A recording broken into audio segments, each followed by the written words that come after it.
Chapter 16, Sentinel 3-2 Dragons and Eldars. Sentinel 3.2. Dragons and Eldars. We don't often think about it, but humans and orcs are the most numerous species in this galaxy. Orc census is of course impossible, but the lack of hive worlds established by the green barbarian Xenos and their tendency to murder each other the moment they don't have another opponent let me believe humanity has held the first place for the last millennia. Between technology and numbers, the Imperial Guard and the other military forces of the Imperium can crush about 86% of the threats as they are confined to a single planet. And with hundreds of battle tanks, bombers and of course the good old lasgun, Guard regiments have built their traditions of victories for centuries. Contrary to what some Vox broadcasts say, the Imperial Guard is not outnumbering the enemy 10-1 each time a regiment makes a landing against Xenos forces. Many systems held by non-human species have large populations and the multitude of crusades, counter-rebellion and pacifying offensives fought throughout the galaxy are demanding staggering efforts. It is entirely possible for regiments to be sent against enemy forces more powerful. That said, the Xenos races able to stand one-on-one against human veteran soldiers are few and far between. Even the orcs, the large green tide threatening the stars when they roar, needs 4 or 5 large specimens to counter a trained guardsman in optimal conditions. The Eldars are a very different proposition. When I joined the Guard to serve Lady Weaver, it was normal doctrine to not engage this perfidious species without a 10-1 advantage. Report of the Nyx High Command I was later authorized to read told me this warning was optimistic to a high degree. There are Guard forces which were defeated by Eldar strike teams when they had thousands of men to oppose to a few scouts. As distasteful as it is to admit it, the mobility, the esoteric weaponry, the furtiveness of their equipment and the sorcery of this psyker race are giving them insurmountable advantages that even the presence of the Adeptus Astartes sometimes fail to negate. A wise commander therefore tries to use the biggest weakness of the Longears, their arrogance. Extract from Memories of the Fey 20th and the 35th Millennium by Wei Cao. I don't care if there are 3 Eldars dancing naked on this hill, Commander. We have 3,000 infantry and it's time to prepare your men for a glorious charge. Victory can't escape us now. Last orders of General Graves, before the rout of Vision Epsilon, M33. How do you beat someone who can see the future? Anonymous Guardsman, 218M34. Ultima Segmentum. Nyx Sector. Smilodon Trench Subsector. Andes System. Andes I. 7.438.289M35. Thought for the day, only the awkward question, only the foolish ask twice. Corporal Wei Cao. Wei did not know the name of the first person aboard the courageous traveler who had pronounced the word backwater, but this man or this woman had summed up with a single word the world of Andes Primus. It might be she was a little unfair.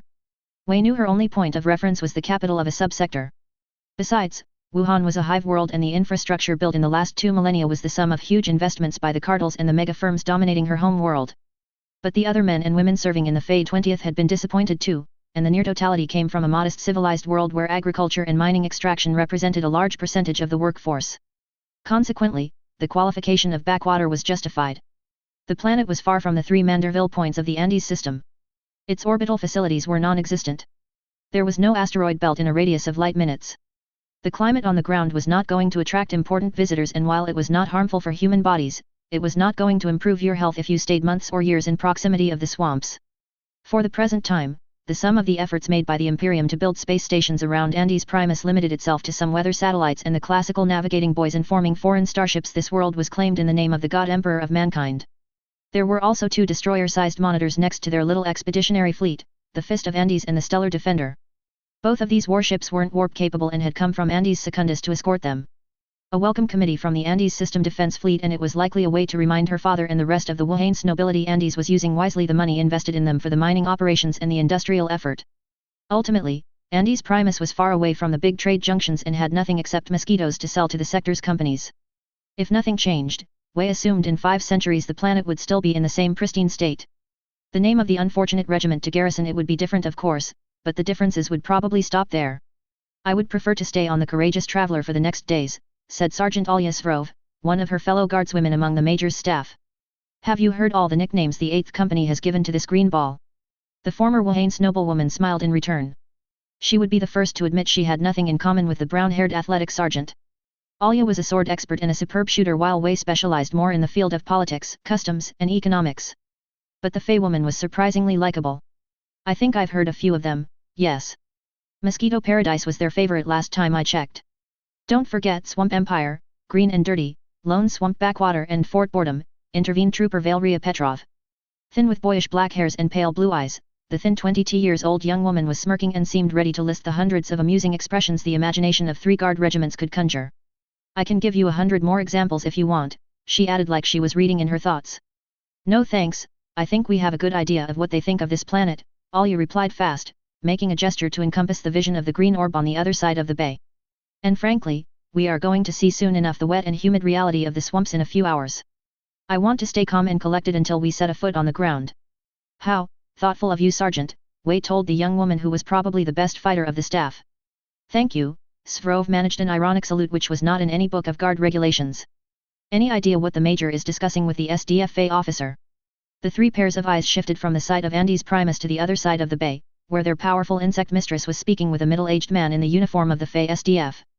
The uniform must have been decades ago very close the guards one, but nowadays the personnel aboard the warships of the civilized world were wearing grey with stripes of silver and gold, while the Fey 20th was in grey-black uniform. Who is he anyway? Asked the governor of Wuhan's daughter. I've never seen him before with the Major. His name is First Lieutenant Gor Ordef of the Gracious Overlord. He's one of the survivors from the Byuker purges which happened while the regiment was fighting the orcs. Alya searched in one of her pockets for several seconds before taking out a ration and eating it with appetite. How she could do this between meals, Wei had no idea. Ration bars with the red-blue package had an awful taste of rotten grox meat and in her opinion, were best avoided until you had nothing else in your plate. Perhaps after the thanks, he will convince her to join the Imperial Navy. The tone was semi-serious but Wei nodded her head to counter this supposition. Climbing the hierarchy of the Navy is far more difficult than rising to the command of a regiment. Wei tried to remember what she had learned several years ago when one of her cousins had tired his chance in the Nix selections. And to begin with, everyone in this room is too old to be admitted in the naval cadet classes of Karduniash. To begin with. Wei shrugged. You need a noble name and important connections if you want to join the officer ranks of the Navy. And the places are extremely scarce in the Nix sector. The sector capital picks 9/10 of the choices and there is what? One place or two at stake every year. The two women in front of her paled considerably. Good, they understand how easy it was by comparison to join the Imperial Guard. The Nix big families must seize the tickets every time, no? Demanded Valeria. 5 years ago, it wasn't the case. Wei grimaced. One of my cousins traveled to Nix. He was Governor Hongfeng Cao's son and he thought he had a chance. Or rather his father did. He was 12 and I don't think he enjoyed the idea of a career in the eternal void. What happened to him? Asked Alya with curiosity. They found his corpse stabbed 30 times in his bed 2 days before the final ceremony with a suicide letter around his neck. The young Cao had alas been only one of the 20+ children to lose their life in this bloody process. I think it's best to convince the Major not to apply for the Imperial Navy, said darkly the black-haired trooper. Definitely, she agreed, knowing that with her insects, there was a good chance Weaver was listening to their conversation despite the distance separating them and the conversation she gave to the SDF lieutenant. The old dynasties are dominating this game and under the rank of midshipmen, you have simply no authority and no future. As for the system defense navies, there are none in the Nix sector right now which offers prestige and influence. The other women's did not voice any objection. The system defense navies had not exactly covered themselves in glory against the orcs, and the big victories in space were the work of the Imperial Navy and its heavy squadrons. We will take care of the regiment we have, Wei accepted the subject change from Alya with good grace. Is everything ready for the deployment of the 6th Company on the ground? Yes, Sergeant. Wei affirmed formally. The food, the water, and the promethium for a week of deployment have been loaded on the landers. The Colonel and his staff have personally instructed the soldiers who go with us to take their lasgun, 4 laser packs and 4 grenades along with the rest of the basic charge for routine training. We are also taking with us 22 Chimera armored transports, 5 Atlas and 35 Tauros transports. And what a logistical nightmare it was. Wei, like many of the young staff and officers, had been buying in the myth of the "we are the Imperial Guard, we hold the line," but it was obvious the reality was far less glorious than the VID casts. A regiment landing on a new planet demanded more things than she had ever dreamed, and Andes Primus, while swampy, was not a world particularly hostile to human life. Raw resources aside, it had made her pale in realization about the billions of throne gelts which were needed for the CAO residences on Wuhan to live and party as they did. Excellent work, was the satisfying congratulation. The biggest enemy is certainly going to be the glutton mosquitoes, but we need a good war exercise according to our commanders, and the hard ground around the spaceport should be all right for our needs. Tech Priest Dragon Richter. Dragon had been unhappy a lot during the last year. Internally, she had a lot to be satisfied at first. Most of the restrictions from her creator Andrew Richter had been erased by her arrival in this strange galaxy. She was no longer forced to obey the authorities if she felt the orders were idiotic or contrary to moral decency. She was no longer forced to put human lives before her own. It was nice to do the right thing because she had the choice now. She could alter a bit some of her functions on her own. There was no need to wait for a kill order for several weeks, she could get rid of someone dangerous if the situation demanded it, not after a debate of days for a committee to give an enemy a certain threat level. And the Iron Maiden program Ascalon her creator had intended as a kill switch for her was a closed and unusable backdoor as she spoke. The latter point had hurt her. Dragon knew she was not human, but knowing your creator had never trusted you and had created several contingency plans to limit and then kill you if there was the slightest chance you went past his imposed limits was not giving her tender feelings towards Andrew Richter. And some of the restrictions were still in place at the moment. She was not able to reproduce, research or create other artificial intelligences. The assembly lines and other automated methods controlled by her processors were also still forbidden. Not that it mattered a lot because Dragon was trapped on Andes Primus, a planet not known for its technological output or its quality of life, surrounded by red-robed creatures which had shed their humanity to become constructs of metal. She was far, very far from Canada and she had not the slightest clue how to go back home. Andes was not the location of her mysterious arrival from Earth Bet. Initially, she had suddenly found herself in a tertiary server of a forge world known as Tamaroyad. Creating herself a body which might pass as human had been a necessity. The firewalls of the Adeptus Mechanicus were very good and these people hated and feared artificial intelligences, going so far as to rename them abominable intelligences. It had helped prodigiously of course that the definition of body which might pass as human was so lax in this organization. All Dragon had to do was to have some living cells in place of her heart and her brain, and she was safe from denunciation. Technically, her new body was more mechanic than the one she had used on Earth Bet. And it paled to the absurd mechadendrites and the alterations the senior members of the Mechanicus imposed on their own bodies. In fact, many of the high-ranked cogboys were more artificial intelligences than she was by Earth Bet standards. She had not had the time to explore her new environment. A factory near her arrival location had been quarantined. Dragon did not know what they had been working on, but the red-robed Skitarii had charged shooting automatons and humans alike. In the days following the incident, she had been promoted to Tech Priest Dragon Richter, and immediately sent to the planet Andes Primus. The equivalent proverb had to be, out of sight, out of mind. At first, she had not been too dissatisfied. The Adeptus Mechanicus was really a horrible organization and an insult to everything humanity had believed in technology.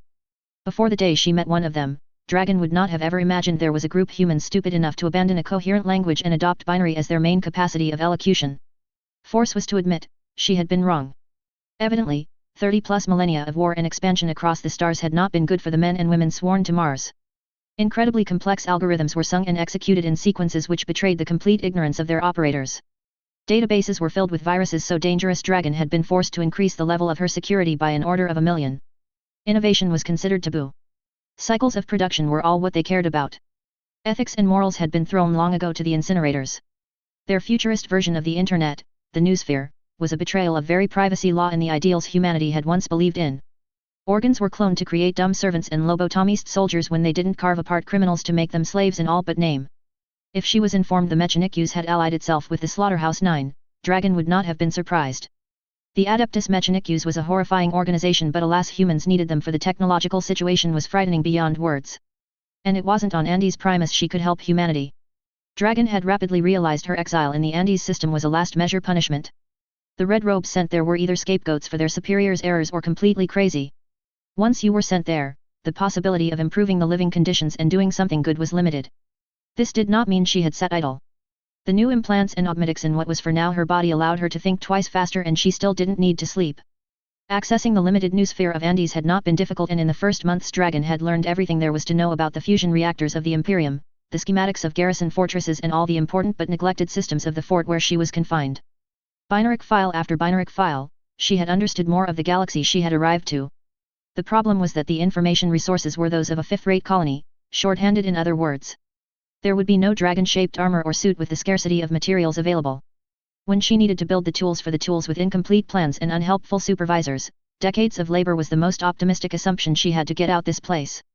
An exchange of data with two junior tech priests had by a curious chance given her the knowledge several outdated and unconventional tanks were mothballed under the fortress. This had proved the opportunity she was more and more desperately seeking to escape Andes. Many experiments and debates between the insane Red Robes were turning lethal without warning. It was not a question of if but when one was going to cause a spectacular nuclear explosion. She had been forced to solve a situation which might have led to a meltdown of the reactor 3 weeks after her arrival, by the way. Happily, the leader of the Mechanicus force, Magos Artisan Troy Alpha Karen 1462 was also willing to escape this mosquito-covered world and had given her the codes of the underground facilities before she hacked them. Reconstituting a working battle tank had been far from easy. Tanks were not her strong point and M31 tanks even less so. Plasteel had replaced steel, new alloys had replaced the materials she had tinkered with, and there were plenty of advancements Arms Master would have spent his entire budget to have in his lab. The data stacks piled in the vaults had long been reduced to dust or corrupted by high-level viruses. The machines themselves had obviously, judging by the holes and the impacts, been used in open battle millennia ago. Ultimately, she had needed to use parts from 8 battle tanks out of 10 available and program code line by code line old software found in the noosphere to transform what were old piles of scrap in a deadly armored vehicle. It had been astonishingly frustrating, and she was polite. These damned cogitators were not only immoral and unethical, they were also infuriating to work with. If she could have gotten away with strangling them, the artificial intelligence would have done so in a heartbeat. The tech priests living day to day near her literally worshipped what they called machine spirits. Dragon was not sharing this divine adoration. Algorithms and software programs were not created to be intelligent, and yes, she was aware of the irony she conjured when she spoke. Making them function like they were supposed to and neatly with the cogitators had been hard, and she had been forced to add several firewalls and program defenses because certain codes had massive defense flaws against hostile hacking. The fact the Magos had not recognized the shape of the tank had surprised her, however. Dragon was not saying she was a tank specialist. Leviathan and Behemoth, not to mention the Cymurg, had long made the favorite brigades of a nation's army obsolete. But this battle tank had a shape and an armament fashioned on a futurist version of the famous Soviet T-55 tank. Oh, it wasn't like it was important, she reasoned as the tech priest driver led the tank out of Fort Lama and she watched the fortifications a last time from her place in the Karen turret. By the Endbringers, how she would have to change the name to something more elegant, but she had been unable to find the name of the tank in the ravaged archives, and of course the Magos artisan in a selfless move had decided to name it after himself. Dragon had long wondered why these tanks had been thrown here to be forgotten, discarded, and denied repairs. Alas, the only mangled file she had been able to recover after 2 days of efforts had been less than useful. The equivalent of 3 lines had not been complete garbage. It is, by the will, the armored, Captain Aximand, war against, research must, Luna, the cannons will, increase the autonomy, remove the, A&D. Increase turret, battle tank, looper, glory, victory. Colonel Mac, are your men ready? Hissed Magos artisan Troy Alpha Karen 1462 on the common Vox frequency. There were tech priests of the Mechanikus who had kept some emotions as they replaced their flesh by metal and components. The leader of the Red Robes exiled here was not among them. As far as Dragon could tell, while his ambitions and his faculties of reasoning were intact, the Magos had lost his humanity decades or maybe centuries ago. They are, Magos, the tired voice of the Ulm's second commanding officer was quick to answer but filled with exhaustion. Just as these words were uttered, the gates of the stalls opened and the first ranks of the guard-mounted regiment rode under the warm sun. The first cavaliers she watched take position behind the Karen tank were almost right. Colonel Karl Mack looked like a competent officer in his neat uniform. Major Sigismund Rees was riding to his right, the left place being taken by the banner holder of the regiment. Their senior officers, half of the Vox operators and the military fanfare were in second, third, and fourth line. The regular soldiers rode after, a long procession which was going to take a good hour before the remaining garrison closed the gate. The beasts the soldiers sat on had really little in common with the animals used on Earth. The Ulm horses had long necks, similar colors to zebra, bigger heads, and their legs were longer. A fall from one of these mounts was far more dangerous than any normal courser. The differences between the first ranks and the middle of the column jumped also to the eyes, and it was not good news. The elite of the regiment had been sent first by the colonel, thus for 10 or 12 lines all a normal man or woman would be able to see was pristine white top of a Renaissance style with golden insignia on their shoulders, bright orange trousers, large black hats with eagle skull decorations and impeccable black boots. The horses they were riding also looked well fed and healthy. But Dragon's new body had many advantages like super magnifying optical sensors, and she could see that only the first 500 or 600 men to get out Fort Lama had conscientiously kept their uniforms safe from the local wet and deleterious weather conditions. These were the men who had some combative spirit left in their bones, the ones who had not yet abandoned the hope to leave one day this world. How many men will go with us to the spaceport? A tech priest asked on the general frequency with what was evidently ill humor. Clearly, beings based on logic and the holy technology could feel impatient. Not that it was completely surprising, at the rhythm they were going, the 20 kilometers between the fortress and the small spaceport were going to be traveled at a snail's pace and under clouds of glutton mosquitoes. We are riding with 7,200 men, the answer from Karl Mack was polite but stern.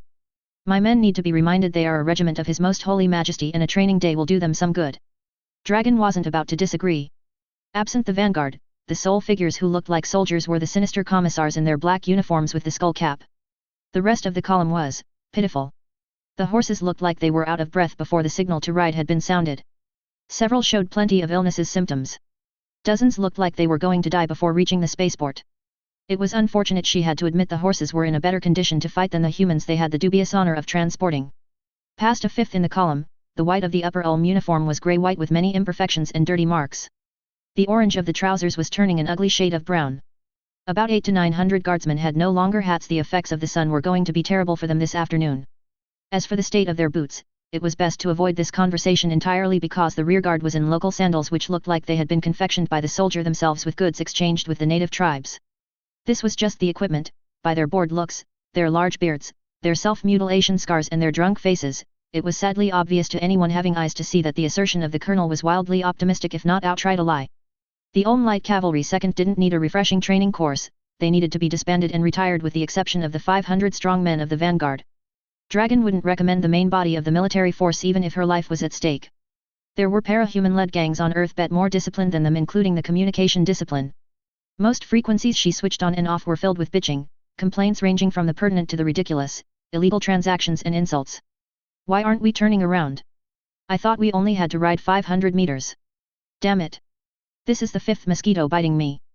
Give me the ointment, quick. 50 horses of the 7th company need to be replaced. 600 thrown gelts for the holy soul which let us ride his horse for the entire length of the journey. Trust in the God Emperor and pray harder. This journey is the beginning of our redemption. I don't care who your daddy was, Herchtiger. Stop your horse and prepare for a duel, if you are a man. Watch your words, scum. I know your cowardice and if you don't change your tone, you will taste the commissar's lash in 1 hour. There were hundreds of conversations like that. 33 millennia after humanity had begun its conquest of the stars, the individuals in front of her weren't smarter or kinder. Inwardly, Dragon sighed. She really missed the guild, the protectorate, and the para-humans like Arms Master. She really missed her world, despite its terrible threats like the supervillains and the Endbringers.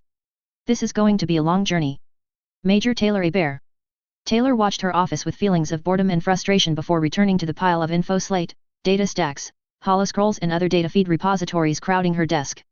The temptation to curse the administratum and its bureaucrats was tempting, but she had already done it 6 times since morning. The former supervillain known as Skitter wasn't naive enough to believe cursing them a 7th time would make the problems vanish like by magic. Reality didn't work like that, alas. No matter how much work she did, the documentation kept coming. Imperial Guard, according to the older guardsmen, was a boring, exhausting and thankless fight against the paperwork duties 99% of the time. And unlike orcs, Citan, false or true inquisitors and other strange threats, there wasn't any victory to be won against this opponent. By the wings of the Simurgh, whoever had invented this titanic and cumbersome bureaucracy deserved an eternal hell. Taylor admitted there had to be records, written or electronic, but they didn't need forms and files for everything. The Adeptus Administratum seemed to live for perpetuating bureaucracy from planet to planet and multiplying the absurd rules and norms when there was no need to. God Emperor or not, this wave of administrative duties was stopping her from doing her job and spending time with the men and women of her regiment. Being a warlord sounded really attractive from this side of the desk. The jokes where thousands of administratum scribes and clerks were sent to the front lines with their folders and forms grew more and more tempting day after day. Surely there were 1 or 2 commissars who could be convinced to sign the redeployment orders, right? Thanks to her multitasking abilities and a good effort of delegating to her poor staff, she finished a good 20 minutes before the 6th Company and herself were supposed to take the shuttles for the landing on Andes Primus. And then someone knocked against the metallic door. Enter. Weaver spoke, hoping beyond hope it was not more holoscrolls to darken her day. To her relief it wasn't. The blessings of the Omnissiah upon you, Major Hebert. Her visitor was a tech priest with dozens of mechadendrites and everything metallic on what had once upon a time been in his face. Magos Lankovar has ordered me to send you sanctified assets which will surely be of use on Andes Primus. A large crate with the usual red color and half-white, half-black skull was placed in front of her. The metallic being pushed a combination of buttons while reciting a prayer praising the machine spirits. 3 seconds later, a powerful blue shield flashed out and instantly Taylor knew what was in the box.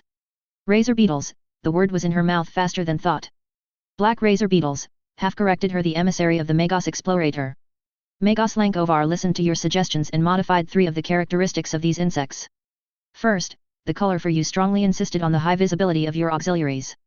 The young woman coughed to hide her amusement. Trust the ever-logical Adeptus Mechanicus used to fill her bugs in the category auxiliaries. Were they going to create subcategories huge, middle-sized, and small in the next months? Mentally, she commanded one of the razor beetles to fly and land on her hand. The new breed of the insect was indeed black instead of the pale white. Or should she say, it was momentarily black. After 1 second and a half, the extraterrestrial bug changed its small carapace's color to those of her hand. Camouflage capabilities?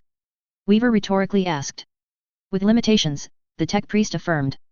The black razor beetles can't hold the camouflage skill for more than 2 minutes and 5 seconds, and the process is slowing down their flight acceleration afterwards by 16%. Impressive. Taylor knew certain bio-tinkers were capable of it on Earth bet, but Dismirius Lankovar was a cyborg human, not a tinker, and still he had done it in less than a month. What's the second improvement? The strength of their bites has been improved by 11% with several known enzymes, replied the junior tech priest employed by Lankovar. Armored Xenos and trader humans will be far more vulnerable than they were in Hyviseo. That's good to know. The bug controller para-human didn't mind sending thousands of bugs against the same target, but it sucked in terms of efficiency. The third is the small spikes the razor beetles have now on their back. Taylor stopped the camouflage of the insect on her hand, and when she examined the black carapace she indeed noticed that at irregular points, tiny spikes were emerging. Poison. It didn't take long to arrive to this conclusion. The spikes of the razor beetles would hurt and probably kill someone if the attack wave had hundreds of bugs, but it was a waste of time when her insects could devour the enemy in half the time. Poison on the other hand allowed her to neutralize an opponent faster. Yes, the L41 poison is generated with a new special organ. The tech priest spoke with what looked to be pride in his voice. Quester Wisemer has produced a large reserve of antidote, but you are advised not to use it on your allies for testing. The effect is lethal between 8 and 10 minutes after blood's contact. It is of course preceded by nausea, massive bleeding, vertigo, loss of memory and other debilitating symptoms. Taylor really didn't want to know how many lab rats or unwilling assistants had exhibited said symptoms. The Mechanikus didn't have to worry, she wouldn't use this new weapon against allies, only on enemies she wanted dead yesterday. Are there any other important points before my departure? Under her control, the razor beetles in the box flew over her desk and formed the silent image of a great black butterfly. Without a word, a sword Taylor was really familiar with was placed next to her pile of finished data stacks. Unless my memory is failing me, I thought Magos Lankovar agreed the nebulous shard was too dangerous for me and my surroundings to be used. And as she was the only person able to wield this mysterious blade, it was better for it to stay in a secure place. Magos Lankovar thought otherwise. Of course, he was. Evidently, the Magos Explorator had arrived to a new conclusion perfectly logical, and by human morals completely insane. The sword has been modified to take into account the sensibilities of the commissariat. In other words, a team of tech priests had painted the weapon in gold or some yellow paint having the same color. The guard had now the double-headed eagle of the Imperium, and the handle had a golden T with a skull atop and surrounded by imperial laurels. It looked very convincing, as long as she didn't draw the sword from its holster anyway. Someone had tried to paint the material between the guard and the sword's edge too, but the golden shade was rapidly fading. The main part of the weapon was remaining crystal-like and unchanged from the moment they had discovered it. I am too unskilled to use the nebulous shard by myself, the Earth-bet para-human said after examining the golden decorations. If I take it with me, it will be a parade weapon and nothing else. It will be a toy to amuse the audience, Taylor didn't say. But as always, the cogboys appear to miss the insinuations, the motivations of red-blooded people and everything in between. With extreme precaution, she fixed the dangerous sword in the holster and tied it to her right side. If it had been a chainsword or something she could use, it would have been strapped on her back as it could be drawn faster. But she was a middle-distance fighter and the bugs she had were her strike force, not a blade she could decapitate herself with if she missed a move. The tech priest, his orders obeyed, bowed and left her office. I have a bad feeling for this Dieter, Taylor whispered to herself. I am going to distribute a few more pheromone dispersers to my staff and the sergeants of the 6th Company. Sergeant Gavriel Forkas. Gavriel had not shared his opinion with the guardsmen in the lander with him, but it was a pleasure to be on a flyer like this with such a reasonable speed. During his time with the 1st Legion, too often he had been part of the waves sent by drop pod planetside to take down strategic locations before the main body of Astartes troops landed. These experiences were not enjoyable. Drop pods had been built to deliver Astartes more or less uninjured on the ground, but even for a veteran of the Emperor's elite, there could be disorientation and problems. The orbital ground insertions with Thunderhawks or Stormbirds were more comfortable, an advantage more than compensated by the fact these flyers were big enough to be targeted by the anti-air defenses of a planet with average chances of success. As such, Astartes pilots of Thunderhawks tended to take evasion courses which were at the very limits of the reasonable. Today no one was shooting on their orbital ground transport and the guardsman had left him the equivalent of 3 seats to seat his transhuman body. It was strangely calm and boring, although in this galaxy a lot of things could change without warning. This was why he had chosen to accompany the Major and the rest of the delegation on the ground. The transport they were stuck in for this expedition was not going anywhere, and at least chimera maneuvers and meeting the local dignitaries was more interesting than playing and cheating at card games. The descent was peaceful and long, as they were in a guard transport which was never going to reach the same speeds as a Legion armed flyer. And when the metallic doors opened to reveal outside, there was only one good remark he could make. Thanks Terra, we have not to defend this spaceport. To his right, there were the mountains, maybe 12-14 kilometers away. To his left, there were the swamps. The green region was maybe 3 or 4 kilometers away. The Mechanikus had chosen one of the rare locations where solid infrastructure was not going to sink under the ground or be destroyed by a rock avalanche, and Gavriel wasn't going to fault them for that. But in return, it meant the deployment of the guard companies which had been chosen to land planetside were in the open. There were no major or minor defenses. Andes Primus was a fifth-class world and the architects who had worked long ago on this terrain had clearly abandoned the job after the basics, thinking wisely that if someone made a large-scale colonization effort, he or she would pay the bill for the construction. Thus the Andes spaceport had been prepared with the usual hard surface to protect the Earth from the fumes and flames of shuttles, a control tower, several barracks, and a few buildings to repair the engines which were damaged, and it stopped there. Corporal, contact your captain and tell him I recommend he secures the perimeter from the west. The local welcoming column had come from the east, so this direction had to be safe. He continued to speak to the men advancing behind him nonetheless. I know we have no enemies, but it never hurt to prepare some basic precautions. Razor wire, pit traps, a few mines and some sandbags for cover never hurt, at worst we will use it for the Chimera maneuvers. At once, Lord Astartes, the man saluted deeply before running to his Vox operator. Gavriel did his best not to wince, especially as he had not his helmet on. The veneration in the eyes and expressions of the humans around him was something that was severely disturbing for him. Astartes had been respected during the Great Crusade, but the adoration directed at him was mostly seen when non-augmented men and women met the Primarchs or the Emperor, beloved by all. How badly had the Imperium been threatened for the last millennia in order to present the Astartes as half-gods and semi-divine warriors? The Wuhanes refused to help us secure the perimeter, informed him another corporal after 15 minutes, where about 100 Fey soldiers used the basic tools of their packs to create a position which was a bit less exposed than the current security nightmare. The glare the man sent at the light blue uniform standing idly in the deployment zone was not friendly. They are the 9th Company of the Wuhan 23rd, right? The former Dark Angel legionary asked rhetorically. Let them laugh while they can. You and your men are accomplishing duties which are incredibly important the moment you are on the ground. Entire armies have been exterminated because they were overconfident and failed to secure their landing zone. I don't think it will happen on Andes Primus, but frankly the enemy, traitor, or Xenos, is not going to be polite and send you an invitation before he attacks. The more you sweat and dig for your defenses, the less you will bleed when battle is joined. Yes, my lord. It took 2 hours and a half before the Andes force arrived to the spaceport. 2 hours and a half Gavriel, the 6th Company of the Fey 20th and the 2nd Company of the Andes 10th used to provide the landing zone with some rudimentary defenses. It went without saying the result of their work would have caused an Imperial Fist legionary to laugh to death. That said, for people who had not any siege machines or any engineering experts, the men and the women who worked under his eyes were giving a good performance. It helped that despite the humidity, Taylor Hebert directed the glutton mosquitoes and other inimical insects away. By a strange coincidence, the lazy and smirking Wuhane's guardsmen were not protected at all by the growing clouds of swamp bugs.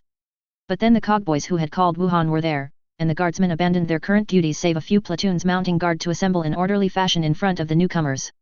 Once the 24 machines of the Mechanikus of Andes including a very impressive tank had stopped, the Ulm horse-mounted regiment arrived. It was in all honesty pathetic, by the sword of the Primarch. How many kilometers did they ride, to look like this? He heard one of the Andes 10th officers grumble with his transhuman ears. The white-brown, at least he thought it was a white-brown uniform, was looking awful on hundreds of these pseudo-soldiers. The horses looked in bad health. It was nothing compared to the state of exhaustion their masters showed. And that is why you don't put a cavalry regiment on a swamp-covered world. What madness had taken generals or higher authorities to garrison a regiment like this on Andes Primus? Dragoons may have been understandable, these units were trained to fight dismounted and had sometimes training for dangerous worlds. But this column of ill soldiers about to faint or worse had not these skills. His personal Vox clicked and Gavriel put his helmet on in a hurry. With the noise the companies were doing, communication was not going to be easy if spoke while the surrounding soldiers around him babbled. It was the voice of Taylor Hebert which arrived on his personal COMM after the usual verifications. Sergeant Forcas, receiving. Sergeant, we have a problem. The glutton mosquitoes at the limit of my control range have noticed a Xenos about 700 meters in the swamps. Gavriel tried not to bark orders immediately, remembering he was in the middle of soldiers who were certainly not in defensive position and had their eyes fixed on the Ulm efforts to walk and ride. What sort of Xenos are we talking about? They wear green armor with camouflage, are extremely thin and have long ears. The survivor of Caliban did not need more to recognize the nature of the threat. Eldar. The Xenos are Eldars. Sound the alert and order everyone to take defensive positions. A tank shape emerged from the swamps with a speed which should have been impossible for any ground vehicle. An explosion devastated the left wing of the Wuhan 23rd and 1 moment later, they were fighting for their lives. Seer Maia Teal Lysis. By the bloody hands of Cain, Maia wondered more and more if the warriors of Biltan were not irremediably lost on the path of war. The massacre of the first Mundaki force had been filled with red and violence for no good reason she could discern. When the last of the lesser species individuals had been slain, she had wondered how much Farsukaran had diverted their path to satisfy his warrior's bloodlust. The answer, the young seer thought after they had executed 2 other groups of similar size, was likely many steps. It shouldn't be possible. By their very nature, the masks of the path every Asuryani wore were muting their most powerful emotions and feelings, lest they doomed themselves like their ancestors had fallen thousands of cycles ago. But the Biltan warriors evidently were clearly enjoying the killing of the Mundaki. And the Farsur, like the Exarch, seemed spiritually content to let his dire avengers and other warrior aspects unleash their fury on the primitive and barbaric swamp inhabitants. 3 dawns ago, she had stopped being worried by it. Maia was honestly worried by the entire situation, and this for dark reasons. The prime concern was one brought by the eldest and most experienced ranger of her escort, Gilfarian. According to his wise counsel, their combined force was expending ammunition for their long-range weapons too quickly against what were clearly Mundaki of no military value. Even Ivrain Kaden, now no longer following the rest of the Farsur-led force, had to agree on this point. The second concern came from her own mind. After the first massacre, the visions she experienced after each throw of the runes were beginning to be clearer and sinister. Sometimes, Maia saw mountains of corpses of Asuryani and Mundaki together. Often, there were explosions and she saw a particular member of her escort blown apart. And a minority made her shiver, for she saw clouds of insects covering earth, sky, and water by the billions before devouring all life. The third concern had been voiced by several of the rangers the moment the disgracious flying machines of the Mundaki were sighted. The Asuryani had no spaceships in orbit of this planet, and quite likely it would be hundreds of cycles before there was one. As such, neither Malantai nor Biltan could hold the planet in the case the Howling Banshees, the Dire Avenger, the Rangers, and the Fire Dragons wiped out the lesser race plaguing the putrid atmosphere of what should have been a verdant maiden world. It was nothing against her fourth concern. Because while knowing their liberation of this maiden world would be ephemeral and futile missed a vital issue. They had to defeat the army assembling in front of their eyes. They are so many, murmured Ivrain. Her mask removed, the young Dire Avenger had an expression of awe on her visage and her dusk eyes had narrowed in concentration. This is a small force, by Mundaki standards, replied Gilfarian, and his words broke no contradiction. They are not here to stay. They are building defenses around their ugly and noisy flyers, the Biltan Dire Avenger countered. A small precaution because their landing ground is too exposed. They are not marching away or building a great camp for the night. They don't have that many supplies too. Maia's eyes, however, watched with incredulity dozens of the Mundaki hurting the earth with their impure black tools. It had not been that long since her last mission, and the young seer recognized the uniforms. What are they doing here? Maia wondered in a half-murmur. None of my visions indicated they should be here. Gilfarian noticed what the cause of consternation before the rest of her escort. These Mundaki have the same colors as the ones which were fighting the greenskins. Why should we care? Ivrain demanded impatiently. Just because the Mundaki were capable to beat these war-loving idiots does not mean. These Mundaki are going to fight, interrupted one of the other rangers. They won't try to withdraw before the heart of their army is destroyed. And we don't have a host of aspect warriors. Maia was about to urge for more caution and a straight plan of regular ambushes to decrease the Mundaki great numbers when Farsukaran used his mastery of the path of the seer and his powers to relay his orders. I have localized Elsabrin in this enemy's army. With the Howling Banshee squad as support, I will recover it. Exarch Dioc, you and your Dire Avengers will engage the gene-enhanced brute and the main Mundaki formation. Striking scorpions, execute flank attacks to destabilize this vermin. Fire dragons, incinerate their heavy weapons and armor. Dark Reapers and Falcon crews, yours is the long-range fire. Rangers and Seer, you have the order to eliminate the leaders of this miserable race. Maia Teal Lysis wanted to exclaim she was awestruck by the arrogance and the straightforwardness of the Farsur, but she couldn't.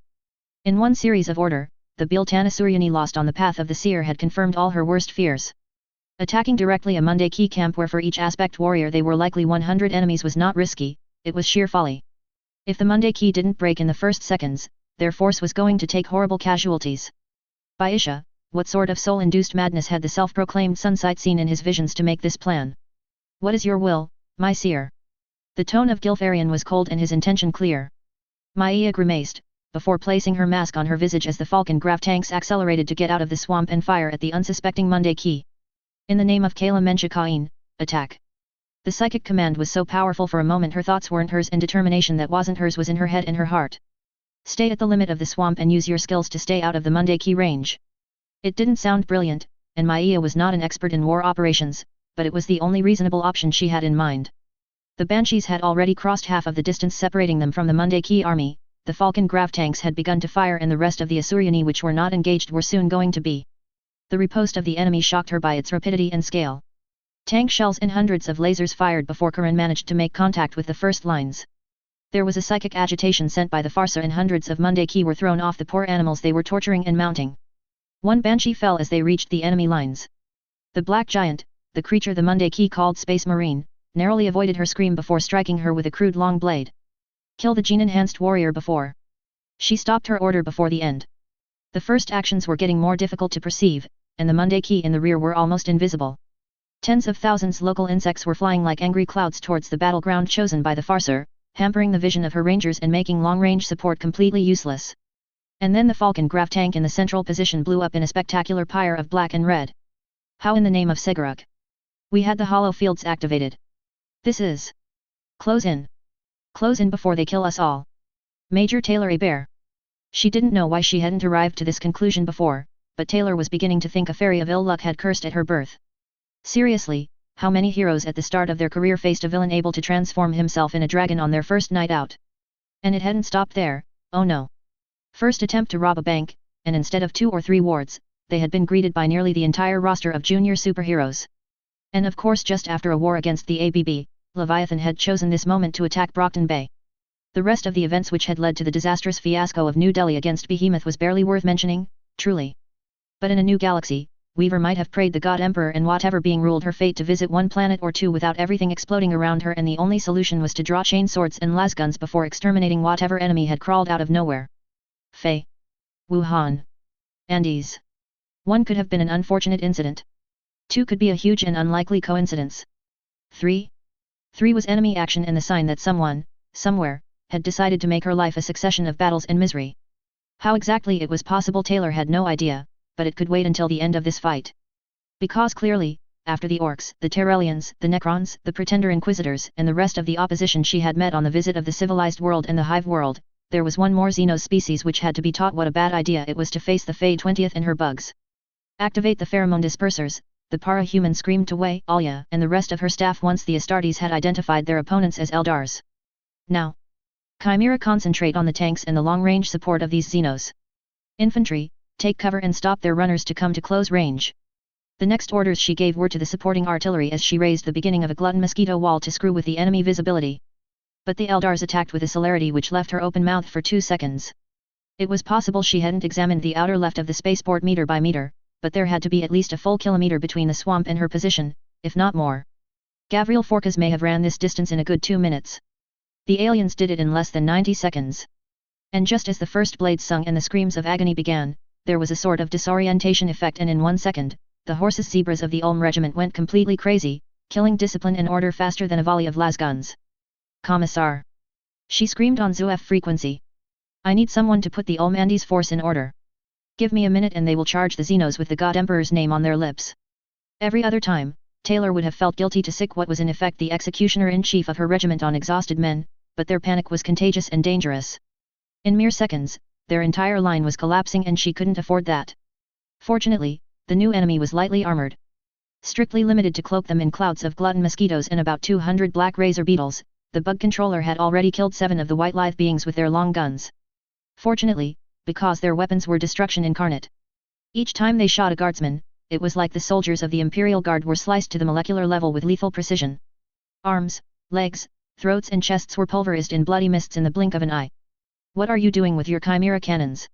She shouted to 2 sergeants, materializing mosquito clones in their turrets. There are only 2 enemy tanks. Finish them. They are generating quantities of illusions, Major. The reply came after she killed 2 of the dark green Xenos warriors. Shit, the decoys and the electronic warfare didn't work on her since she had bugs directly on top of them, but her gunners had not that advantage. Then saturate the battlefield on the coordinates I'm going to tell you. 10 seconds after her adjustment, the left Eldar vehicle burst in flames, but it was not one of her chimera which had killed it, it was the big battle tanks of the Andes Mechanic 70 meters. Obviously the cogboys had been listening on her frequency. Major. The warning from one of the 6th Company corporals was late, as she had already seen the problem. Jumping in height and a length which would have made an Olympic athlete jealous for the rest of his life, one the white-colored Xenos with the ugly mask and a red lion-like mane charged her like a supersonic rocket. Having seen the effect of their screeches from afar, able to kill all her bugs and plenty of frontline warriors, the last razor beetles she had kept in reserve flew at her throat before she landed. It was 1 second too late. The black insects swarmed and devoured her opponent, but not fast enough. The diminished sound blast projected her several meters away, and she suddenly was very glad to have put her ear protections before the first shot was fired. Standing up with her mouth tasting her own blood was not a pleasant experience. Especially as she still had to maintain her multitasking with the clouds of bugs arriving attracted by the pheromones. And with no one having trained for these conditions, or for that matter, thought there was going to be a battle today, the bloodbath had long abandoned anything which could be considered orderly. They were winning, half of the Eldars were lying dead on the ground. But the number of men and women dead was nightmarish, and more died every second. She raised her eyes towards the figure on the tank turret she was suddenly next to, and for a moment the Brockton Bay para-human thought she was finally hallucinating. Dragon. Taylor managed to articulate. It was impossible, no? Dragon, like all heroes and villains of Earth bet, couldn't be here. Surviving New Delhi was already unlikely, but finding her way to a new galaxy. Skitter, or is it Weaver now? Replied the guild heroine. I should have known you were here the moment I saw the glutton mosquitoes behave differently. The conversation was urgently stopped there as a dozen Wahane's guardsmen were torn apart by green lightning and an Eldar wearing outrageously decorated red robes. Elsa Bryn, give it to me, Monday Key. So they could understand human language, and yet they wanted to massacre them anyway? Moreover, had the alien just tried to insult her by calling her a monkey? I am going to feed you my swarm insect by insect, Taylor snarled back, and as she ordered a true storm of glutton mosquitoes to descend upon him, she was almost amused to listen Dragon groaning. I hope this galaxy is more prepared than Brockton Bay. Chapter 17, Sentinel 3-3 Blood and Delusion. Sentinel 3.3 Blood and Delusion. Many Eldars are insane, treacherous, arrogant, haughty, backstabbing addicts, bloodthirsty monsters, and sometimes they have all of these traits in the same body at the same time. The Biltan Eldars are admittedly worse. They are delusional. I don't think there is a single living being who can remembers the moment these warmonger long ears began their insane crusade to reconquer the galaxy. It was in all likelihood millennia ago.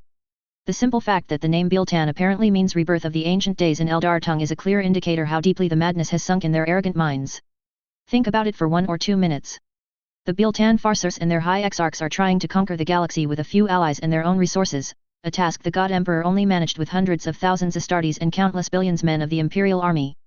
And His Most Holy Majesty needed 200 standard years to achieve this exploit, at a point of history where human petty kingdoms and commonwealths were spread all over the stars. Now no proper census is available for Biltan, but various sources and a huge dose of speculation gave me a number of 9 billion Eldars living in the Biltan craft world. Not 9 billion soldiers, 9 billion Eldars in total. Artists, farmers, void crews, warriors, revenant constructs and xeno-sorcerers are all included in this number. I think it is completely safe to say waging a galactic-spanning crusade with such an insignificant population base is madness. Somehow, it didn't stop the Biltan Eldars to try. There had to be sacrifices, of course. Levels of militarization on this craft world, already largely above average for the Eldar race, went completely out of control. Thanks to their techno-sorcery and mastery of forbidden powers, the warmongers could put under arms a far greater proportion of their population than most Imperium worlds would have tolerated. For all their declarations, their people were free to pursue whatever path they wanted. Biltan equivalent of our generals gave little choice to their subordinates. Biltan needed aspect warriors, and there weren't enough volunteers to sustain wars against orcs, Mundaki and other Xenos species. With their new edicts and impossibly harsh measures, Biltan mustered new armies. The consequences on their civilian society were nothing short of horrific. By M35, the conscription rate of the Biltan population had reached 48%. It was also worth noting that according to Inquisition agents, the craft world had in the last 5 centuries absorbed 6 exodite planetary forces and 3 minor craft worlds on the edge of annihilation, and despite these reinforcements, Biltan population never increased. 48% might not seem too high from the perspective of a non-initiated. After all, famous worlds like Cadia or Katachan have far higher recruitment levels. But the shock armies guarding the Eye of Terror have a dedicated Forge world to equip them and several Agri worlds to feed them. Death worlds are also by sheer necessity arming everyone the moment you are in age to walk. You won't survive to adulthood otherwise. Biltan had not hundreds of planets to support its efforts. The aspect warriors had to be fed, their armors repaired, warships had to be built, and portals of the labyrinth webway had to be monitored. The other craft worlds were shaking their heads and finding excuses to not participate when they discovered the atrocious price demanded by this war without end. Biltan culture grew more intolerant than ever. Any maiden world discovered, no matter its state and history, was liberated by force of arms. In most cases, the Eldars willfully ignored they had not set a foot on this planet for tens of thousands years, and given their depleted resources, it would be thousands more before they had the capability to establish a colony there. But Biltan's delusions didn't stop there. In the case an Imperial or Orc counterattack arrived to conquer a second time the Maiden World, then these worlds would be defended with the might of the Tempest of Blades, Biltan's elite army. The farcers of the craft world went also to ridiculous heights if they judged Eldar lives had to be saved or avenged. Where other Eldars cut their losses and waited several centuries before another move, the Biltan warriors struck fast and rarely withdrew before their objective was reached. This is why Biltan never forgot or forgave the beating they received on Andes Primus. I would love to say that if given the benefits of hindsight, the Long Ears would have chosen a totally different course, but Eldar arrogance is something difficult to exaggerate and overcome. Extract from Memories of the Fey 20th and the 35th Millennium by Wei Cao. Unless you're an Orc, it is not natural to want another round with the Swarm. That the Eldars have not understood this prove beyond doubt they are not fit to rule this galaxy. Anonymous officer of the Imperial Guard. I deeply regretted Farsukaran and his friends did not survive these battles. I would have loved killing them myself, attributed to Farsar Eldrad Ulthran of Ulthwi, M36. They came at us, the Xenos, under clouds of glutton mosquitoes. We bled and we held the line, Anonymous Andes Soldier. Ultima Segmentum. Nix Sector. Smilodon Trench Subsector. Andes System. Andes I. 7.442.289 M35. Thought for the day, a wise man learns from the death of others. Trooper Heinz Peter. For the first time in several years, Heinz had not been bored this morning when he woke up. The sheer boredom everyone took granted at Fort Lama had been broken. The regiment was deploying at the spaceport, not for a miraculous travel off-world, but there were rumors a good parade and presentation could not hurt. So he had brushed, fed, and prepared his horse twice the time he stayed in the stable warehouse on a normal day and ensured his white uniform had none of the holes and ugly stains. They had ridden slowly in the warm and humid terrain next to the swamps. The officers had told them it was a way to atone for their laxity and their lack of motivation in the last years. At the end of the day a double ration of low-grade amasec and some chore dispensations had been promised. Instead they were now in the middle of the battle and they had not even the time to form for a charge. 10,000 beards and curses, they had not the time to receive any instruction whatsoever. Their Vox devices had long been given to the cogboys, as the humidity and the damned insects made their machine spirits too temperamental to use on day-per-day operations. And now that they needed them, they didn't have them. 1 second they were waiting in parade formation, the next only his good reflexes had allowed him to jump as his old companion Aerolaser became mad. Since the same thing had happened to nearly every rider of the regiment, Heinz knew this was not his fault. It was Xeno's sorcery, an abomination in the eyes of the God Emperor. And the duties of a loyal guardsman were extremely clear. What was they supposed to do when faced with this sort of psycher-mind-boggling heresy?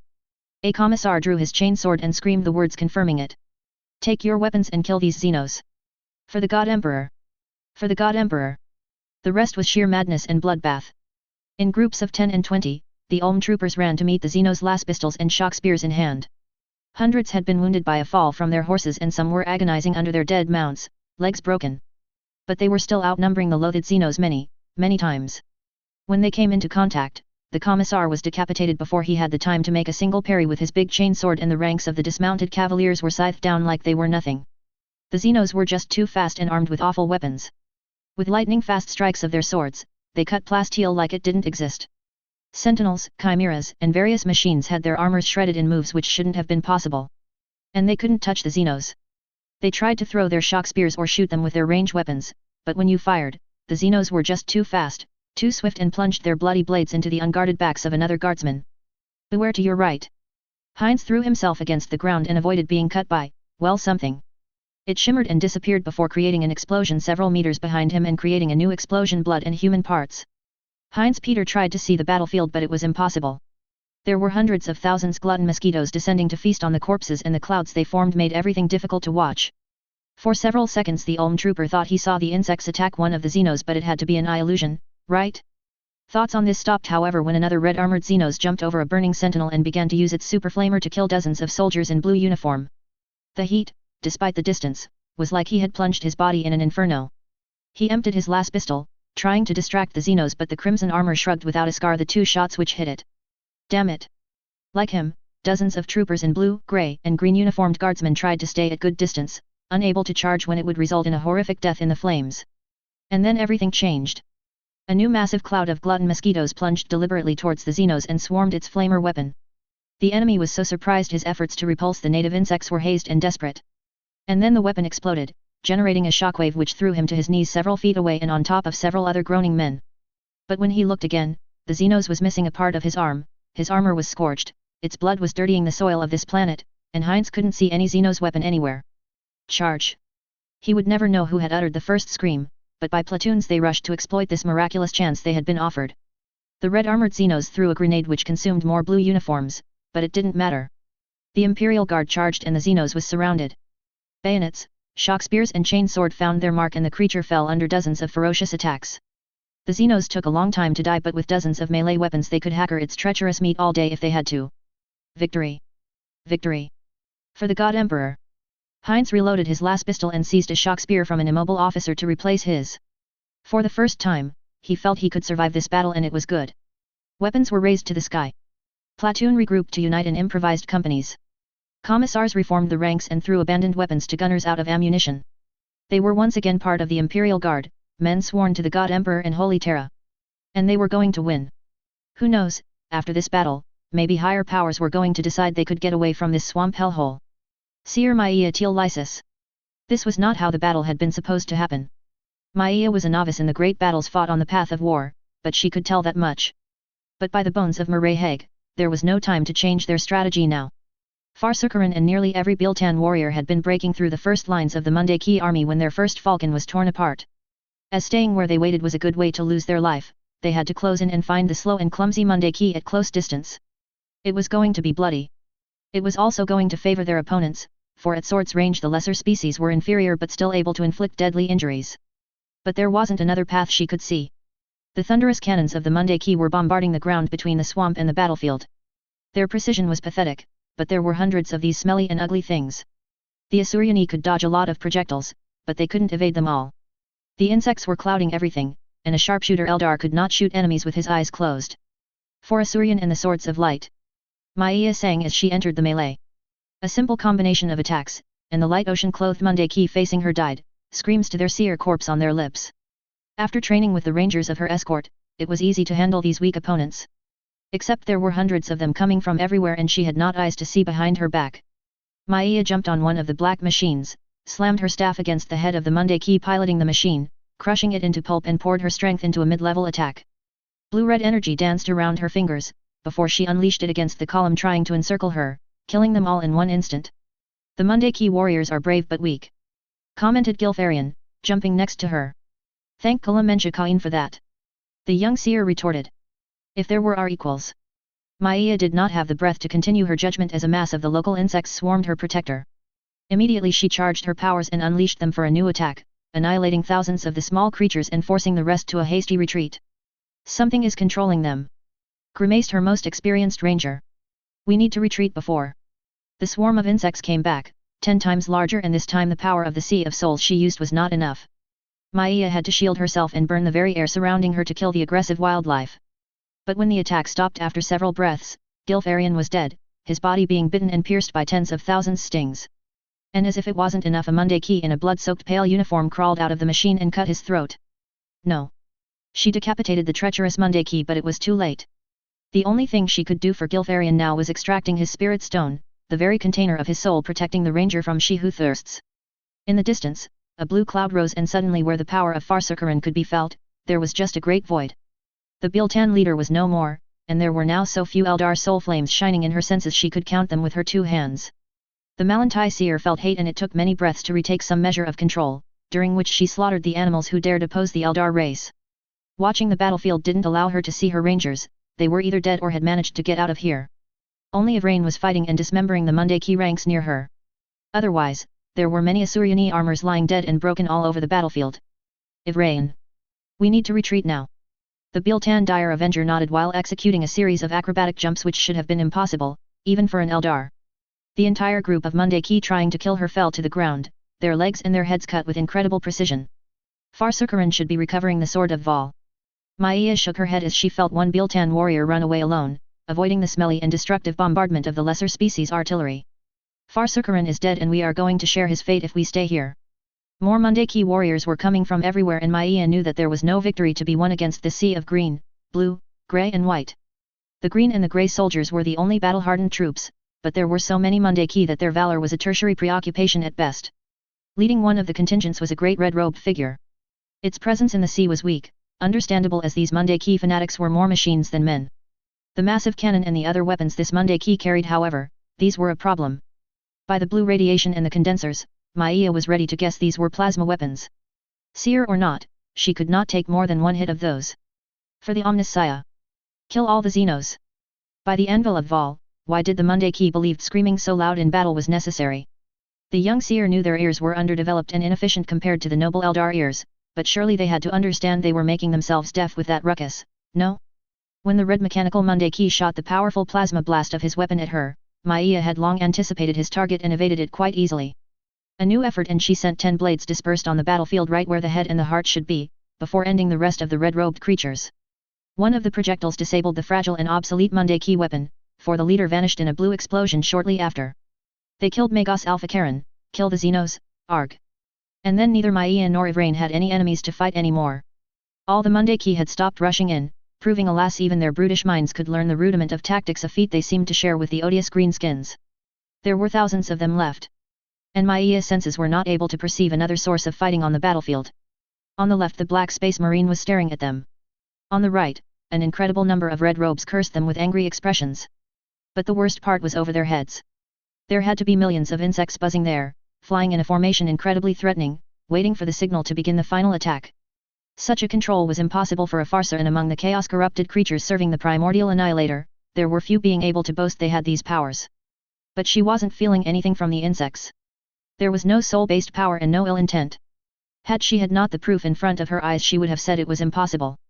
A minor part of the swarm descended at good distance and shaped itself in a vaguely humanoid figure. Surrender or die, buzzed the insect-filled construct. Maia gritted her teeth, and judging by her rigid stance, she knew Ivrain was sharing the same opinion. The Mundaki Imperium was notorious for its hate of the Eldars, and being taken prisoner rarely ended well. She could not use her runes, so watching the threads of the future was going to be limited. The young seer breathed loudly and channeled internally for an infinitesimal cycle power internally. The result was dark and unpromising. There were over 600 paths for her as she stood. Only one saw her see a new cycle on this bloody-soaked ground. The rest, Maia had no wish to be devoured by insects until her bones remained. Worse, their death was followed in numerous cases by the death of their souls as the Mundaki destroyed their spirit stones. Sword of Vol or not, orders or not, she didn't want to be devoured by she who thirsts. We surrender, she spoke in the brutish language of the Mundaki. Ivrain repeated the same words next to her. Their weapons were placed on the ground. The Mundaki army rushed at them and a loud protest escaped her lips as her arms were bound behind her back. Unfortunately, this was just the first of a long list of humiliation. Dirt and foam were thrown on her armor. Her helmet was ripped off by several of the red-robed primitives. And she screamed as a Mundaki twisted her ears. Hey guys, the ears aren't just for show.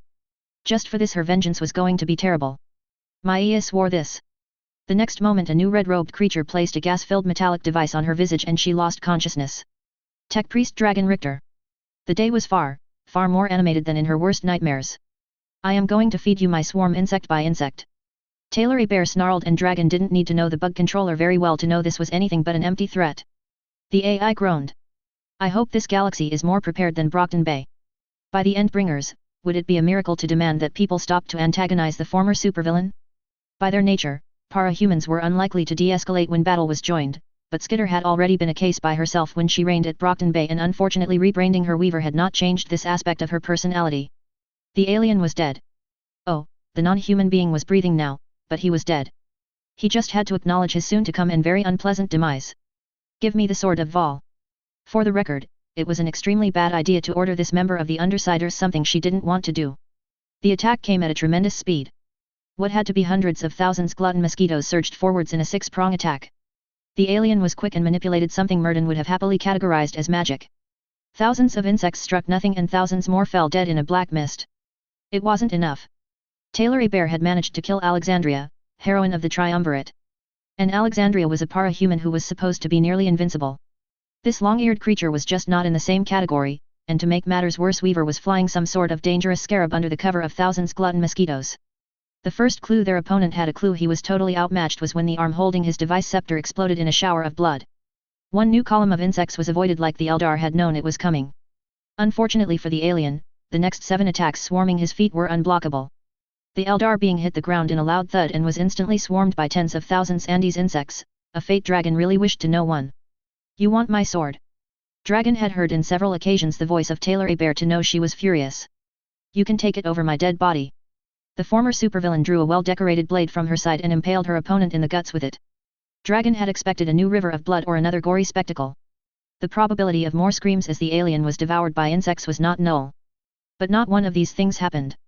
The moment the sword was embedded in the flesh of Weaver's enemy, there was an explosion of unnatural energy and the entire body of the non-human was transformed into a sort of crystal construct, which exploded into thousands of shards the next second. It was so beautiful and unexpected. Dragon failed to order the tech priest inside the Karen tank the order to place another shell in the cannon.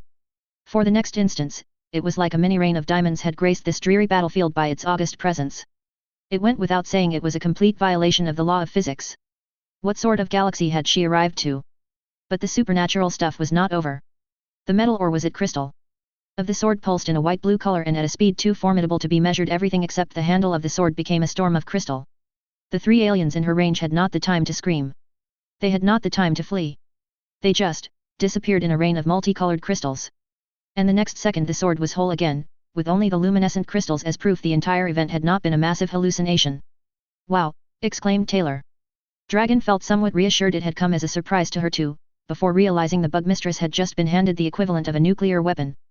After this battle, she was going to find a corner to mourn in peace. Her sanity, or what was left of it after this dreadful year, deserved it. Returning her attention to the battle, it seemed it was almost over. The swarm moved to destroy the last alien warriors, and those enemies who had a functioning brain realized their chances of victory were infinitesimal. Their tanks had all been destroyed, they had no artillery support, their company had been decimated and their leadership was gone. 3 or 4 recognized it and tried to flee, but the race of 2 aliens was stopped forever by the massive space marine who had come with their visitors. Dragon grimaced by reflex when she saw the massive black fist crush the human-sized skull like a rotten fruit. She didn't like these aliens, but it was a very unpleasant way to die, though suffocation and being devoured by insects easily beat it. A normal human would have no chance to emerge alive. As it was, the aliens were so fast that one managed to slalom between the hundreds of bayonets, laser fire, explosive shells and other melee and distant weapons before disappearing in the fetid green landscape of the Andes swamp. "Are there more enemies about to provide more animation today?" she demanded while leaving the turret of the tank and trying her best not to show her disarray. Just what she needed, plenty of bloodthirsty enemies, and she had none of her dragon armors ready to counter the serious threats. "We've just captured the last 2 Xenos warriors," Weaver rolled her shoulders while gathering in her hands a full hand of her dangerous scarabs. "I can't see other enemies around the spaceport." It wasn't extremely reassuring. On the other hand, if their enemies had more reinforcements on hand, surely they would have used them directly in the first minutes of the battle. The aliens had been outnumbered massively by the human soldiers. And yet they had attacked anyway. Of course, if there had been no bug controller para-humans to help them, the outcome may have been very different. "I'm going to call another company to come planetside to fortify the spaceport anyway," said the young woman, and Dragon felt a pinch of guilt because the other para-human looked terribly young for her age after she sheathed her sword and removed her helmet. "We need..." Whatever suggestions or tactical possibilities might have been announced after that, they were lost as a dark blue-haired woman took her in her arms. "You saved us, Major." And then what happened was absolutely unprofessional as the woman with an Asiatic appearance delivered a long and passionate kiss to Taylor Hebert, who didn't look like she made a lot of effort to struggle and stop the moment. Dragon was in a mood to giggle before realizing she had the means to record both the audio and the video of this moment. "Oh my dear, you have given me so much blackmail points. Major Taylor Hebert." "Not a word," Taylor warned Captain Sachiv Eldayev of the 6th Company. "My lips are sealed," replied the brown-haired officer with a large smile. Taylor sighed. The smiles around her were so large she had no doubt the men and women in high orbit would know within minutes' way, and she had shared a kiss. And now that she looked around, Dragon had also an expression which was far too gleeful to be honest. What madness had seized her to kiss back? Right now she was going to say think the mint taste of Wei's lips. She shook her head to focus on more important subjects. She was a major of the Imperial Guard. They had just fought a battle, and besides, she was attracted to boys, not girls. Taylor ignored the loud voice in her head telling her to begin a second kissing session and stared sufficiently long at her subordinate for him to lose his smile. "What are our losses?" The question forced Sachiv to give her a far darker expression instead of an amused smile. 6th Company has lost 74 men, Major, and 5 more are in such state I don't have a lot of hope the medics will be able to save them. The captain gave her a very disturbed look. "If I had not seen what these freaking Xenos were able to do to our men and chimeras, I would have not believed the reports. Their blades are cutting plasteel like it doesn't exist, and their techno-sorcery put out of service nearly all the auspexes and Vox communications for 10 minutes. Captain Sachiv Eldayev looked in the direction where the corpses were examined and prepared for funeral ceremonies before resuming his report. "Overall we were lucky, but as I say, 79 men will never fight on the front lines anymore. We have around 30 wounded to diverse degrees, but in a week they will likely have all recovered for active service. The losses in equipment are 7 Tauros, 1 Sentinel, and 3 Chimeras. The tech priests have not made their recommendations known yet, but I don't think they will be able to convince the machine spirits to repair this kind of damage. Taylor was forced to nod in approbation. The Eldars, the name of this long-eared and murderous species, had technology which even on Earth bet would have astonished expert tinkers. They had swords capable to cut plasteel and military-grade alloys. They had furtive systems that made them quasi-invisible until they were on top of you. They had some sort of projectors allowing to spread hundreds of false images on the battlefield and force the defenders to pour precious ammunition on false targets. The only saving grace apparently was that the Xenos had not built their super technology to counter her insect-based arsenal. Taylor would love to say they had learned the lesson, but between the glutton mosquitoes, the razor beetles, and the combined answer of the regiments present on site, the Eldar company had been wiped out. I will speak with the colonel and see if we can send you 1 or 2 platoons from the other companies to replace your dead. How many soldiers have the other regiments lost? The insect-controlling para-human asked the remaining members. Will I get a kiss if my report is good? Answered teasingly Alya Svrov. Taylor sent her subordinate her most threatening glare. She had a feeling she was going to do it a lot once they returned to their troop transport. Worse, it didn't look it had a lot of effect if the whispers and the chuckling were any indication. Apart from us, the Andes troops are the ones who have suffered the least, commented the swordswoman once they had finished mocking her. Their artillery training kicked in the moment they saw the Xenos coming, and they provided accurate artillery fire after reforming their lines. They lost 90 men in the first 10 minutes due to the sheer surprise of the attack, but overall their second company is still in fighting condition if the Eldars decide to come back for a second round. And they have the chance to be in their home system, intervened Lieutenant Vladislavius Arav. I don't doubt the local governor will accept to send new recruits to fill their losses. As the Andes regiment was the smallest regiment of the 4 which had participated in this battle, there was a good chance this prognostic was correct. And the Wuhan and Ulm guardsmen. There was no way this was going to be good. For one, those 2 regiments had provided the bulk of the army gathered at the spaceport. They had also been the one with the least battle experience. And finally, she had seen the Xenos massacre them like it was child's play. We have the final numbers for the Wuhan 23 RD, admitted Corporal Edgar Artyomov, her heavy weapon expert. Their 9th company has been butchered. They deployed close to 1,500 men for this expedition, but we have already confirmation close to 620 have been killed, and they have several dozen men who will need Mechanic-U's replacement limbs if they want to continue their service in the Guard. This is horrible, and she meant it. They have lost more than a third of their strength in less than an hour. Most of their officers are gone too, added Wei. Taylor decided deliberately to watch the battlefield instead of her lips or her visage. Their captain and all his staff were slaughtered by the high-feathered leader who tried to challenge you in duel. Many lieutenants were killed trying to rally the troops and the Xenos. I think Colonel Ta will decide to dissolve the company and spread the survivors through the rest of his regiment, Sachiv Eldiev affirmed.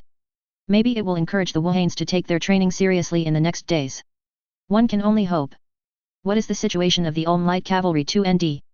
Well, first I think we can remove the cavalry part of their name. Any other time it would have sounded like a bad joke, but Lieutenant Arav was grimacing. I don't know what these damned Xenos have done to their horses. In her opinion they looked more like weird zebras, but by the Golden Throne it was fiendishly effective. Close to 96% of the animals went mad right after the first shot was fired, and the ones which didn't were killed in the first counter-charges. Neither the Cavaliers nor the tech priests have a single idea to heal whatever witchery was done to their brains. Unless it stops in a few hours, we will have no solution but to slaughter the horses. Commissar Zuev, your opinion? As always, the discipline executioner officer was standing like a dark shadow, alone but vigilant. For the first time since her arrival on Faye, he had no new scars and battle souvenirs to show on his face. These horses have been tainted by the sorcery of the Xenos, said their highest-ranked commissariat representative. While it is exemplary to not sacrifice a worthwhile resource, the horses have just been used as a weapon against the men of the Imperial Guard. Should the perfidious Long-Ears attack again, they would present an unacceptable problem. The enemies of the God Emperor are treacherous by nature, and they won't hesitate using a second time a tactic which has worked in a previous battle. Taylor seized a water container and emptied it slowly. In months before, she would have refused to kill so many animals. It was obviously not the horse zebras' faults, they were scared by whatever the Eldars had done to them. But a horse in this climate was a drain on resources, more specifically in food and water. In space, it would be worse, for the space aboard any orbit ground transport was limited and thus precious. After the battle, nearly every horse had refused to be mounted by humans. As much as she wanted to avoid it, the animals had just stopped being useful. And if they were not an asset, it stood to reason they were a danger and had to be put down. See the opinion of the Ulm officers and their commissars, Weaver ordered after a few seconds of reflection. If they can't be ridden anymore, their place isn't in the Imperial Guard. Zuev saluted and marched north to see to this. He was not a man to waste his time making small time. You have not given me the Ulm casualties. Apologies, Major. We have only incomplete estimations, but of the 7,200 which were here to welcome us, nearly 2,000 are dead and over 600 or 700 are seriously injured. A lot of their wounds are due to the fall from their horses when the animal panic spread uncontrollably in the ranks. Colonel Mack is unconscious but the medics think he will recover in a few hours. His second is dead however, and so are 60% of his officers. It was getting more and more difficult to think they had won today. By the end of the week, it was possible the number of dead men and women was going to reach the 3,000 mark. It would not include the hundreds of wounded, the lost equipment and the ravages of what had been considered a small detour without importance several hours ago. On the plus side, Dragon was here and so Magos Lankovar has someone to pester other than her when he wanted descriptions of Earth-Bet's technology. On the downside, she had met another non-human race and one more time, the species had arrived with the firm intention to wipe them on sight. What was the problem with this galaxy that every technologically advanced race wanted to kill them? I can't say I am really happy to hear that, Taylor told the soldiers in front of her. It was a massive understatement. Hundreds of people were dead because the head Xenos had wanted a sword and was ready to kill everyone to hold it in his slimy effeminate hands. We killed around, 120 of the long ears. Around this number, yes Major, replied Valeria Petrov. Counting the wounded, that had to be a trade of 1 Eldar life for 30 human ones. By the Cymurg, they had better not to meet these Xenos in anything like near equal effectives. Will the Ulm regiment survive? Demanded Captain Eldiev. Several of their companies weren't there today. I'm told the ones who didn't ride from their garrison fort were the sick, the ill, and the demoralized sinners, and given the appearance of some Ulm guardsmen, she really hoped it was an exaggeration. I suppose the generals of Wuhan and Nix will decide their fate in the coming weeks. The entire system is aware there was an Eldar presence in this system, now it's up to the sector's authorities to decide what must be done. Of course it meant that until proper forces were sent to Andes Primus and ensure any follow-up attack was too costly even for these pseudo-space wizard elves, the Lankovar Expeditionary Force was going to stay here and fortify the spaceport, though she could rotate the companies between the planetary duties and waiting in high orbit. And if the good Magos propose another detour, I suppose we will know better than to accept after that. Sergeant Gavril Forkas. It might be repeated a lot of times before he held his last breath on a distant battlefield, but Gavril was going to repeat it today. High-ranked adepts of the Mechanikus were strange and half insane. Their obsession to rush into unexplored ruins was well documented so Gavril was not going to elaborate on it. One of their lesser weaknesses, looting diverse battlefields of everything attracting their attention, was less well known but had caused uncountable issues in the last millennia. Taylor Hebert had warned him she had already seen their benefactor dissect hundreds of orcs in the name of the Omnissiah. Consequently, the former Dark Angel should not feel too surprised the Cogboys had descended on Andes Primus to seize the corpses of the Eldars and whatever weapons and Xenos artifacts had not been incinerated in the battle. After all, unlike the Greenskins, the Eldars were undoubtedly using a form of extremely advanced technology, a pity no human sworn to Mars or Terra had ever succeeded in reverse engineering their inventions. Still, it was boring. Gavril supposed he should be flattered he was considered the best choice to make sure the 2 unconscious Eldars in stasis coffins didn't escape, but frankly given the precautions employed, the Skitarii aboard the Magos Laurentiis could have replaced him. The surviving Eldars had their legs and their arms bound, their bodies foamed in a sort of material nullifying Shinnik abilities and their eyes were blinded by modified isolation visors. After that they were gassed with a substance which could have plunged a great beast into a comatose state and ultimately they had been placed in the aforementioned stasis coffins. The Astartes sergeant was not going to say the prisoners would never escape under his watch. It was tantamount to challenge several immemorial laws to screw the odds and make you their laughingstock. But unconscious and in a stasis field, the main risk came from outside. Eldar rescue parties had an annoying tendency to do things that weren't supposed to be possible. In his opinion, it was better to kill the Xenos and burn all their devices. Strangely on this he was in accord with the commissars. Alas, the Mechanikus were listening reasonable choices in M35 as much as they did in M31, and the qualifier for it could be politely described as never when he was a legionary. Proof in case, he saw a tech priest escorted straight to a vault with a container full of the Eldar spirit stones in his mechadendrites. If he remembered correctly, these things had been worth a considerable fortune on the black market in his days, not that a loyal legionary was supposed to know of these things, oh no. Fortunately, after 10 minutes of exacting security procedures and gene scans proving he was truly the space marine he pretended to be, the Eldars were placed in a high-level containment/prison area and Gavril tried to go back to his shuttle as discreetly as his massive battle armor authorized him. His efforts failed long before he was in view of the flight hangars. As he went out of a magnetic elevator, he was intercepted by Quester Alena Wisemer, Lankovar's second-in-command. "Ah, Sergeant Forkas, I was searching for you. Come with me and read this data slate." Trying not to exhale a loud breath of consternation, the legionary pretending to be a Dark Warden nodded and accelerated his pace to not be distanced by the female Quester. To his pleasant surprise, someone had visibly remembered the latest reports and for once the information was incomprehensible Low Gothic. Karen Battle Tank Pattern Dragon Technical Data. Engine, HL310V12 Multi-Fuel. Weight, 46 tons. Length, 9.00 meters. Width, 3.50 meters. Height, 2.44 meters. Crew, 4. Ground clearance, 0.48 meters. Max speed on road, 49 km per hour. Max speed off-road, 30.5 km per hour. Autonomy, 410 km, on road, /275 km, off-road. Fuel capacity, 584 liters internal.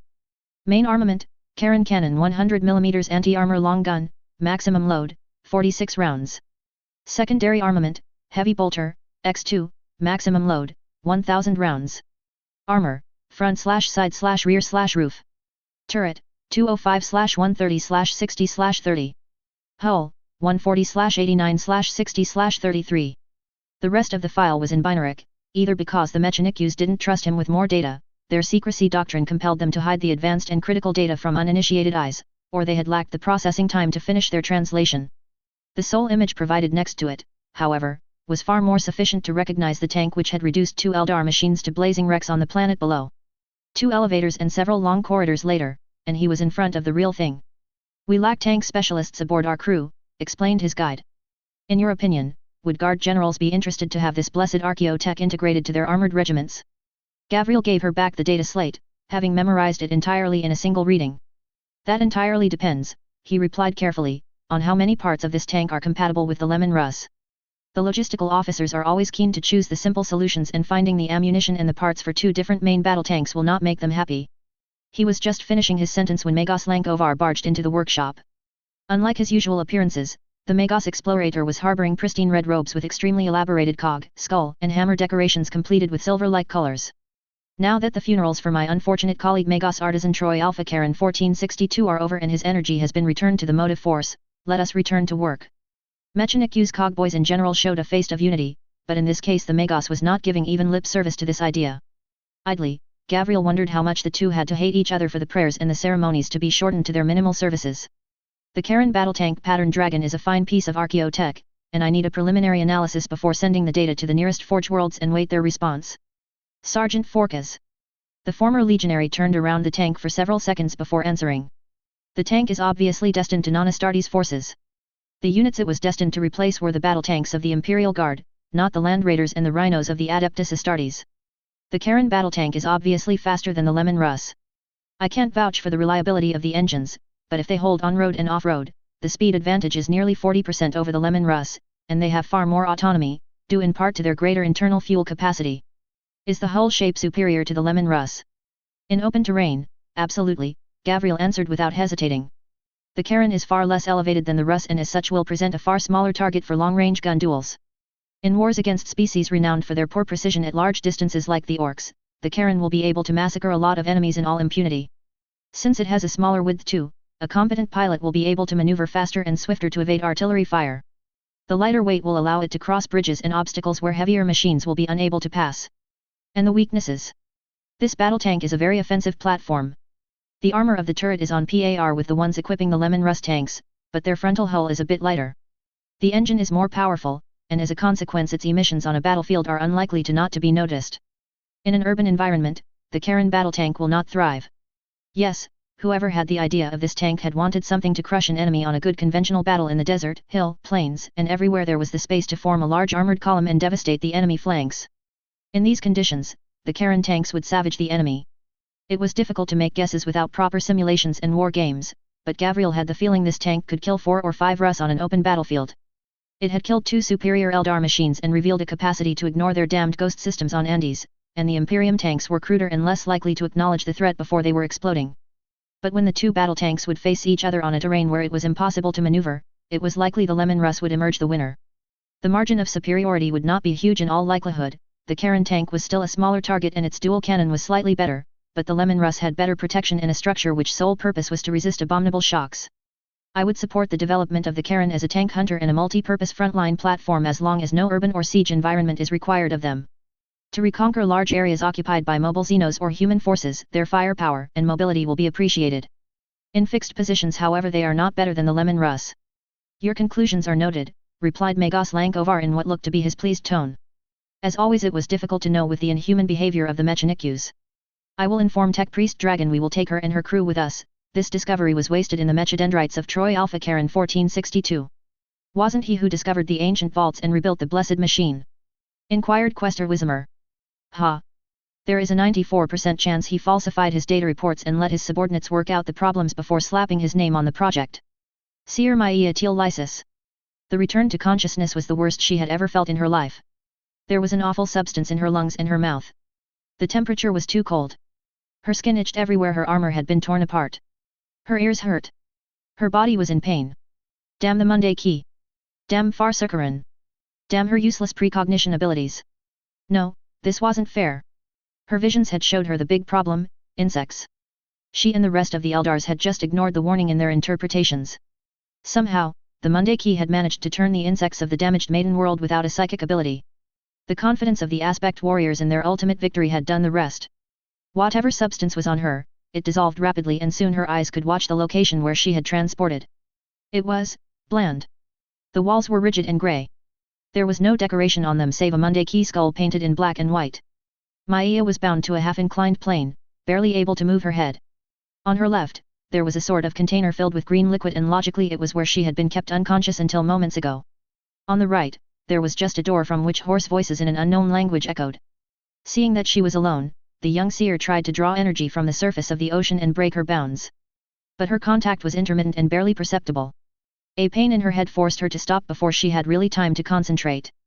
Something was blocking her abilities, and it was outside the prison walls. As if her attempt had been noticed, a red-robed Monday Key followed by two smaller followers entered her prison. Prisoner 52674E01 is awake and appears to not suffer from any debilitating effects of the G99 method. Vital signs good. Prisoner psyker powers efficiently disabled. Restraining null devices and security measures are operational and functioning within acceptable parameters. Release me Monday Key and I will show you. One of the small red-robed creatures stuck her with a sort of whip coursing with blue energy. Prisoner 52674E01, you are not authorized to talk, chided her the taller Monday Key like he was her better. There was not a word uttered, but one of the assistants seized a metallic object and gagged her with it. The rest was just humiliating. Blood, hairs, nails, the Monday Key took everything they wanted from her. And the cell was getting more and more uncomfortable. The cold was not stopping and the itches on her skin were getting unbearable. She didn't know how many cycles she was forced to endure the creature's attention before it stopped. The lights were ugly and never changed luminosity. The red-robed creatures were different, but all seemed to have removed their ugly pink flesh for even uglier metallic extremities. She tried to do some spiritual meditation, trying to stop her anger from breaking out. Without her helmet and most of the protection granted by her armor, she was very close from being pathless. When she opened her eyes, sensing a new presence, it was a new red-robed creature which was examining her while blurting several noises at irregular intervals. This was one looked mostly flesh outwards, but her nose wasn't easily abused. Inside, the Monday Key was just metal and artificial parts. There was a click and the restraining device forbidding her to speak was removed before falling to the ground in a loud thud. I am Magos Dismirius Lankovar, said the Monday Key in an Eldar so badly uttered it was almost torture to listen to his words. Do not massacre my language, Monday Key, she replied in his gothic brutish tongue. I understand your way with words. Good, this will make us win a lot of time. The red robes opened an instant to take some new primitive devices the Monday Key seemed to play with. You and your imbecilic species have given me opportunities but also great setbacks. My forge world is trading quite regularly with Eldar craft worlds of Obscurus and Pacificus. I want my subordinates to not shoot an Eldar the second they see one, which is impossible when they believe your arrogant race wants to butcher us. I don't care for your problems, Monday Key, Maia replied, though inside she tried to think which craft world had fallen so low to trade and make alliances with these metallic brutish idiots. The primitive names signified nothing to her. She would have to convince him to let her watch a star map. No, I don't suppose you do, hissed the creature calling itself Lankovar. You wanted the nebulous shard, didn't you? And on this the red-robed humanoid seized a sword on his back which was indeed Elsa Bryn. Even partially cut off from her seer abilities, Maia could feel its sheer power, though there was something strange with the aura. Then the Monday Key advanced towards her and before she had the time to wonder what exactly it had in mind, it placed the handle of the sword in her fighting hand. Maia screamed. It was like one had suddenly poured molten lava in her body. Her nerves screamed and screamed in a pain which made the suffering felt in the last cycles insignificant. She tried to tell the sword of Val to disable what had to be an old Ildari defense system, but to her horror the sword refused. Elsa Bryn had always accepted someone to bear her, and Maia was judged unworthy. In an excruciating lancing cycle, she and all the Eldars were judged unworthy. You are denied. You are unworthy. You are denied. You are unworthy. You are. When it stopped, she was half delirious and broken. Why? Why was one of the greatest blades forged by Val himself refusing to accept Asuryani hands? It looks like the security systems on the sword are incapacitating Eldars too, commented the Monday Key. Farsukaran had to have seen a thread where she was holding the sword. But why hadn't he noticed it was a failure? Why had he followed this path when it had to be evident she was a prisoner? Either she was going to have another chance to grab the sword of Val, or the Biltan Asuryani talent had been in error on nearly every point. What are you going to do with me? The Monday Key made a sign of his hands, which was not certainly a polite greeting. You will be one of my experiment subjects until your body fails. I have rarely the opportunity to dissect Eldars. Unblinking eyes turned to the entrance of her prison. Prepare to reinsert 52674E01 in stasis with level black crimson containment procedures. There were many species which would have gloated or mocked her, but not this Monday Key. There was little emotion coming from this being at the moment. At best there were some shadows of indifference, and her headache was becoming worse just trying to examine it. My allies will come to rescue me, you know. Many times this announcement had been sufficient to terrorize hundreds of lesser species into submission. The red-robed Monday Key just scoffed. If they have a death wish, then the Adeptus Mechanicus of Mars will of course oblige them. And 2 more breaths, it added something even more delusional. This galaxy is ours to explore. Colonel Karl Mack. And all these brave souls are by the God Emperor's side now, for they have fought and protected a world of the Imperium from the depredations of the Xenos. Their sacrifice will be remembered for years in our hearts and our memories. In battle, we purged ourselves of our doubts. In victory, we returned to the foundations of the Guard, loyalty, determination, and honor. Simple words, but ones we must never forget as we continue to fight across the stars. Andes stands, Ave Imperator. This was the longest speech he made in years, and it left him a bad taste. Plenty of his men would be forgotten in days, like they had been by the rest of the Imperium for several years in this backwater. Still, as long as someone remembered. Ave Imperator! Shouted thousands of guards in answer. Karl Mack saluted in an automatic reflex the Imperium flag and watched the assembly in front of him. The spaceport of Andes Primus was unrecognizable 10 days after the battle.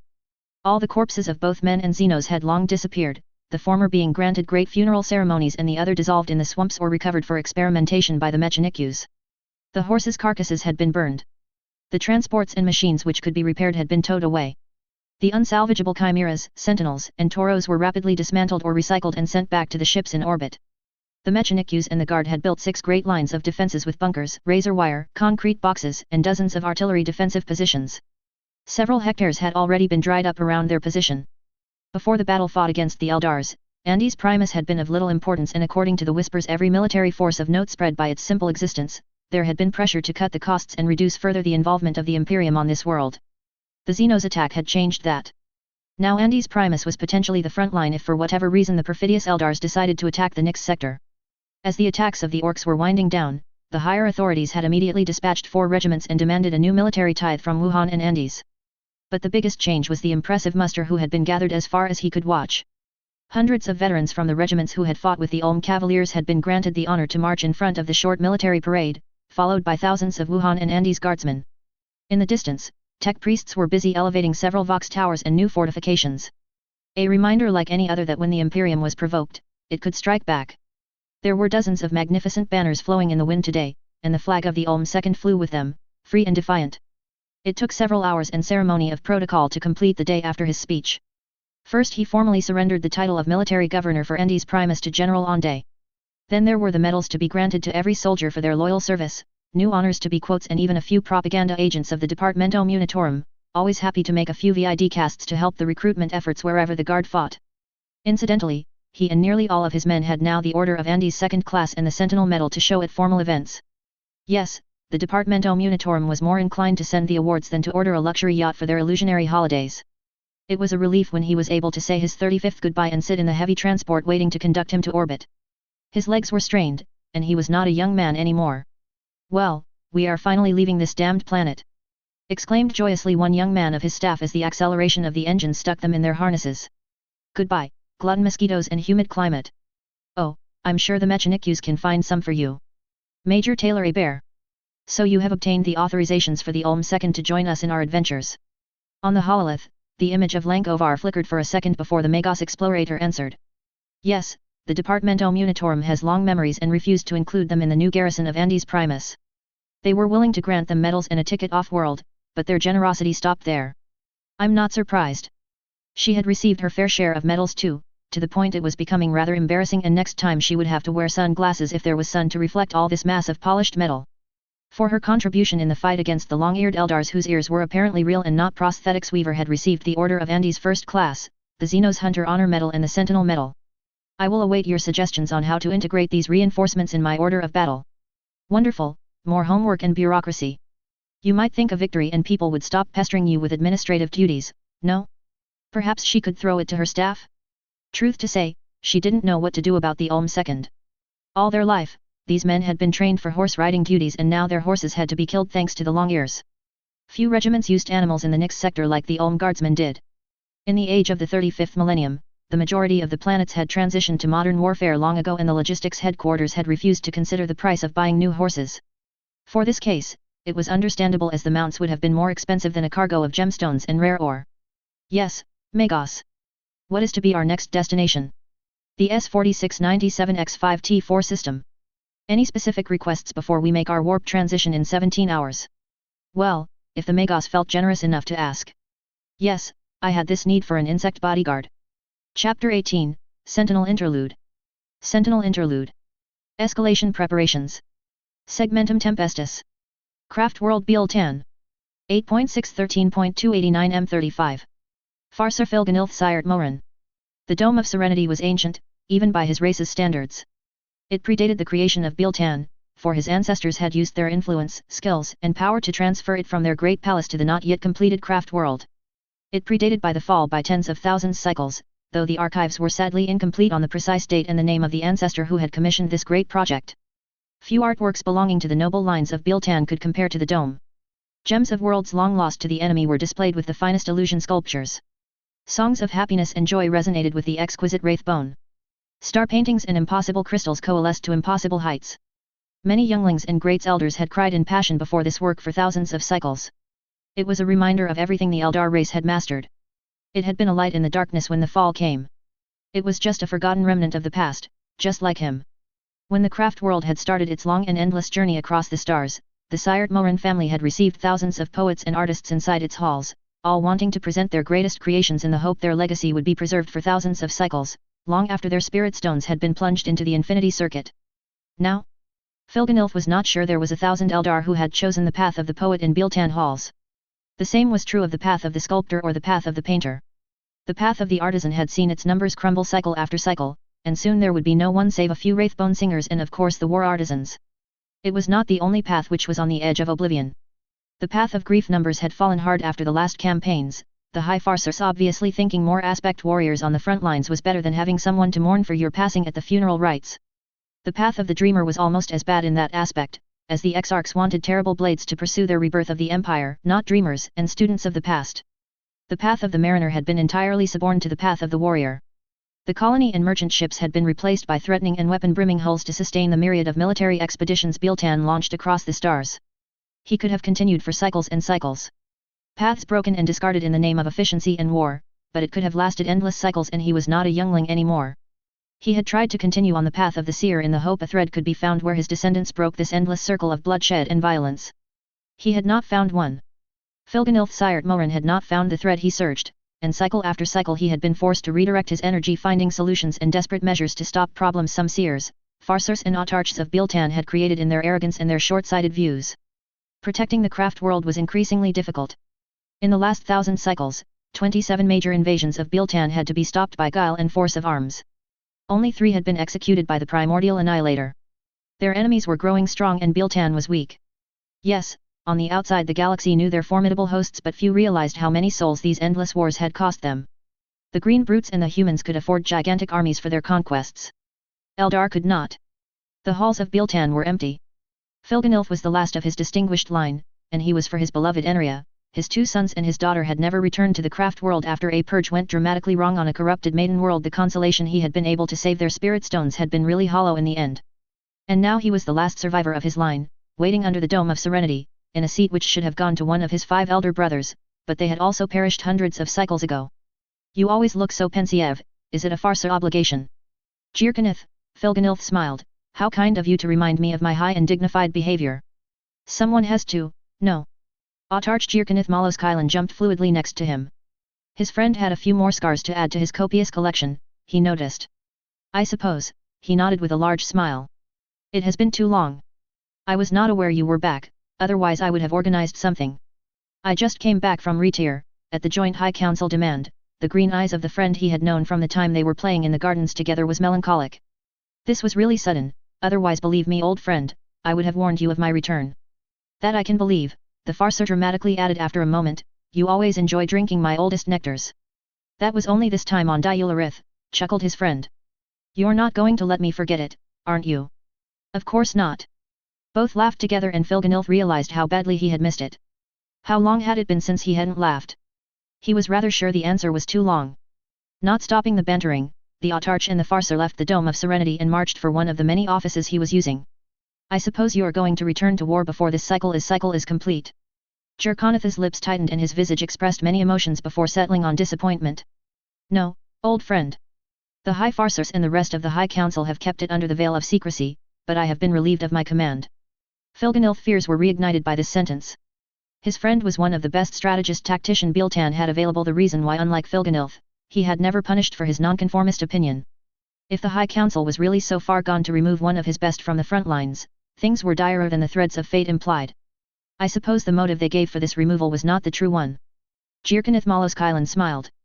On the last Psi recording I was given, there is a commendation and an affirmation I deserve some rest after my glorious victories of the last cycles.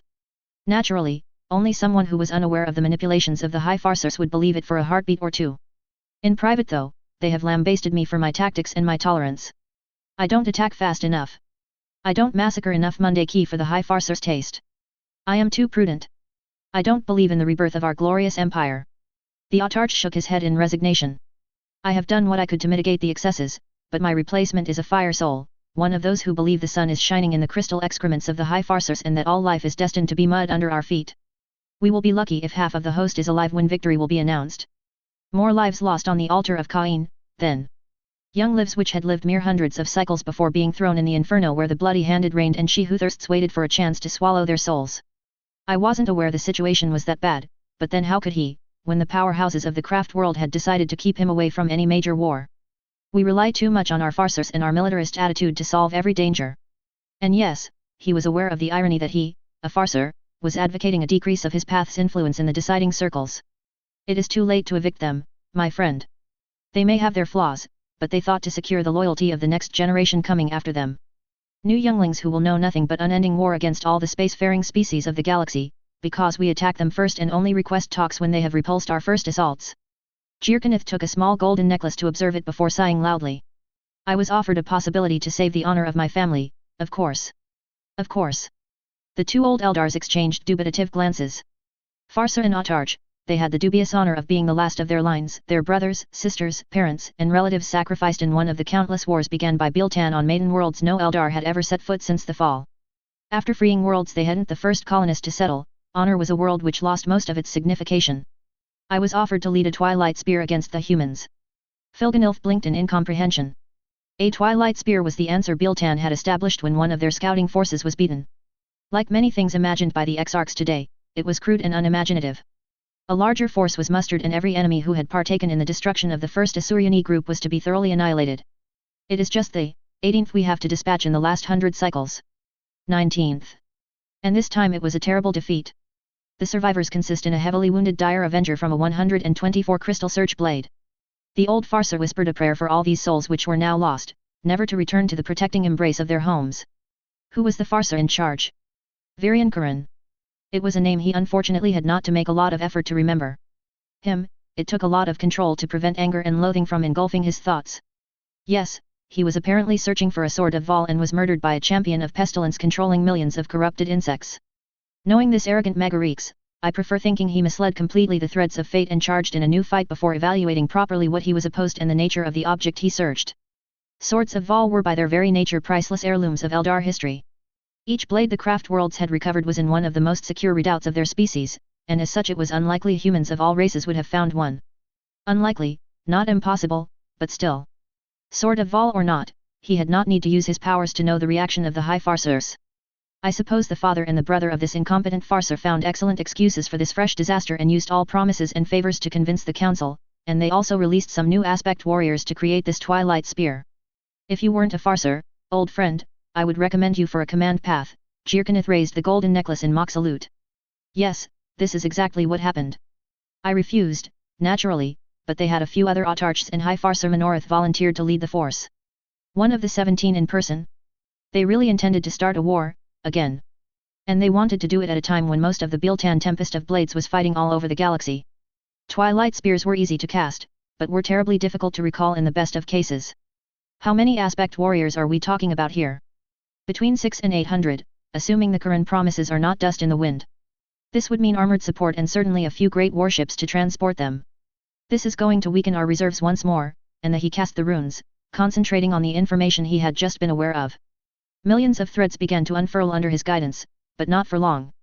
Suddenly he began to feel the threads disappear by the thousands. This was not a shadow point. At least he didn't think so. It was more a series of flashes and something repulsing the powers of the ocean. I have difficulties seeing the outcome, he admitted, stopping the threading of the fates. Where was Kirin killed? Suthanal. This was absolutely not what he wanted to hear. This is a region where many bases of the Ngur's servants were found. Are you sure? Filganilf fixed his old friend with an intense expression. I can see you the appropriate constellations if you want, but I remember many worlds close to Suthanal were functioning as command centers for the purges of the silver metal husks. Of course, most of these advanced bases didn't survive the fall.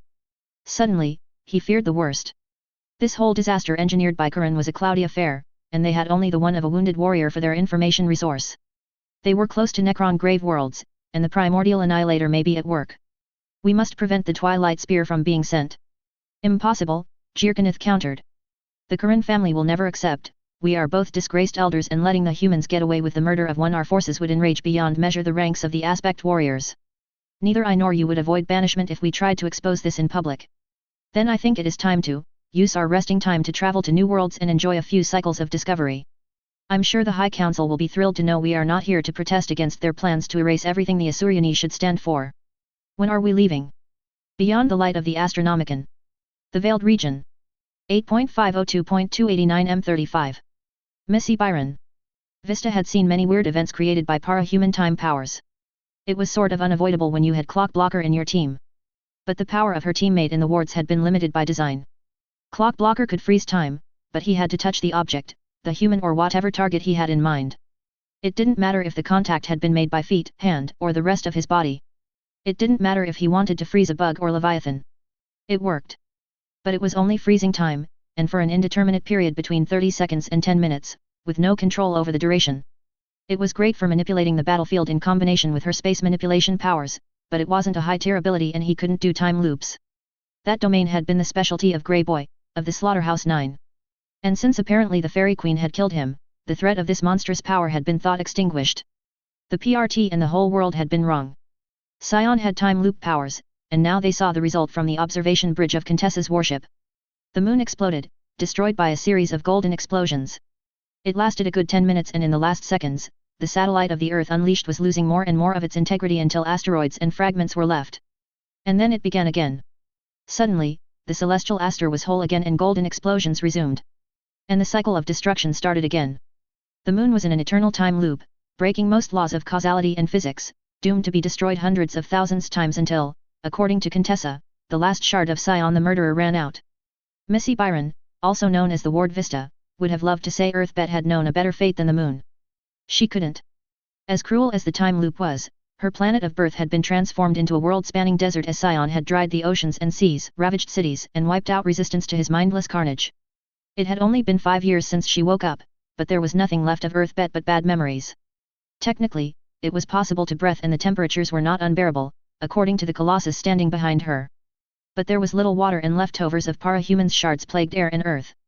While she had been offered to go down and see with her own eyes, Earth was now a graveyard and billions had perished. There was nothing left of her parents and her friends. The only recognizable things were the pyramids and a few monuments lucky enough to survive the Holocaust done by Scion. So Scion managed to cross the dimensions and bring Earthbet and the moon in this reality in order to anchor its presence. Indeed, replied in an emotionless voice Contessa. The entity didn't survive the last fights, but by then too much damage had already been done. The moon was stuck into a time loop when he tried to imprison the Cymurg. As for Earth, he figured by the 50th hour that it was far simpler to remove every source of water than to kill every man, woman, and children one by one. Vista had to bite her tongue and ask if this was really the best Cauldron could come up with. These guys had the ability to give powers, and particularly powerful ones, at that. They had a lot of influence, enough to manipulate the Protectorate. And for all their actions, they had still been caught with their pants down, like Clockblocker would joke. That did not give her a good opinion of the Thinker and what her new goals were. Yes, they had saved her. She had seen the images of things that were by all descriptions demons and monsters, but she didn't trust Cauldron at all. How could one trust them when their motto seemed to be doing the wrong things for the wrong reasons, ally with the wrong people and cause the wrong outcome? Thanks to the courageous sacrifice of a strike team in a future which never will be, we have managed to stall the plans of the demons of change for the time being. Earthbet is gone, but the Imperium lives and must be prepared to counter the plans of chaos. Missy frowned and put her hero mask on to hide her disgust. I'm sorry, but I don't think I like very much being a part of your plans. Judging by how the Space Marines stood still next to her on the bridge, they certainly didn't voice their opposition to the member of Cauldron a lot. Your para-humans are. Yes, we are invaluable. I listened to your speech the first time. Missy did her best not to scowl.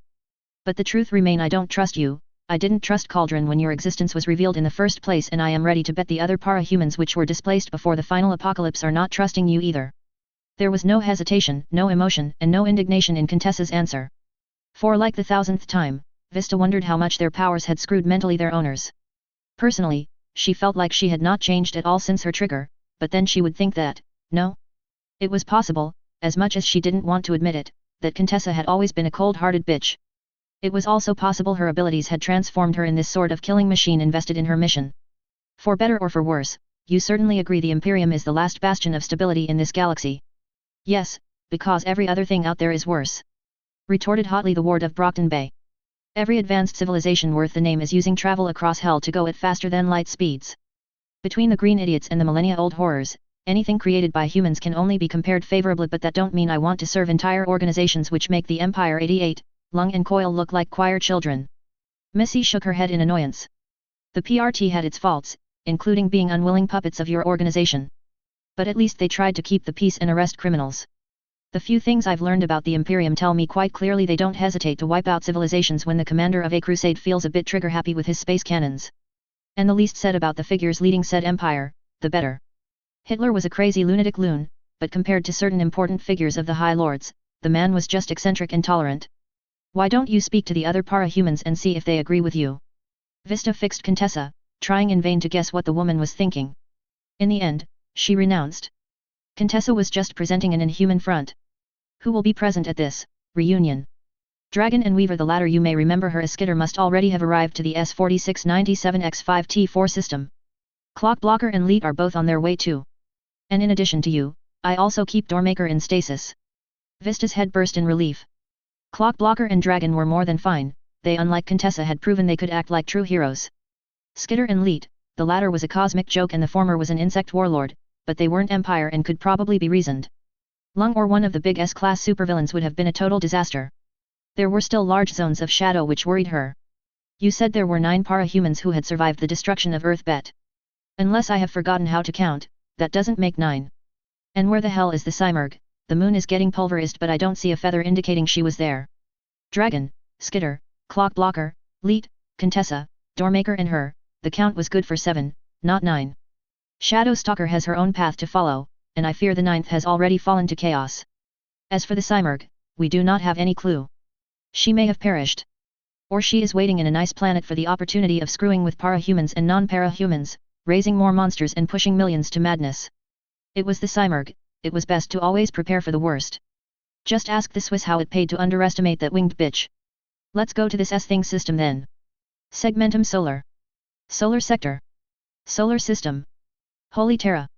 0.380.290 M35. Sophia Hess. Training to become an elite assassin of the Officio Assassinorum was an unimaginable succession of suffering and hellish training. There were many military and para-human organizations on Earthbet which were famous for threatening their soldiers with exercises with real ammunition, shooting those who failed a session or leaving you naked in a freezing environment. The Officio Assassinorum of the Imperium of Mankind began at this level of insanity and increased the pressure from there. On her first day, Sophia had completed an obstacle course where she could very well have lost her life, shadow powers or not. There had been flamethrowers and plasma wires every 5 meters, spikes and barbed wire had been covering the ground in generous quantities, and after 5 minutes, the sadist operators began to pour an airborne toxin. This had been the morning wake-up, so to speak. Afterwards, she had been told to climb a skyscraper covered in a sort of glass material. No, she hadn't been granted any rope or the security essentials professional mountaineers took for granted. The authorized help had been 2 daggers and that was it. Her lungs had been in fire when it was over, and the less said about her muscles, the better. In the afternoon, she had taken her first drive lessons aboard a sort of flying shuttle jet. The instructions had been limited to "you're on your own," and then she had been forced to do 3 laps in a labyrinth, pursued by missiles and fired upon by laser turrets. The driving lesson had ended with a monumental crash. She had only survived by becoming intangible, and then her new teacher had placed her in a sort of torture cage, before teaching her the language of High Gothic. The next days had come with more insane activities, trials, and challenges. However, the day part was a misnomer, really. Clade Primaries Xanaria Lithes was not hesitating to unleash the hellish morning alarm in the middle of the night, and too often Sophia had collapsed in exhaustion after over 17 or 18 hours of non-stop strenuous obstacle courses and lessons. By the 10th day, she had begun to lose count of the day-night cycle and the number of tests she had performed. Survival was all what mattered, and the different environments taxed her muscles to the limit. Inside the assassin temples, every type of landscape could be recreated, and this offered a crazy number of possibilities to her murderous mentor. Carry a bag full of metal on your back and run in a swampy environment? Check. Transport half your weight in water across a desert? Check. Find your way in a maze similar to a warship corridors before hundreds of bombs went off? Check. Worse, every trial, every order and every lesson had only 2 outcomes, failure, death, or success, which led to new trials and tests. It was not a game, and the dangers weren't simulated in the slightest. Sophia was the only apprentice Xanaria Lithes taught, but there were other Calidus instructors in the vast complex they called a temple. And while her professor generally began their sessions with no one else in sight, there were from time to time opportunities to see girls and young women try the same sessions she had just completed. Most of the time, they died, and while Sophia didn't know them, their deaths were bloody enough to empty her stomach in the next seconds, with the terrible feeling it might have been her down there being impaled on blades or roasted in the burning pits. At least, she had vomited or cried the first times. But session after session, it had no longer been the case. Sophia wasn't sure when she had first realized her mentor master was changing her. Worse, the feeling she was changed had not horrified her at all. But it was like, there was something missing. In the sessions after this point she had not thought much of it, but it was when Xanaria had whispered to her she was a blade destined to eliminate the enemies of the God Emperor that Shadow Stalker had understood how deeply the changes had affected her. Sophia had heard the words and she had felt good. It shouldn't have been like that. She was Shadow Stalker. She was a predator, something redoubtable, yes, but not something one wielded. She was her own mistress, she was a predator, and yet the words felt good, the prospect of facing great and dangerous enemies. Somehow, electricity wasn't bothering her anymore. She had always been in excellent health, but this new hell training had given a body of pure muscle, and her strength, her speed, and the rest of her capacities were largely at the Olympic level now. They were changing her, and she hadn't found a single thing she could do against it. Since her sessions left too little time for propaganda and the like, she supposed they forced her to swallow their doctrine when she was unconscious. Certain canticles she had recited after her first climbing and hot pursuits of the day had come out of nowhere. But it was so invasive, so good, and each time she said the words, it felt so right. For those that defy the Imperium, only the Emperor can judge your crimes. Only in death can you receive the Emperor's judgment. When she had said yes to the fatidic question, she had thought about escaping at the first opportunity. But there was no exit which was not guarded by things able to vaporize you in a millisecond. Courtesy of her shadow powers, the defenses now included big flashy lights. There would be no shadows to escape. The alarm screamed and she jumped out of her small resting place before a second thrill had the time to sound. Shower, clothes and a green paste serving as breakfast were done in a couple of minutes, and the moment she closed the door of the space serving as her quarters, Xanaria was waiting for her. Immediately, Sophia bent the knee, not wishing to endure another obstacle course for her lack of respect. 2 minutes and 29 seconds. Acceptable. Who are we, apprentice? We are the killing tool of the Imperium, master. We live to honor the Calidus temple and die to serve the Emperor. What is to be Calidus? To assume the shape of the accursed and deliver death from the purity within you, that is to be Calidus, master. Good, very good, rise apprentice, and follow me. The pace the Clade Primaries imposed today was rather slow, though Sophia was sure before she came here she should have sprinted to not be distanced. Like most days, the visage of Xanaria had changed, her eyes were now a deep black and her hairs were long and black. She still had the skin-tight black uniform of the assassin Orm on her, however. The room they entered after 10 minutes was not one she had come before, at least not that she remembered. Unlike most of the temple, the walls were painted white and the equipment dispersed everywhere screamed medical facility. She wasn't able to say how half of it functioned, but between the vials, the tubes of bright green liquid and the prosthesis, the role of this room was obvious. It seems we are quite a bit early. Without warning, the traits of Lithis shifted back to one of the appearances she took to train her, blonde hairs in a braid, light blue eyes. The red lenses and the head part of the uniform were not worn today and she was quite a bit taller. It will give us some time to discuss the hierarchy of the temple. First, congratulations, you aren't any longer an apprentice neophyte. Thanks, she replied, but inside she felt a bit of displeasure. Everything she had done until now was the training of a neophyte. It was not a morale booster. Apprentice neophytes are also called apprentices of the 10th level, formally. As the name implies, there are 10 levels in your apprenticeship, with the 10th being the lowest and the first the highest. Once you are accepted as apprentice of the first level, your master in your case can nominate you to the Grand Master at any moment to undertake the final trial, an official assassination mandated by the High Lords of Terra. You are still far from this point, but you have climbed the first steps and you are now an apprentice of the 9th. And it leads us to a new trial today, one where genetics prime over skill and fortitude. This wasn't reassuring at all. How did you manipulate genetics in your favor? Like a queen of blades, Xanaria Lithis went to one of the containers and after taping a complicated code, drew a vial of black liquid and went back to show her the object. In this vial, there is a powerful drug the first Cyrus Calidus invented several thousand years ago. We call it polymorphine. It is this drug which allows every Calidus assassin to transform into a million different appearances and infiltrate the enemy ranks under a friendly appearance. The ability was not that much a surprise after everything she had observed in the temple, so this drug gave the Imperial assassins a powerful changer-like power. What is the cost? The cost, my apprentice, is the simple truth that the majority of humanity doesn't react well to this drug. And Calidus assassins are Calidus assassins because we have the polymorphine. It is the heart of all our tactics, doctrine, and assassination abilities. Whether you are charged to kill a traitor governor or a space marine, use of polymorphine is paramount. Okay, now she felt anxiety. Men are by their hormonal balance and their lack of flexibility unable to cope with more than 5 transformations in their entire existence, which is why we are recruiting only girls. But if the failure rate of the men in the first generations was nearly 100%, this doesn't mean there can't be complications. Complications, Master? Yes, complications. Approximately 10% of the 10th level candidates develop lethal allergies to the polymorphine after a dose is injected in their veins the first time. Another 30% have their bodies rejecting the drug between the 2nd and the 10th dose. 10% more have their body break down before the end of the first year. It is why the procedures of the Calidus temple are only second to the Culexis temple. We often do not hesitate to make extensive manipulations in the genotype of entire planets to have the thousands of young girls we need. You are an exception in this regard, for you are quite a bit older than most recruits and do not come from one of our main recruitment sectors. This was crazy. She had no idea how many apprentices were killed in the trials she had survived, but it had to be a lot. She had no idea of the real numbers, but they had to be high, 60–70% easily. And now the Clade primaries was telling 50% of the best candidates were failing, because their very body failed them? This was more insane than the first trials added to each other. Traditionally, the first dose of polymorphine is injected at the start of the 9th level. A door opened and 2 massive servants equipped in heavy black armors dragged a young red-haired woman by the arms. Judging by the countless places where her skin had turned blue and the dozens of wounds, it was almost a miracle she was breathing. I have decided this will be your first test for the 9th level, declared Xanaria Lithis. While some experienced assassins think they can keep their birth appearance for temple affairs, my experience is totally against this sort of emotional weakness. We are Imperial assassins and we use everything in our arsenal to eliminate our targets. The fingers which touched her lips and her cheeks were lukewarm, but the words conveyed with the touch were icing her to her very soul. You will abandon your first mortal shell. Together, we will forge your new one. When you will leave this room, you will have given everything to the Officio Assassinorum. Your looks, your body, and your name.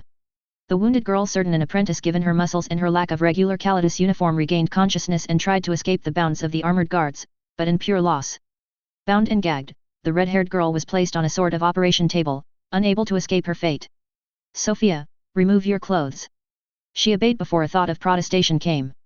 The sort of black sportswear uniform was abandoned on the cold floor as were her boots. Is the drug going to hurt? Atrociously, replied Xanaria. Reshaping the human body is hardly something painless, and one never forgets the first time. Now concentrate. I want you to take the appearance of this failure. Assimilate all traits, study every detail of your enemy, and change. The bite of the vial syringe entering contact with her blood brought her a gasp in the first couple of heartbeats. This was nothing however compared to the ocean of agony which engulfed her 5 heartbeats later. This was like she had just been poured poison in her lungs, fire in her legs, and each bone, muscle, and organ in her body was hammered by a mad scientist.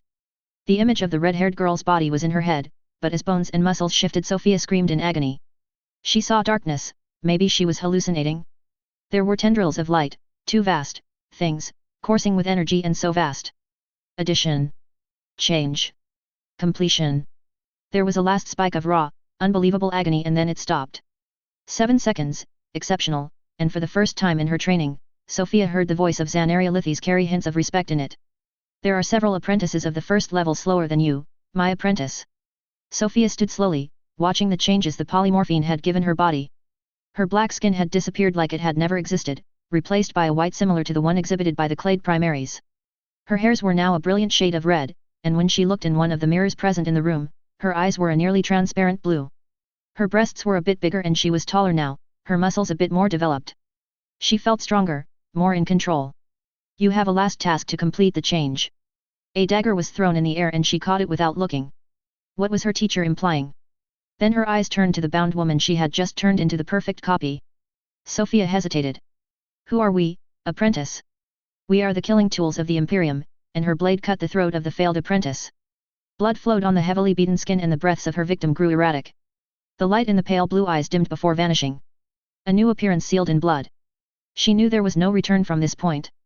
They had broken everything in her and now the only question was how long they would spend tempering the blade before they declared her ready. A roll was placed in her hands.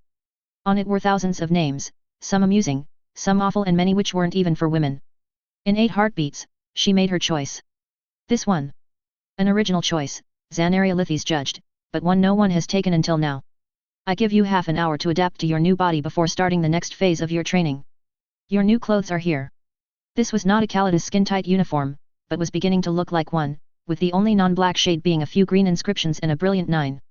The cloth espoused her new unfamiliar body and she felt colder than ever. You are CA608MQ17XL9, Elena Kerrigan, apprentice of the 9th level, Officio Assassinorum. The real training begins now. Ultima Segmentum. Nyx Sector. Smilodon Trench Subsector. Andes System. 7.534.289 M35. Tech Priest Dragon Richter. According to the psychological books she had read after several crazy debates on foe, Dragon knew there were 5 stages of grief. The first step was denial, which was followed by anger, bargaining, depression, and acceptance. If someday they found a way to return to an Earth bet which wasn't ashes and dust, Dragon would publish an article to affirm it didn't apply to para-humans. Or at least, that it didn't apply to Taylor A. Bear. The denial when she had announced the ruin of their home world had only lasted a few seconds. She had sufficient evidence and the insect mistress apparently had respected her words enough to believe her sum up of the post-behemoth disaster. Of bargaining and depression, she hadn't yet seen a single trace. For the moment Weaver was stuck to the status full-blown rage and there was no sign she intended to change her mind about that any time soon. You might think the next best thing to 10 days was sufficient to calm down, but in the case you subscribed to this opinion, you hadn't met the former warlord of Brockton Bay. Taylor A. Bear had sworn to kill Scion 634 times in her presence, and the rest of her death threats had been so inventive and nasty some of the soldiers standing in the vicinity were whistling in appreciation.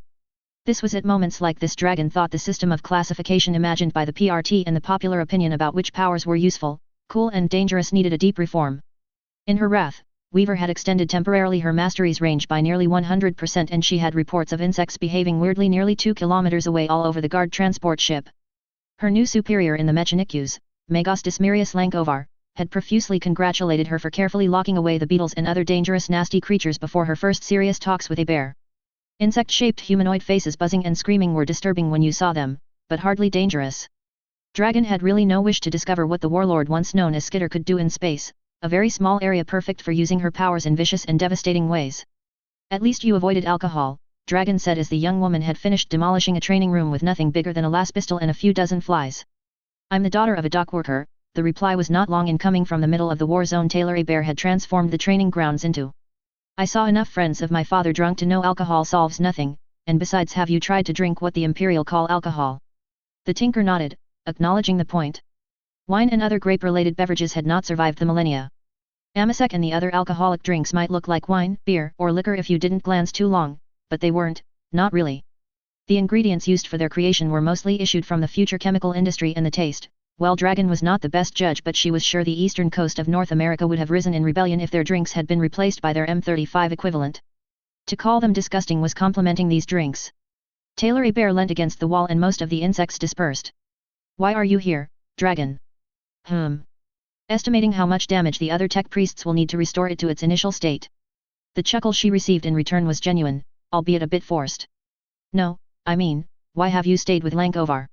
The moment they were many warships in orbit, you could have left. I know the Mechanic is as far removed from good and heroism you can possibly dream. This was something she had thought a lot about, really. There were many reasons in the end to follow this course, ranging from the logical and pragmatic to the idealist. You are right, I could have escaped their vigilance. But my contribution with rebuilding the Karen battle tank would have ensured a high bounty on my head. I don't exactly enjoy the idea of being hunted across this galaxy, not when I haven't the slightest idea to return to the one where we were born. I must also watch you over, the Simurgh alone knows what you will do if you don't have someone to oversee your actions. I am not that irresponsible, protested Weaver. Dragon thought it was better to return a bland look and move on from there. Speaking of the Simurgh, the Endbringers. Behemoth and Leviathan were confirmed destroyed by Scion before I arrived in this dimension. I don't know if the Simurgh received the same treatment. It's entirely possible her annihilation was confirmed minutes later. She was never the most powerful of the Endbringers. No, just the one obsessed with mind games, with plans including huge parts of sadism, psychological warfare, and eldritch horrors. Taylor A. Bear sighed while trying in pure loss to comb her black hairs. Better to assume the Simurgh is alive. I won't accept she is dead until I see the corpse and order my bugs to devour it, just to be sure, you understand. Yes, with any other opponent, Dragon would have it called paranoia, but this was the Simurgh they were talking about. Anyway, I will be of this expedition for a couple of years, I think. The sudden all-out attack from the Long Ears has proved the databases I was able to read had glaring black holes about the state of this universe. And for best or worse, the Mechanic is one of the best options we have to one day travel back to a friendly M3 Earth which isn't a dystopian nightmare. Couldn't you try to reform the Mechanic by yourself? You were idolized by tens of thousands and recognized as the greatest tinker of the world. Dragon tried not to look too pleased with herself at Weaver's compliment. I think you severely underestimate the size of the problem, but I thank you for the vote of confidence. She shook her head in a motion she didn't require. The Mechanic has laws, traditions, institutions, and codes against innovation and rapid change. It doesn't matter right now whether they were established for right or wrong reasons, they are in place and to change them you need to be on top of the system. I am still years away from assimilating a significant percentage of the Imperium technological base and afterwards the tools in my possession would still need to be adequate. Best case is, I would need to convince a fabricator or a high Magos to let me rule his forge world in all but name, and I don't think I can emphasize how loud the old red robes would scream if I ever propose that. If changing the system from the inside isn't possible, it would be best to start from scratch. No. Dragon had considered this scenario already. There was just a tiny problem with that. For this to work, I would need a planet with abundant mineral resources, and certainly the beginning of a workforce receptive to the idea of reform. A larger tech base available wouldn't hurt too. And colonizing a planet is not cheap. In fact, buying the planet in the first place is not cheap. You might get one if you get to retire a Lord Commander Militant, in a century or two. The mistress of insects and arthropods of all kind grimaced. I won't deny they are more inclined to give me medals when I kill their enemies than selling me planets at discount prices. An internal chronometer informed her tech priest Dragon Richter had to return to the Magos Laurentiis for several meetings and other brainstorming sessions which quite unofficially were boring as hell for an AI like her and there was no forum to moderate while they squabbled in the dark. Good. I must return on the cruiser, try to think about something else while I'm away. Like kissing this Asian top model you hired in your staff, you are so cute when you are watching her with dove eyes. Dragon had to avoid some rebel sent at her and left the training room in a hurry. Idly, she activated some servitors and looked if the 12 betting pools predicting the love life of Weaver were increasing their activity. They were. I swear the Imperial can be worse than foe when it comes to smut, conspiracies and star-crossed lover stories. Beyond the light of the Astronomicon. Eastern Fringe. Solemnace World Engine. 8.617.289 M35. Cryptek Somatek the Patient. Thievery had not been considered a grave crime when the Necrons had still been called Necrontiers and hadn't the slightest idea how strange and illogical the galaxy could be. Well, as long as you stole an artifact from your social caste and the object you had robbed was less than a 20th of the dispossessed's fortune, you might be able to get away with it. Nobles were the exception. Overlords, Neemsers or any lesser member of the aristocracy were absolutely forbidden to steal the possessions of another noble. Whether you were a noble or not, if evidence existed you had stolen from the ruler caste, the punishment was death, and certain dynasties had invented methods to keep you in agony for a very long period of time. Abandoning their sick and irradiated flesh had made stealing clearly an impossible task. When everyone was following the orders of the overlord without the ability to disobey and said leaders considered thievery a honorless and sacrilegious deed, stealing was supposedly an extinct crime, a reminder how weak they had been before drinking the poisoned gift of the Citan. But it seemed that in all great matters there were exceptions to the rule, and Trazyn the Infinite Collector was the one the Necrons had to accept in their ranks. Lesser races and great thieves would steal scepters, strange artifacts, swords, guns, and minor treasures. Trazyn the Infinite had during his last travel stolen an orc gargant. Yes, a gargant. The ultimate expression of violence for the greenskins. The war engine most galactic armies took a good look at and fled with their tail between their legs. That gargant. And because stealing it was not sufficiently impressive, the chief archaeovist had decided to bring the owner of the massive machine a warboss of above average size and 20,000 of its troops. Had Somatek had not experienced thousands of similar situations since the process of biotransference had made him immortal, he would have lashed out, but experience had made him realize Trazyn was Trazyn and there was no way to change his mind. He would have just to transform 80% of these barbaric creatures into green paste, cut the head of the warboss to prevent any escape attempt and cut the hearts of the runs and disable the most dangerous devices of the gargant. It was just a processing cycle like any other in the archives of Solemnace. We will move these orcs on the new level and get rid of the ones which were collected 61 expeditions ago. I obey, Cryptek. And remove these horrors with 12 paws and the freezing breath. We got much better specimens 7 expeditions ago. It was a never-ending quest, truly. The Solemnace galleries had never stopped expanding the world engine aside, Somatek had manipulated time and space to create over a dozen empty pocket dimensions. There were also the wormhole-type portals allowing the Solemnace cryptex to access over 20 worlds where the collections had been hidden in deep underground bases. And despite this, they were always forced to make choices, removing artifacts, planetary killer devices, warships, tanks, armies of young species and the like. Their overlord had promised several times the collection would not be modified when the signal came for the Necron race to rise again from eternal slumber and claim total dominance of the galaxy. Somatek had his doubts. He had seen too many carcasses of ruined tomb worlds to believe the reawakening would be a painless affair. We will move the clown pests 2 levels down A and D. The familiar alarm telling Somatek something had gone wrong sounded in the galleries. What has gone wrong this time? The cryptek grumbled in a morose tone. I sincerely hope the barriers around the Kruk section aren't weakening. By the time he reached the command nexus, sufficient information had been sent to his databanks for him to know it was one of the devices the chief archaeovist had activated recently outside of Solemnace. Lord Cryptek, the problem lies with the trans-dimensional connectors of the nebulous shard. We have confirmation of a great number of Eldar life signatures killed. The emissions of the sword are formal, there is no error possible. I understand. And he did. In the name of the Silent King, what sort of madness had taken the Infinite Collector to let a sword of Vol in the hands of a human?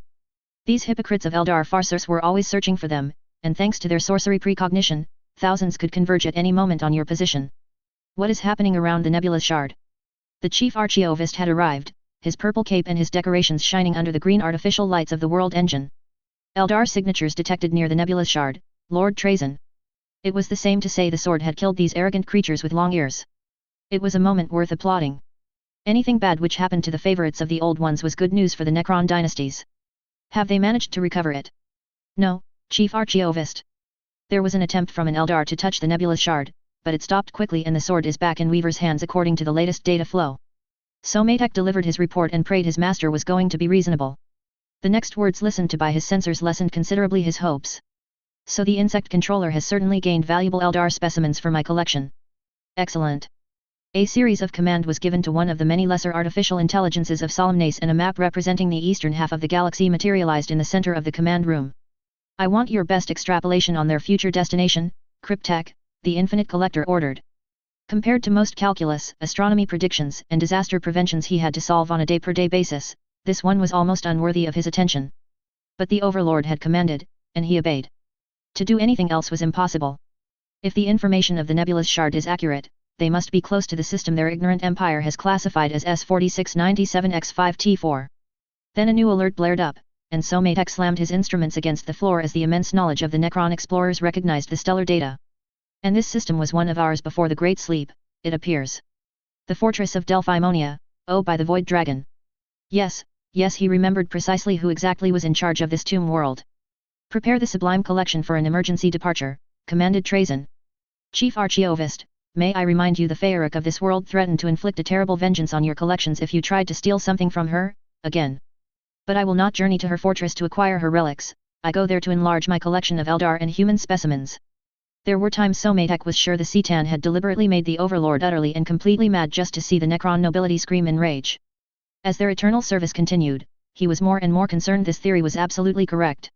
Orders acknowledged, the Sublime Collection is being prepared for your new collecting quest, Chief Archiovist. Ultima Segmentum. Nix Sector. Smilodon Trench Subsector. 7.616.289 M35. Magos Dismirius Lankovar. Dismirius Lankovar had returned to one of his main experimentation rooms 5 standard hours ago. The warp was calm according to the navigator. The Magos Laurentiis was nearly 23 hours away from the translation back into reality and his quester was competent enough to deal with the minor issues agitating the bridge's crew of a warship. Slowly, methodically, the senior tech priest analyzed the Necron crystal with 5 new mechadendrites he had himself developed from ancient archaeotech. The results were illuminating. What could at first sight be considered a pale emerald was in reality the equivalent of a mini-fusion reactor of incredible complexity, and the Necrons had somehow found a way to add a sort of data command combining machine spirit and targeting aspects. And this crystal had been gained from the dismantled wreck of a basic infantry gun. It was extremely fascinating, and frustrating, for by all physics laws, this technology was purely and simply impossible. The conservation of energy law alone should have required fusion devices 3 times bigger A&D. The Magos Laurentiis shook brutally, alarms began to scream, and suddenly all the precautions he had taken in the last hours proved their worth as the crystal was immediately stored behind 10 entire set of protections. Lankovar ordered his 3 servitors to mount guard and activated his boosters before running to the bridge as the walls of metal shook and tech priests of neighboring labs locked their possessions. Before he was back on the bridge, a sensation crawled on his outer skin and the warship stopped shaking. At this moment, the Magos of Stygies 8 knew they had left the warp. Quester, I hope you have a good reason for imposing us this emergency warp translation, he voiced in Binaric to Wizemer as he arrived on the bridge. I think I have, Magos. Mechadendrites pointed to a brilliant gravitic anomaly between them and the outer edge of the S4697X5T4 system. The navigator detected in time this anomaly and I immediately agreed to leave the warp before our ship and the rest of our expeditionary fleet were destroyed. It has to be a space hulk, Magos, emitted a tertiary second tech priest. The mass and the gravitic anomalies alone are. No, it is not, he cut his subordinate. It was a logical deduction, but in this case it was an error. An understandable error, but an error still. And as the images began to arrive on the hololith, his worst simulations were revealed all too accurate. The object which had stopped their journey in the warp was a massive orb of metal, and the insults arriving from the Vox sections and the ugly decorations on it told him everything he needed to know. Begin to send astropathic calls for reinforcements. Inform the Imperial Guard and the Imperial Navy we have found how the Orcs invaded the Nix sector. First the Eldar attack in the Andes system and now this? The probabilities were so infinitesimal. The Orcs have managed to salvage one of their abominable battle moons. Chapter 19, Escalation 4-1 The Death Star. Escalation 4.1. The Death Star. The galaxy is not a peaceful place. Xenos. Traitors. Heretics. Mutants. Warps spawn. Abominations new and old. The list of enemies humanity has to fight on a day-per-day basis would be enough to terrify the most courageous souls if they had conscience of the perils waiting mere light years away to ravage their homes and murder their families in horrifying ways. Yet for all their techno-sorcery and blasphemous powers, the enemies of humanity have failed again and again. For all the myriad of threats assailing the Imperium planets, there are few threats capable to rival the sheer amount of firepower an Imperial battleship can concentrate with its countless macro batteries. More often than not, the self-proclaimed Xenos superweapon will be reduced to orbital debris days after its reveal. When Eldar craft worlds, traitor battleships, and thousands-years-old races have been consigned to oblivion, most enemies encountered in space can be beaten. The problem lies in gathering the required tonnage of warships to wipe out the enemy having the audacity to declare war against His Most Holy Majesty's Imperium. Then there are the Orc attack moons, also known as battle moons, Omega-type battle stations, and dozens of other names, all more fearful than another. The prototypes of these monstrous creations were supposedly met during the Great Crusade, and humanity paid dearly to exterminate the gigantic greenskins in command of these massive scrap hulks. They were nothing but a shadow of the real threat. When in M32 the War of the Beast began, the Orcs had dozens of these attack moons ready to massacre the planets of the Imperium. The fact these massive void crafts have more powerful void shields than the greatest of battleships is bad enough. But there is worse. On the entire surface of the moon, the Xenos place a sufficient amount of firepower to sterilize entire worlds, break armies, and destroy Astartes chapters. These are the secondary weapons, by the way. The battle moon has on average 3 to 5 supercannons. An Apocalypse-class battleship would be unable to fire alone, and a formidable gravity whip which can be the doom of worlds and fleets if given sufficient time to charge. At the height of the beast's power, any arrival in system was preceded by gravitic anomalies. While the moon was flickering in and out existence, phenomena causing massive geological catastrophes like super tsunamis were unleashed over the unsuspecting world. Tides were reversed, orbital structures crashed on a planet and forces were soon too busy fighting for survival to oppose more than a token resistance against the incoming green monsters. The list of bad news could continue on and on. It has been acknowledged these planet machines built by a merciless Xenos race can and will create others from the ruin of the systems they attack, razing and carving planets after the eradication of all resistance. Moreover, the battle moons could and would disgorge an endless tide of Orc warships and armies to protect itself. At the heart of the abominable structure, Orc portals teleport millions of reinforcements at will. In mere minutes, beam emitters could tear every shield and adamantium armor by simple but unlimited gravity manipulation. It went without saying that in mere years, the Orc attack moons became a symbol of terror and dread for all living races and especially humanity. Entire chapters of the Adeptus Astartes and battle fleets of the Imperial Navy fell in futile attempts to destroy them. And the successful battles, bought in oceans of human blood, revealed themselves hollow victories. For every attack moon made inoperable, there were 2 or 3 to take the empty place left by their cousin planetoid. In the end, only the third battle of Olaner and the death of the beast allowed the Imperium to claim victory in this era of death and defeats. With the death of the Greenskin leader, the Orc Empire fell apart as Imperial strategists had predicted. Seconds after the execution of the gigantic Xenos, the great Orcs warboss began to fight each other and the greatest Xenos weapons to threaten the existence of Imperium did not escape this rising civil war. United, the Adeptus Astartes counterattacked and profiting of the divisions plaguing the Orc ranks, detonated plasma cyclonic torpedoes in the heart of the moons. The Orcs, unable to rally, accelerated their decadence themselves and dozens of battle stations and supersized engines were wiped out in an infamous and desperate attempt to use a technology level now unavailable to them. By the beginning of M33 as I write these lines, the Imperium has formally declared an end to this extremis alpha-level threat and while wars against Orcs are unfortunately all too common all over the galaxy, the forces of the Death Watch, the Astartes chapters, the Mechanic-Use biologists and of course my own Order of the Inquisition have sworn to remain eternally vigilant. The simple presence of an Orc attack moon increases considerably the aggression and the growth size of the greenskins. Should any of these Xenos planetoids reappear, their destruction is a priority surpassing every other potential enemy, and yes, I include the Black Crusades in the list of lesser threats. The beast is dead. It is the duty of the Order Xenos to ensure the throne it left empty finds no successor until the stars grow cold. Extract from File 5 DBV 999 ZYFQVR, dictated on the orders from Lord Inquisitor Falcon 046M33, stored on Level 7 OC of the archives of the Enceladus Tertiary Library. Ultima Segmentum. Nix Sector. Smilodon Trench Subsector. Outer edges of the S4697X5T4 system. 7.616.289 M35. Thought for the day, only the insane have strength enough to prosper. Only those who prosper may truly judge what is sane. Major Taylor Hebert. In all the war movies she had been able to see when living at Brockton Bay, the soldiers were standing to attention or waiting patiently in their bases for the action to begin. Perhaps they were already engaged with an enemy outnumbering them 100 to 1.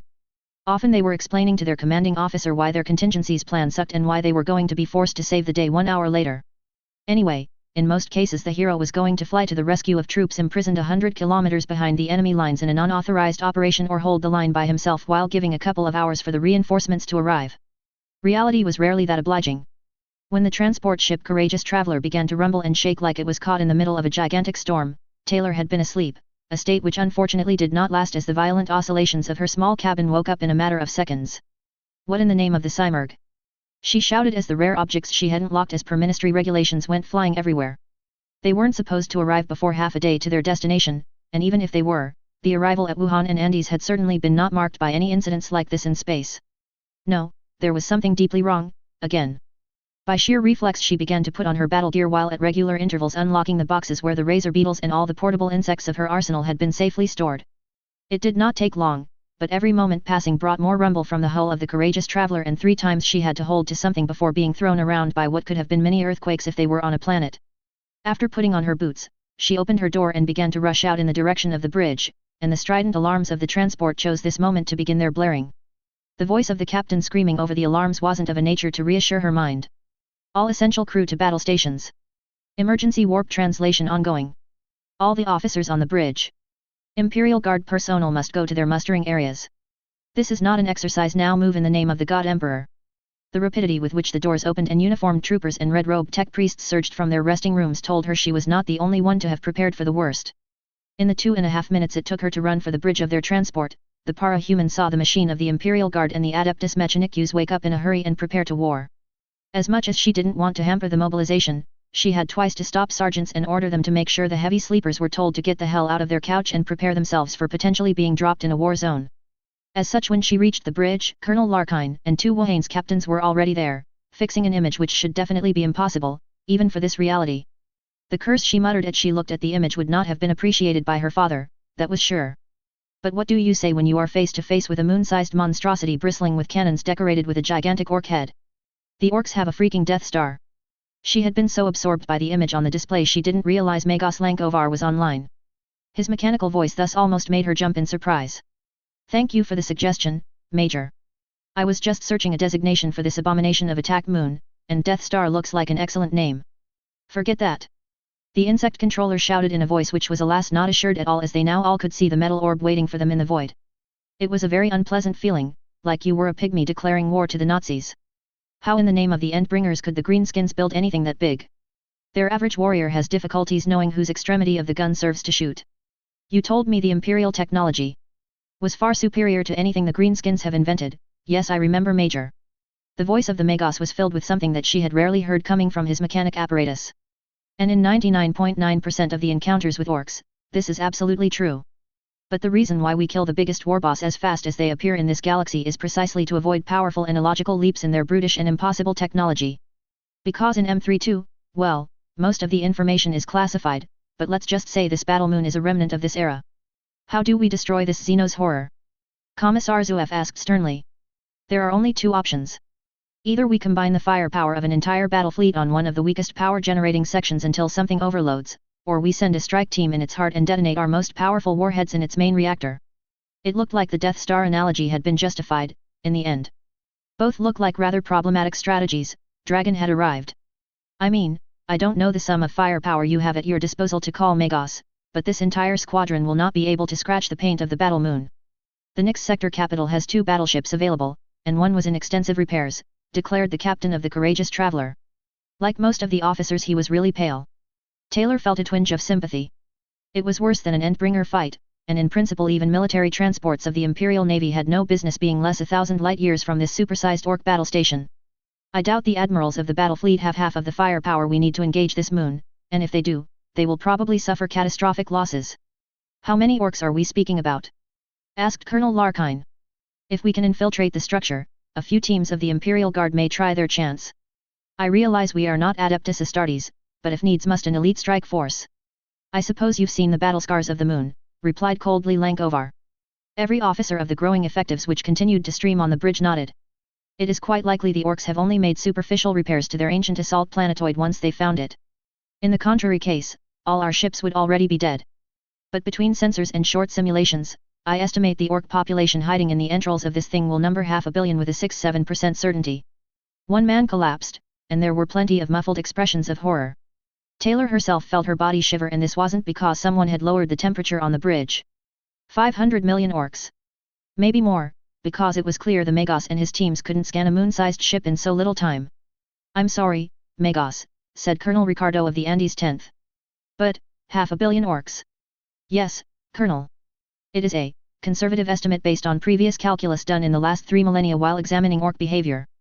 My ship is named for the Magos who made the first discoveries in M32, and I've captured a lot of orcish life forms in my career, so my confidence is high. Emperor protects us, someone moaned. I realize this runs completely against everything the Guard stands for, said Ricardo, deliberately speaking in a slow manner. But we simply can't fight against this battle moon. You spoke of a strike force in their depths, but I'm not sure even if we send the 4 regiments on this transport, all your skitarii and every man, woman, child, and servitor aboard the squadron on this moon, we will manage to make a dent in the orcs' warbands. Particularly telling was the fact not one of the 10+ commissars in the room made a move to draw their last pistols. My boys are ready to redeem their honor in the fires of war, confirmed Colonel Karl Mack. But if we try to land on this thing, we are going to be wiped out before we manage to destroy anything important. We will do it, if ordered of course, but between the 4 regiments we have less than 30,000 men, and the biggest guns are those of the Andes regiment. We have no super heavies, few flyers, and we lack proper armor. Chimeras are no proper substitutes, they are transports and completely inadequate given what could wait us in the corridors of this moon. If the orcs have a couple of million of infantry to throw at us, we will be buried under their numbers because we have not a tenth of the ammunition to slaughter them. I hear your words, answered the Magos after an uncomfortable moment of silence. Indeed, I agree with them. The simulations we are running at this very moment gives us negligible chances of even causing small damage to the Death Star structure given the current rapport of force. Unfortunately, servants of the Emperor and the Omnissiah, we have no choice but to engage. A man burst into tears. Several officers looked increasingly rebellious. Why? It was Colonel Ta, his Wahane Asiatic traits distorted in anger. We made an oath to the Emperor to defend his realm, we will achieve nothing by throwing our lives away. You mistake me, interrupted the Stygies 8 Magos. When I said we have no choice but to engage, I was literal. The majority of the major weapons and around a third of the void shields of this station looks to be damaged and non-functional. But while the planet destroyer gravity whip is not active, the orcs have managed to restore a low-scale ranged weapon of a gravitic nature. You mean? The warships of this squadron are slowly attracted to this orc battle moon, and the emergency rites of my best tech priests are only delaying the unavoidable. Even with full power diverted to the engines, we will be forced to land on this planetoid in less than 20 standard hours. And the closest reinforcements are more than 3 days of warp travel away, murmured the transport's captain. The music of the Imperial March looked more and more appropriate by the second. Half a minute later the first cannons of the orc battle moon began to fire, greeting them in the only way greenskins knew. Tech Priest Dragon Richter. When a Magos of the Adeptus Mechanicus flew in person to your transport, disdaining the encrypted frequencies ciphered with high-level binary encoding they considered absolutely impossible to crack, you knew what he was going to say was not pleasant. The fact he had only demanded to see Taylor and she alone, well, it hadn't reassured her at all. At least Dragon had to say Desmirius Lankovar was far more honest than about two-thirds of the PRT department directors she had the unpleasant honor to meet during her career in her heroic occupations such as being a member of the guild and the warden of the birdcage. Low bar to beat, Dragon knew, but in this case she was going to find hope where she could. In fight like this, the presence of the triumvirate would have been the strict minimum to have a chance, assuming that she trusted the three most powerful of heroes anymore, and she didn't. Besides, Alexandria, Legend and Eidolon were either dead for 10,000s of years or in another dimension. In both cases, they would not be of any use for this battle. I will not waste my words, began without the usual greetings the Magos. In 12 hours, we will enter the effective range of the orcs' weapons and all my attention and coordination will be needed to evade their fire. In 18 hours, we will be forced to maneuver at low altitude over the continents of this artificial moon. Given the overwhelming strength the orcs have at their disposal, all my simulations do not give us a single hour of survival once I engage my cruiser in the canyons the previous orc hostile foes have created. Dragon grimaced. This was worse than she had imagined, but then all she had of experience against the orcs were futurist nightmarish videos. The faces of the guardsmen and Taylor Bear as the orcs had demonstrated their fury in a completely stupid manner had been a fresh reminder this alien race, as impossible and brainless as it was a real danger to the galactic empire humanity had created across the stars. I see why you didn't want to tell the rest of the officers that, declared quietly Taylor, her face pale and doing her best to be emotionless. She wasn't terribly successful. But I'm unsure why you wanted to talk to Dragon or to me about this. We are para-humans, not miracle makers. I can promise we will do our best, but while my swarm can kill a few thousand orcs per hour, they are simply too many of them. Dragon made a nod to agree. As Skitter, the teenage girl could kill about anything, Alexandria was proof of that. But she had been shown the razor beetles, the flea vampires, the super hornets, the glutton mosquitoes and several of small but very dangerous insect species the mistress of insects had available. On a normal-sized battlefield, they would cause enormous damage, but given that the opposition had a planet worth of armies ready for war, a few razor beetles were not going to be enough. I know. This is why I've decided, considering the circumstances, to close my eyes and support the production of certain of your radical innovations, Tech Priest Dragon Richter. As for you Major, the events are sufficiently grave for me to give you access to the most deadly insects I have in my possession. The intensity in the Magos' eyes and gestures made very clear this decision was not done lightly. He really believed they were going to die if they didn't unleash their most extreme measures from the very beginning of the action. A servitor advanced at the representative of Stygies 8's command, carrying a massive container. Dragon had imagined an extensive range of awful-looking insects, but the metallic big box was containing only very small 3 cubes of the stasis technology so present all aboard the Magos Laurentiis. In them were respectively a centipede, a bee, and what looked to be a dung beetle. All 3 of the insects did not look any bigger than their Earth cousins, although their shades were completely different than the species she had met in her life so far. These insects are extremely dangerous and I will thank you in advance to make sure none of them are disseminated in a planetary environment. If given the chance to spread, these insects can make enough ravage to convince the Imperium to bring the Exterminatus-grade weapons. Needless to say, if the orcs destroy us, you can forget this directive but remember to keep the strict minimum of these specimens alive in case neither I nor any tech priests is able to recover the insects in the aftermath of the battle. Obviously, maybe appearances were more deceiving than she had thought. By the way she had slightly raised her eyebrows, similar thoughts had crossed Weaver's mind. I suppose you chose small and young specimens to facilitate their containment.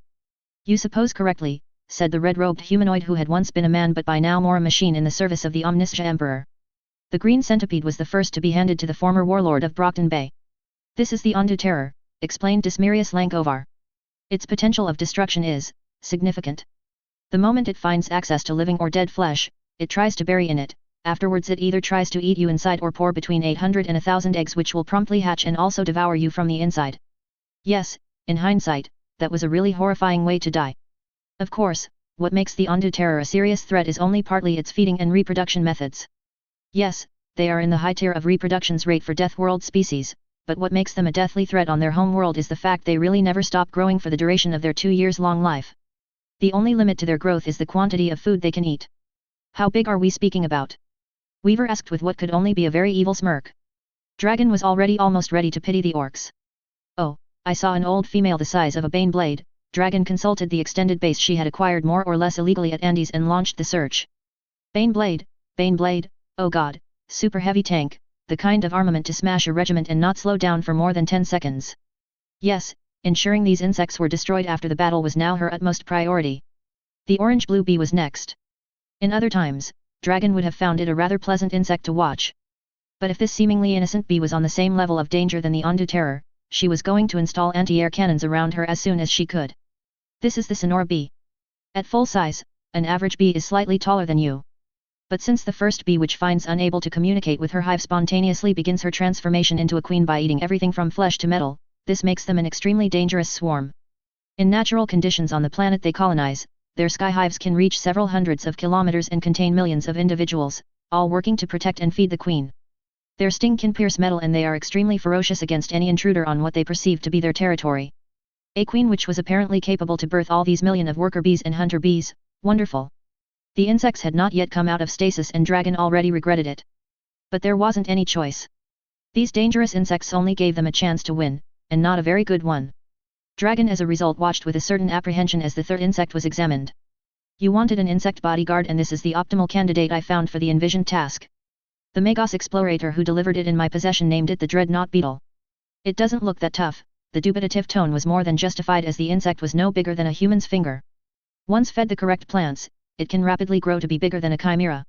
And its carapace is so strong it can shrug tank shells and other heavy weapons fire. All my simulations predict this beetle will be very useful to shrug off the orc bombardments. I will take you at your word, whispered between her teeth Taylor a bear before raising her voice. I suppose I better go prepare both my insects and my troops, then. Affirmative, the higher mysteries of the machine spirits which are going to be debated do not require your presence. For a tech priest, it was almost a diplomatic way to say go elsewhere to play with your insects. To her credit, or perhaps she was too absorbed thinking of the future tactics she was going to put into effect with her new insects, Weaver rapidly nodded and left the room.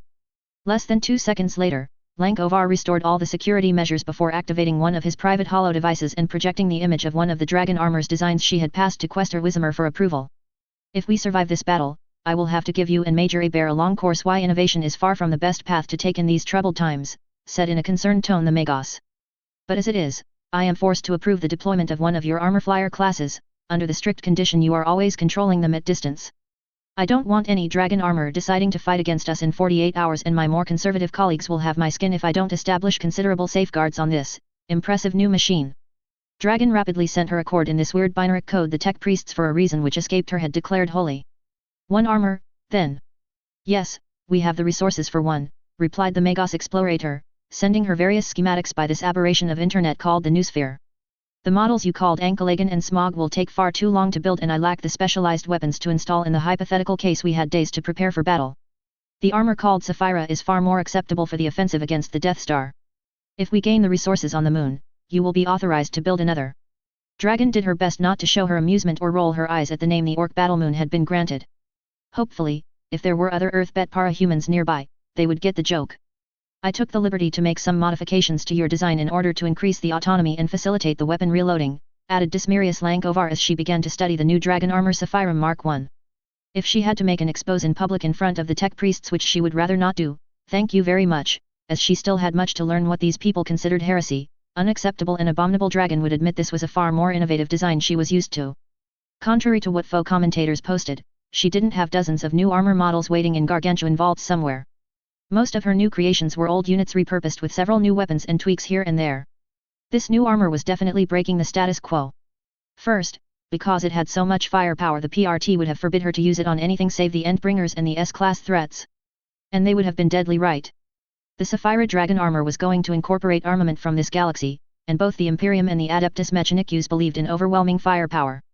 She had taken example from the Melusine for the Maw. But instead of a customized flamethrower of her invention, the Maw of the model had been equipped with a modified Inferno cannon. The dorsal armament was consisting in 2 small and miniaturist Storm Eagle rockets launchers for anti-air defense. The ventral section had a lascannon, and for the fighting at extremely close range, the front paws were armed with lightning claws. As such, it was a magnificent blue and quadrupedal dragon, and she could already tell all the modifications proposed by Lankovar were not all to her taste. The length was relatively unchanged, but several additions were going to make the prototype slower. At 54 tons, the Sapphira armor was already not that swift, though it was more than compensated by the Melusine-type armor and 2 Laden-type force fields. While I have no objection to paint the Stygia's 8 symbol on the flanks, in my humble opinion you have overcharged the tail with new fuel storage, and those 2 cogitators are not necessary. Ridiculous. The processing time alone demands more cogitators per the STC archives found by Blessed Magos Archon land. At least 1 extra cogitator will be necessary for the regulating of the Promethium. Ultimately, they had both to compromise in less than 20 minutes. Work had already begun on the Magos Laurentiis during that time, of course, and Dragon had to admit that the tech priests could really build fast when they weren't mumbling prayers to the machine god every 10 seconds. No luck convincing them to tone down on the incense, alas. We will return to full alert in 11 hours and 30 minutes standard. May the Omnissiah be with us. Okay, now she definitely had to play the Star Wars theme as guardsmen and tech priests rushed back to their muster points. Sergeant Gavriel Forkas. There were many things Gavriel missed about the Imperium of the Old Crusade. The Brotherhood of the Legions, the true friendship, not the sinister parody of it their so-called wise leaders had provided on Caliban. The formidable weapons they had access to, and that the priests of Mars took great pleasure to shatter the enemies of humanity.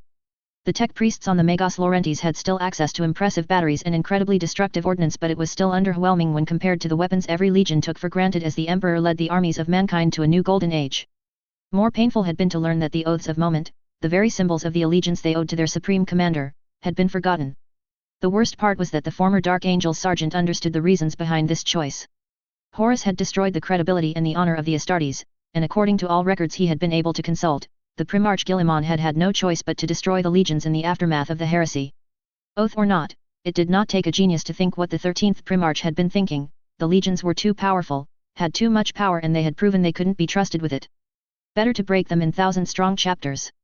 But it also meant the oaths of moment had fallen into disarray.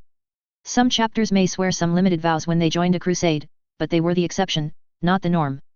And millennia after millennia, uncountable wars after uncountable wars, the trillions of soldiers had stopped to remember.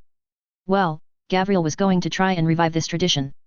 It might not last long, not when all the lives aboard the courageous traveler could possibly die before one human foot touched the metallic surface of the attacked moon, but there was hope, and if they left a mark in history, maybe there would be someone to remember.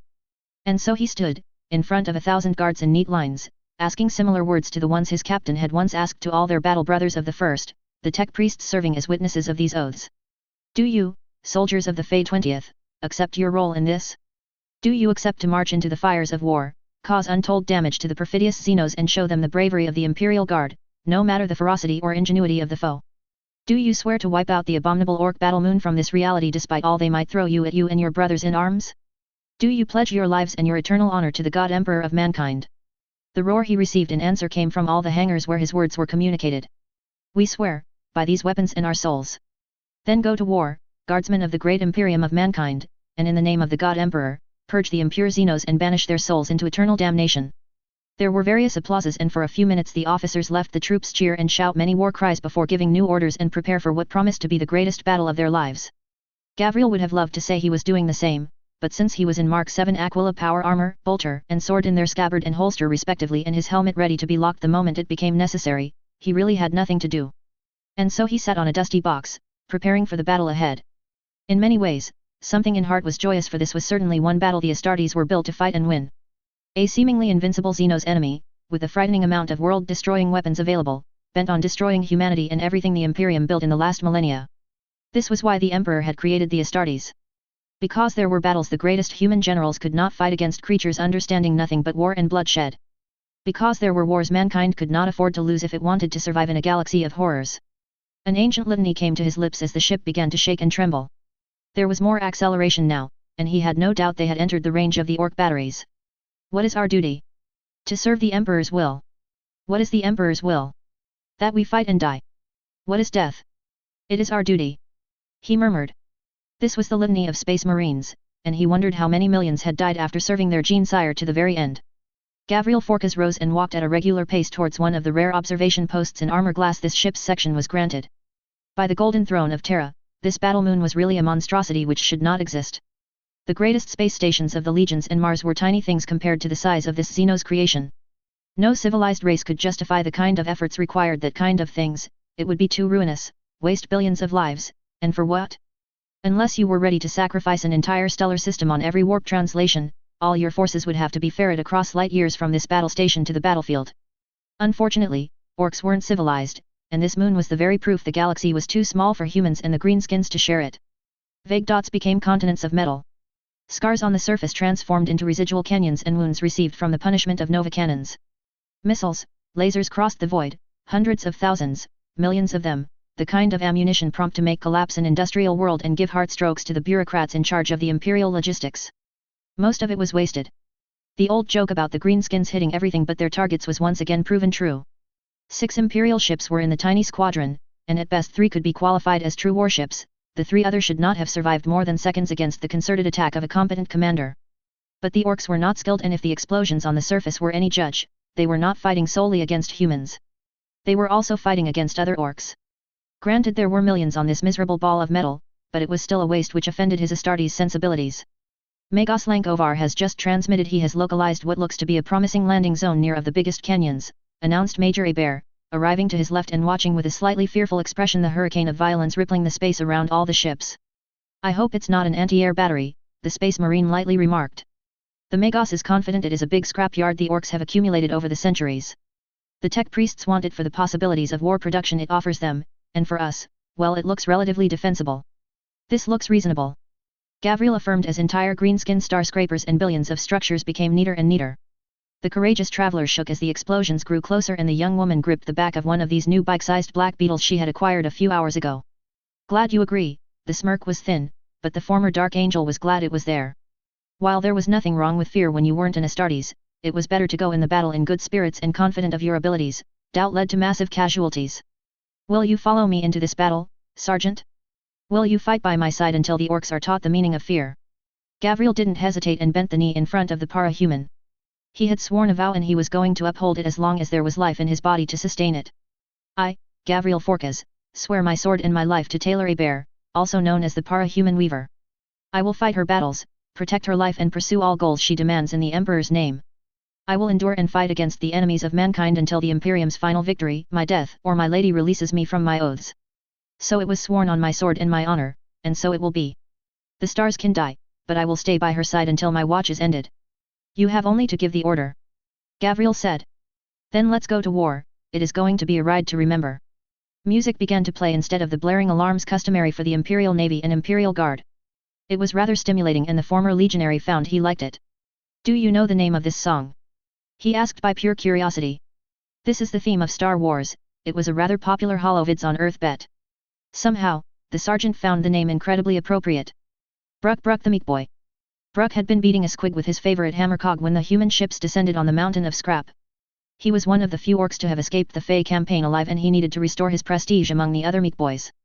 He had grown somewhat, but the other boys were unimpressed he had left war before its explosive conclusion. He needed to make things big, and all his rockets had burned with his escape pod. The young orc didn't see the warships. They still were too high. However, like the tens of thousands orcs fighting, drilling and pillaging in the scrapyard, he couldn't miss the plasma and laser rain the ships above their green heads unleashed with vengeful fury. Bruck Bruck was one of the lucky orcs.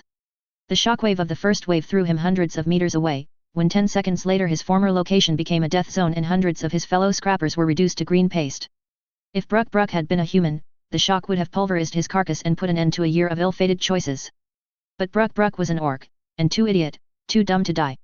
The shapes of the human warships lost altitude, and while the other orcs alive tried to shoot at them with their portable weapons, the Meek Boy ran down the mountain scrap, trying to grab the heavy weapons waiting on the heavily customized tank of their perpetually angry warboss. Bruck Bruck had not the opportunity to seize one. The orc was still over 100 meters away when a macro battery of the biggest human warship touched the tank and the insect killer products he had stored under it. One heartbeat later, and half of the zone was a living inferno, and thousands more orcs were dead. The human warships were close, smashing apart the heavily damaged orc warships and those in the process of being converted to proper orc culture. Heavy doses of explosions and incineration terminated the work of a million hours. And then smaller ships began to land all over, disgorging soldiers and little things which were disagreeably familiar to the orc. "Dis is now a good day. Weeva is common, and me lost all me insect killa stuff." "Wad the weeb do, meat boy?" asked one of the smallest meat boys around. "Weeb need bigger shutaz, dimwit," shouted Gruk Gruk, hitting the lesser orc with half of his strength on his head. "Nt it, leg nut. Nope, we's use wait and get bigger shutaz. Den weeb daka." As the fires of hundreds lasguns at once was heard and small groups of orcs here and there fell dead, the dozen or so of orcs around him obeyed without question. "Calls da over orcs air. Weeb gotsa propa scrap. Colonel Daviev Larkine." The orcs, thought Larkine, were a perpetual source of irritation. Any other sane race, when faced with a massive bombardment coming from warships, would have already fled or withdrawn in good order. If that wasn't enough to convince a Xenos commander to keep his head down and pray the abominations they had the gall to call gods, the mass of centipedes and bees unleashed by his second-in-command should have filled their heads with dread and shivers of their imminent death. If that wasn't enough, thousands of lasguns, the massive dragon-shaped armor dominating the air over their heads, a tank hunter, the long-range support of the chimeras, and the sheer fury of the Imperial Guard would have convinced them to scurry elsewhere before they were annihilated. But the orcs were known for their absurd stupidity, and these ones had so far not failed to live up to their reputation of idiots. The moment they had realized his regiment was landing on their endless plains of loot, debris, machine parts, and metal, the greenskins had picked up their weapons and charged in the killing zones where laser fire and the voracious maws of the insects waited for them. Larkine didn't know how many had died in mere seconds, but it had to be at least in the high thousands. The piles of corpses were so high the centipedes and the bees which were tasked to devour the orcs' remains were not able to consume the entirety of the feast they were presented with. Not in the short amount of minutes they had before the next green waves arrived. "We have to move, and quickly," said Colonel Ricardo, his muffed voice coming out of his rebreather. "For the moments, the insects are able to stop the brunt of the assaults before they reach our lines, and our casualties have been extremely light. But if we stop, our ammunition levels are going to stop, and not even your second-in-command talents or the tricks the tech priests have under their robes will be able to stop us. Can your basilisk batteries keep up the pace?" The chimeras of his regiment were able to reach the maximum speed of their engines, as they were freshly painted from the Wuhane's manufactorum. The basilisks were not, and they were conceived for slower advances in the first place. "My men will do it, they know what the alternative is," the Fey colonel nodded with a grim smile that was progressively hidden behind his rebreather. This was the good thing with orcs: you had not to scream to your troops there was going to be no quarter or no surrender, the men knew it already. Orcs as a rule were too bloodthirsty to understand the mere concept of negotiations or surrender, and the few humans who were captured, military and civilian alike, were always wishing they had died mere minutes before. "I'm more worried about the Wuhan Infantry 23rd. The men of Colonel Mack have understood your forces, experimented, and knows what not to do when you fight greenskins. They're providing our boys a nice light infantry reserve plus the escort for the Karen tank. Their casualties are still light and acceptable for 2 hours of battle," he said while returning to his command chimera, parked side by side with the command basilisk of his counterpart. "I'm not as optimistic as you are. But what other choice do we have, hey?" There was none, and both knew it. While Lankovar had started to call for help the moment he had seen the battle moon, it was going to take many days for any Imperial force to be gathered. The time to travel to the battlefield was going to take more days. And the warships as result were trapped in the gravity-attracting beams of the orcs, unable to escape as long as they didn't find it and destroyed it. As they didn't even know what they were searching for, the task was a bit difficult as the search zone was the size of 2 continents and 1 ocean. Not to mention the orcs had forgotten to leave convenient directions for him and his soldiers to follow. A cloud of flies coalesced in front of him and the distorted voice of Major Bear came out, made creepier by the distortions of her own rebreather, not that Daviev Larkine had the intention to tell her this. "Magos Lankovar demands we change our progression on a northeast-north course, Colonel. He has found a clue how to get us out of this mess." He asked more by pure formality than by true hope. "Not really, but he seems excited by something, and at least there are several bridges we will be able to blow up if we want to delay the orcs." That was all well and good, but the columns of vehicles were already too stretched and part of their infantry was failing to meet the standards the Guard demanded of its veterans. At least 2 companies of the Wuhan 23rd are badly lagging behind. "Can you cover them with your centipede rearguard?" He ignored one of said green disgusting Grok's tall insects coming near his vehicle with an orc arm between its mandibles. "I will try," buzzed the swarm, "but do not expect miracles. It's bad enough opening the way. The orcs are rushing back and we must pulverize their scrap forts one by one with head-on centipede beetle charges. If I stop my efforts for the vanguard, our progression will stop in less than 5 minutes. There are so many greenskins." This was exactly what he didn't want to hear. Unfortunately, he couldn't fault her from telling him the truth, and after a few short reports he allowed the priceless insect mistress to return her full and undivided attention to the thick of the fighting. With his magnoculars and the Vox, Larkine in the meantime tried to ensure they had not lost any company to a sudden ambush or a vicious assault coming from nowhere. So far, he was reassured to learn they had been rather spared in this regard. When they had left Andes, there were 5,296 men and women in the regiment, and so far they had lost 28 soldiers, with 6 more wounded which had to be transported in the Chimera. It was not bad, and 19 of the lethal casualties had been taken when an orc had strapped itself to a rocket and decided to ram one of their transports. The problem he could already see coming was exhaustion. There were always more insects to throw into the melee, as they were always more orcs to feed the inexhaustible hunger of these carnivorous bees and centipedes, but Fae's soldiers were not space marines. This fact had been made abruptly clear by the black-clad colossus leading their advance and cutting apart the greenskins by the hundreds. Colonel, enemy vehicles coming directly on 6th Company at 10 hours, estimated number, over 100. Presence of several battle tanks in the orc formation, and a lot of infantry is coming behind them. On Fae, these numbers would have given him pause. Now? This was just a small detachment of greenskins, perhaps a small detachment which had separated itself from one of the main warbands, thinking to take a shortcut in order to arrive first on the battlefield. I see them, Lieutenant. The visibility was not that good on the surface of this orc planetoid, not between the orc fumes, their dejection, their non-existent protocols for industrial production, and whatever xeno-sorcery they used to ensure they didn't die slowly breathing vacuum. But orcs were as always able to make a basilisk and a chimera column look like models of silence and peace. Fire one barrage, then let the bees execute their aerial raid and the centipedes finish them. We will not waste our ammunition on these brutes. Tell the Ulm officers to stay close and take cover when they will begin to fire their damned salvos. It was hard not to growl when the air erupted once again in flames well beyond the chimera's range. The orc artillery was firing, again. At a distance of over 20 kilometers, there wasn't any precision, but they were still forced to take cover from time to time. During this time the orc column had caught up with them, and by the look of things, they were roaring with pleasure. The shells in the laser fire had downed 1/5 or 1/6, but it hadn't convinced them to slow down, quite the contrary in fact. And now the greenskins were fighting for their very lives, surrounded by a swarm of human tall bees and monstrous centipedes, while the Ulm guardsmen took cover behind what everyone had already nicknamed the dreadnoughts. The black carapace of the massive beetles was shrugging orc fire like they were in ceramite or any of the toughest alloys known to mankind. This was a horrible spectacle, nonetheless. Neither Larkine nor most of his women and men under his command were going to shed a tear for the orcs, but you couldn't say it was funny to see an orc hide behind a tank and see his head get shredded as a plasteel cutting sting got through the metal and the green flesh like it wasn't even there. The centipedes were relatively slow and popular at first, but when they rammed the orc defensive lines and began to eat alive the greenskins, the scream of horrors had been heard kilometers away, of that he was sure. There were now 14-15 of the centipedes about to challenge a chimera in length and weight, and by this point most of the jokes had stopped coming out of the mouths of his regiment. A dragon came up next and the insects withdrew. Seconds later, the last tank and over a score of various engines, bikes, and hundreds of orc gunners experienced what it was to be in the path of the blue fire released by the magnificent blue dragon flyer. Promethium went in flames before a cataclysmic series of explosions devastated the area.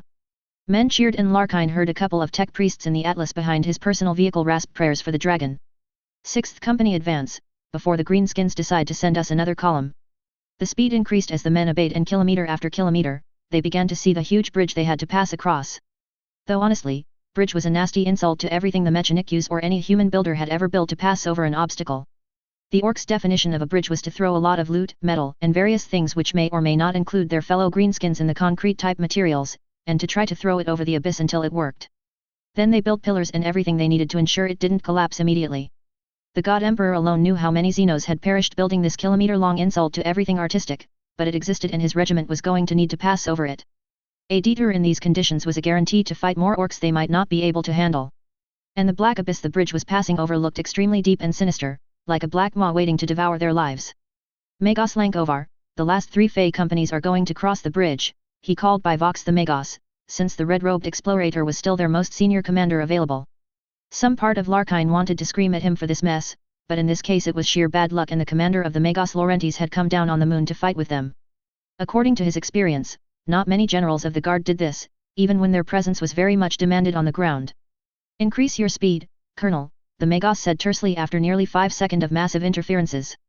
And for the love of the Omnissiah, Vox Colonel Ta, and tell him to stop his crawler speed if he doesn't want me to replace him by his commissar. Our ships report a massive orc formation gathering at the site my landers chose for the first deployment 8 kilometers south. We need to blow the bridge and be on our way before they catch up with us. How many orcs are we speaking about, Magos?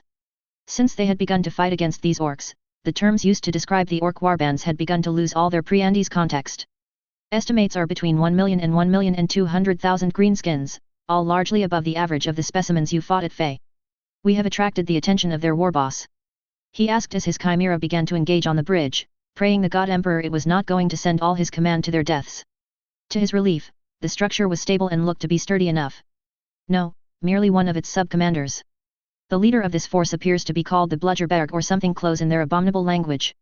If the communications we have intercepted are true, the war boss may not be aware of our presence yet, though how long it will last, only the god machine knows. The Magos was however not inclined to talk further, and Daviev had to call Captain Tanya Svrev of the 2nd Company for more tactical details on their situation. Overall, things had been progressing quite well at the front, with the Ulm, Fae, and Andes companies engaged suffering little casualties as long as they were in the range of the Major's insects and their dragon was able to fire its devastating armament. The Karen tank had claimed a kill list of 89 enemy vehicles and several of the guardsmen were already calling it the bane of greenskins, while the dragon flyer was the doom of greenskins. But you have to force the Wuhanes to press on, Colonel. My influence over Colonel Ta and his troops is limited, Captain. He was not going to say it on the command frequency where the Wuhanes officers might listen to, but he was wondering if bringing this regiment had been a good idea. They were providing a boost in numbers as the Ulm, Fae, and Andes companies were far smaller, but these 10,000 plus infantry were lacking in motivation, training, discipline, and offensive spirit compared to their counterparts, and Larkine had not the pretension to say his men and women were the elite of the guard. I will do what I can, but try to convey to the Magos we may need to give free rein to the commissars if we want them to not be the rope which will hang us in a few hours. Any other news I should be aware of? Well, we have a name for the orc leader responsible for the raids and the wars on our sector. Not that it was difficult, the cogboys say the orcs are screaming it as loud as they can on their Xenos Vox. The beast's name is Gruzkul Mag Uruk Stars Masha. And Colonel, I hope the pics the orcs are transmitting haphazardly are distorting its height and size. Corporal Wei Cao. Wei watched for several seconds the sleeping face of her major before returning to her inspection of the 5th Company lasguns. While she was more and more attracted to their formidable insect commander, when she saw her taking a rest on the sole couch of the Chimera Fury of the Swarm, the former Wuhanes noblewoman realized a fact most guardwomen and guardsmen had completely forgotten in these last hours. Taylor Hebert was terribly young. In fact, she shouldn't even be in the guard in the first place if important people had not pulled strings behind the administratum. Of the 4 regiments fighting on the surface of this horrible battle moon, 3 out of 4 had homeworlds where any PDF and guard volunteer had to be at least 18 years old.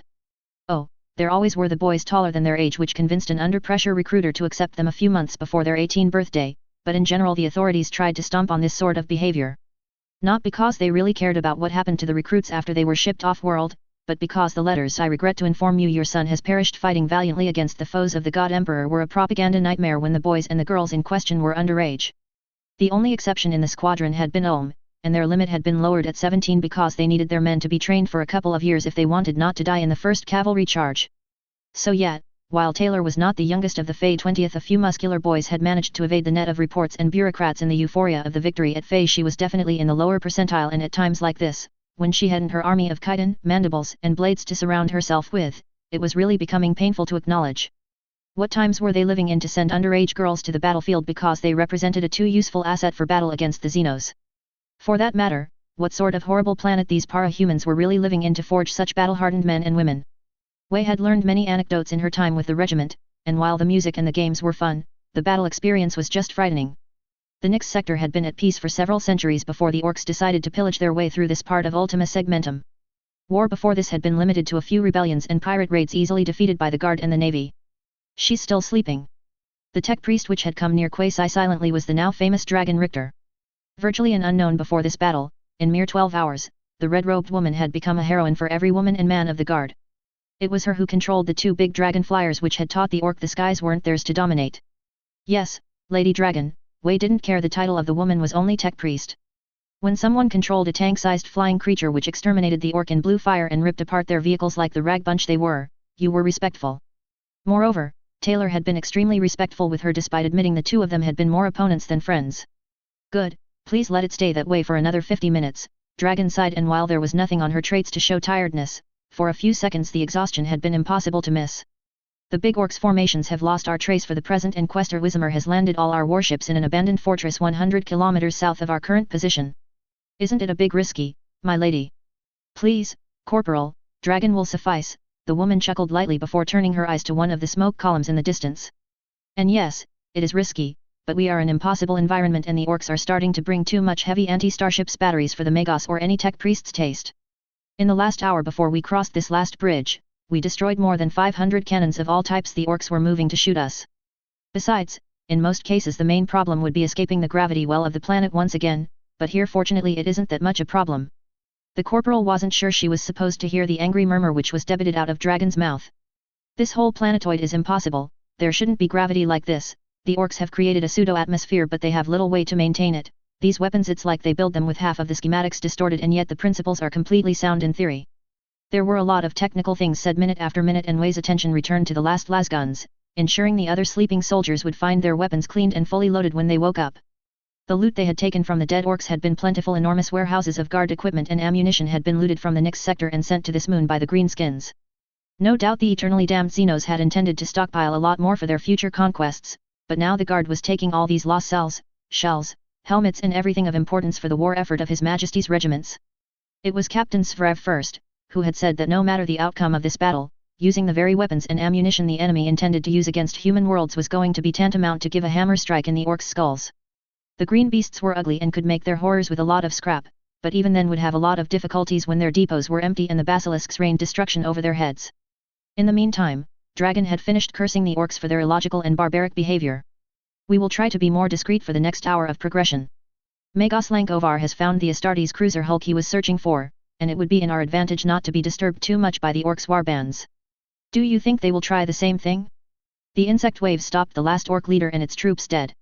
Since it hadn't been possible to keep Major Taylor Bear awake indefinitely, Dragon and the other high-ranking tech priests had been extremely vocal denying the insect controller the use of combat stimulants. It had been decided to servo-control the biggest insects and send the rest against the orc horde which had constantly hunted them for over 6 hours. It had been something worthy of a battle of legend, or so the sentinels of the rearguard had reported. 27 chimera-sized centipedes, 10 dreadnought beetles, and over 5,000 bees had been given the sole and only order to slaughter the orcs and then be thrown in the melee against over 100,000 orcs. Tens of thousands smaller insects had followed them into the carnage and more had come, forced by the pheromone inducer devices to participate in this deadly slaughter. The gracious overlord had sterilized the war zone 20 minutes later with a nuclear torpedo, but to be honest the fury of the engagement had been such there had not been a lot of things still living around. The orcs' fury had met a tide of violence. Wei was ready to bet they had rarely involved in their decades-long conflicts, and most of their leaders had been killed in the first minutes. The vidscasts she and the rest of the staff had watched by hollow projection had only reinforced the firepower of the insect army at the disposition of Taylor. The orcs, creature bred and made for war, had bled and perished under the insect assault. She was sure the imperial regiments of Wuhan and Nyx would have fared considerably worse. The guard had more precise artillery, but the carapaces of the centipedes and the dreadnoughts were shrugging, sometimes even direct hits from orc cannons. I'm afraid neither I nor the other tech priests are able to predict what an orc might do, never mind a horde of them. I fear they are far too alien compared to us to make accurate estimations of their future reactions. So all the red robes prefer searching for the interesting archaeotech. This time Dragon giggled, though she kept it somewhat low and no one asleep in the temporary camp woke up. My colleagues have a fascination for archaeotech, I can't deny it. But put you in their place, often they are forced to search in the middle of dangerous ruins to find a worthless example of technology. On the other hand, this moon has entire scrap yards full of broken, damaged, and partially functional archaeotech. In 4 hours of only limited investigations, I know they found over 20 plasma rifles and pistols, over a dozen ancient models of lasguns from M33, capacitors the last 3 millennia destined to power their forges, cogitators from 6 different forge worlds, and I have no doubt Magos Lankovar has filled several more transports with valuable technological parts while I had my attention focused on controlling the Sapphira and the Glader. They must be really happy. Dragon shrugged before giving her a very ironic grin. It is the nature of humanity to always want more than they have, and I'm afraid they're now convinced they can find more invaluable things in the depths of this battle planetoid. May the Emperor save them of the archaeotech thirst of the priesthood of Mars, Wei breathed loudly, and wondered what it would take for some of the Mechanicu's explorers to change their priorities. Magos Dismirius Lankovar. Magos Dismirius Lankovar wondered if in the last 80 standard years exploring the galaxy, he had not closed his augmetics and lowered the sensibility of his sensors on too many things. Granted he was a Magos explorator, and there were simply not enough processing cycles in a standard day to do everything he wished. That was why everyone from the Fabricator General of Blessed Mars to the humblest tech priest in the Adeptus Mechanicus had to make the priorities clear in the service of the machine god. He had unfortunately not simulated on the Magos Laurentiis a scenario where he and his subordinates would be forced to attack an orc planetoid full of archaeotech. Somehow, it hadn't been in his top 100 threats for the year 289 M35. And even if his imagination had been able to realize such an unlikely situation, the simulations wouldn't have probably not been realistic enough to make him realize how eager some tech priests were to return to the Omniscia side for gains that had to be considered dubious by any serious human organization's standards. Ada Julian found a new plasma archaeoetic, Magos. The tech priest Minoris shrieked in Binaric. Let me take 10 skiterii and go.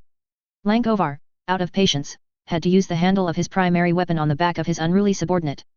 Ada Julian got dismembered by the orcs, tech priest Minoris Lunar Theta. And since he was under your supervision, be sure I will record the blame on your files. Now take your place back in the column where you were supposed to be, instead trying to find inaccessible archaeotech. For your personal enlightenment, all these subterranean vaults we have found until now are crawling with orcs, and 2 tech priests of your caliber have absolutely no chance to gain anything whatsoever with your illogical actions. Now return to your duties, and by the cog and the purified oil, don't give me any reason to ask for your designations. It pained him to use the Binaric language for something so vulgar like reprimanding his careless tech priests. But it was better than to announce to the servants of the Emperor less than 50 meters away the magnitude of the problem. Slamming his weapon on the dusty ground, Dismirius turned to watch the Astartes waiting for him. Sergeant Forkas, your report. At this hour, we appear to have evaded the orcs' scouts, Magos. Of course, the orcs themselves have made our retreat considerably easier. The moment we disappeared, the warbands following us mostly decided to fight each other. I'm certain there are others still hunting for us, but for a couple of hours we still should be able to avoid any major engagement. As for the beacon you wanted me to investigate, you were indeed right. It is the beacon of an Astartes warship, though I'm afraid I didn't recognize the colors. The tarnished debris of power armor was presented to Lankovar, and even though the Magos could truthfully say he had far from a complete knowledge of the 1000+ chapters fighting the Emperor's wars on thousands of stars, these ones were rather famous, a black cross on a white field. These are the colors of the Black Templars, one of the most crusade-oriented chapters of the Imperium. They were founded during the second founding from the Imperial Fist's Legion. It took only 5 seconds to study the data and compare it to the voluminous databases he had prepared for the analysis. The match was not long to find. Both the armors and the pieces of hull found are consistent with what would have been damage taken by an Eclipse-class battlecruiser. If I'm not mistaken, we are 24 kilometers west-north of the current location of the Praetor, a warship which disappeared during the War of the Beast. I suppose you're right, the Astartes nodded. But how does that help us? It is obvious the Space Marines, while they inflicted serious damage on the attack moon, were unable to inflict sufficient destruction to destroy it completely, Lankovar said, giving a sign of his mechadendrites in direction of one of the city-sized canyons in the distance. But if their warship has survived in some fashion, we need to find the hulk and take what was stored in its ammunition to finish their duty. The former Dark Angel legionary tensed, and Lankovar knew Gavriel Forkas understood what he had implied. Yes, Sergeant, the Eclipse-class battlecruisers, unlike the Magos Laurentes, were all equipped to carry Exterminatus-grade weapons in their secure vaults, and in my most pessimistic simulations, there is no way for this moon to absorb successfully the damage provoked by one new cyclonic torpedo detonating in its core. There's still the problem of the orcs guarding the region, warned him the Space Marine. They have a lot of warriors, and not the small variety. I suppose you'd better then contact Dragon Richter and tell her to wake up the Major A&D. What is it, Questor? He had ordered Wizmer and the rest of the Mechanicu's tech priests to stay silent on the Magos Laurentes until the time for extraction came. Omniscia preserve him, why did his subordinates chose to disregard his orders 20 times per hour today? My apologies, Magos, but we have an alpha-level emergency. Oh, God Machine, what now? The monitoring devices we left behind us to know when our reinforcements would arrive have transmitted an emergency warning. There is an Eldar squadron in the system, Magos. By its projected course, it is coming straight towards the attack moon. Dismirius Lankovar grunted before running a new simulation and arriving to a chance of survival of 0.0000000000034% for this whole endeavor, by which he meant one ship managed to get away from this unending series of disasters. Tech priests were told early luck was a concept abhorrent to the machine god. At this time, the Stygia's 8 explorator wished his mate a triumphant return. Major Taylor A. Bear. The orcs are the equivalent of Zeno's lemmings, she cursed as one particularly ugly specimen threw itself into one of the canyons by trying to ride a horrible mechanical contraption between a helicopter, a tank, and a dirigible. Lemmings, Major. The question had come from one of the Ulm infantry company, which had found itself more or less detached to play her bodyguards. An animal of my home world, well famed for its stupidity and the speed it is able to reproduce. It was said that every summer, thousands of them threw themselves from the cliffs to die. It was apparently a genetic way to regulate their overpopulation and ensure they didn't devour anything in a few years. It's stupid, commented one of her staff. And orcs aren't. A greenskin ran away in flames, and when it saw the bees were onto it, decided to imitate the behavior of his predecessors and throw itself into the gaping abyss. I begin to be concerned about how deep these canyons are, by the way. We already threw tens of thousands orcs in them, and at the rhythm the battle goes, we are going to send thousands more. Magos Lankovar affirms. Began Tech Priest Engine Seer Arcturus Morkis. Yaig. There was a massive flash of green and suddenly there were hundreds of orcs arriving from nowhere south of their position.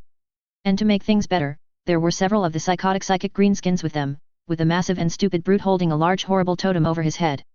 Fire! Cover fire now! Screamed the commissar attached to the Ulm troopers, and hundreds of lasguns answered his call as 20 of her bees immediately descended on the interlopers, 2 of her dreadnought beetles formed an improvised shield and hundreds of centipedes charged. Seconds later, she was thankful she had done this, for the leading orc surrounded by a halo of green exploded, burning half of its own assault group in the process but also killing one of her big centipedes and inflicting terrible wounds to one of her dreadnoughts. But the orcs had shot their bolt, literally and metaphorically. While 2 Ulm soldiers had fallen, the orcs were massacred in seconds, and soon they were in the process of being prepared to be devoured. Major, this was teleportation technology. Gasped Valeria Petrov. Weaver made a short grimace, suddenly quite glad the rebreather masks they all wore for their own security were hiding part of her mask. The orcs were becoming cleverer as the hours passed, and the progression of the guard column was becoming slower, as they tried to silence the greenskins' small groups before they alerted the big warbands which were no doubt searching for them kilometers away. It was certainly another technological device they had raided from a long-lost Imperial ship. The alternative was, the orcs had built it, and wasn't that a terrifying thought? We need to move, Major, said sternly the commissar. Whether it was an accident, they came far too close. We must assume this isn't a coincidence. Agreed, give the orders, and please stop the men from wasting their ammunition on the ugly orc idol. She turned her head to give another order to Alya Svrov when seeing by the eyes of one of her beetles she saw the saber of an Ulm guardsman break in half against the orc idol. Curiously, there had been no flash of green, any characteristic smell of burnt ozone or the small pressure she noticed from her insect's senses. Silently, she made a centipede grab the curious idol and tear the decorations apart. Major, may I remind you the work of the Xenos is to be abhorred, not studied. The commissar, she thought his name was Kars or something like that, was rather young, but he had definitely the disapproving face of the political officers perfected to an art. I'm not interested in the idol, commissar, I'm interested what it was before the orcs used it for their religion of idiots. The commissar grunted but made no further move, perhaps because as they marched away from the small battlefield and the smaller centipedes sucked out the green paint, the skull and the atrocious attempts of orcs to decorate their trophies, the thing they had used as the base of their idol was revealed, and it was interesting. The mysterious object was in the shape of their artillery shells, but definitely smaller in its proportions.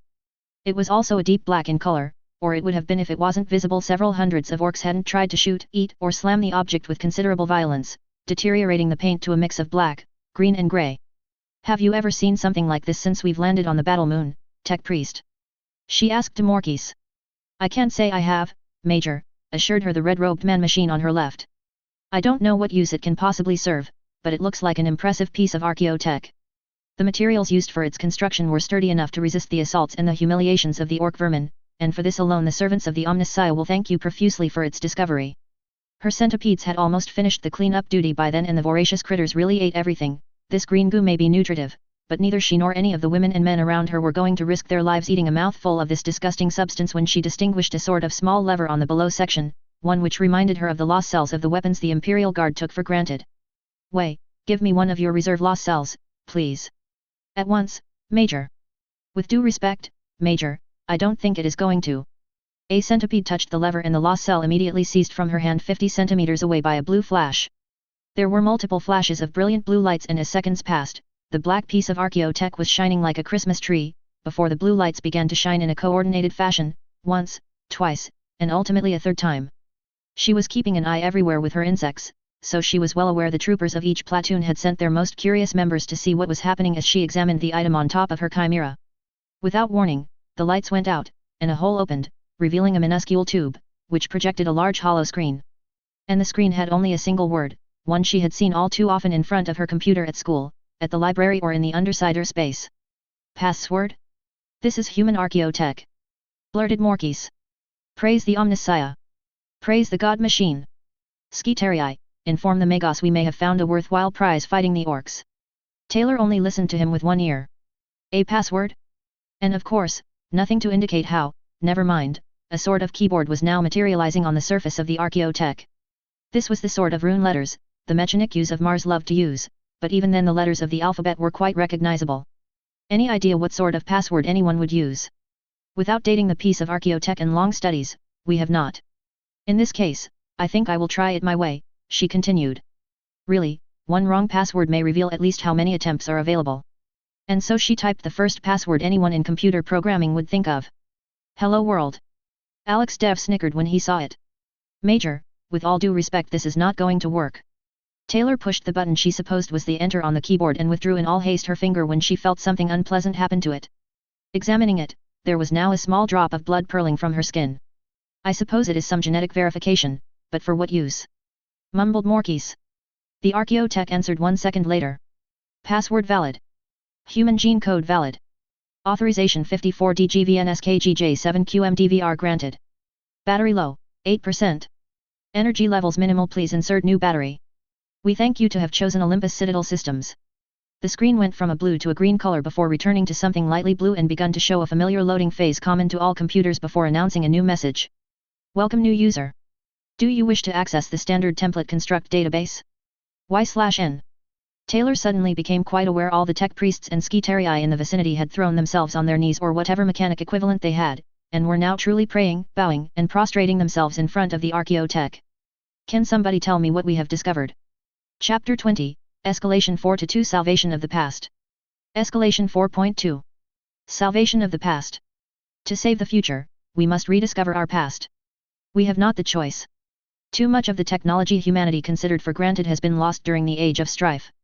At the height of the Dark Age of technology, mankind could and did terraform thousands of worlds, allowing human colonies to spread and prosper across the galaxy. Civilizations flourished. Billions raced to the stars as there was no known limit to human ingenuity and the power of the weapons developed by the artificial intelligences.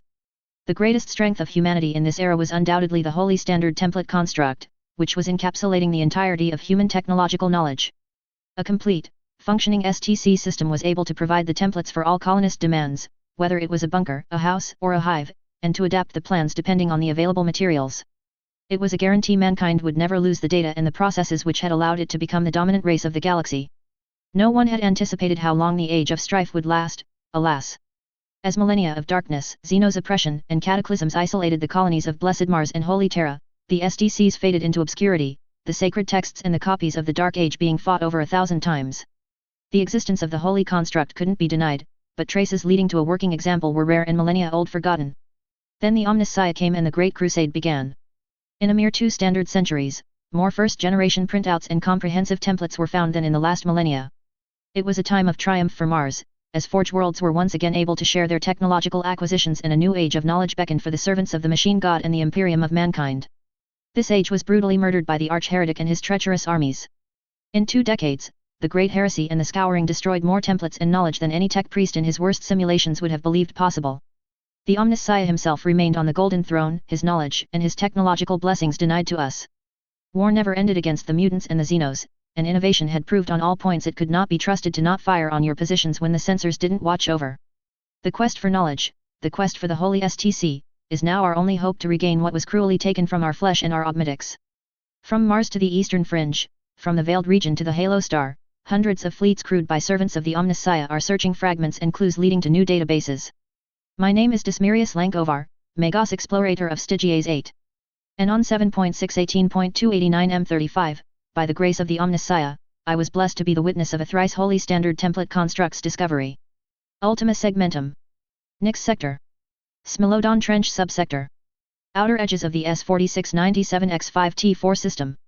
7.618.289 M35. Thought for the day, the alien fails because it cannot embrace the Emperor. Magos Dismirius Lankovar.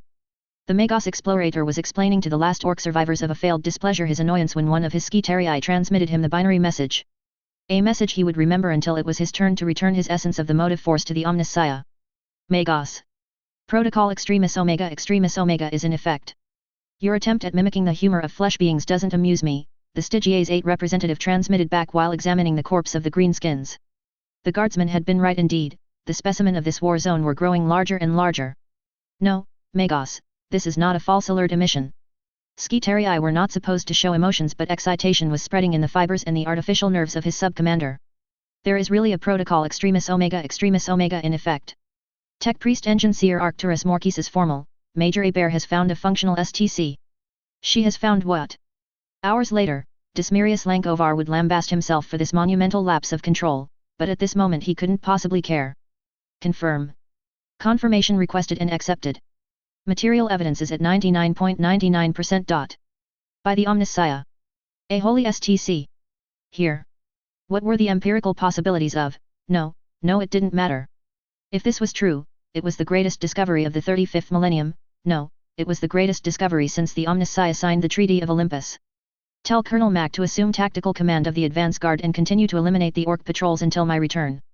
Yes, Magos. Dismirius Lankovar proceeded to run to the rear of the army, as the noosphere became a joyous illumination of triumphant psalms and cants to the machine god. The few tech priests and skitarii who had been blessed to stand and watch the activation were already propagating the information, and from what his sensors reported, the stream was spreading through the ranks. This is the very reason the quest for knowledge exists, what I am going to do, mighty and generous Omniscia. At best, the Adeptus Mechanicus was finding bribes of code and broken ashes of what may have been templates.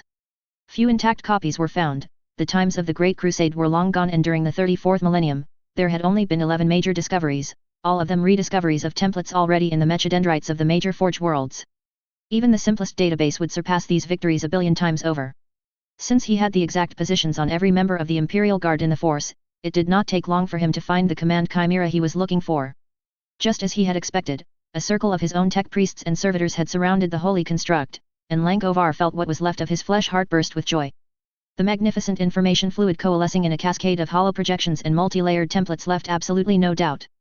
The material, while also damaged, was also proof the device had been built by the ancients. This was a time for devotion, yes, it was time to pray and celebrate. The quest for knowledge has achieved an unprecedented triumph. This was what every tech priest dreamt when the moment to depart his forge world was announced. For a couple of minutes, he prayed with the other tech priests, incanting the holy blessings to this ancient and venerated machine spirit.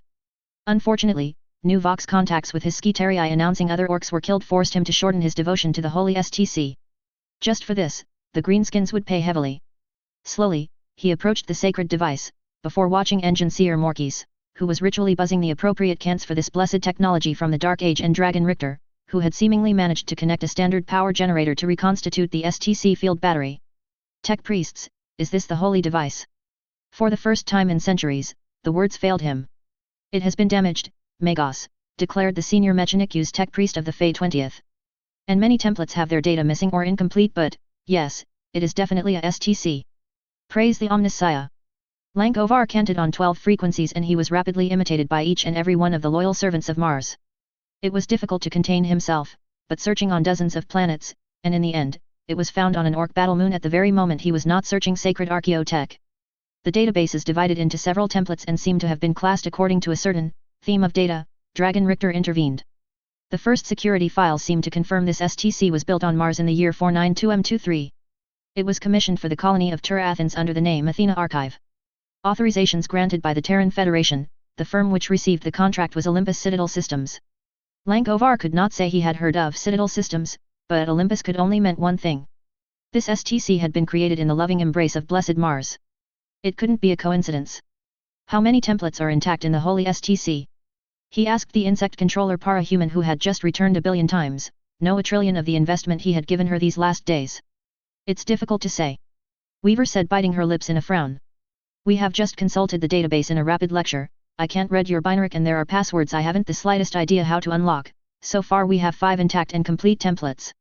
The first is a sword of power armor, the second is a bolt pistol, the third is a lasgun different than ours, the fourth is a water distillation plant, and the fifth is an analyzer of poisons and venoms. Is the information valuable enough? 5 intact templates with the possibility of more? Lankovar had to remind herself the Parahuman wasn't born in this millennium. She didn't know how many archmagos and fabricators would sell their primary forges to have access to this holy database. Let me provide a well-known example, Major.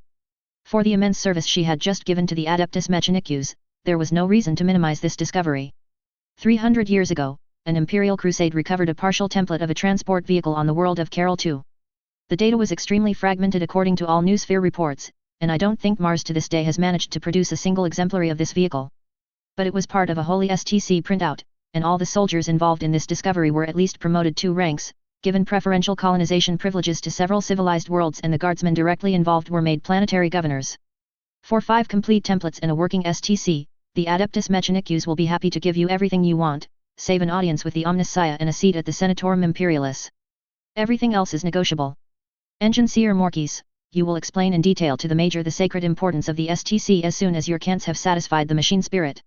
Yes, Magos, the tech priest answered. This is the greatest discovery of the Adeptus Mechanicus this millennium.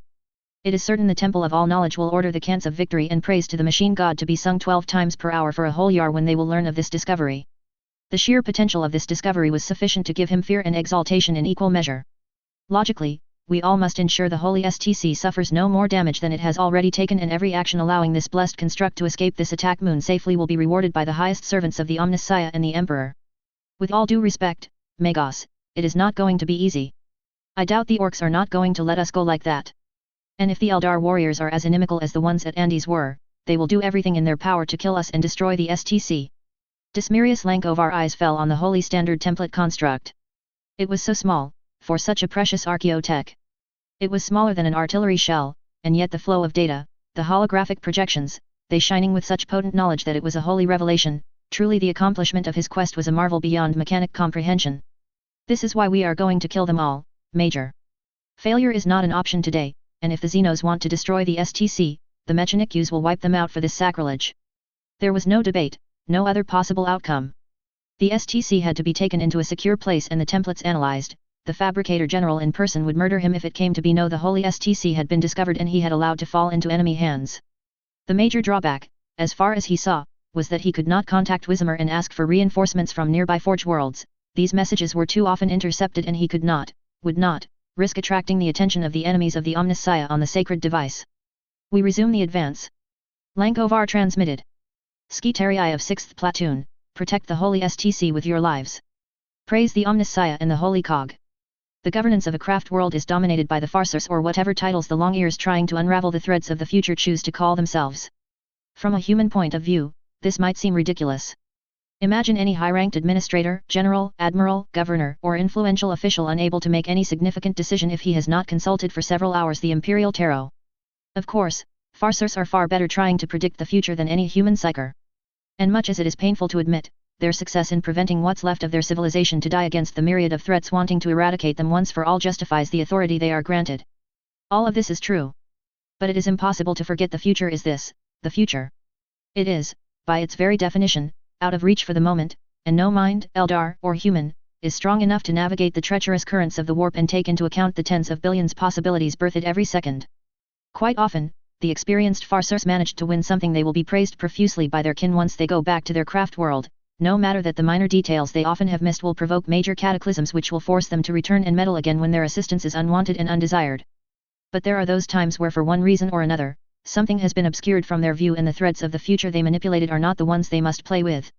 On these rare occasions, the Farcers are seeing the future like a psyker tries to manipulate a set of burning cards while under the fire of 1,000 lasguns. I think the outcome of these attempts can be best summed up as, poorly. Extract from Memories of the Fey 20th and the 35th Millennium by Wei Cao. Autarch Mariner Gladial Imric.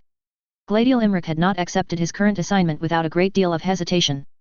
By simple seniority in the Asuryani Biltan fleet, he was entitled a prestigious command for wars of vital importance to his beloved craft world, and a revenge operation because under the flowery words, a twilight spear was exactly that. Once you disregarded the appearances did not seem to him it was a high priority. There were war fronts where their understrength forces required more aspect warriors, great warships, and experienced crews to make the rebirth of the old empire a reality. This punishing expeditionary force was not going to give them additional resources in the form of a long-lost Exodite colony. It was not going to give his craft world new warships or the vast and magnificent shipyards the Asuryani so desperately needed since all the major webway ports were under Drukari's ownership. Thus, yes, he had reservations. It had only been the knowledge of the High 17 was to take overall command and that a sword of Vol could possibly be recovered which had convinced him to give his approval. Nevertheless, his reluctance had not dissipated, far from it. The world they were supposed to find their targets and their prize had not a webway gate, or to be more accurate it had not a gate he and his warships could use.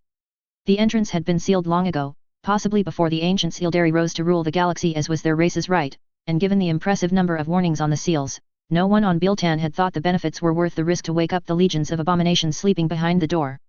But this, in turn, implied they had to use a little-known method the mariners liked to call the flash jump. Their warships were projected out of the webway gate like they had been ejected out of a whirlpool. It allowed them to reach stellar systems which would have been unreachable before dozens of cycles otherwise.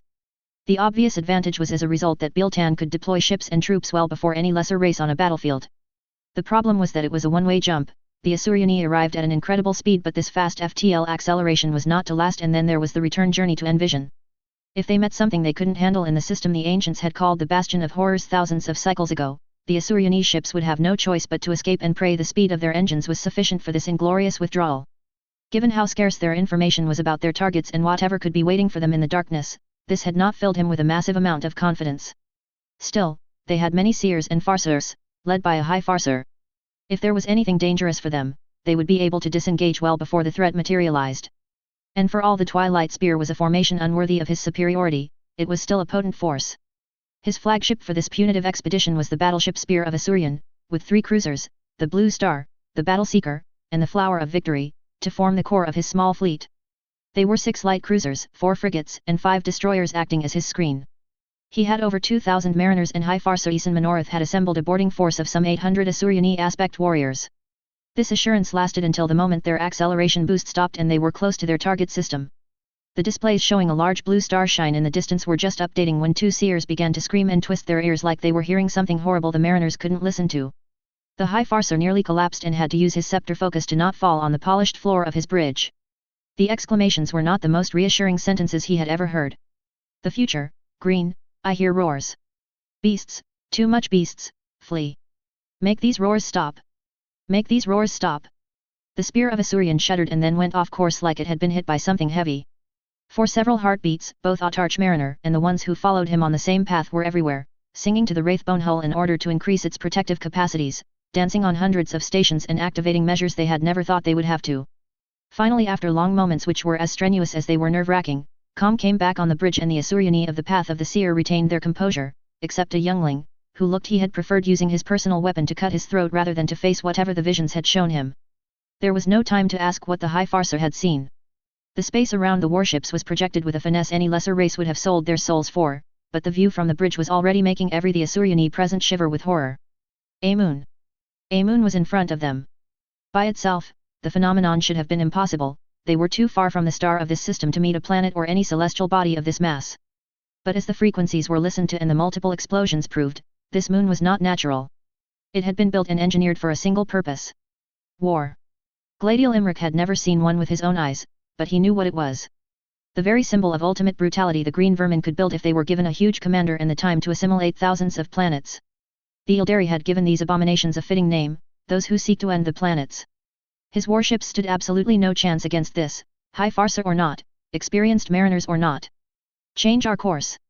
He ordered with for the first time in hundreds of cycles fear in his voice. Change our course on Talhurist. Fast before we enter the moon's weapon range. Full power to our engines. Sing harder to prepare the Wraithbone for the strain. More desperate commands fused, but the Autarch Mariner saw it was of no use. The warships, his warships, were managing some alterations, but implacably, they were attracted to the odious, the roaring moon waiting for them in the distance. It was all in vain, and after a couple of heartbeats hesitating on the course to choose, he ordered his crew to stand down and return to the normal duties before returning the power to the hollow fields and the other sections which had been deprived of energy. High Farser, I hope you have a good explanation for this. His voice was not in the slightest respectful, and the Asuryani aboard the Spear of Asurian didn't look concerned at all by his total absence of the usual courtesy protocols. He didn't obtain an answer, and for the next microcycles he was far too busy transmitting orders to worry about this lack of answer. His fleet had to be reorganized, the cruisers detaching themselves from his battleship's sides to avoid presenting a single mass to the already oncoming tide of missiles. Damn the Monday key, snarled one of his mariners on his left as panels and displays desperately tried to present to their masters the storms of lethal projectiles coming their way. They have excited the brutes and now we have completely lost the effect of surprise. We have other more pressing problems, another mariner said calmly while ordering the sensors to focus on one large section of the moon which was seemingly vomiting debris. The orcs are launching their own parasite cruisers. Number estimated, over 40 and climbing. The commander of the Biltan squadron was glad he had his mariner mask on, otherwise he would have been unable to control his emotions. Prepare our fighters for a blade emergency launch, he commanded once he was sure he was not going to scream in a panic his instructions. Improve your targeting solutions and prepare for a scorpion fire plan. Focus on the bigger ships, those are always the most dangerous of the lot. Once the torpedoes and the fighters are ready, give the pulsar lances the energy they need to transform the survivors in green paste. And prepare me a new course which will take this fleet away from their effective fire range. We can't escape this trap, but we can, and we will avoid staying in this murder zone. Belay that order, the voice of High Farser Minorath, silenced for the last microcycles. We need to recover the Sword of Vol and exterminate all the Monday Key on this brute moon. They represent a major danger to our species' future. High Farser, how kind of you to join us back. Imrik couldn't keep his bad humor out of his salutation. You may have not noticed, but we are about to fight a fleet of the green brutes and we are somewhat undergunned. In addition, the tactical situation has become slightly unfavorable for our starships. Had the situation not been so dire, a smirk would have been on his lips. As it was, the expression he sent to the High Farser and the other seers on his bridge was a glare. My warships can't escape, but the gravity beams activated by this moon have their limits and the output of our superior reactors allows us to maintain a good distance between us and the death moon. I will use the flexibility granted by our speed and our advantage in long-range fighting to slaughter all the vermin sent by these parasites. I will not send my valuable warships in this. And you wondered why you were not granted a major fleet command. A Farser scoffed in the background. This lack of audacity is really... I will not accept the critics from you, Farser. You have a duty and it is to thread the paths of the future to protect our forces. How could you fail to see something that huge to register in your visions? By Cain and Vol, he had rumors it was not pretty sometimes when Farsers were failing in their duties, but this was ridiculous. Obviously, High Farser Isan Minorath was not pleased by his comment, too bad for him. The Autarch mariner wasn't at all cowed by the stern eyes and the sparkles of energy dancing from head to foot on the representative of the council. The primordial annihilator has shrouded this section of space in darkness and the threads of the future are in disarray in this region. The beasts and their unnatural moon were hidden from our view. It is this backlash from the piercing of the veil we suffered. The future is at our fingertips to command once more. You will excuse me, Farser, if I don't take you at your word. For the first time, he really thought the opponents of the Farsers like 1 or 2,000 cycles old Autarch had a point about preparing correctly the battlefield without psychic assistance. If the Sword of Vol is not recovered, these unworthy beasts will use it against the Asuryani and destroy craft worlds. Is this what you want? Besides, they have just made a major discovery which will help their corpse empire to rise in strength again.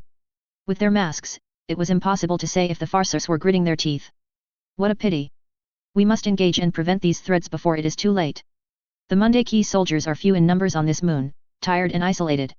If we strike boldly and in a precise manner, victory will be ours.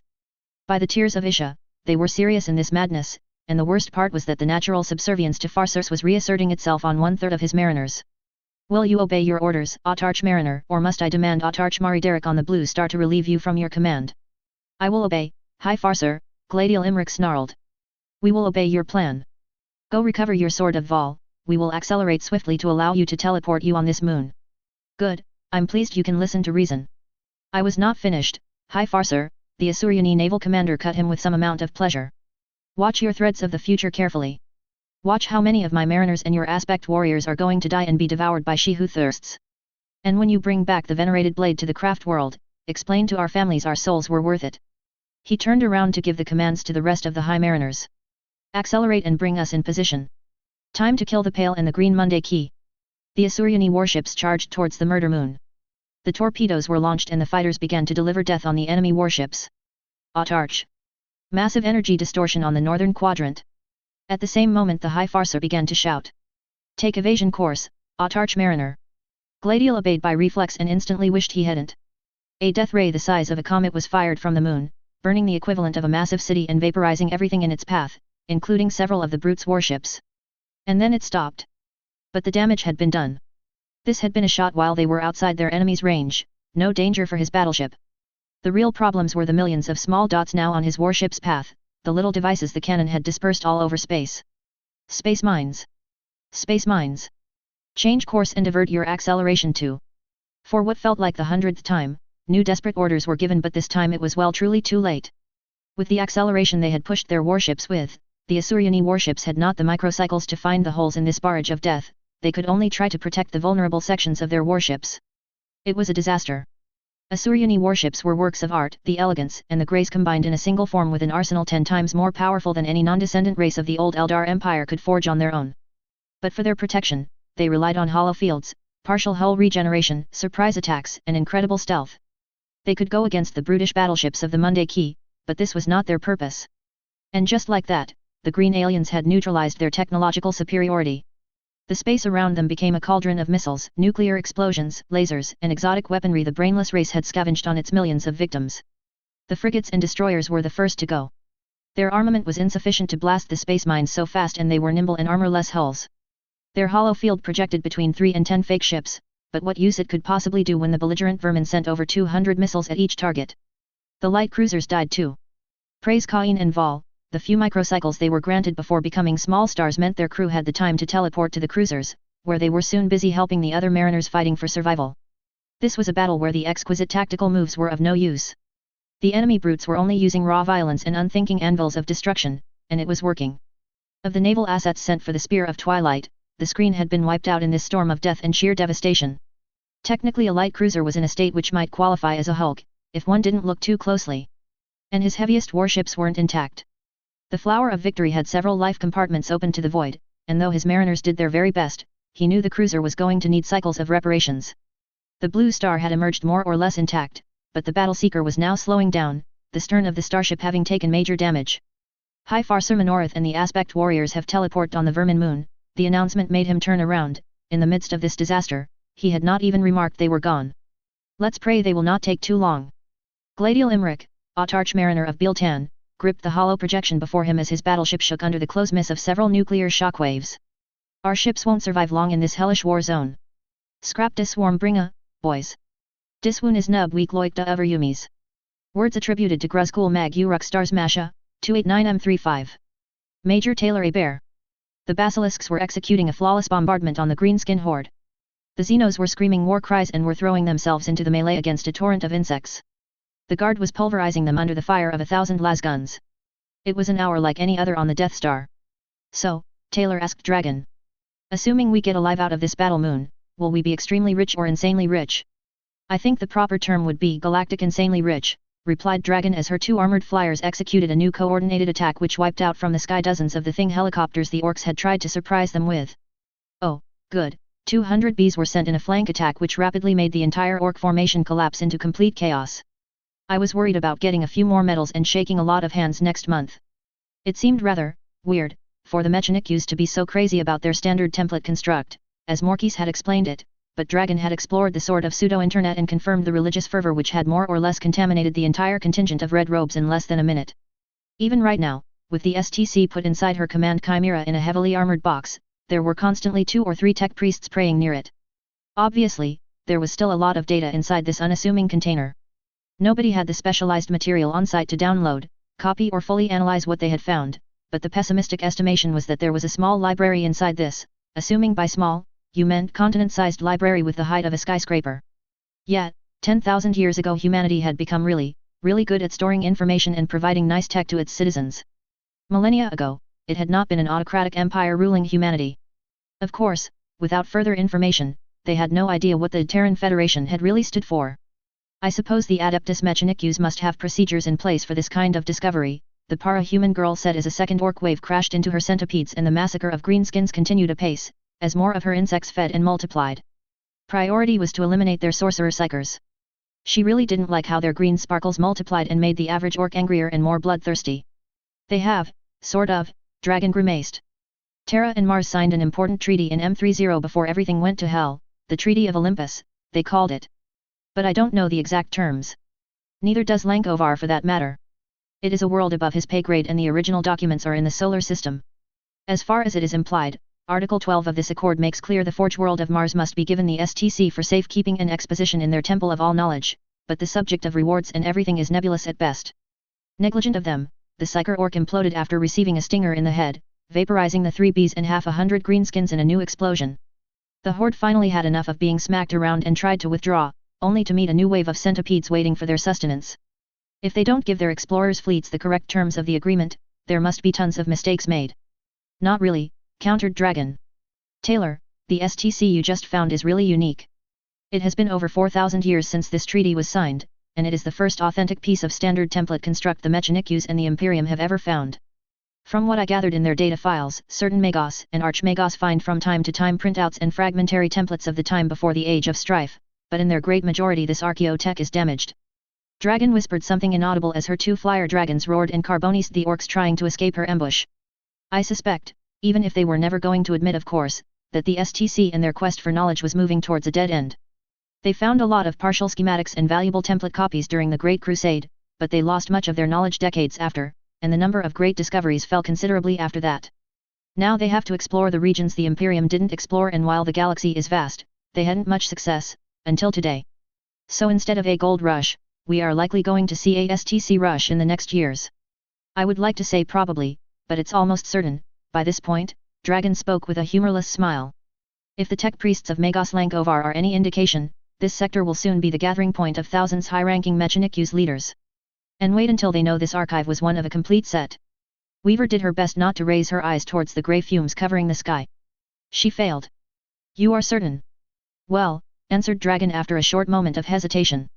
I won't pretend I have a degree in Greek mythology, but between the Olympus Citadel systems, the Athena archive and the general themes of the images we were able to see before storing the STC, I would say the odds are good we found a library template storage base with knowledge related to what the patron goddess of Athens stood for: wisdom, war, and strategy, among many things. Since it is extremely unlikely a future colony on an inhospitable planet can prosper with just that, they would have made other sets with similar built STCs but with a different content inside. A template Demeter would have been more than necessary for the development of agriculture and food production. It's only a supposition, I know. But it would be logical, Weaver agreed as the progression resumed and her staff efficiently began the familial rotation of new loss cells and exhausted old laser batteries. Ares for the very destructive stuff they don't want anyone save the military personnel to have access, Poseidon for anything involving the sea and the oceans, Hermes for the communications, the trade centers and the like. If they found enough evidence to validate this theory, the Mechanicus cogboys were going to become crazy. Okay, crazier and even more devoted to prayers than they already were. True, conceded the greatest tinker of Earth Bet. It is not how I would have chosen to classify a highly valuable technology base for sure, but I'm sure there have been more extravagant methods chosen in known history.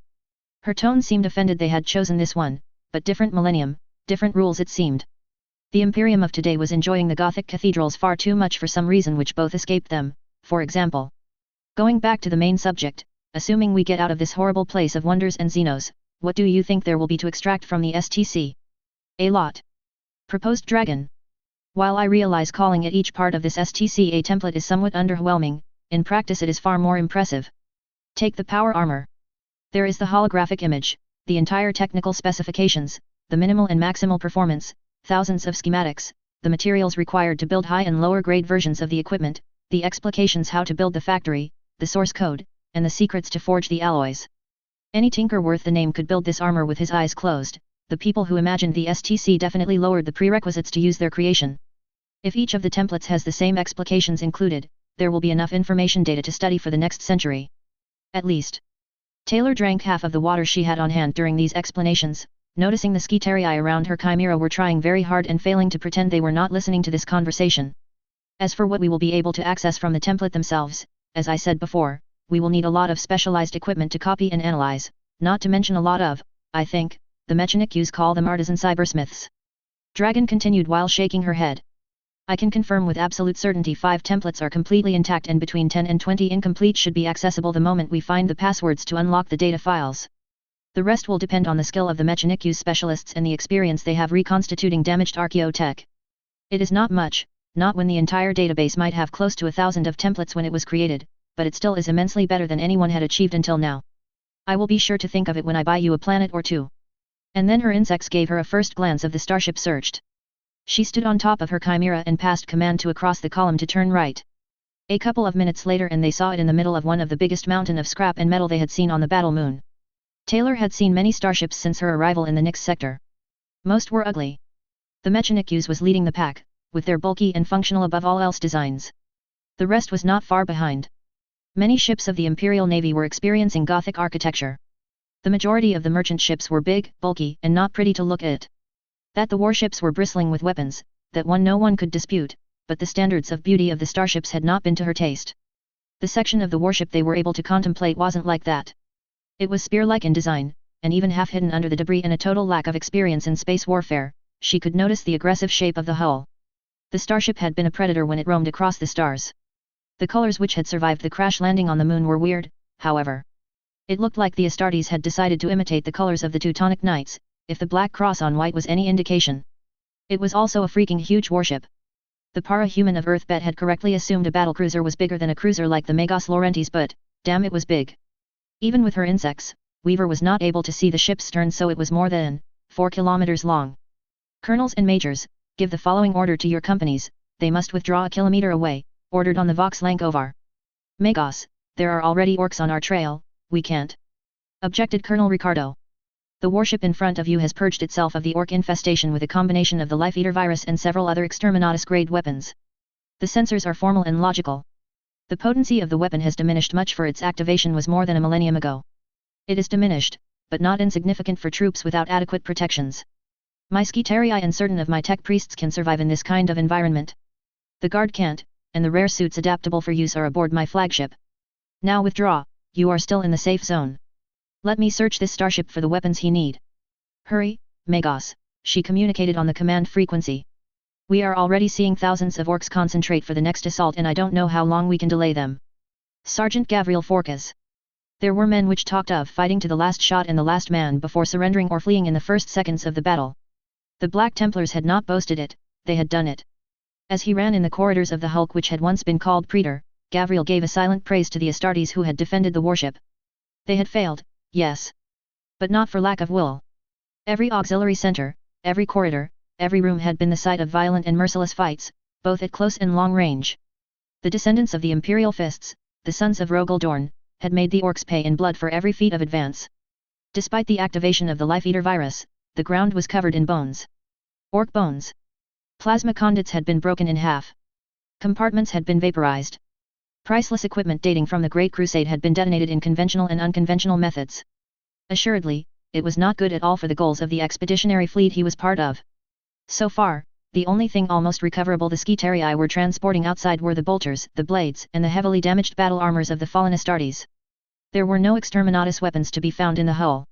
Either the orcs had stolen the last of them, or, and it was far more likely in his mind, the Sons of Dorn had fired their entire arsenal before their final last stand, trying to send the orcs in death with them. The Eclipse-class battlecruiser Praetor would never move again. As a Dark Angel, Gavril had heard there were cases when the Mechanikus authorized the towing of a particularly important Legion warship for complete repairs. But he had never seen a warship show so much devastation and battle scars. It looked like everything which could be used for battle on this warship had been one way or another. There were at least 9 massive holes in the hull on the section they had used to enter the doomed Imperial warship. Everywhere inside and outside there were battle scars. The engines from an air view looked like they had been smashed by the fist of an angry titan. No, he feared there was not a lot to salvage on the Praetor. The weapons and the damaged battle armors were of course extremely valuable, if only because the Black Templars chapter would be thankful for the recovery, but for anything else, the mountains of scrap waiting outside were far more likely to release impressive discoveries. After all, once you had discovered an STC, what else could you find in the orc loot? Choosing to maintain his concentrating and not speculate on what it would mean personally for his oaths, Gavril was forced to slow down and take another corridor as he found his progression barred by what looked like a turret. How in the name of dead Caliban this engine of destruction had managed to arrive in the entrails of the warship from its dorsal location was sure to be an interesting story, one he would never know, due to the lack of witnesses. And at regular intervals, the Skitarii reports were communicated, proving he was not the only one to meet disappointment after disappointment. This is Beta Form U. We have reached the secondary bridge. 1 battle armor and 1 bolter in a salvageable condition. Praise the Omnissiah, we move on. This is Eta Saturn 9. The control for the void shields has been destroyed beyond redemption. Machine spirits will be mourned. For the machine god we move on. This is Sergeant Gavril Forkas. I'm moving on towards the apothecarium. No orcs encountered. Not that it was surprising. Greenskins lived for battle. This ship was a cemetery before their arrival, and one mildly toxic at that. Everything transported out of this hull had to be decontaminated and treated with several powerful chemical agents. This was the final point on his checklist. If there were no weapons for them to use against the orcs, everything aboard the Praetor was by definition of very limited value compared to their survival, and their lives had suddenly multiplied by 100 their value after the discovery of the STC. The next advance was difficult. This section and the compartments had been even more fought than the rest, as often the ceiling or the ground had collapsed, creating such difficult gaps there was no point for him trying to get through. All in vain, because the moment he saw the apothecarium, he saw there wasn't anything to recover. The Black Templars had opposed a valiant resistance, but it had not been enough. 2 crippled Terminator Astartes were sleeping for all eternity and a dead apothecary was leaning against the wall, the dark traces proving they had sold every drop of their blood before the orcs submerged them. The delay had not stopped the orcs and they had broken through the doors of the apothecarium, probably mere minutes after the last of the defender. And since medical equipment was completely useless for them, they had ransacked the place before moving elsewhere. For plenty of Xenos and human factions, the content of an apothecarium were worth a little fortune, not for orcs, though. The greenskins' tolerance for pain was sufficiently high and their sheer idiocy was probably enough to carry them in every battle. This is Sergeant Forkas. I've found the apothecarium. There are 2 Terminator armors, 1 apothecary suit and 3 bolters to recover near the breached doors. The apothecarium is completely unsalvageable. Send a Skitarii team on my coordinates for the salvage operation. Acknowledged, Sergeant. I'm returning to the battlefront. He sent this message to the Magos. You should tell the Skitarii to do the same once they've localized the last recoverable Astartes armors, Magos Lankovar. There was no point searching for this destroyed starship when outside the forces of the Guard fought waves after waves of orcs. It looked like their hope was going to be redirected on the arrival of Imperial reinforcements to get out of this war zone. And if they didn't arrive soon enough, the Magos Laurentes, the courageous traveler, and the rest of the starships would have to take the risk of taking off without any support. It was too bad that they wouldn't be able to preserve much of the sacrifice of the Black Templars, but sadly their duty for the present was to the living, not the dead. The living, not the dead. Wait a minute. Seized by an inspiration, he turned around and raced back to the corridor just as the Skitarii arrived. Sergeant, blurted the lead Skitarii, please do not move in such offensive and unplanned movements. My apologies, Gavriel answered before slowly pushing the apothecary corpse aside. For a moment, he thought he had been wrong, but no, once he removed the greater part of the dried blood, there was indeed a secret alcove dissimulated behind this wall. One good pressure of his fists, and a secret vault of tarnished durasteel was revealed to his transhuman eyes. If everything had been working optimally, the lights would have been lighted with a reassuring green color. This was not the case here. After centuries of oblivion, there were red lights of alert everywhere. Gavriel pressed a basic Astartes recognition code and let an armored finger on the panel. The unlocking was slow, but after a few seconds, Gavriel heard the rumble of machinery long inactive returning to life. Prepare a stasis field, he ordered as the vault unlocked, though it appeared the precaution had been superfluous. The vault was not filled with cryogenic equipment like every apothecarium was. But the archaeotech contained in it was. While it had been a while he had never seen one. Yes, he had tried to spend the minimum of time next to the apothecaries putting a name on it did not take more than a few seconds. Portable Cryogenic Chamber Mark IV Pattern Luna. The favorite tool of the apothecaries to harvest gene seed on the battlefield when the casualties of a normal Great Crusade offensive began to be counted in the hundreds. A rapid examination of the apothecary made him sigh in relief. The energy levels were still good for a few years, which would be largely sufficient to find a recharge somewhere. Thank Terra, the technology used to protect the genetic inheritance of the legions had been built with the highest quality possible. He could not see how many Astartes gene seed was inside, but it was really to bet on a large number. The container was heavy to move. Transmit to the Magos. I've found the gene seed stock of the Black Templars, the former Dark Angels told the Skitarii. I'm resuming my mission of protection of Major Taylor Hebert now that the hulk of the Praetor has been explored to my satisfaction. It was the moment there was a heavy shrieking reverberating on all frequencies and suddenly the solid walls began to shake and tremble. By the machine god, what was that? Out of the ship. Now. Colonel Daviev Larkine. Without the warning of his second-in-command, they would have all died in the first seconds. The Eldar are preparing an aerial attack at 15 hours. Take cover.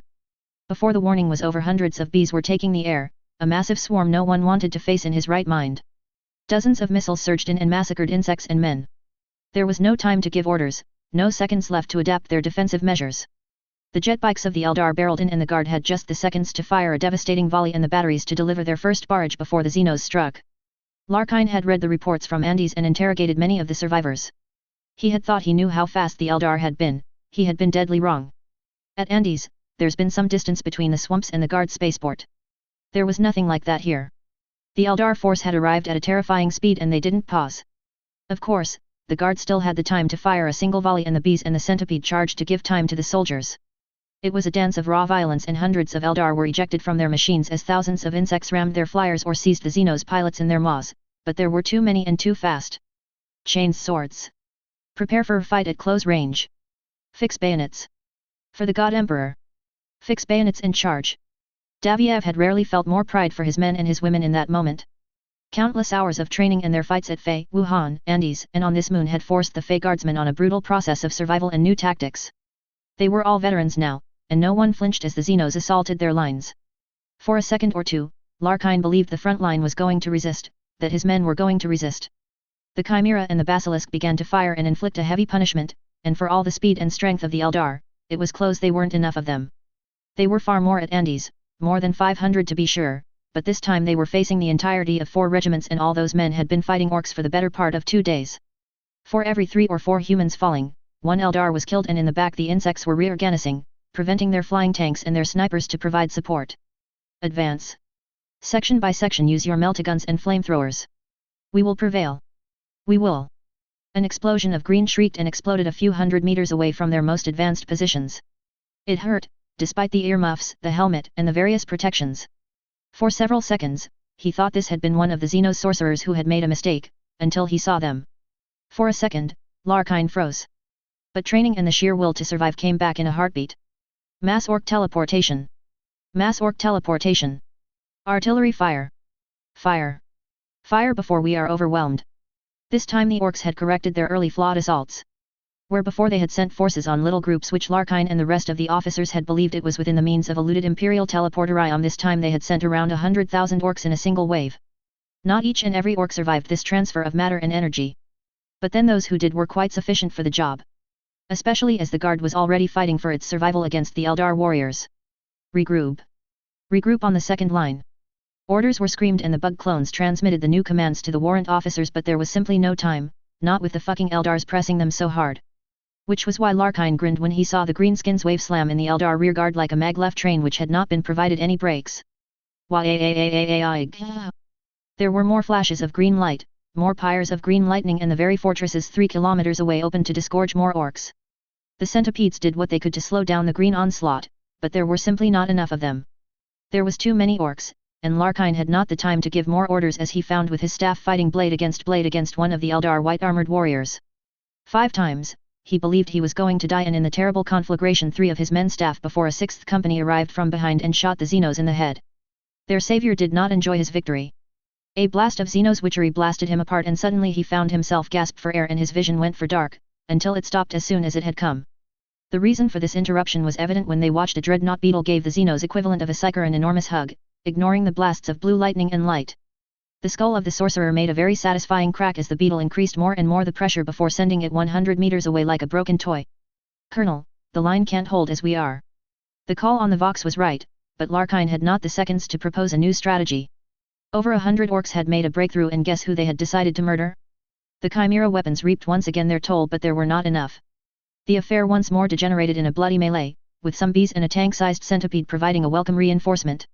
It was a bloodbath, and when it was over, only 2 of his staff were standing, and as he looked around, he realized with a grimace the melee had stopped him from withdrawing to the more defensible positions 100 meters behind him, and that the rest of the Wuhanes and Ulm guards who had manned these positions were lying lifelessly on the floor. That would not have been a problem otherwise, but the big centipede was dying, the blades of the orcs in its vulnerable belly having proven too much. The huge beetle had lost its head and was carved by thousands of shots and stab wounds. "Colonel," the flies coalesced in the familiar humanoid face. "Run to our lines. I have no dreadnought who can reach to your position in." A new blast of sorcery slammed in them and interrupted Taylor Hebert's words. Daviev Larkine slowly stood up from the position he had been thrown to, and contemplated the mess. The insects, the chimera, and most of the battlefield had been pulverized. The orcs were gone too, green blood and green flesh everywhere, cut and disintegrated in green fragments. He had only one man by his side, and given that his poor subordinate had a spike impaled in his chest, no help would come from his agonizing subordinate. His eyes turned to the Xenos which had murdered his men. The witch psyker was in a brilliant red robe, and all its attire screamed, "I am arrogant and proud to be." Xenos inscriptions shone everywhere on the robe and the helmet. The scepter and the rest of the equipment would have forced a commissar to shoot whoever decided to wear this on a battlefield, lest he endangered the soldiers by attracting the enemy on his positions. "Monday Key, you don't know how to die." Larkine rushed to seize his blade, knowing it was a forlorn hope, but he had to try. An Eldar he never saw coming in white armor and with a sort of feathered helmet struck him, and he saw his good arm flying in the air and himself flying once more to meet the ground. There should have been pain. There should have been agony. But right at this moment he was too angry to care, even as the blood was in mouth. "Wrong choice, you are going to be bait." Larkine smiled in return. Wrong arm, there had been too many archaeotech for the tech priests to seize in the last hours, especially as they couldn't ferry it to the starships anymore. And one of his staff had found this little explosive device in an orc depot. It was called by the servants of the Emperor a plasma grenade. The expression of the Xenos was impossible to see given that he had a helmet, but Larkine could guess as the activated grenade rolled out of his remaining hand. "The Emperor expects, Xenos." The last vision of the Fey Colonel was one Eldar running away, and then light engulfed everything. Autarch Mariner Gladial Imric. If he survived this battle, Gladial Imric swore that by Cain, he would never allow any aspect warrior to insult the green-skinned enemies by the term inferior barbarians. Not that the chances of him to leave alive the battlefield were looking good. The next instant the battle-seeker succumbed to the ramming attack of a greenskin cruiser. There was a flash as the antimatter containment of the Asuryani warship failed, and then a bright star burst into existence, wiping out from this dimension 6 enemy cruisers and the last cruiser of his spear. The battle seeker is no more, Autarch, the sentence was pronounced for the form, but it gave him a dark stab in his heart. With this loss, the spear of Asuryan was now fighting alone. Isha show them the way. And what a pleasant situation it all left them in. They had a single battleship against more than 20 cruisers and a gigantic battle moon providing a constant stream of reinforcements, although it had appeared to decrease in the last minutes. There are no more cruisers, only raiders coming from the interior of the moon. Autarch, I think we have finally managed to force them to commit all their parasite cruisers. It better be, Gladiel grumbled. We have killed over 100 of the things, and our hollow fields are becoming less and less efficient against our opponents. We have a contact from our forces on the surface. Autarch Mariner Gladiel Imrich sighed. This was going to be as pleasant as to try to convince a greenskin there was anything in this galaxy but war and slaughter. Transfer the contact on my display. He had expected to see the High Farser, or at least one Farser or a Seer. Alternatively, one Asuryani following the path of command to request some update on the battle happening over their heads. He had not expected the visage of a bloodied, helmetless, howling banshee staring at him. Autarch. The experienced female warrior coughed blood and her face had a skin so pale he almost believed she had decided to become a Drukhari. I request, extraction, for our troops. Where is the High Farser? Where are the commanders of the Twilight Spear? Dead, they are all dead. There were new coughs and a shifting of the angle allowed him to see several crippled Asuryani being provided battlefield healing in urgency. It looked they had all been mangled by something vicious. The visions were correct, until the orcs caught us from behind while we were attacking the Monday Key.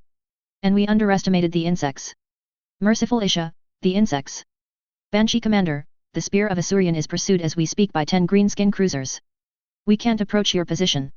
He was forced to redirect his attention on the maneuvers as they avoided another ramming attack and the massive detonations going with it. When he turned his head again, the communication had been cut off. I don't think they will be able to slay down the enemy leader after all, Amrik. I'm afraid you are right, Autarch Mariner. Let's see the blessing of Cain. Menorath is not going to relieve you of your command now. No, the violent aliens are going to do him this favor, extermination of the Twilight of Spear or not, they couldn't flee this battle. The gravity trap of the murder moon prevented that. Begin to calculate me a trajectory which might give me a chance to teleport the survivors without risking too much our battleship. I want to know what in the name of Cain happened on this moon. That's the second time I hear of valiant aspect warriors terrified of insects. We need to know what this is about. Yes, Autarch, by the bloody-handed, what is that thing? A sort of green beacon was lighted on the upper extremity of the moon. Slowly but surely, it began to rise to the stars. Reality shivered, and then the energy made the void scream. Iridescent green gates began to form, and new enemy warships began to pass through. They have reactivated one of their ancient brutish imitation of our gates, Imdrike commented with distaste. And now they have more reserves to throw at us. There was no end to this tide of warmonger monsters. There was simply no way they could win. Autarch, there is another warship translating through from the Greenskin Gate. Gladiel watched the displays and nodded with an ill feeling. Of course, the aliens couldn't just a wave of cruisers. The battleship was going to be right behind. Autarch, it is a Monday Key battleship. What? Harrow Master Jeremiah Isley. In hindsight, pursuing the orcs' smaller fleet to avoid the bigger one may have not been the soundest decision, brother. Thank you, Locron. I hadn't been able to recognize this myself. My pleasure, Harrow Master. Jeremiah chuckled with some smile before his visage returned to total and absolute concentration. You were right. We should have avoided engagement and prepared to fight in the asteroid belt. It was not like they had any other choice, really. Their battle barge Skeller fields were more junk metal than anything else by this point, and their warp engines were in a state he doubted anything but a full year of repairs in a modern shipyard would make them work again.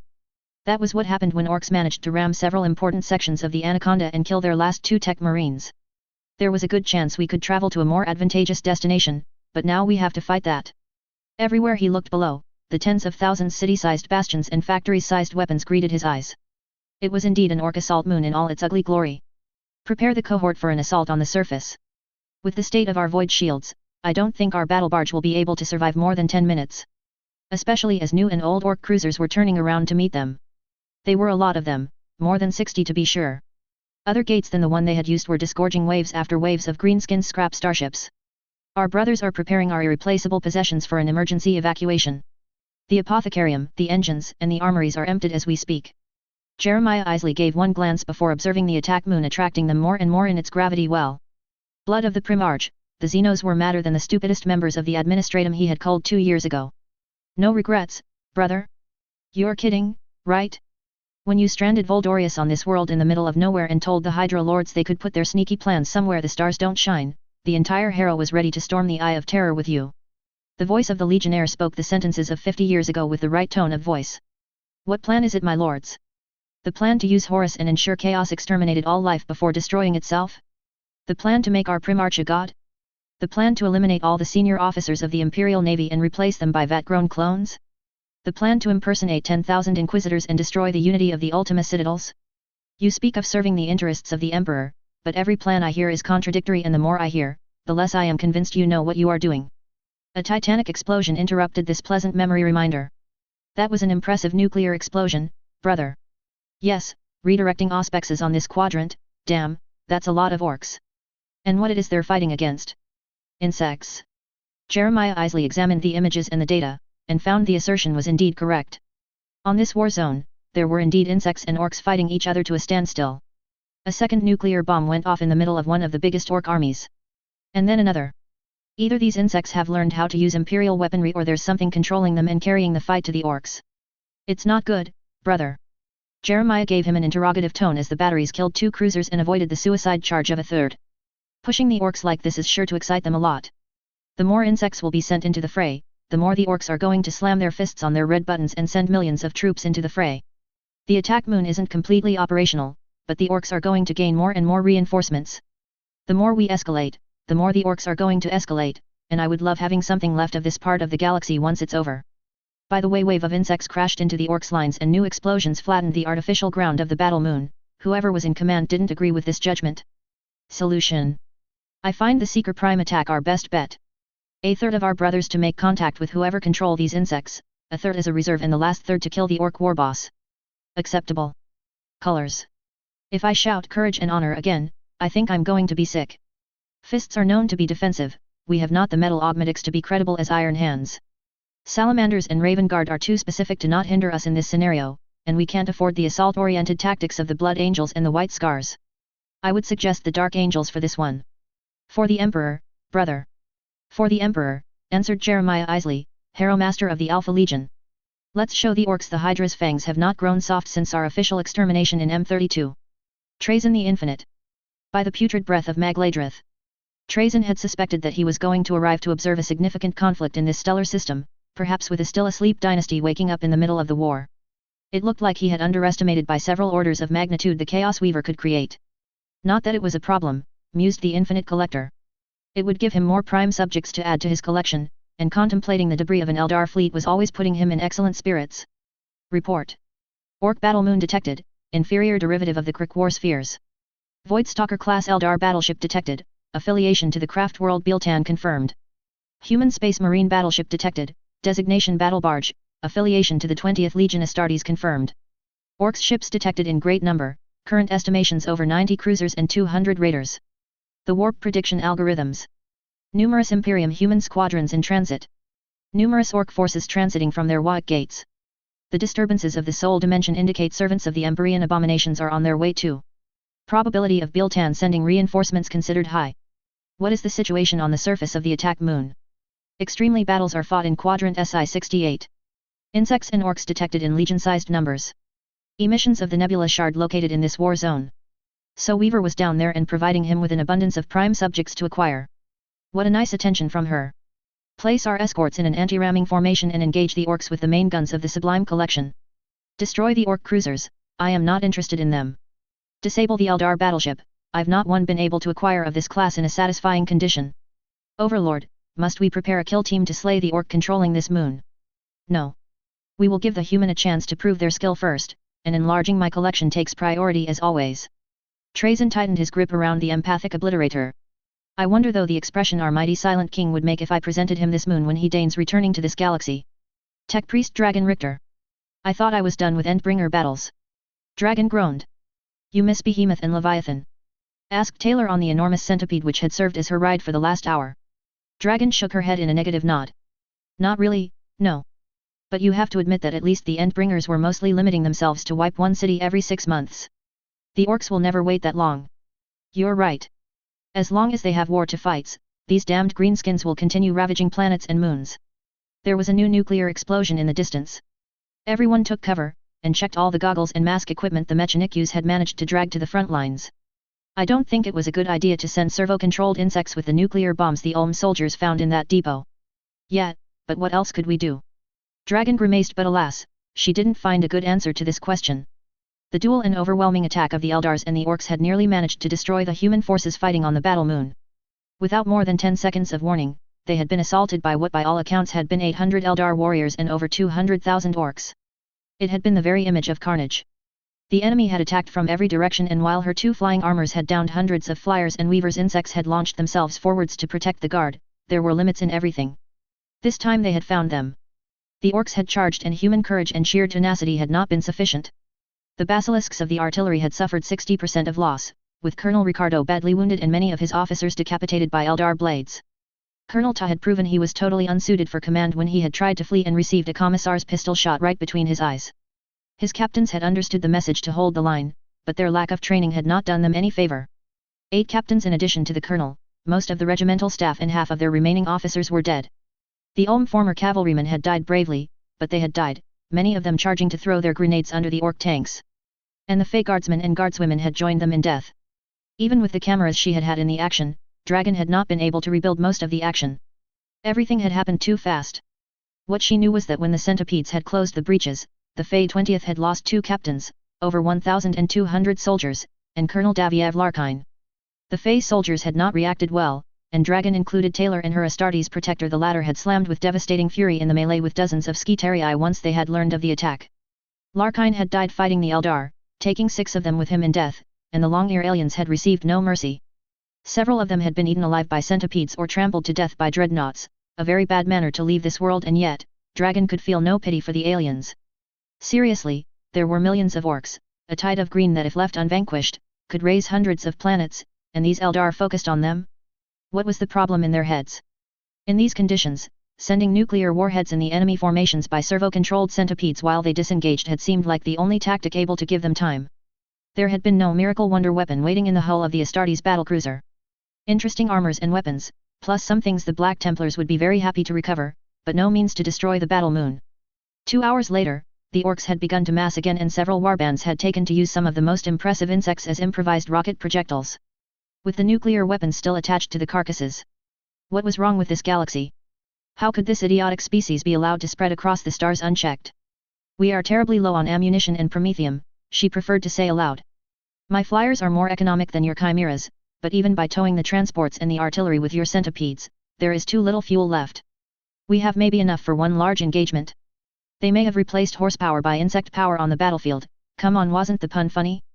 But the insects were controlled by a single mind, and alas, the former warlord of Brockton Bay was only a young woman with some weeks of military experience, and many of the soldiers under her had even less than that.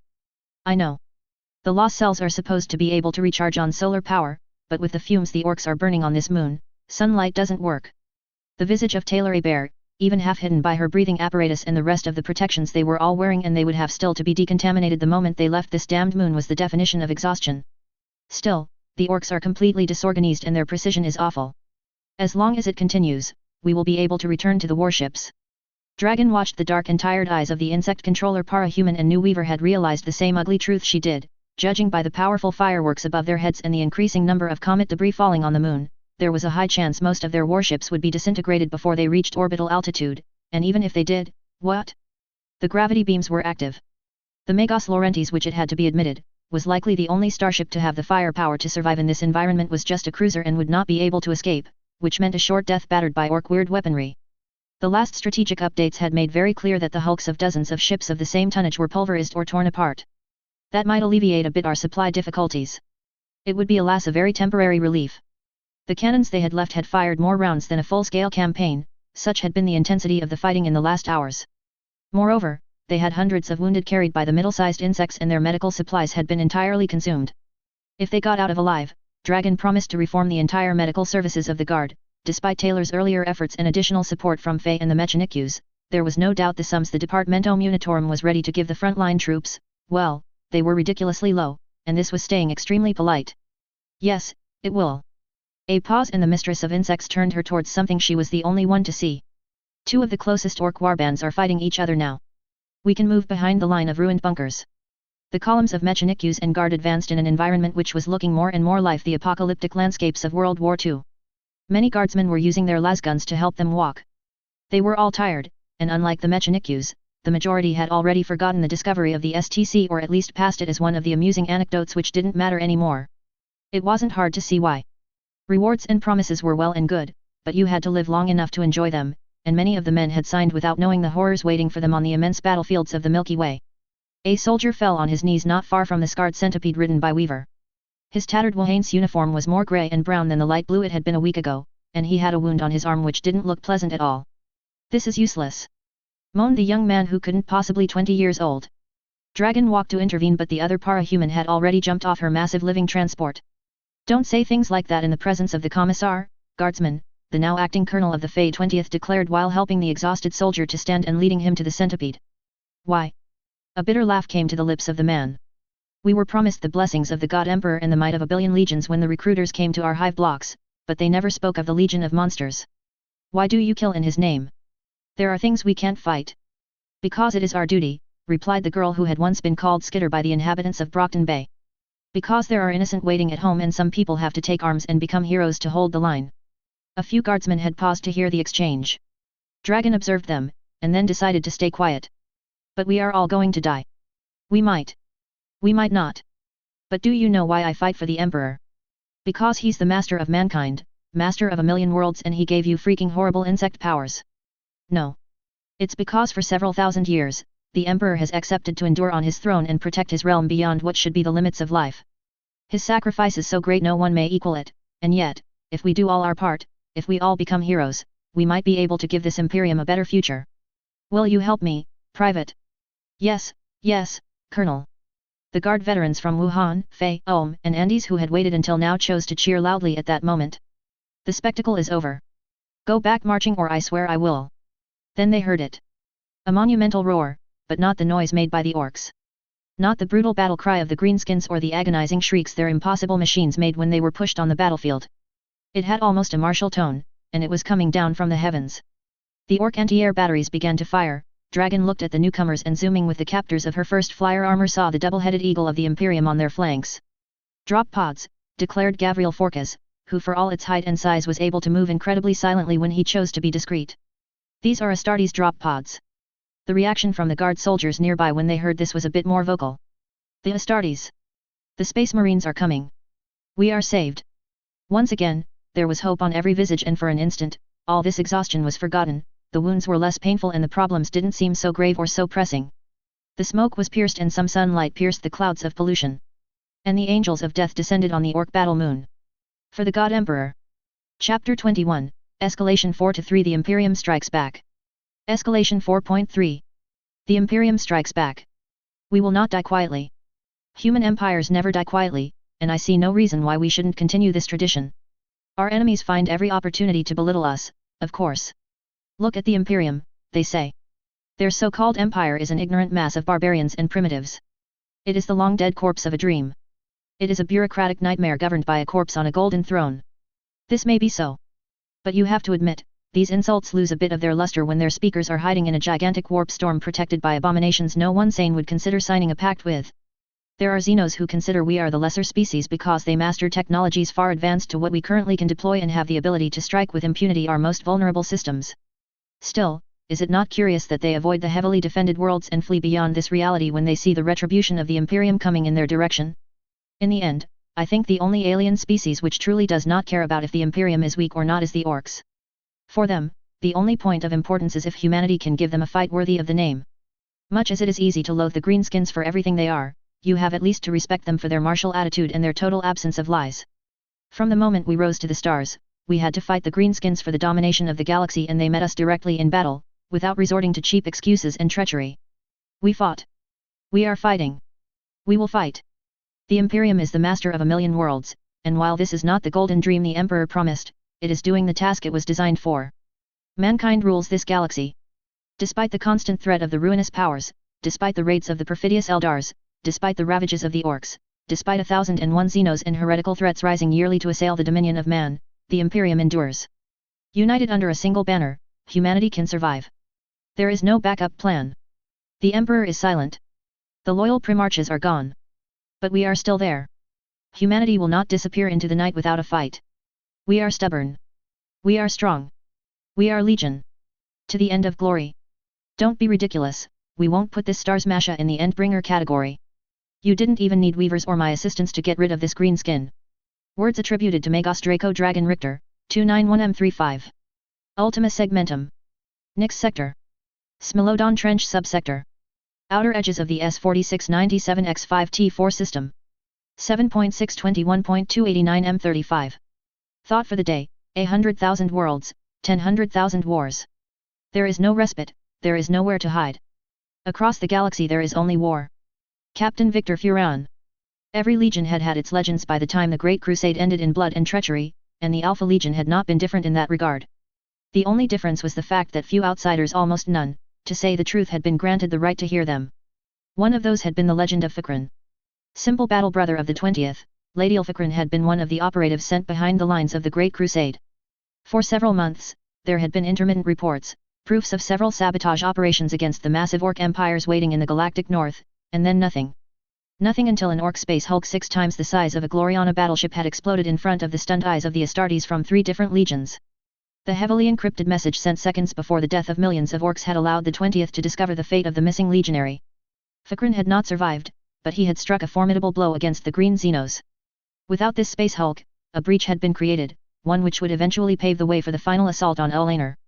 While it was exaggerated to say the Alpha Legion Vanguard Scout had won the war by himself, undoubtedly months' worth of total war had been won without the Luna Wolves and the formidable armies following them firing a single shot. The name had taken far sinister connotations after the drop site massacre. The Primarches had decided to use the name for operations which were in all honesty a stain on the name's honor. Fikran had sabotaged many fusion reactors of the Terran factories and hives before the failed attack on Pluto. Fikran had convinced many military governors to join Horus by the ruthless use of blackmail, financial incentives, and demonic promises of retribution. It was Fikran who had made sure several thousand Astartes of the Dark Angels, White Scars, and Ultramarines would arrive too late for the siege. After breaking off with the rest of the Hydra, the Hero Master had decided, wisely in Victor's opinion, to give the name a second chance. Fikran had been a killer of Orcs, and as a result the Seeker Squad with the highest killing count of the Greenskins was given the privilege to take the name if they wanted it. The answer had been largely positive among the Battle Brothers. And now for what was maybe their last battle, Squad Fikran was going to lead the assault on the monster's lair. The Hero Master, as was his habit, had not hidden to any of them how low the odds of survival were. This battle moon was literally crawling with Orcs, and the battles the Greenskins had fought in the last days guaranteed the weak specimens had been culled well before their landing.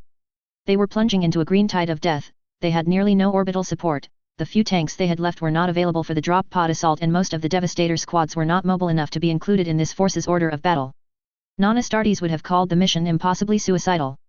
Even for the Alpha Legion, the size of the opposition was a bit overwhelming. Naturally, each and every Astartes of the cohort had volunteered. Choices had to be made, and in the end, the Hero Master had approved his first choice. Their 5 Seeker squads Fikran, Omicron, Distortion, Fog, and Vortex would provide the bolter-heavy core of the Headhunter formation. The assault squads Shadow, Imperator, and Gamma would provide the close-range elements, and the reconnaissance squads Spectre and Sand would provide the means to localize the warboss. All in all, 64 Legionaries veterans were under his personal command out of the 219 cohort survivors. 65 Astartes counting himself, and none of them had less than 170 years of battle experience. This was a veteran force which could and had on occasions devastated planets. Today they were launching themselves in a battle they ignored most of the rules. For all their experience, even his brothers had relatively little experience trying to slay the monstrous Orcs in command of the battle moons. Trying to land small patrols over a long period for a long-term sabotage operation would have been more in their doctrine. But the safe choices had been already removed from the list of options, and now there were 2 outcomes. They killed the warboss, or the Orcs would kill them all. The shock of landing was similar to the thousands of previous ones he had made, and in less than 2 seconds they were out and beginning to empty their bolters in the horde. Fikran takes the lead, Fog and Vortex guards the flanks, the Astartes captain ordered, killing 5 greenskins with his first 5 wounds and removing the head of a 6th with his battle knife. Remember to use Dark Angel's protocols if you suspect there are non-Xenos forces in proximity. He added after killing an 8th Orc with his bolter and decapitating a 9th. For the Emperor, brothers. For the Emperor, answered 64 voices. This is Assault Squad Shadow. We have Orc forces with gold armors coming in this direction. They have a lot of rocket launchers. This was war in its truest form. Thousands of Orcs were converging on their landing position, and though each shot downed an Orc, they were 3 to take his place in the seconds after. No need to bother about complicated strategies, mysterious stratagems, or the motivations of their opponents. Orcs only understood violence, and for several seconds this was exactly what the Space Marines gave them.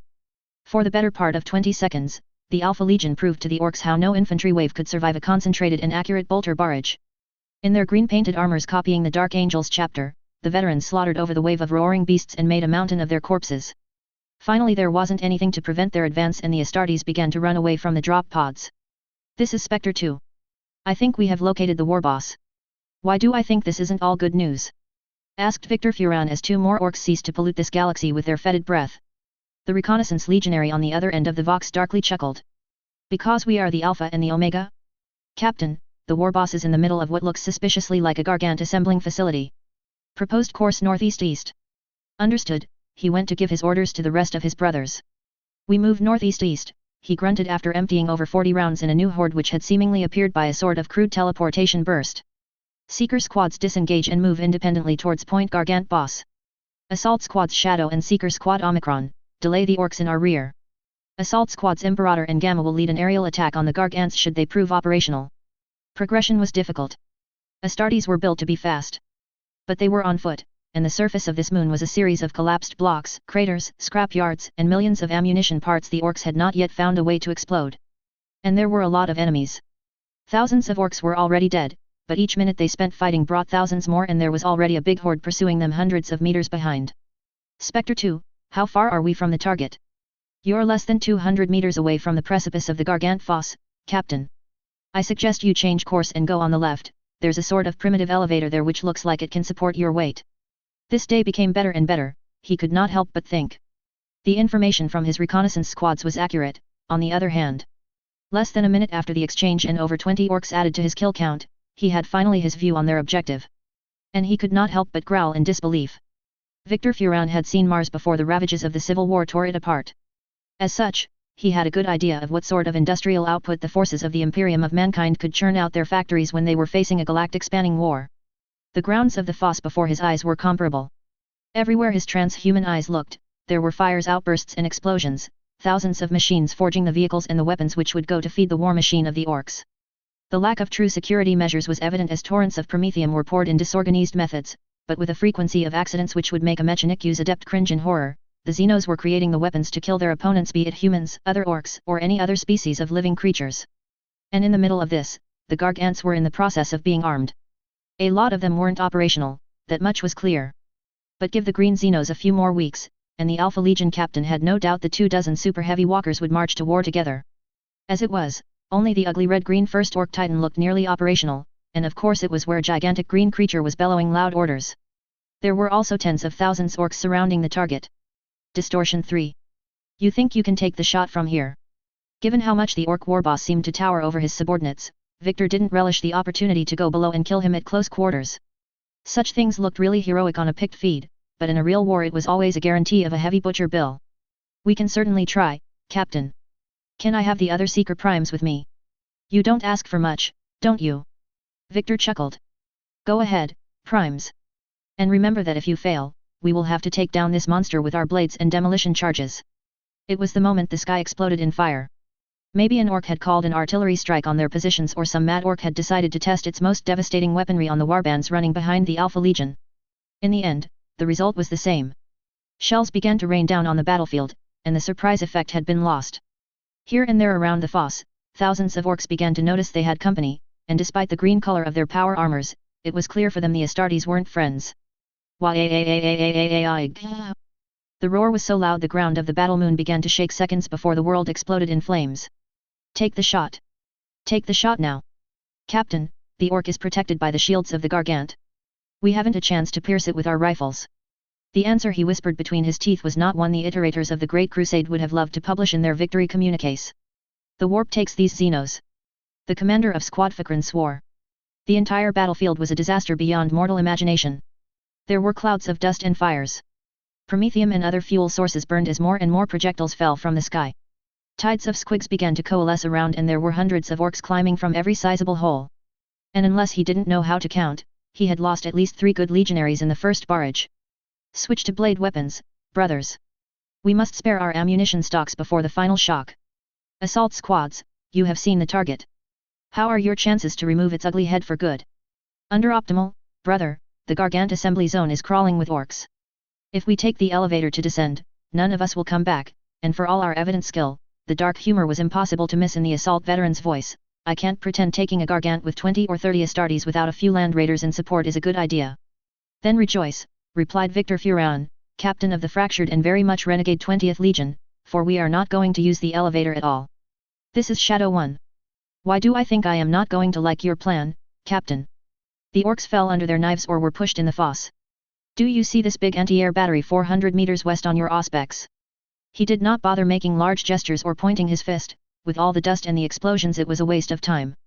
Squad Distortion, I want you to remove the orc gunners and turn the cannons against the Gargant. This is Fog 6, Captain. I don't know if these cannons have the firepower to shred these shields, and they don't look like they are structurally sound to use. The battery looked like it was built to kill starships, or at least the orcs had thought so, and given how much old Imperial war supplies they had looted, maybe they could use it and give the warboss a reason to be worried. Assault Squad Gamma, go with Distortion.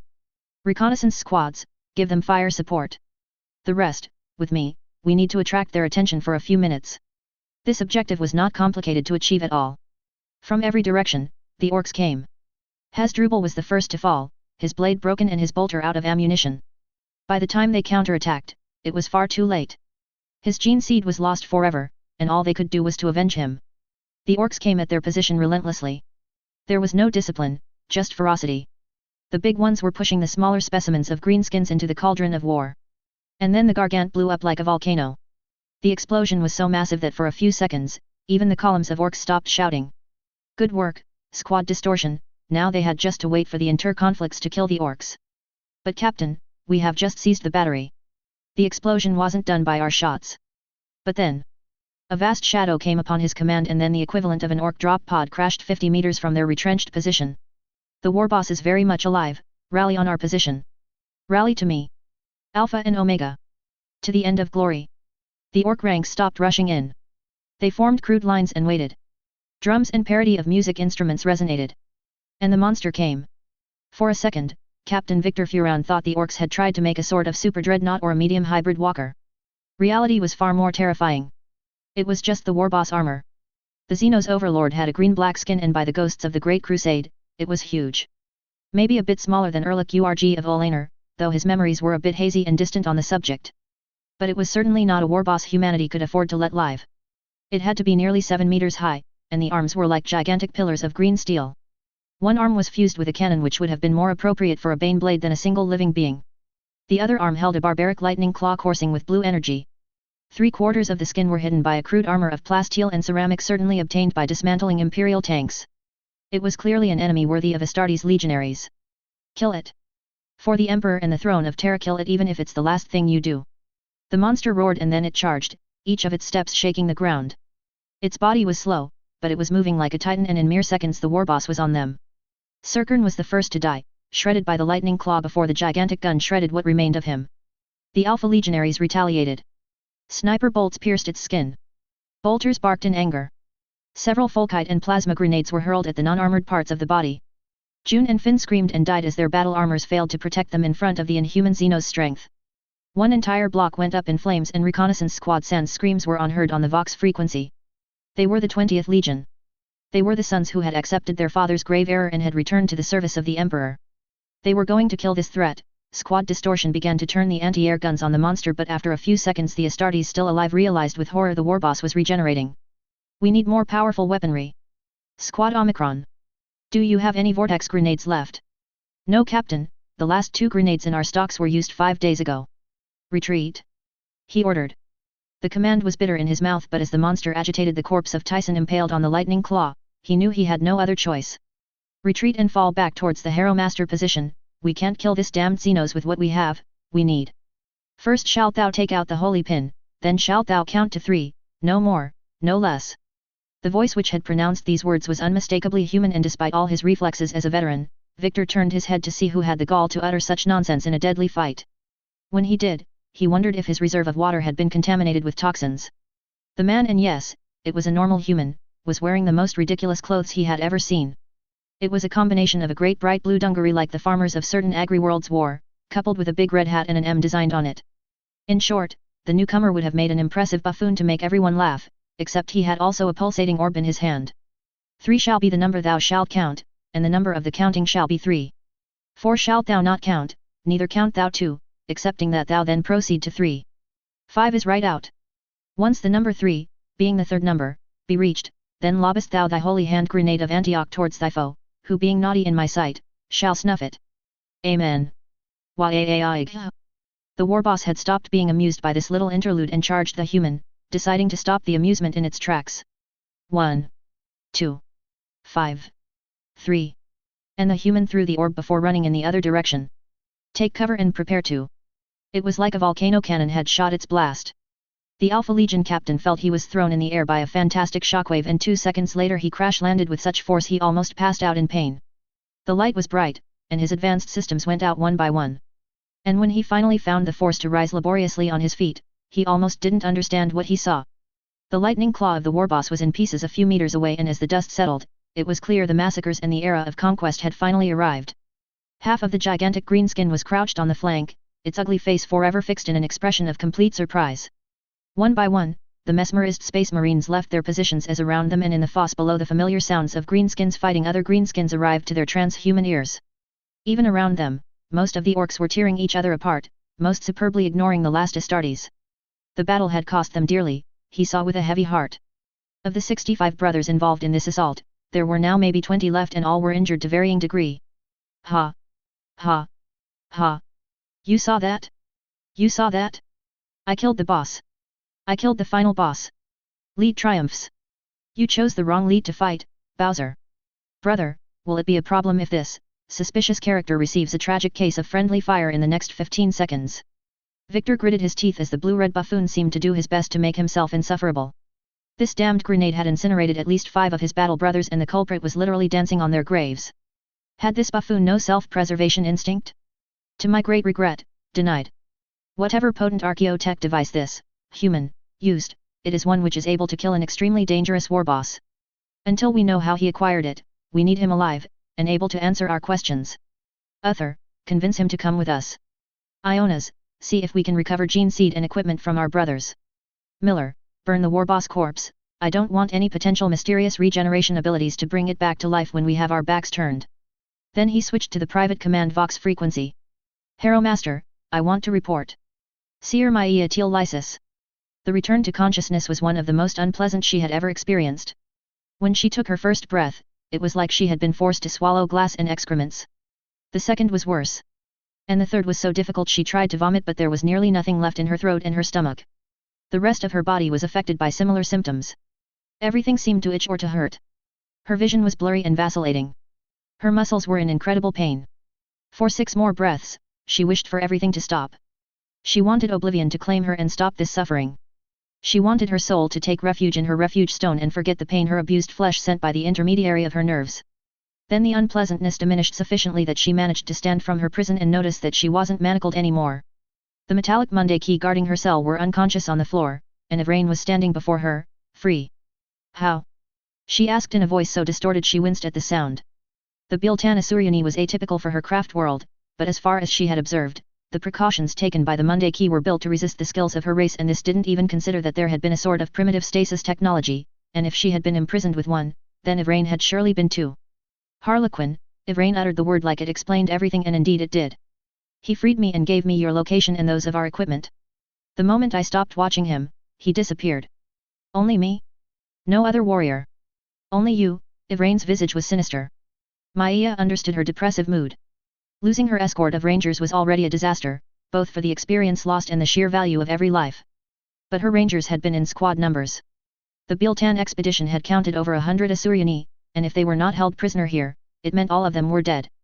Not even recovering the spirit stones of the fallen would be enough to compensate for this disaster. We need to get out of this location and warn our craft worlds of this defeat. She whispered as Ivrain and she walked out of the cell and marched out to another where their armors and weapons had been disposed. While they did not seem too much damaged, Maia ceded at the carelessness typical of the Monday key. In a few heartbeats and with mutual help, the 2 Asuryani were again in their war panoply and rushed out in the dark corridor. Is it not strange that the Monday key have not noticed our evasion? She queried, cursing her enemies for their lights which were neither completely darkness nor truly daylight. I suppose the Monday key devices were disabled by the Harlequin before he liberated us. Maia nodded, but something disturbed her. The security measures of these barbarians are so primitive they represent no great challenge for the Harlequins. That much is true, she agreed. But where are their soldiers and half-metal half-flesh automatons? Ivrain didn't give her answer, and Maia had none to propose as they progressed faster and faster. They were evidently in the entrails of a starship. None of the two had visited one of the Monday key hulls before, but there was no doubt it was one. As the duo paused to regain their strength, Maia figured they had been really lucky. If they had left the world where they had been defeated, a likely possibility since they ignored how much time they had been imprisoned, the Monday key had certainly traveled through the warp, and the prison things they had been stored into had likely protected their souls from she who thirsts. It didn't make the after effects plaguing their muscles and the rest of their bodies more pleasant to endure, but it was at least a relief they weren't devoured by the doom of their species. Guided by the sounds of loud and brutish footsteps, they arrived quickly to one of the great hangar bays where Monday key transports landed in unbearable rumbles and shrieks. By Asurian and Isha, how could these barbarians tolerate this noise? They were also Monday key present. A lot of Monday key, if she had to be fully accurate.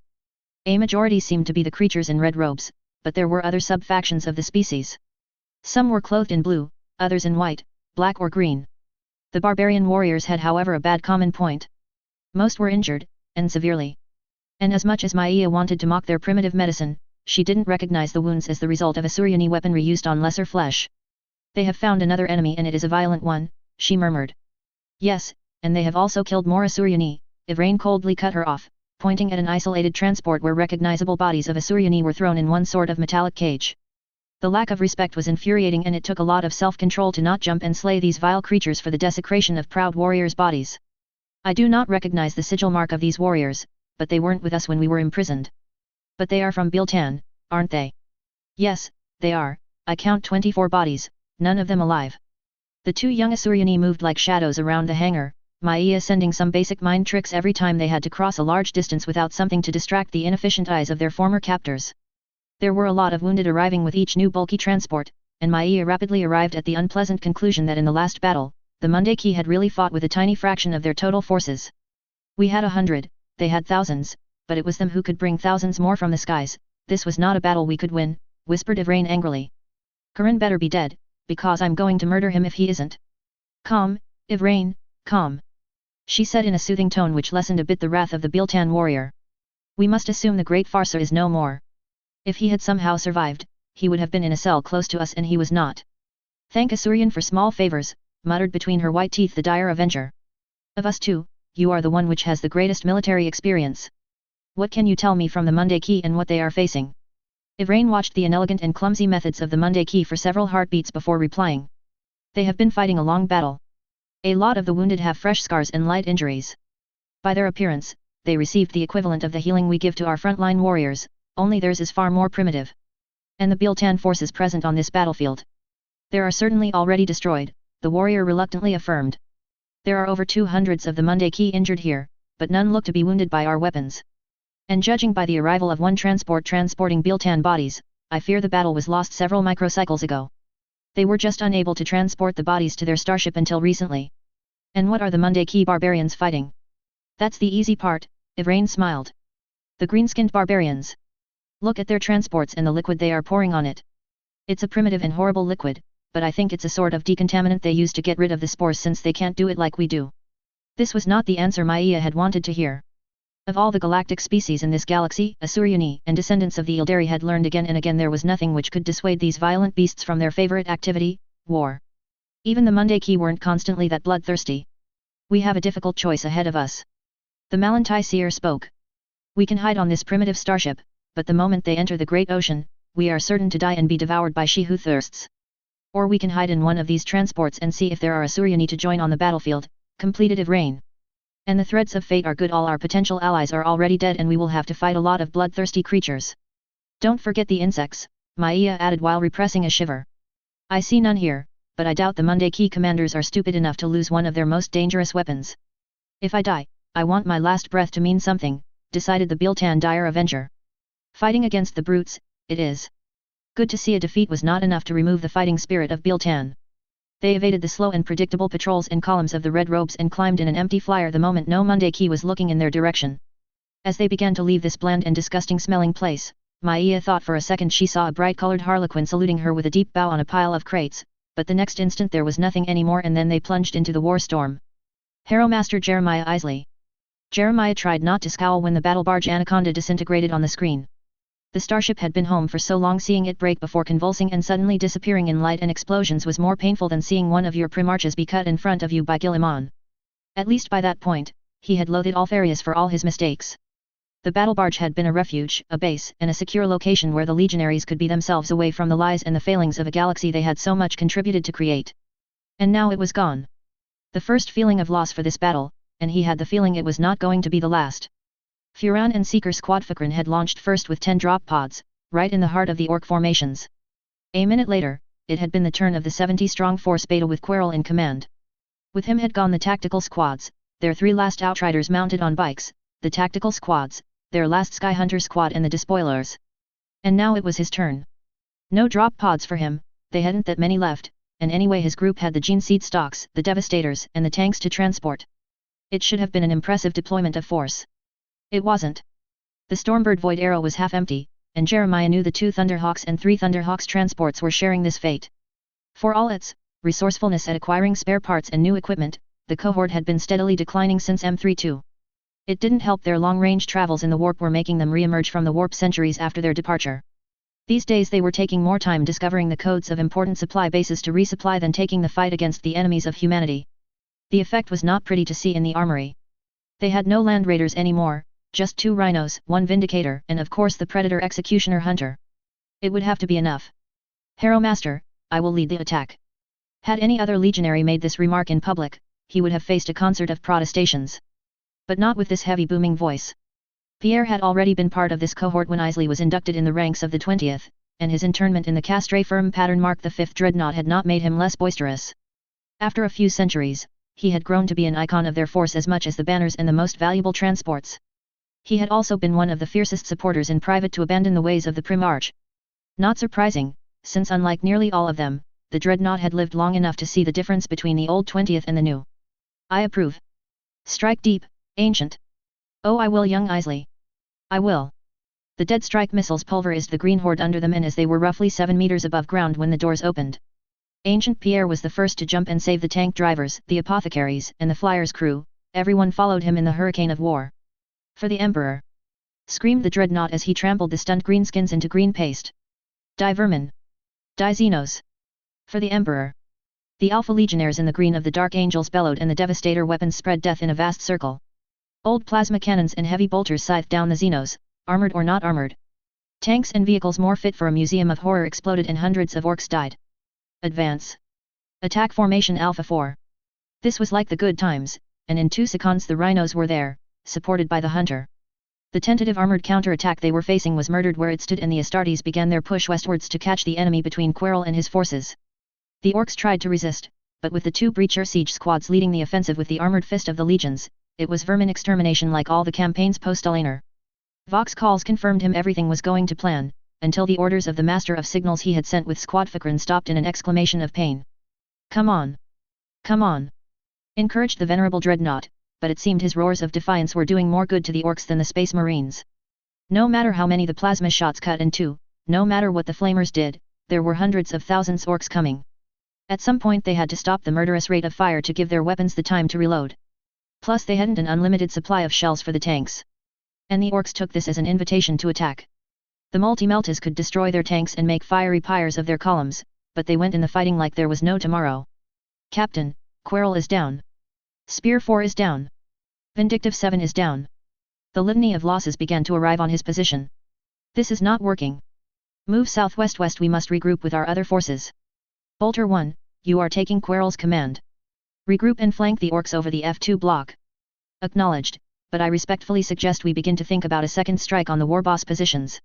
We aren't anything anymore about Fikrin and the other squads. I fear. The sound of bolters and lascannons drowned the last words of his sentence, but Jeremiah Isley could guess the rest of the message. If the orcs weren't disrupted or even trying to withdraw because their warboss was in danger, the Seeker squads had most likely failed. And judging by the green tide arriving each second, the orcs had slightly more bodies in reserve than their opponents. We are going to form a new line 100 meters with the Devastators 50 meters behind us, he decided as the pressure on his brothers mounted in an unacceptable manner. We need to stop the orcs' advances or... The insects struck from nowhere. Suddenly a gigantic swarm charged from the ruins, and the orcs, bloodthirsty brutes they were, roared and immediately disengaged from the Astartes to rush into these new opponents. Are they ignoring us? There was some offended pride in the voice of the devastator who had spoken. These feelings were soon avenged in a productive manner. Dozens of plasma shots decimated the orc front line, and in the meantime, the insect swarm slaughtered the greenskins. There had been some VID records of Xenos insectoid species fighting the legions during the Great Crusade, and when they had numbers, it was absolute hell purging them. These ones had the numbers, and the intelligence to use them. First the big green ones charged, their cuirass allowing them to shrug off the orcs' heavy weapons. Then it was the time of the smaller ones to enter the dance, and the aerial support in the form of bees disabled the rocket launchers and the scrap flyers of the greenskins. But the more frightening part was how they fed on the orcs' corpses. It was clear as day that the insects which fed were becoming bigger in seconds, before following the mass of cuirass and claws and adding more numbers to them. It was attrition, pure and simple. A tactic no one had ever tried and found successful when facing the orcs. The greenskins' spores and numbers made the affair too difficult, even for Astartes. But this insect swarm worked, and the Astartes continued to devastate the orcs' ranks. A third type of insect after the green mastodons and the orange-blue flying insects with a nasty sting appeared on the battlefield.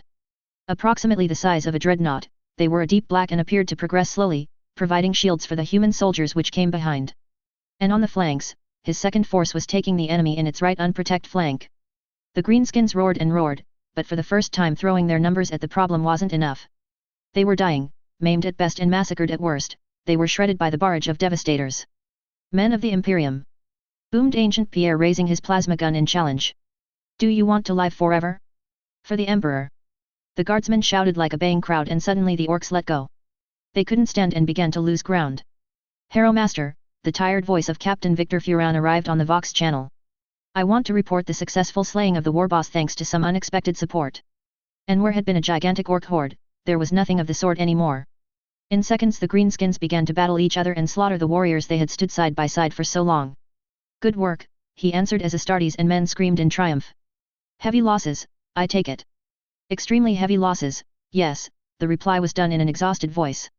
Jeremiah was not looking forwards the report. Still, they had won, and by the looks of it, over 100 of his legionaries were standing over the corpses of the orcs. It was a great victory, and they would have the opportunity to live and fight another day. It had been by no means assured several minutes before. Will you be able to rally our positions, or must I send the Thunderhawks for a rapid extraction? We will appreciate the extraction. Many of our brothers will need the apothecaries patching them up. I'm sending them, brother. The two Thunderhawks rose and pushed their thrusters hard on a northwards course. Good work, he repeated. Wait until you hear the full story, was the reply he got as the Vox call ended. Isley grinned before addressing the other officers he had under his command. Brothers, do you see where the commanders of these guardsmen are? Indomitable 3, I am seeing a lot of red robes and chimeras on D18. I see them, yes. Contact, standard protocol, and by the love of the Legion, don't let the Ancient intervene in the debate. Oh, I'm sure Pierre is suitably occupied. A quick glance at the dreadnought, and Isley raised his eyes to the grey fumes of the sky in consternation. The Ancient was surrounded by a circle of gaping guardsmen, and if he had to bet, the tech priests would soon bow and scrap the moment they arrived. I am going to speak with the commanders of these regiments, try not to. Eldar. Isley was fast, but the blue lightning impact struck before he had the time to draw his blade. Still, he was surprised not to feel any pain, and more to see the two Xenos be instantly neutralized by the orange-blue flyers and their large mandibles. Hero Master, we have a big problem. Isley grimaced as he saw the damned Xenos' goal had not been to hurt him. No, they had done infinitely worse. The paint they had used to coat their power armors in dark angel colors was not psi-resistant, and the damned Xenos which had taken advantage of that. Now 6 legionaries, including himself, had suddenly their original Legion colors revealed to the whole world, and the thousands of insects and guardsmen around them went from peaceful to threatening in behavior.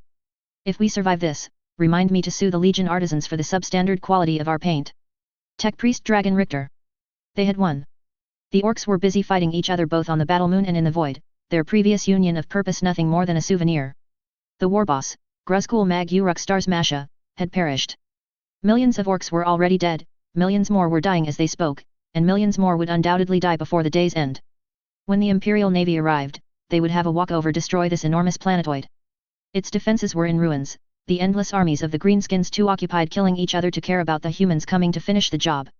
The tensions of all actors around certain didn't feel like a victory. 107 blue-armored giants taller than the tallest human were encircled by thrice that numbers of humans and insects. 2 of the Eldar who had tried to kill them on Andes were the prisoners of 10 Sonora bees. 20th Legion, announced Magos Dismirius Lankovar. Excommunicate traitores. Officially declared wiped out by the High Lords of Terra in M31 and M32. The senior member present of the Adeptus Mechanicus emitted a sort of wheezing from his breathing system. I suppose the Inquisition and the Administratum once more botched the job and falsified the files to erase their mistakes, grumbled the Magos. Or the Alpha Legion itself manipulated the High Lords to make them believe the 20th Legion nonsense, Gavriel Forcas intervened. It wouldn't be the first overcomplicated plot these legionaries have made in their career. The Sons of Alfarius have always been a bunch of sneaky bastards, and it looks like the last centuries haven't changed that. I resent that. Boomed the massive machine which had been introduced as a dreadnought. From what Dragon had understood, it was a sort of heavy walker controlled by the brain of a heavily injured space marine. We fight for the Emperor. By the way they shifted and lowered their head, many of the Alpha Legionnaires would have preferred their loud brethren to shut up. And Dismirius Lankovar, needless to say, didn't look very impressed by the argument. This argument may have sounded acceptable a few millennia ago during the Great Crusade, but I fail to see how you can be considered anything else but traitors, retorted the Magos. Your legion showed its true colors during the drop site massacre and betrayed the Omniscia Emperor in an abominable act of treachery. The millions of sabotages, seditious movements, and insurrections you organized against the Imperium were done in clear support of the arch-traitor. Yes, Magos, answered the space marine who looked to be the leader. But my cohort and I no longer serve our legion and whatever ideals our deceased Primarch used to justify his twisted actions. We decided to go our own way and renew our vows of allegiance to the Emperor. And I must make clear none of my warriors here participated in any manner in the drop site massacre or the Great Siege. The Red Robe's leader emitted a lot of unconvinced sounds. By simple logic, if you had not proved your loyalty to the traitor cause in some way, you would have already tried to go back to a loyalist shipyard or Astartes mustering points like Holy Terra. And for all the allegiance you profess, you approached us under false colors. Most units which see our colors begin to shoot first and pose questions later, the Astartes explained as calmly as a transhuman giant could when he had next to him 3 big centipedes fixing him with hungry eyes. And we prefer in general not to endanger the guardsmen and loyal citizens we are working with. The Inquisition and the high authorities of the Imperium tend to purge millions the moment they realize we have visited a sector. This is a nice and convincing explanation. You didn't have to be a great expert of the Mechanicus to know Lankovar wasn't convinced at all, but you forget the fact the warbands of your former legion are incredibly infamous to spread destructive cults which tend to cause more problems and losses of life than full-scale wars. And by the strangest of coincidences, your third group of orc slayers arrive with a para-human, continued the Magos, pointing at the newly arrived Leet, which looked frankly out of place in his ridiculous costume of Mario. Are we supposed to think that is a coincidence too? Hey, I am not with them, shouted the supervillain of Brockton Bay. I was taken prisoner by some evil-looking clowns and they threatened me with strange drugs and acid pistols. The 100 space marines and the Mechanicus warriors immediately turned towards the 2 Eldar. Harlequins, grumbled the dreadnought. Eldar clowns of murder, we should have known. The alien in light green armor and a blue helmet looked like she wanted to protest, but with the insects able to remove her head in less than a second if she tried something dangerous, she stayed silent. Well, they told me to build the greatest weapon I could with some sort of junk lab, so I built a holy grenade of Antioch, and the next thing I know, there is this sort of Bowser parody charging straight at these guys. The Tinker pointed his fingers at the Space Marines, and I saved the day. Again. Dragon sighed internally and wondered what sort of horrible crime she had committed before her triggering to deserve this. Taylor Bear she could understand, she had wronged the girl by helping revealing her real identity in front of an entire school, but Leet? The only thing she had in common with this video game supervillain and technomoron was that they were both Tinkers. He was rude, unbearable, liked to harm people for the most selfish reasons and even had the gall to pretend sometimes with his acolyte Uber that they were heroes. By the cold expressions some helmetless Astartes gave him, if they could shoot him a few times in the back and pretend it was a mishap, they would do it without much remorse. It was a new galaxy, and Leet had already found the way to piss off some of the deadliest genetically modified warriors alive. How typical of him. Ahem. We will be completely happy to release in your custody this, para-human, you called him. Yes, we will be quite happy to release him to the Adeptus Mechanicus and the Imperial Guard, said the Alpha Legion Astartes leader. As for our cohort, we simply wish to leave this orc moon and reach a civilized human shipyard. We promise on our honor to fight against the Xenos as long as the safety of your group is at stake and we will depart the moment we can hire an interstellar transport for our Thunderhawks. Dismirius Lankovar didn't seem to have an impressive opinion of the Astartes' honor. Not if the way he looked at them was any indication. But he spoke in an incomprehensible binary code seconds after and when he spoke again, his attitude was a bit more tolerant. The gravity beams of the planetoid are at last gone. We can finally escape. There was a second of hesitation before the Magos addressed the Astartes once more. We will take your cohort with us. Your tanks will be used as a guarantee of your good intentions.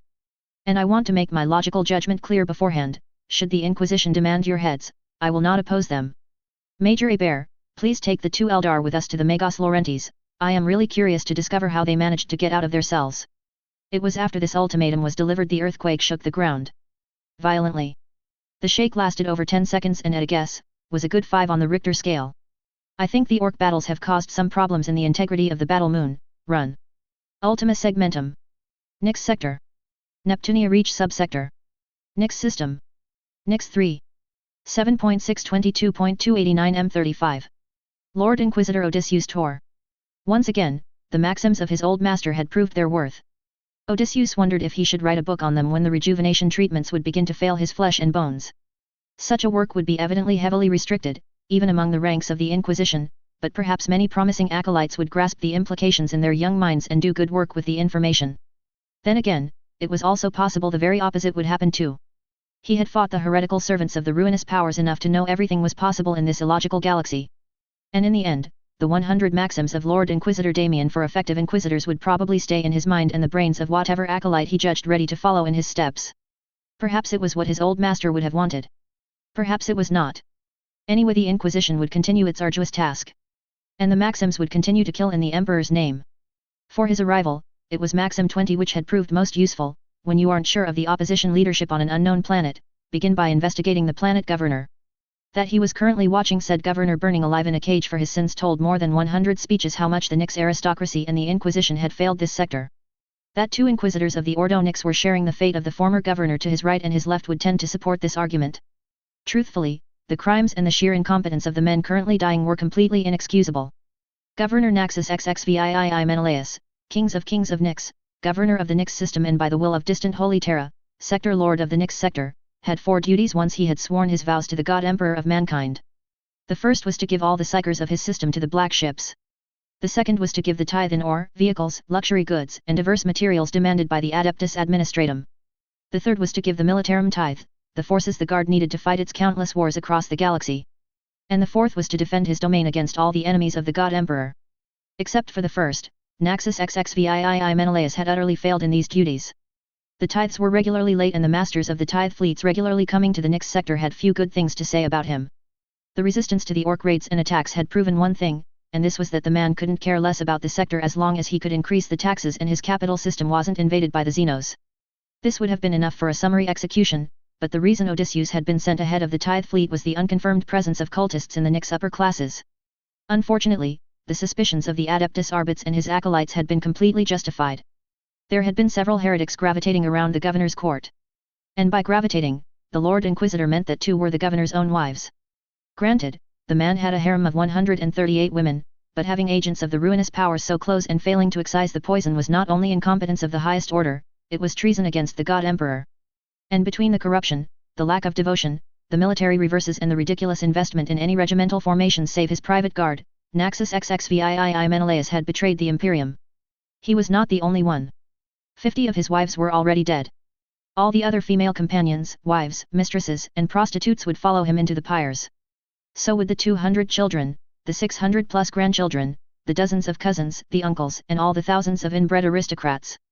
In 3 days, the Nix aristocracy would be removed of the essential corrupt, heretical and treacherous elements. He may not have managed to arrest all the Tsianch cultists. The damned cultists always had too many backdoors ready when it came to save their heretical lives, but he had over 300 of them and coordinated investigations were marvelous things when the interrogated party had never had a reason to doubt the governor wouldn't fly to the rescue the minute he was arrested. House Menelaus was essentially gone, and in the next 48 standard hours, House Romulus, Doris, and Messenia would be removed from the scrolls of nobility and wiped out too. Save the impoverished House Attica, all the houses of the Moira Hive continent were investigated and subsequently purged. He would have to watch over the Hive world until an acceptable sector lord was chosen, but this chore was more than acceptable compared to the problems unsatisfactory tithes and heretics in the long term would have caused to this sector of the Imperium. Still, he would have dearly loved to know how his shadowy colleague, this Contessa, had found the first leads to the traitors. You want to ask a question, Colonel? Odysseus asked the man seated on his right. Like him, Edwards Cavendish had come in full armor. The guard officer wasn't an inquisitor though and didn't wear the black power armor Odysseus used to protect himself. No, Colonel Edwards Cavendish was in grey-green carapace armor of above-average quality. At 62, the man had plenty of scars, some of them hidden by his large grey beard.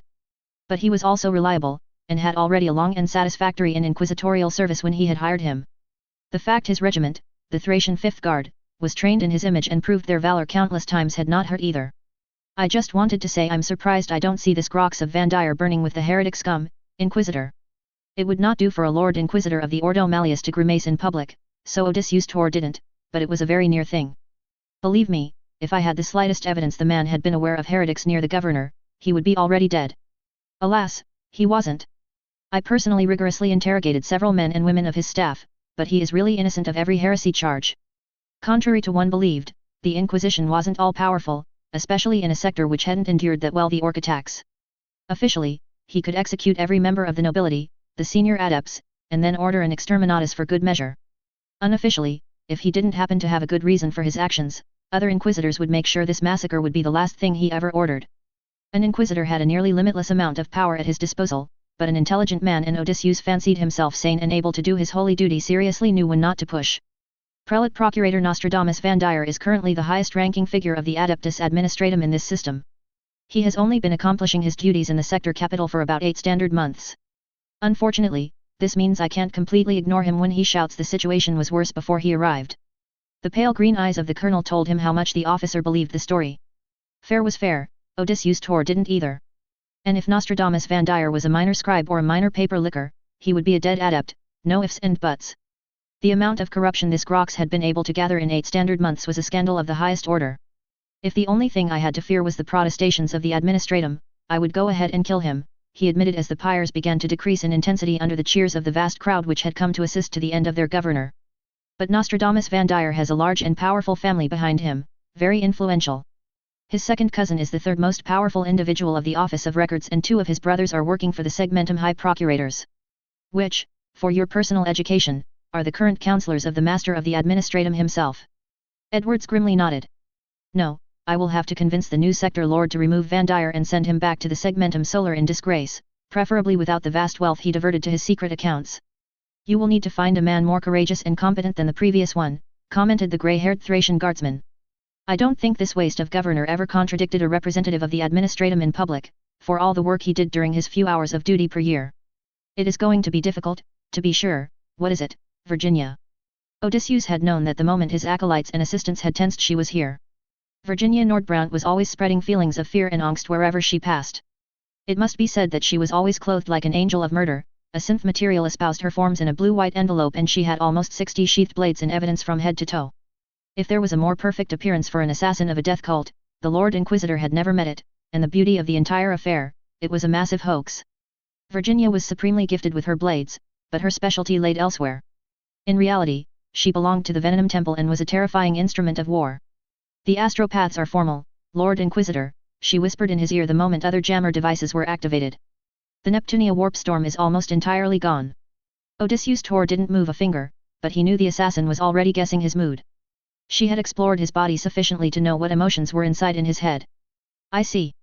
It seems our colleague Inquisitor was right. The ruinous powers are making their move. Let's hope the forces we sent to the S-4697X5T4 system will be able to prevail. They came.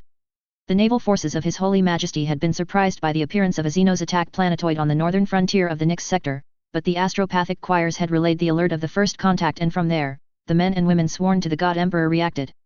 The first warship to leave the warp is the destroyer Flower of Alacrity, roughly 6 standard minutes before the death of the Orc warboss. The Imperial warship is immediately engaged by over 5 Xenos cruisers and destroyed in a furious engagement of 17 minutes. But it is enough. The Flower of Alacrity's noble sacrifice had forced the beasts to leave their interception positions and the destroyer's killing ground, Holy Revenge and Xenophon are able to deploy and engage in the next minutes.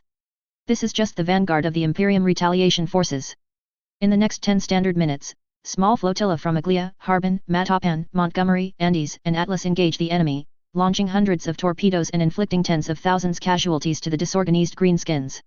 The Battle of the Death Star, as it will be known in Imperial records, begins to escalate. The Imperial Navy has by this point 26 destroyers, 15 corvettes and 8 frigates dispersed all over the system. The next waves of reinforcements come from Smilodon and Wuhan. Capital warships from the battle groups of the Nyx sector acknowledge the magnitude of the threat and realize the priceless opportunity they have been handed. 2 cruisers, 6 light cruisers and over 30 escorts of diverse tonnage attack the orcs, inflicting heavy casualties on their ugly hulks. The Imperial counterattack has just begun. Answering the distress signal from their Mechanicu's counterparts, the 97th Expeditionary Fleet of Riza, commanded by Archmagos Prime Arithmansia Sultan, forms its battle line and begins to pulverize the gravitic anomalies, allowing the Xenos to pour their reinforcements into the war zone. The Orcs have still the tonnage advantage at this turning point, but the presence of the Sands of Mars-class battleship Lance of Logic, the War Ark J597 Alpha class the Equation of Triumph, and half a dozen more capital ships with more emerging from the warp is undoubtedly decisive. The Adeptus Mechanicus is not the only loyal organization to commit its forces. The proximity of S-4697X-5T4 to the Atlantis sector has not been forgotten, and with the benediction of its cardinal, the 33rd Frat Aris Templar fleet under Abbess Crusade Theodora Gaius is committed. The battlecruiser Holy Warrior, the cruisers Saint Mason, Divine Constitution, Hurricane of Faith and over 20+ escorts are arriving to exact punishments on those who dare oppose the master of mankind. And the Imperial Navy has also mustered from the sector capital and beyond. The 1239th Ultima Battle Group of Vice Admiral Max von Schaefer followed them into the fires of war, bringing the Grand Cruiser Indomitable Resolution, the cruisers Jupiter's Fury and Consul's Devotion and dozens more lighter warships to increase the already formidable numbers. Against such might gathered under His Most Holy Majesty's banner, the abominable Xenos were sure to be obliterated, but nonetheless the enemies of mankind decided to resist and add more forces to their order of battle. Extract from Flames in Hell, The Battle of the Death Star by Heine's Lutheran, 304M35. Ultima Segmentum. Nix Sector. Smilodon Trench Subsector. S4697X5T4 System. 7.622.289M35. Bruck the Meat Boy. Stars Masha was dead. The Big Boss was dead and everything was falling apart. Bosses were fighting each other for the title of Big Boss and the machinery was ruined. The insect killer stuff and the machines he was forging were ruined. There was one thing to do and Bruck said it when one of his favorite squigs fell in a trench which hadn't been there a moment before. We've got to leave the moon. We can't make new Wada engines anymore. The dozen of meat boys he had been able to convince to work for him grunted in assent. The one who didn't, he received a hammer on his head to teach him to agree with him. He was bigger than him, by Mork. Ugh, chief. But we've done Zaboni Flya. Bruck pointed at the big, flashy blaster bomber of Warboss Skirach Haik. Weeb will take this woon. It ain't used, so it is ours. Follow me. With their weapons they discouraged the other orcs who had the same idea and detonated the mines while they pressed the big red boozers. Ere Weeb go. Ere Weeb go. Weeb will comes back, swarm bringa. Autarch Mariner Gladial Imric. This, admitted the Autarch Mariner, was a situation so perilous he lacked the proper words to explain exactly how bad it was. As long as he searched, the only good news he could find was the destruction of the gravitic technology which had forced him to stay close to the murder moon. It was good, because all his sensors were unanimously reporting this ugly Aster had not long to live anymore. It didn't compensate for the aria of bad news arriving each microcycle. The spear of Asurian was heavily damaged, and he considered it a minor miracle from Isha his hollow field still worked. The violence, which had until a few microcycles ago been limited to the murder moon and its immediate vicinity, was spreading across the entire stellar system. The Green Brutes and the Mundaki had obviously decided there was no better place to kill each other and the fury of their barbaric weapons was echoing across the void. There was no beauty, no sense of art, no grandstanding. It was a bloody storm of violence, and with the death of the Brute in chief, the Mundaki held the advantage. They were more and more emerging from the Sea of Souls. They were more disciplined and organized than their primitive enemies thought. That wasn't saying much. Not that the outcome of the battle between these bloodthirsty species. Gladial was more preoccupied by the fate of his battleship and the Asurianese souls aboard. He was currently trying to escape the pursuit of the Ingurtum ship and it was far from an easy task. Undamaged and in a straight course, his flagship would have easily distanced his soulless pursuer, but his starship wasn't undamaged. And it wasn't a straight chase. There were warships fighting everywhere, and since mostly everyone fighting in this system was an enemy of the Asuriani, he had to avoid them or at least avoid the most dangerous barbarian warships. Something the Ingur's servant accelerating behind him was not exactly concerned about. The ancient enemy was pushing its engines hard, and didn't show a lot of concern for the surrounding environment. Either the Green Brutes/Mundaki removed themselves from its path or they were removed by disintegration rays. The same fate waited asteroid, ships debris, torpedoes, pulsars and every sort of weaponry, be it Asuriani or belonging to another race. Autarch, there are Mundaki ships trying to escape the grasp of the murder moon, the mariner was speaking in a tone more appropriate for funeral ceremonies. There is no trace of the Twilight Spear survivors. And there wouldn't be. They knew it in their souls and bones. The High Farser was without doubt dead, and the survivors of this defeat had been caught between the Mundaki and the Green Brutes. Outnumbered, without his ships able to provide sky support, the only thing they could pray was for their deaths to be quick and painless. Given the barbaric species involved, it wasn't likely to happen. Record the data for ulterior plans. The Asuriani Space Commander commanded. Maybe it will be useful for the future. Assuming of course they weren't all dust in the cosmic winds in the next microcycle. Autarch, our reinforcements are here. It's Autarch. And brutally, the strategic situation changed. One instant the Spear of Asuryan had been trying to leave the system, with an Ingur battleship approximately 120,000 kilometers behind it. 73,000 kilometers ahead, a new fleet of Biltan had materialized on their sensors, with only 2 small barbarian warships between themselves. The next there was a terrifying hole in reality of Ingur colors and the Biltan fleet disappeared like it had never existed. No. No. No. Trazyn the Infinite. Yes, yes, and yes, Trazyn affirmed. It was likely the enemy commander couldn't hear him, but the satisfaction of the act brought something approaching pleasure in his circuits. My plan worked better than I envisioned. Overlord, all the Eldar warships save the battleship we are pursuing have been sent in the containment collector CT-21 zone. Excellent, replied the Necron before snickering. For a species supposed to be gifted with incredible foresight, the Ildari are disappointments of the highest order. Oh, how far the race which had once been the shock troops of the old ones had fallen. When the war in heaven had raged, their leaders had been redoubtable enemies. They had already been flawed, obviously. The old ones, the great hypocrites, had given their favorites the gift they had refused to the Necrontyr race. And unlike the dynasties of old, the Ildari primitive civilization had been far, far from the point it could achieve space flight. One day, the Ildari had been trying to discover the secrets of metal and fire. The next, they were the shock troops in a galactic war. They were immortal, with physical abilities every race could only dream of. And they were completely unable to improve, to invent, and to increase their comprehension of the universe surrounding them. The war in heaven had been the power height of the long years. Trazyn was sure many of the old guard like the Storm Lord would be amazed by the long decadence of their enemies. Their fall had lasted an eternity of 65 million years, but in the last 100,000 years he had been able to travel across the galaxy at his leisure. The depraved empire had been too busy falling apart with its planetary orgies, religious sacrifices and deprivation wars. They had created an Emberian abomination which had eventually provoked a massive cataclysm and destroyed their core worlds. And despite all evidence accusing them, they were still convinced they were wiser and more capable than the rest of the galaxy. Yes, they had not lost their arrogance at all. But the survivors had that arrogance and not much else. If they came out of the webway for a final war, they would not last 1,000 Necron years before their complete and final extinction. Overlord, the Ildari starship is hailing us. Ignore him and change course, Trazyn replied. His escape attempts amused me for a moment, but I have a complete fleet for my collection and his battleship is too damaged to make a nice prize. Trazyn paused before changing his mind. No, I change my previous command. Send him the message you are a disappointment, Ildari in their high tongue and the salutations appropriate for a lesser enemy of our race. Your will be done, Overlord. Now tell me what my good friend the insect mistress has been up to on this orc moon. Dennis Peters. Space battles were very impressive when you watched them in a movie, but you didn't want to get caught in the middle of one. At least, that was the conclusion Clockblocker had arrived in the first 10 seconds of the one he was currently plunged into. This was not a shining and funny affair with the red shirts of Starfleet running everywhere and the dashing captain saving the day or a Jedi coming from nowhere and making the impossible shoot. It was too bad, because the planet of doom was here. But the starfighters in this galaxy, while several times the size of the X-Wing or the TIE, were completely insignificant compared to the Titans fighting each other with star-destroying weapons. Para-human or not para-human, you were tiny in this universe. The human warships were walls of armor supported by thousands of cannons. Their opponents were alien monsters bred and trained for nothing but war. And they exchanged missiles, laser, and all sort of unknown projectiles.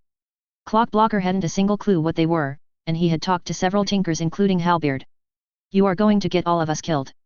He shouted as a sort of massive blue array nearly hit them on the right side of their Starhawk bomber before holding his harness of co-pilot like there was no tomorrow. The cogboy of the Adeptus Mechanicus behind them was even more vocal. Mighty Omnissiah, protect us. Mighty Omnissiah, shield us from the Xenos weapons. Motive Force, pour your sacred energy in this holy machine and save your faithful servant from the void. There is no flesh, there is only the machine. Dennis didn't flinch as the pilot made an insane maneuver. Of course, this was because he hadn't anything left in his stomach by this point. The contents of his stomach had long gone in the futurist vomit bag. 2 Orcs fighters rammed each other trying to intercept their bomber and 3 of their pursuers slammed into their debris before exploding. Woohoo! That was close! Exclaimed the madman who was for better or for worse holding their lives in his hands. Starhawk bombers are not supposed to be used like this. Squeaked the red-robed cyborg. I must appease the machine spirit. And he or was it? Ran towards the rear of their flyer. I don't think he's going to write you love letters if we survive this battle. Bah, shrugged Wolfgang Bach, tech priests are always too conservative with their machines. A good prayer, plenty of oil, fuel, and ammunition, and everything always sort itself. At least that was what my father always says. The turrets of the bombers roared in anger, killing more orcs who looked as crazy as the young man next to him when it came to driving. He's an admiral. Oh, no, he's a Lord Militant of the Imperial Guard. The Navy doesn't recruit men like him as a rule. Why? He committed a terrible crime? Dennis asked, before wincing as a red light blast passed above their bomber. He was poor and was a gardener for the city he was living in, replied the blonde-haired pilot. One of the captains visiting Luthen that year was deeply impressed by the lengths he went to in order to secure a place for himself, but in the end, his lack of patrons and wealth doomed his petition before the selection even began. So he tried his chance with the Imperial Guard as a simple soldier. And he now commands an entire army battle group, though he's close to retirement age by now. Dennis whistled before screaming as they made a violent turn to avoid a floating hulk. Yeah, I think that's why he pushed so much the authorities of Karduniash when I told him I wanted to be an admiral. He managed to get me a place at the Naval Academy. And you failed, I suppose? I don't see you wearing the same outrageous blue uniform this cretin of lieutenant wore 2 hours ago. A normal discussion was difficult with this insane driving, but it offered something to latch to in the middle of this madness. I don't think I was ever supposed to succeed, Dennis, answered Wolfgang, and the fact his lips had only the ghost of a smile told Clockblocker the young man was still suffering from the rejection. I was the son of a Lord General Militant, but these aristocratic pricks at Karduniash and in all segmentum academies look at your family tree, and if there's a non-noble ancestor before your great-great-great-grandfather, you're not one of them. And if you're not one of them, good luck trying to find a captain to take you as a midshipman. A starship went nova in the distance, and for the 4th time of the day, Dennis was very glad to have anti-radiation glasses to protect his eyes. I finished 3rd of my promotion, declared Wolfgang as the front turret under his control made a slaughter of crippled orc bombers. Wow, I think that's make 10 now. Double ace. 3rd out of how many students? Oh, I think it was something around 6,000. Dennis felt his jaw drop. And they had disregarded him just because he wasn't noble? I was 1st in flying, 1st in strategy, and 1st in dueling lessons, but it doesn't matter when the idiot who finishes at the 2000th rank has his daddy commanding Battlefleet Nephilim to make his dreadful grades disappear. What happened in the end? He asked as enemy starships did the unthinkable and rammed each other instead of cooperating. Oh, I was congratulated for my results, and then I received the message that due to an administrative problem, the Navy hadn't found me a midshipman posting, accept their humble apologies, etc. Wolfgang then smiled widely, and the para-human for the first time found something almost childish on the face of the black-eyed pilot. So the last night I spent at the academy, I may have demanded the return of some favors I was owed, and I took one of these billion-worth Aquila landers reserved to the admirals with a few friends, and we invited ourselves to one of the high select parties of Karduniash. Was it worth it? Dennis asked, burning with curiosity. I spent the night with the twin daughters of Lord High Admiral von Lehengram. You bet it was worth it. If he was in his clock blocker costume, he could have hidden the massive reddening on his cheeks, but as it was, no chance he could hide it. And the angry father didn't kill you when he became aware of your exploit? Oh, I may have received a message telling me not to set a foot at Karduniash again if I wanted to keep my head on my shoulders. Yes, 14th victory. Dennis shook his head in disbelief. Counting the numbers of orc enemies he had destroyed with his maneuvers, the kill count was at least the triple of this number, but for a reason which escaped him, Wolfgang only considered the enemy killed with his turrets and his missiles worthy to enter on his hunting list. Now plot me a new course to this big space hulk. I want to see if our plasma bombs can do some real damage. Lady Inquisitor Rafaela Harper. 2 more orc cruisers destroyed, my lady. Thank you, Captain. The Admiral's liaison officer bowed deeply before returning by his commander's side on the flag bridge of the Avenger-class Indomitable Resolution, leaving the Lady Inquisitor to contemplate the massive space battle raging on the other side of the armor glass. Rafaela Harper had seen a lot of military actions in her 2 centuries of duty, but only on a couple of occasions she had seen a bloodbath like this, and it had been in officially sanctioned crusades. On the other hand, no living Inquisitor this millennium had proclaimed seeing one of the terrible attack moons and proved his assertion right. Truly, this was a day of novelties. Eldar fleets getting shredded by unknown Xenos species, and by a crescent-shaped battleship more powerful than the Apocalypse class, no less. Thank the Emperor, this monster of metal was seemingly disengaging from the battle after dealing with the Eldar. A dangerous orc warboss threatening the stability of the segmentum, only to fall against a small task force which was slowly escaping the attraction of the planetoid. There were hundreds of massive orc warships which could have created a terrible threat, but were now fighting each other more than they fought the Imperial naval forces. Novelties like this, she could really live without. The investigations on the circumstances of this battle alone were going to take forever to deal with. She had absolutely no doubt about it. And the less said about the salvage operations in this system, the better. The Mechanics and the rogue traders were used to barge in systems like this to recover anything which might look like a sample of archaeotech, and there were already thousands of orc wrecks plus a few imperial ones littering this area of space. Still, Admiral von Schaefer was conducting a skilled offensive for the moment, and so far she had no reason to complain about his tactics. And then multiple red lights began to flash on the hololith and the displays spread over the immense bridge. Admiral, unauthorized warp translations less than 10,000 kilometers away from the Orc moon. What? This can't be right. No one in his right mind would dare. Condition extremis black. Barked her colleague of the Ordo Malleus next to her. Cut the inter-ship chatter before. Blood for the blood god. A detonation of a centuries-old las pistol and the warrant officer which had begun to convulse had suddenly a very big hole in his head. Deploy all anti-chaos countermeasures. Condition extremis black on all ships. High Commissar, your subordinates' restrictions are lifted. We can't afford any mercy and we certainly haven't the time for court-martials. Ignore the orcs, said the Lady Inquisitor, knowing very well they were missing a golden opportunity, but alas, one threat was far more threatening than the other. Reform your battle line to face this heretical fleet, Admiral. Chaos comes and we will not be judged wanting in His Majesty's eyes. The Imperium had a name for hulls like these. Daemon ship. A sight so hideous it screamed enemy to every race non-corrupted by chaos. The ship had not always been like this. The Imperium had ordered its construction in a better era. Adamantium, plasteel, and ceramite had been assembled as the Great Crusade wiped out Xeno's threats after Xeno's threats and the Astartes legions conquered the galaxy. The imperial truth was triumphant. The dream of humanity ascendant had been strong. As it had approached completion, the warship had been destined to the 18th Legion, the Salamanders. Alas, it was not to be. Horus Lupercal, the favorite son of the Emperor and War Master of the Imperium Armed Forces, was already beyond redemption and readied his forces to plunge a dark blade in the soul of mankind. The initial plans of the traitors had been to slaughter the loyalists before they had any chance to retaliate, and so this ship had been transferred to the custody of the 12th Legion, the World Eaters.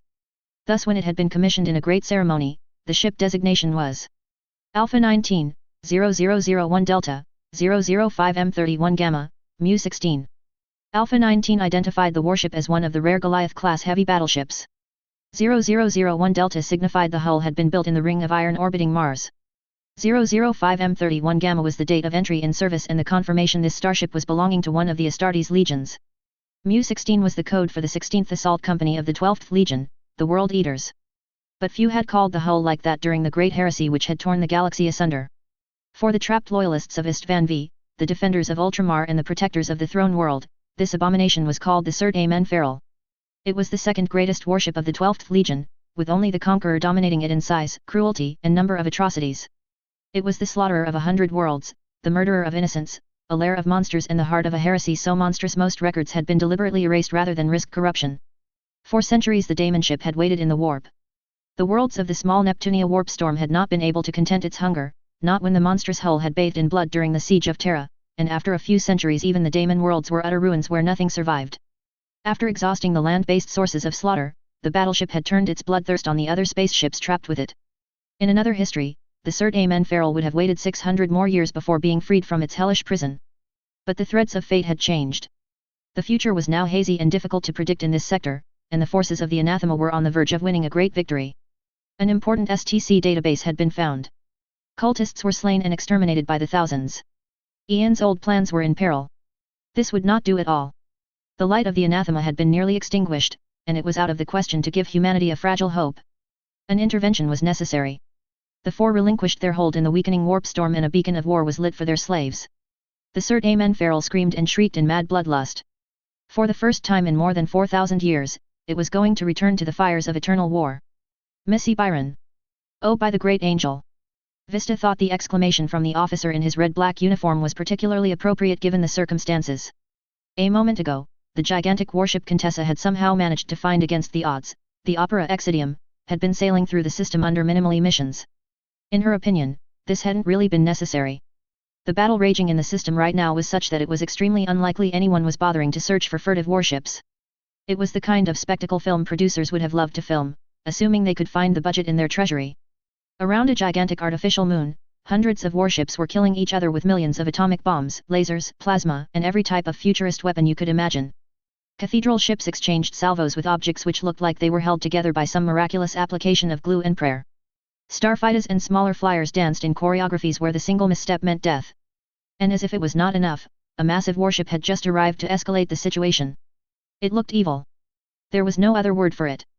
Simply looking at the images taken by the auger array was enough to give you shivers. There were spikes, corpse skull decorations and the red-black color was disgusting. Moreover, there were red tumors of sort coursing through the ship, giving it both an evil aura and a diseased atmosphere. The eye near the prow which looked like a demon was just the last clue that this newcomer was bad news. The Sirt Amen Farrell, Agilizaz, chapter master of the Brothers of the Red and one of the dozen space marines on the bridge declared. The giant had an angelic appearance with his beautiful blonde hairs and blue eyes, but at the moment his face looked haunted and his eyes shone with fury. My apologies, Inquisitor Contessa. It seems your sources were correct. The transhuman warrior turned his head in the direction of one of his warriors. Unlike the other giants, this one was carrying a massive book, one Missy felt no normal human would ever be able to lift on his or her own. Brother Chaplain, I would love to hear the wisdom of the angel before waging battle in his name. Yes, Lord Azaz. And to her fascination, the space marine opened the book in what looked to be a random manner before reading. The Book of Lamentation, 18th page, 2nd paragraph. The red armored figure took a great inspiration. The Eternity Gate was vulnerable and the demonic legions countless, but the defenders prayed and their courage did not go unnoticed. The angel himself descended from the sky and his glorious wrath was such no corrupted pawn of the ruinous powers could stand against him. He raised his blade and the legions of evil stopped, their will broken by the light.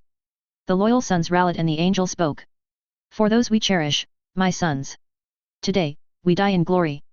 So spoke the angel, murmured all the space marines with something looking like religious fervor. And by his command humanity will be protected, finished the chapter master. Rouse the Dreadnought and the Death Company brothers.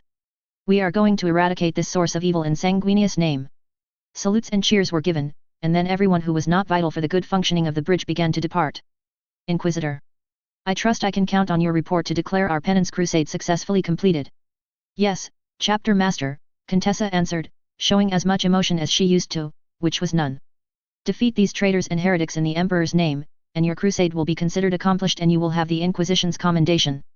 The red gold space marine seemingly was lost in his thoughts for a second or two before reacting like a great burden had been lifted from his shoulders. This will be welcome news. My chapter is dying, Inquisitor.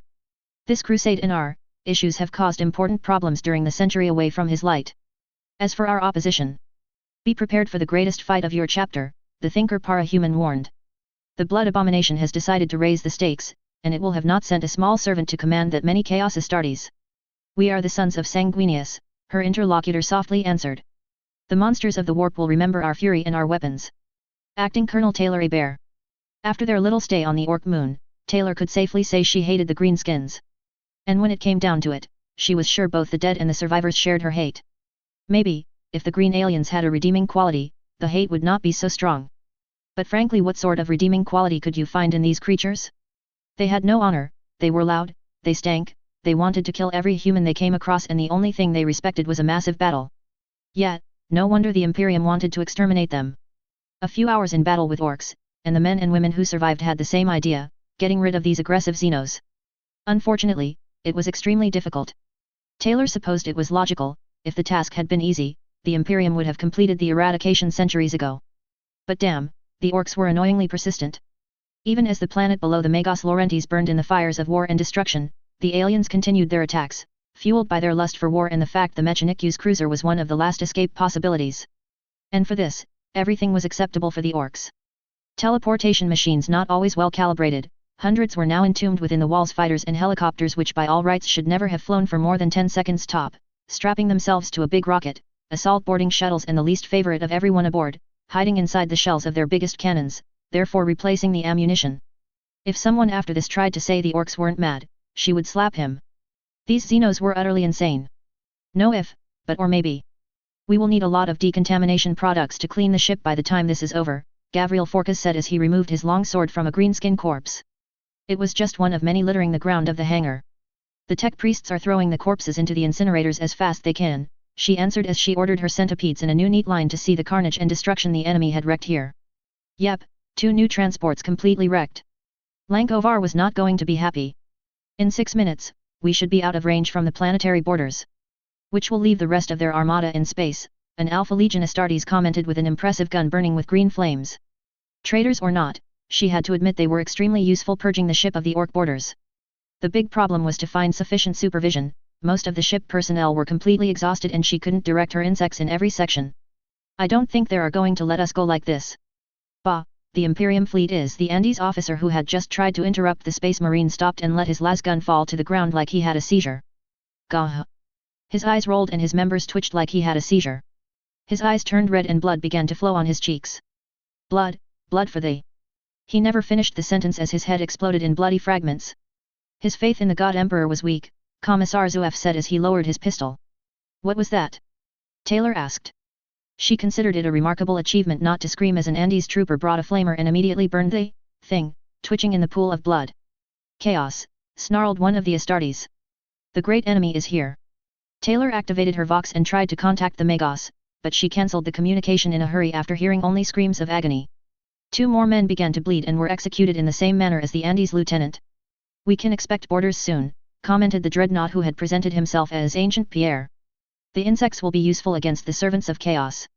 The Magos Laurentiis and the hangars shook like they had been struck by an asteroid, and in a single second something heavy pierced the armor protecting the hangar from the void. Gavriel helped her to her feet as she moved her centipedes to rush against this new threat. The next second a scarlet figure emerged from the smoke in a guttural howl. Death to the false emperor. Her first dreadnought beetle removed his head in a clean strike before she had the time to properly assess what it was. But others were incoming. There were Astartes, and yet they weren't. Unlike the Alpha Legion and the Dark Angel armors, these enemies were covered in spikes, skulls, blood, and they were shrouded in clouds of red and darkness. One look at them and she knew they were evil with a big E. Death to Angron dogs. For the Emperor. Skulls and carnage. Skulls and carnage. Taylor launched her centipedes in a headlong charge as the Alpha Legionaries and Gavriel charged into the melee, swords drawn and bolters blazing. Screaming obscenities and horrible incantations, the blood-soaked warriors charged to meet them. In a minute the hangar they had been recovering from the orcs was the scene of a new, more desperate battle. Space Marines fought evil Space Marines, and she was glad these enemies were as vulnerable to the orcs, maybe more. The orcs had tried some weird stuff in the last battles, including acid insecticide liquids, mass teleportation, and tank assaults, but they had been somehow adapting. These monsters didn't. One tried to cut the centipede with his axe, never mind 3 bees were impaling him from behind. One huge red brute with a demonic figure had tried to duel an Alpha Legion Marine, never mind her beetle was squeezing him until he was more paste than flesh. The problem was, there were a lot of them, and from other hangars, more coming, and the majority of the insects she had decided to save from the moon destruction were here with her.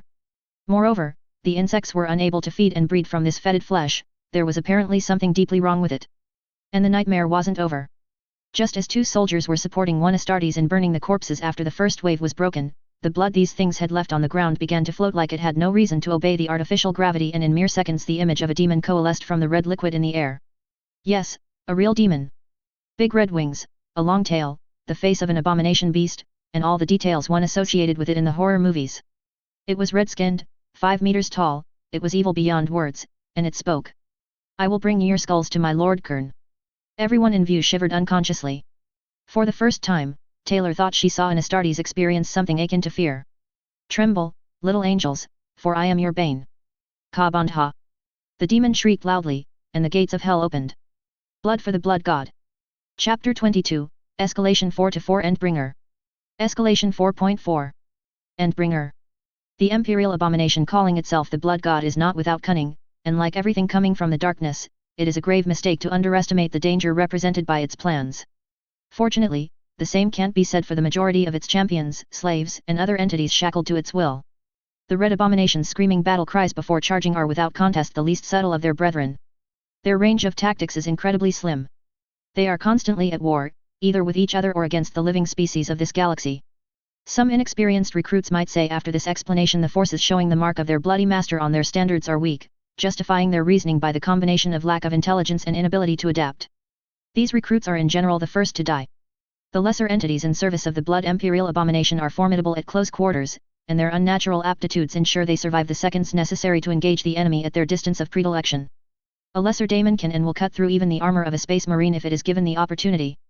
Lesser red-skinned hordes are largely sufficient to exterminate armies on their own. Unfortunately for the races which inhabit this galaxy, the lesser entities are led by bigger and more dangerous enemies. And when it comes to the forces of blood and war, martial abilities are everything. The higher these abominations are in the hierarchy of their murderous master, the more impressive their ability to wage war. At the top of the mountain are the greater abominations. Wrathful, eternally in quest of war, carnage, slaughter, and blood, the bloodthirster is an entity built for one thing: kill until the stars are no more.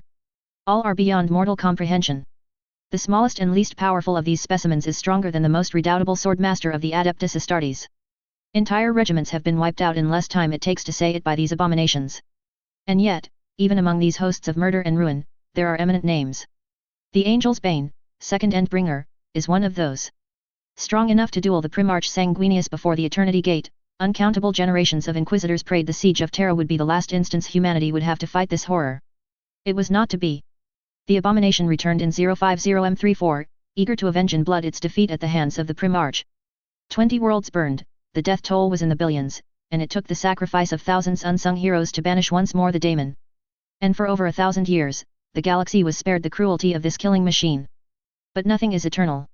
The daemon returned in 290M35, fighting the Imperial forces in the Battle of the Death Star, its hatred for Sanguinius and its sons greater than ever. It was thus on a damaged warship fleeing a dying artificial orc moon that the Angel's Bane would meet a woman it would grow to hate more than the great angel himself. Extract from Inquisitorial File VV8845217RMAD, dictated on the orders of Inquisitor Redacted, 047M36. You are not my brother anymore. And I will never join you in this folly. Do you hear me, Horus? I will never be Chaos Slave. Words attributed to the Primarch Sanguinius, 014M31. Ultima Segmentum. Nyx Sector. Smilodon Trench Subsector. S4697X5T4 System. 7.623.289M35. Thought for the day, let faith protect your mind and meddle your flesh. Magos Dismirius Lankovar. I want a general status report. Dismirius Lankovar croaked after decapitating the latest abomination to come through the wall with a power axe. One by one, the other tech priests assessed their sections and reported in a flow of binaric. The defenses of the noosphere are holding under the scrap code assault, but the warp taint is exerting massive pressure. The Vox communications were not cancelled in time and must be considered compromised. Chaos troops are assaulting our forces on the 3 lower decks. The hangar bays are a battlefield. The Alpha Legion and Acting Colonel Abear are already fighting for their lives in U-45. Skitarii units are engaging warp entities on 16 different points. There are 2 massive breaches in our outer hull and 3 compartments are now sealed. Integrity compromised. Void shields at 45%. Engines pushed at 102%. The Geller fields are crippled. Tech Priest Junu 54 is trying to assess the damage, but it looks the initial Chaos strike involved many heretical grenades. Tech Priest Dragon Richter is fighting a held rake with her flying armor in section L9. The new wave of drop pods will strike the Magos Laurentiis in about 1 minute and 5 seconds. The Cert Amen Feral is accelerating. We will enter its effective range in 8 minutes. This was a disaster, by the cog of the Omnissiah. Without the Geller fields, they were unable to prevent the demons from storming his ship, and they couldn't flee through the warp. They could fight. They could move. For all the good it was going to do them. Even if the Magos Laurentiis had been brand new, it would have stood exactly 0 chance to survive against the monstrosity represented by a heretic Goliath-class heavy battleship. And his ship was definitely not in its prime youth. It had hardly been intact or undamaged before the traitors emerged from the warp and began to assault them. The Opera Exidium is going to engage the Cert Amen Feral. And the Loyalist Astartes are sending their own boarding parties, his second-in-command pointed out. This is insufficient. The traitors have already sent over 400 Chaos Marines against our ship, and the Brothers of the Red can't have more than 300 in their attack force. We can't even open our compartments to the void. Yes. Except the Astartes, none of our forces in the lower compartments have void protections. With the hangar bays fought over, we can't even transfer the Archaeotech to another ship and escape. Lankovar sent a burst of mockery as some of the tech priests manifested their surprise. Of course, if we had an option to escape, I would try it. It would not be a glorious event in the data libraries of the Adeptus Mechanicus. But the prizes at stake justify any course in favor of our survival. Dismirius Lankovar shrugged. Since the possibilities of this scenario are null and void, tell me what our options are. Magos, I don't see how we can prevail against the Cert Amen Feral and its corrupted troops. The forces we have sent into the hangars and the lower bridges are good, but whether they are flesh or metal, they've been exhausted by the battles we fought on the attack moon. We can't prevail against several assault waves of Chaos Astartes, and fight our way to safety. There are also the green Xenos to take into account, Wisimer added. The size of the Cert Amen Feral has attracted their attention, and while all augurs show they are disunited by the death of their leader, they are going to attack us on their way to the heavy battleship. The Imperial Navy is too far away to intervene in time. But the fleet from Ryza can, Lankovar answered, studying the flow of data and the relative positions. The Lance of Logic and its escorts can support the Astartes battle barge and fight the Cert Amen Feral with 62% chance of victory. Perhaps, chipped a tech priest. But we are speaking about an Archmagos of Ryza. Their fleet won't be committed in the heart of battle if their profit margins aren't there. Lankovar exchanged a long glance with Alena Wisimer before turning towards the tech priest in charge of the external communications. Can we contact the Lance of Logic on a 6-layered encrypted communication? No, Magos. Several pieces of our specialized communication equipment are damaged and we have no established communication protocol with Ryza warships. If I send a message, it will be with minimal encryption. The energy we will have to pour to protect the content from the scrap code is already going to be a problem in the next 80 seconds. This meant that save the orcs, every fleet in this system would be able to read his message if they listened in the ship's direction. But one look at the hololith told him the alternative was simply annihilation, and Dismirius Lankovar was sure the Omnissiah would have a few unpleasant words for him if he died and let the STC in the center of his bridge be destroyed. Do it. The message is, I have a STC database on my ship. I request assistance. Message sent, Magos. The Magos Laurentiis shook under the weight of several more impacts. More traitor troops, more heretics coming to defile the holy STC. Wizimer, take command on the bridge and protect the STC. Under no circumstances chaos is to take possession of it. Yes, Magos. The quester shouted. Commit the Skitarii reserves to the help out the lower bridges. Rouse all the war engines we have left. And order the guardsmen between the hangars and the engines to hold their positions at all costs. If the corrupted entities managed to cripple his propulsion, the Magos Laurentiis would die in mere seconds. In a battlefield where they were orcs, immobility was a death sentence and an invitation for a ramming attempt. The rest of the Skitarii and guard are to rally on U5. We have enemies of the Omnissiah to kill. Tech Priest Dragon Richter. Dragon was furious. It was bad enough that this galaxy had the orcs crawling on hundreds of planets. The green aliens were warlike and made a mockery of technology with each action they took. By all rights, none of their guns, vehicles, starships, and equipment should function. The fact that it did was an aberration. But she had gritted her metaphorical teeth and continued to work. The orcs were an idiotic race, and even if she hammered how repulsing they were deep into their skulls, she was sure they wouldn't understand. These ruinous powers, however, truly deserved her hate. They had dared defiling the noble appearance of a dragon for one of their horrifying machines. It was an unforgivable sin and they were going to beg her forgiveness before this battle ended. This was your last mistake, demon. The Tinker announced as her dragon armor Sapphira Mark I delivered an energetic punch in the metallic torso, slamming it against a wall. It was not sufficient to pulverize the demonic machine, but Dragon hadn't expected it to be. The moment the hellish black dragon tried to open its maw to disgorge whatever unnatural fire it had in its belly, it ate the lasers of the ventral armament, and as fangs and spikes exploded, it seemed her enemy did not at all like being on the receiving end of a las cannon. Too bad for this monstrous thing, it was just the first step of the beating she had planned for it. The parody of dragon tried to close the distance, only to realize a second later that perhaps the lightning claws she had fixed on the paws of her creation weren't just for show. Sensing its imminent doom, the abomination attempted to send once more virus in the Mechanicu's noosphere and the local circuits, but this trick was not going to function after she had seen the monsters do it once. Her firewalls had been multiplied by 10 in the last minutes and she rebuffed the attack in 2 seconds. The claws of the Sapphira armor seized the black demon dragon by the throat and tore it apart, before a new burst of her las cannon finished what remained. In many cases, she would have stopped it at that, but this time she was willing to make an exception. This insult to all dragons was thrashed until its very form was unrecognizable and cleansed in blue fire. Leet, stop hiding behind those crates. She ordered as she examined her surroundings. The walls were filled with many holes, and due to this damn unnatural chaos phenomenon, some parts looked like they were bleeding. The floor was littered with damaged weapons and crippled corpses, many belonging to the monsters, but there were also several tech priests and guards among the bodies. I said stop hiding. She barked. The enemy here is no longer a threat. At last, the costumed parahuman left the hiding place he had waited out the battle in. By the way the video game-themed supervillain was shaking and the color of his costume, it looked he had soiled himself. What the hell are those things? What the hell is wrong with this damn ship?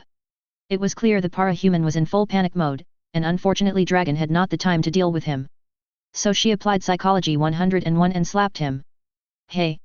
Dragon slapped him again. Just for science and help her fellow Tinker get out of this depression. At least that's what she would write in her after-action report. Hey, stop that! Something like combativeness returned to the man's eyes. Focus! She commanded. Yes, these things look like demons. No, I don't know where they come from. No, I don't know how many there are aboard the ship right now. What I am certain is that they want to kill us and prevent the important items we recovered on the moon to arrive safely. And I want them to fail. I don't know any demon-banishing technology. Do you? To his credit, the man in the costume of Mario appeared to think seriously about it. Maybe? I mean, it's not like biotinkering, holograms and robots. I never tried to build something like that in Earthbet, after all the Endbringers don't register as demons. The Tinker froze for a second in a burst of Tinker inspiration. Yeah, I can try to build a general banisher, but it will have a high chance of exploding. The power source alone is going to be a bitch, and my powers have a high chance of failure, so don't expect more than one good shot. The hangar warehouse near them exploded in flames and Dragon's anger returned, as not one but two black demonic dragons attacked everything in sight. Do it, and quickly. Make sure a tech priest stops you from seizing any demonic component when you are building your device. I am going to deal with these things. She could have made her dragon armor roar to announce a challenge, but she settled for one Storm Eagle missile right in the head of the leading demon machine. The second enemy of course froze in stupefaction before roaring in anger. What are you still doing here? She shouted to the other para-human standing there and watching the fight. Go. Then the world was plunged in black and blue flames, demons began to arrive in waves and she had not the time to babysit Leet. Corporal Wei Cao. They had been locking the Eldar in their cells when the walls began to scream and several Wuhan troopers began to mutate. Despite everything they had lived through in recent days, this had shocked everyone. Orcs were creatures which loved to fight, but at least they came to kill you with weapons you could recognize. This witchery, they hadn't fought it before, and they couldn't stab it with their bayonets. The commissar shot two of the men, but the third transformed in a second into something twice the size of a human with a red skin, a black blade made of bones and tortured faces was raised in a parody of challenge. Kill the mutant. For the Emperor. Blood for the blood god. Skulls for his skull throne. As strong as the creature was, it was alone and unsupported, and in 3 seconds they had pierced it with a dozen bayonets. Nobody protested as the commissar decapitated it with his chainsword. Well, that's one thing the Imperial uplifting primer forgot to mention, a Fey sergeant spat before crushing a sword of blood tendril with his boot. They have a paragraph on the ruinous powers, an Ulm veteran said, his uniform more grey and brown than white at this point, and one of his arms was bandaged. Yet, if by paragraph you mean 2 lines of text, and the official solution is the demand we pray the Emperor daily, the Andes representative in their group put back his rebreather on his face. Simon was a good guy. Enough of this seditious talk, the commissar's voice cut through the whispers and the conversations like a blade. Vox operator, how is the situation on the rest of the ship? Vox channels are full of screams and heretical interferences, commissar. I think it's best to not listen to whatever the abominations want us to hear. Agreed, the discipline officer looked hesitant. We must regroup with the rest of the company to oppose these things. Has the Magos mentioned how badly he wanted the Xenos in the cells alive? Wei opened her mouth to answer, and suddenly she found herself lying on the ground. There had been no sign of any enemy presence, no illusion, nothing to tell them they were under attack, but as she painfully tried to stand, her eyes locked straight onto the grinning face of a Xenos. She had not at all understood the expression Eldar clown of murder when the Astartes dreadnought had voiced it on the battlefield, but now she had to admit it was appropriate. A grinning golden mask. Clothes which changed color every second. Shoes which would have looked prodigiously uncomfortable even in a ballroom. In one of its hands, it held the key unit for the cells, in the other a bloodied dagger. Wei tried to stand and instantly she had a long blade against her throat. Of course the treacherous Xenos had liberated its friends from the cells. She prayed a few guards of her group had survived and were already running away to seek reinforcement, but the Eldar clicked his fingers and she was authorized to turn her head, only to watch the head of the commissar on a bayonet and disemboweled corpses in grotesque positions. How in the name of the Emperor had this thing managed to kill them in mere seconds? Go on, kill me, Xenos. I won't give you anything. Kill, kill, and kill, this is the tale of you, humans. The clothes of the Eldar took a bright red color. Sacrifice and need control, a golden throne and a fight against your very souls. You fall, you rise, and you fall again. Comedy and story for the greater end.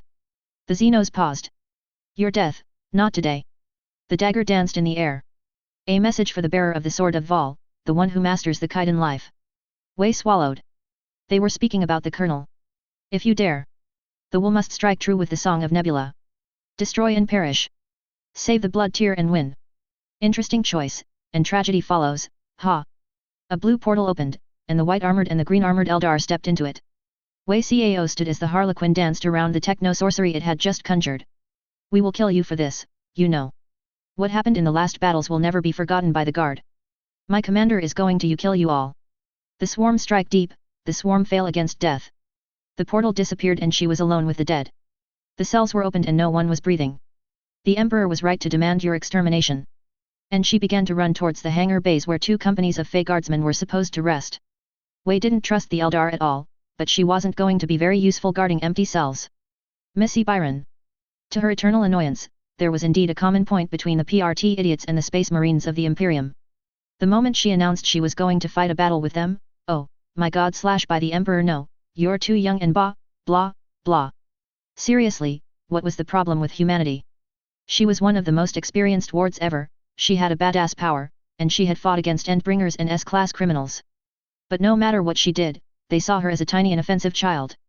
What was she supposed to do to change that? Compress an entire city before making the fuel depots explode in a volcano-style explosion? Thus when the first red-skinned beasts she saw began to laugh at her and say she had a tiny skull, Vista felt she could be forgiven for the violence of her actions.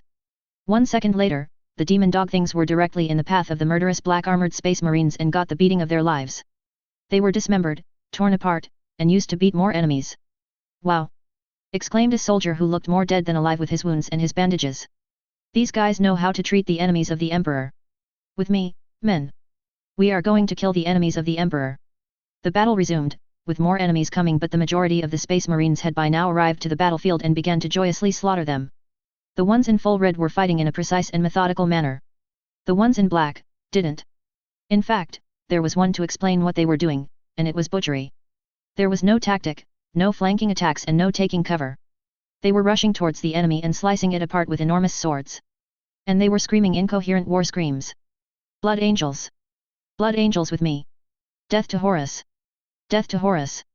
For the Emperor! Ninth triumphant! These were the clearest battle cries, but most of the time the Astartes simply roared and roared. It was completely insane. Vista was glad it was a battle, and she was so concentrated on remodeling the battlefield to ensure the demons, robed mutants, and spike warriors harmed each other, because it was a spectacle of insanity. Walls were painted in blood, and from time to time you could see skulls and screaming faces emerging from it. They were marching on a carpet of dead and dying monsters. They were ravaging the ranks of the demonic hordes. And the Space Marines were continuing their charge. Black armors in the heat of the massacre, red and red gold armors providing the fire support and the flying mobility. Here and there, one of the huge armored warriors fell, but this didn't even slow down the speed of their advance. One warrior with a golden chalice was recovering something from their throats, and the slaughter continued. She had to run continuously to follow their damned pace, and she wasn't the only one. In every hangar and corridor they passed, they met stunned survivors of the cruiser's crew, their wide eyes confirming that yes, the Astartes had saved them, and yes, the demons had been dispensed what they called the Emperor's justice. Who is in command of this company? Contessa asked to a large group of survivors arriving from a nearby elevator. In the last minutes it had become evident they were not going to be able to follow the insane speed of the Astartes. The men and women in front of her looked like they had survived hell, literally. One of the reasons you could tell their original uniform had been black was because it was a color able to absorb a lot of dirt and not look too much like you had rolled in unpleasant substances. I am, Inquisitor, the woman who replied had certainly an arm broken, but the other arm was holding a lasgun and her blue eyes were burning with determination. Captain Svrev, 2nd Company of the Fey 20th. We need to descend to the U-level hangar bays, Captain. The woman, to Vista's surprise, outright snorted. And I need a few million throne gelts and a planet once I retire, Inquisitor. For once, Contessa showed some emotion on her face, and it was annoyance. One hand went to the pistol she had kept in her holster until now. You have no idea what is at stake, Captain. With all due respect, Inquisitor, I don't think you understand what is happening under our feet. The woman didn't spit the words, but it was a very near thing. My commander is downstairs with over 50 Astartes, and in the last 10 minutes, we have ferried her over 60,000 insects. There are fucking demons, monsters, chaos Astartes plus gigantic insects able to kill you in one strike down there. Magos Lankovar tried to reinforce the level early in the assault, and his Skitarii got trounced before they had the chance to shout Omniscia. Several soldiers nodded soberly. Vista was far more concerned by the mentions of insects. Skitter was their commander, then. She was the only one who would require insects as reinforcements. It's a madhouse, and our acting colonel expressly told us not to reinforce her position. In her own words, there's no point sending good men into a battle where Astartes do not survive. I intend to obey her orders. I am going to secure the tech priests, and we will go guard the vaults and the engines. Take the codes for the elevators if you want, but be aware you are going to die for nothing if you go in that melee. And the new Astartes didn't look like they were too concerned about friendly fire. I think you will find humans can survive wherever they wish. Contessa marched out in the other direction, her goal in this conversation apparently fulfilled. Less than a minute of waiting later, they reunited with the brothers of the Red Space Marines. They were far less of them this time, and they were not fighting against small demons, dogs and human-sized opponents anymore. No, their opponents were clad in blood-soaked armors with evil runes, black brands, and they brandished massive weapons. Oh, and they roared even louder than the normal black-armored Marines. The walls were bleeding more, and this time the carpet was human skulls, insects' carcasses, and demons spread where they had died. I will distract them, Vista affirmed, and Contessa voiced no objection. Slowly she began to remodel the ground behind the demon worshippers. What a bad idea it was to let all these spikes lying around for a para-human to use.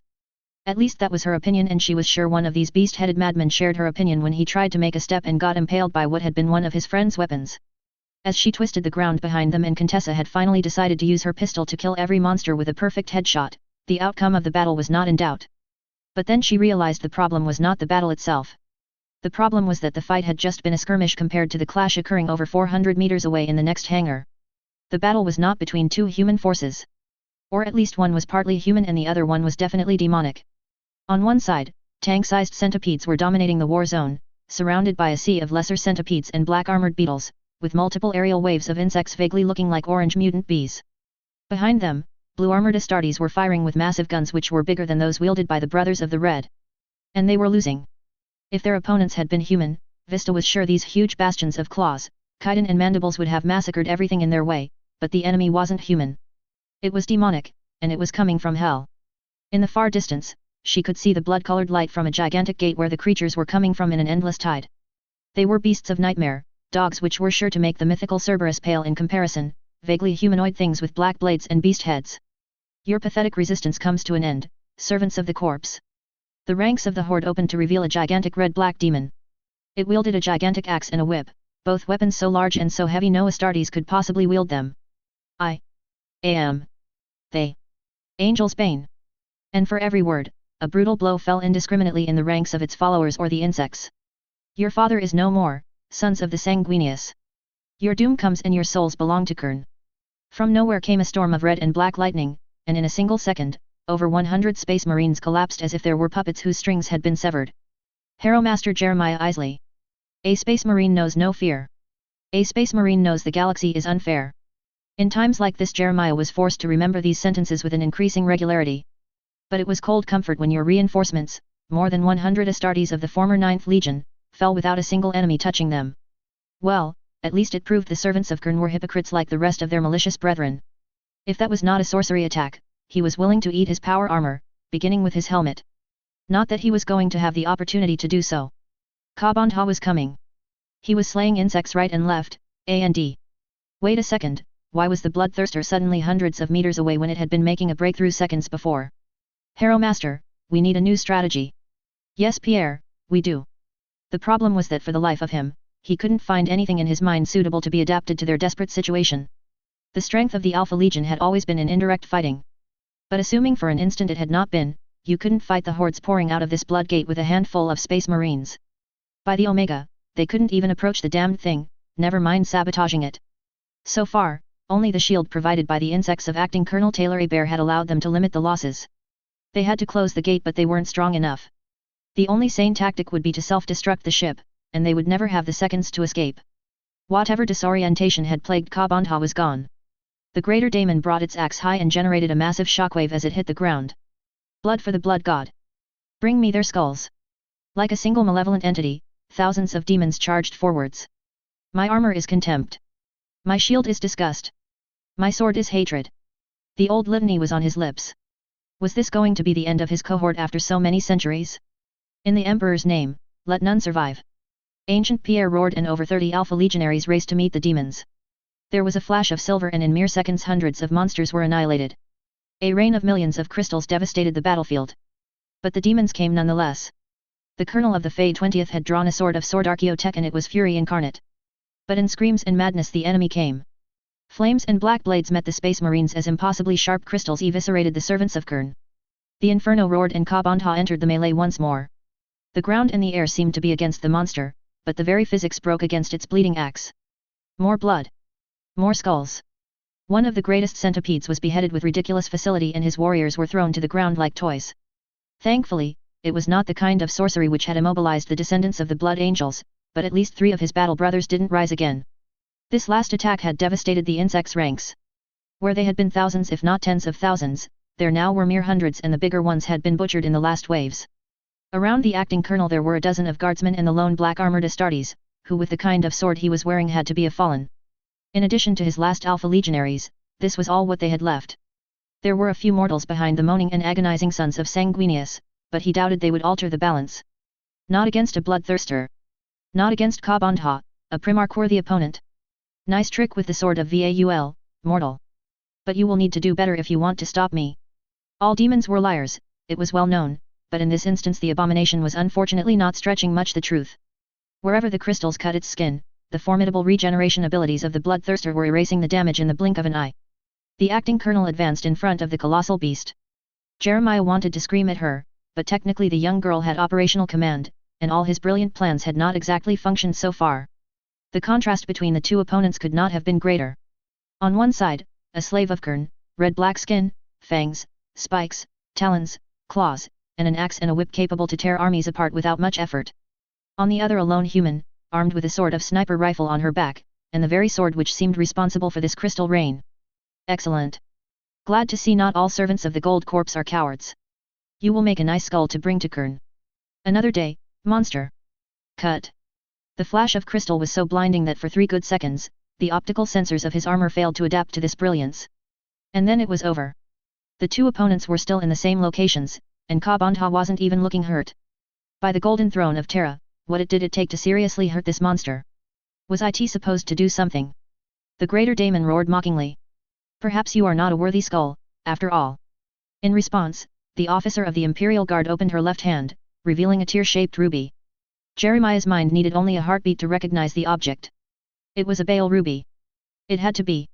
And judging by the size and finesse of the jewel, the only place such an item could have been found was on the armor of the Primarch Sanguinius himself. Are you sure you have not forgotten something, demon? The ruby started to burn in golden flames. Oh, by the Emperor! Kabandha roared in an apocalyptic fury. You will give me back my due. The loud sound of a bolter shot interrupted the outburst. Everyone, demons and humans, turned and gasped. The sons of Sanguinius, who a minute ago had been all lying unconscious, dying, or delirious, were now back on their feet, standing in a compact formation, and for all the Mark 7 helmets masking their angelic features, Jeremiah Isley didn't need to be a psyker to know the fury burning in their eyes. I think you are going to suffer, the Red Gold Astartes warrior declared, the intensity of his hate burning like an inferno. For the Emperor. For the Primarch. For the 9th Legion. For the suffering you inflicted to us, these brave men and the galaxy. I will kill you. I am the mightiest servant of Kern. No mortal can stand against me alive. I will kill you all. Demons poured out of the gate in a new tide of blood and madness. Nothing seemed to stop. There was only one answer an Astartes could give to this monster. For the Emperor.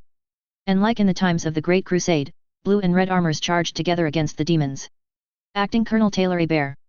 Her fingers touched the tear-shaped ruby and then she was elsewhere. It is another starship, but the corridors are not those of the Magos Laurentiis. They are larger, sinister, and they look diseased with their 8 stars cross, a sort of black fungus covering everything and maleficent red eyes. This is not her body. This is not the demon she insulted. It is another battle, but the enemies are all demons. Red-skinned shock troops with black blades, plague things each more disgusting and full of green tumors than the other, hideous blue and pink shapeless entities burning with unnatural flames and pink depraved monstrosities. She is cutting through their ranks like they are nothing. She is advancing, but the Astartes behind her are slowing down and one by one are cut down. And then the last steps are climbed, the last enemies decapitated by a blade she will never be able to wield like this in 1,000 lifetimes. She is on the starship's bridge. This is a monstrous thing, in length, height, and width. There is room for several regiments to deploy and fight here, and she's probably understating the dimensions. But like the corridors, it is diseased. Astartes in putrid colors are watching her arrival. Monstrosities which make the Adeptus Mechanicus like beauty models are everywhere. There are also demons, mutant things, and abominations which should not exist. On the other side of the armor glass a titanic battle is raging. Thousands, no tens of thousands ships are fighting. Volley after volley are thrown into the void, millions of nuclear bombs and weapons which should have never been invented. Below, a planet burns in an inferno. From the corner of an eye she can see the light dying. And the architect of this damnation is in the middle of this. It is a monster. In several ways he is smaller than the angel's bane, but it is a meager consolation. He is far taller than an Astartes, and clad in demonic black armor. In one hand is a gigantic talon claw. The other holds a 2 meters long warhammer. Surrounding him is darkness. Not the natural night, but the darkness of evil. She can see the faces screaming in torment, the mocking laughter of demons and the sheer loathing this eldritch thing felt towards life. It is not human. It is completely, utterly evil. It is something which waits beyond reality and desires nothing but to enslave everything and everyone. Brother, the giant warlord says in a quiet voice. It is not too late. You can join me. Together we can rule the Imperium and rebuild humanity as it should be. Images and new visions try to assail her eyes and the rest of her senses. She sees an angel adulated by billions, no trillions of men and women. She sees the skulls of the orcs and thousands of other species burned and eradicated so thoroughly until nothing but ashes remain of their existence. She sees Astartes' armies going on a rampage, their opponents being crushed under million boots of ceramite. She sees gaudy golden towers being raised over paradise gardens, people basking in luxury and indolence. She sees a realm where men are protected from disease and death. She sees temptation, and Taylor sees the lie. No, and the para-human realized this was her voice, not the one who fought for this vision once upon a time. This is a lie and you know it. If you don't join us, you will die, brother, and while the darkness cloud grows in size and power, the warlord seemed genuinely sorry. Death is not a light sacrifice. But it is better to die than to be chaos slave. The vision faded and Taylor was once again facing the red-black gigantic abomination which calls itself Ka-Bandha. It did not look happy to see her at all. For the Emperor. Her hand tightened around the ruby and she felt warmth. Exhaustion and doubts were leaving her. The ruby shone in golden flames and as the Astartes charged, she avoided the whip and the axe strikes easily. Jump pack activated, she directed the nebulous sword for a new crystal attack, sent her last insects in the melee and screamed to challenge the darkness. We will not be chaos slaves. Sergeant Gavriel Forcas. The Emperor was not a god. This had been a fact Gavriel had only been too happy to agree with during the days of the Great Crusade. After all, the Emperor himself had affirmed he was not one on a regular basis, which had to be nearly every day of the Great Crusade when he thought about it. The imperial truth had only emphasized this point further. Logic, science, and hard work were humanity tools and could solve everything humanity faced in the stars. There were no gods. There were some psychic horrors created by Xenos psychers and the atrocities of the old night. Gavriel wondered what the former high officers of the First Legion would have said facing this battle. Hateful red-skinned monsters from the warp one could only call demons or demons depending your vocabulary, the very reality bleeding under the blades of the abominations, and suddenly the officer he had sworn to protect had used her sword to tear from the Hellgate a ruby tear which looked suspiciously like one of the Baal jewels the 9th Primarch had decorated his armor with. And it had not stopped there, oh, no. Suddenly the ruby was shrouded in golden flames, and Weaver had decided this was a good time to go fight a monster 10 times her size, her body partially lit by a golden aura. If there were no gods in this galaxy, the former Dark Angel legionary wanted to know the logical explanation. As far as he was concerned, it was totally and utterly impossible. And yet it was happening. Taylor Hebert was dancing around the abomination with a celerity that was almost too fast to believe. That too should be impossible. Gavriel had trained with her. He had helped refine her sword technique. Her speed and her agility were not bad. But they had both agreed she hadn't a single clue how to use this damn Xeno sword, and that until they found an explanation to use it safely, it was better to rely on the much safer insects. Insects? Much safer. Did he had really managed to utter that sentence when the beasts in question were Death World's breeds capable of cleaning one planet or two if you left them go rampant? Sanguinius. Sanguinius. For the 9th. The sons of Sanguinius didn't seem to harbor his doubts. With bolter and blade, they threw themselves at the demons with an absence of tactics which would have made the 12th jealous. He had to admit, it was working. Between their aggressive behavior and the massive barrage fire from the Alpha Legion, the entities in front of them were at last pushed back. The constant rain of crystal which was falling and burning the demons was also a net advantage. The fact more and more guardsmen and skitarii were arriving from diverse elevators and accesses was providing them at last with a neat superiority. But they were a sideshow, and Gavriel thought the renegades of the 20th knew it too. One or two of their snipers constantly tried to shoot Ka-Bandha in the back the moment they could do it without shooting their ally. Because the moment the greater daemon was free to turn its wrath against them, they would be extinguished. Heartbeat after heartbeat, the red-black entity was getting angrier and the numbers of smaller beasts decreased as their master demanded more demonic energy from the gate behind him. It was also losing ground. Its whip was striking empty air and its axe had been thrown away against some flyers which would never recover from this. Gavriel tried to follow, but the demons were throwing themselves against his blade. He was not following quickly enough, he was too slow. The whip touched Weaver. A nearly missed hit, but with a monster like this the sheer strength of the whip was enough to send her against the ground with a monumental speed. And now I take your skull for Kern. The daemon screamed with a triumphal voice. Gavriel eliminated 2 other demons and ran like there was no tomorrow, all the while knowing he was too far away. Why was he too far away? A burning spear was materializing. Faster, faster. A Wahane's soldier came from behind a ruined tank and threw himself against the spear of Ka-Bandha as it went down. The poor man had just the time to scream as he was incinerated by the unnatural weapon. But it had been enough for Taylor Hebert to roll away. Worthless. His sacrifice means nothing, its killer laughed. He has just given you a few more seconds to live. Gavriel disagreed. He helped his commander to stand, grimacing as he saw the piteous state of her legs. He wasn't an apothecary, but he could see very well he might have made the situation worse. Wait, what was this golden aura? Everything was burning in gold, the air was different, the sky, he saw the stars again, gold, and suddenly there was power and energy. He was a human, and a hero. You are nothing. A streak of gold blinded him, and in the next seconds he watched the spectacle with his mouth wide open. Kabandha, Greater Daemon, General of the Blood Abominations, and self-proclaimed Angel's Bane, received what could only be described as an emperor-level beating. First the whip was incinerated and one of the black wings was torn apart. A heartbeat later the other wing and a good part of the left chest were vaporized. The third strike sent the abomination right through the ceiling. The fourth hammered it into the floor. It happened too fast, and the air was filled with incredible pressure, gold, and crystal. The demons were annihilated. At last, Kabandha was sent a few feet away from the demonic gate. Its wings were gone. One leg was gone. Its regeneration capabilities, while unnatural and greater than a primarch, weren't able to cope with it. About a third of its skin was burning in gold flames, and every time the black ichor of its wound came in contact with the flames, it was like Prometheum met something inflammable. The bloodthirster screamed in agony, over and over. You think you have won? You think this matter? I will kill you, spawn of the anathema. I will murder you. I will offer you skull to Kern. And the blood angel's souls will be ours. The nebulous shard struck like lightning, and suddenly the daemon was impaled on it where the heart should have been had it been a man. A sort of crystal fist tightened around the neck of Kabandha, preventing him from speaking and throwing more of its venom around. Liar, the word had not been shouted, but everyone on the battlefield heard it. You are a liar, like every servant of chaos. Now be a nice abomination, and crawl back to hell. And when you see your so-called god, tell him it was Weaver who kicked your ass. There was an explosion of light, and when it dissipated there was nothing left of the enemy. There was no demonic gate anymore. The golden flames dissipated. The battle stopped, without any enemy to fight. And Taylor Bear collapsed, though he managed to catch her once again before she aggravated her wounds. Strangely, Gavriel doubted many Astartes bodyguards faced these issues daily. Leet. The device was completed. If Leet was asked to give his opinion right now, he would be forced to admit he hadn't the slightest idea how it was supposed to work. And no, it wasn't the Ghostbusters affair all over again. How had he been supposed to predict the combination of his new vacuum cleaner in a hollow field was going to have such explosive effects on electronics? This device was different. He hadn't a single idea what was powering it, having been handed a sort of red-green box by a cyborg. He hadn't had the time to examine the fibers, the connections, or the quality of the material. He hadn't a single idea what principles were supposed to make the thing work.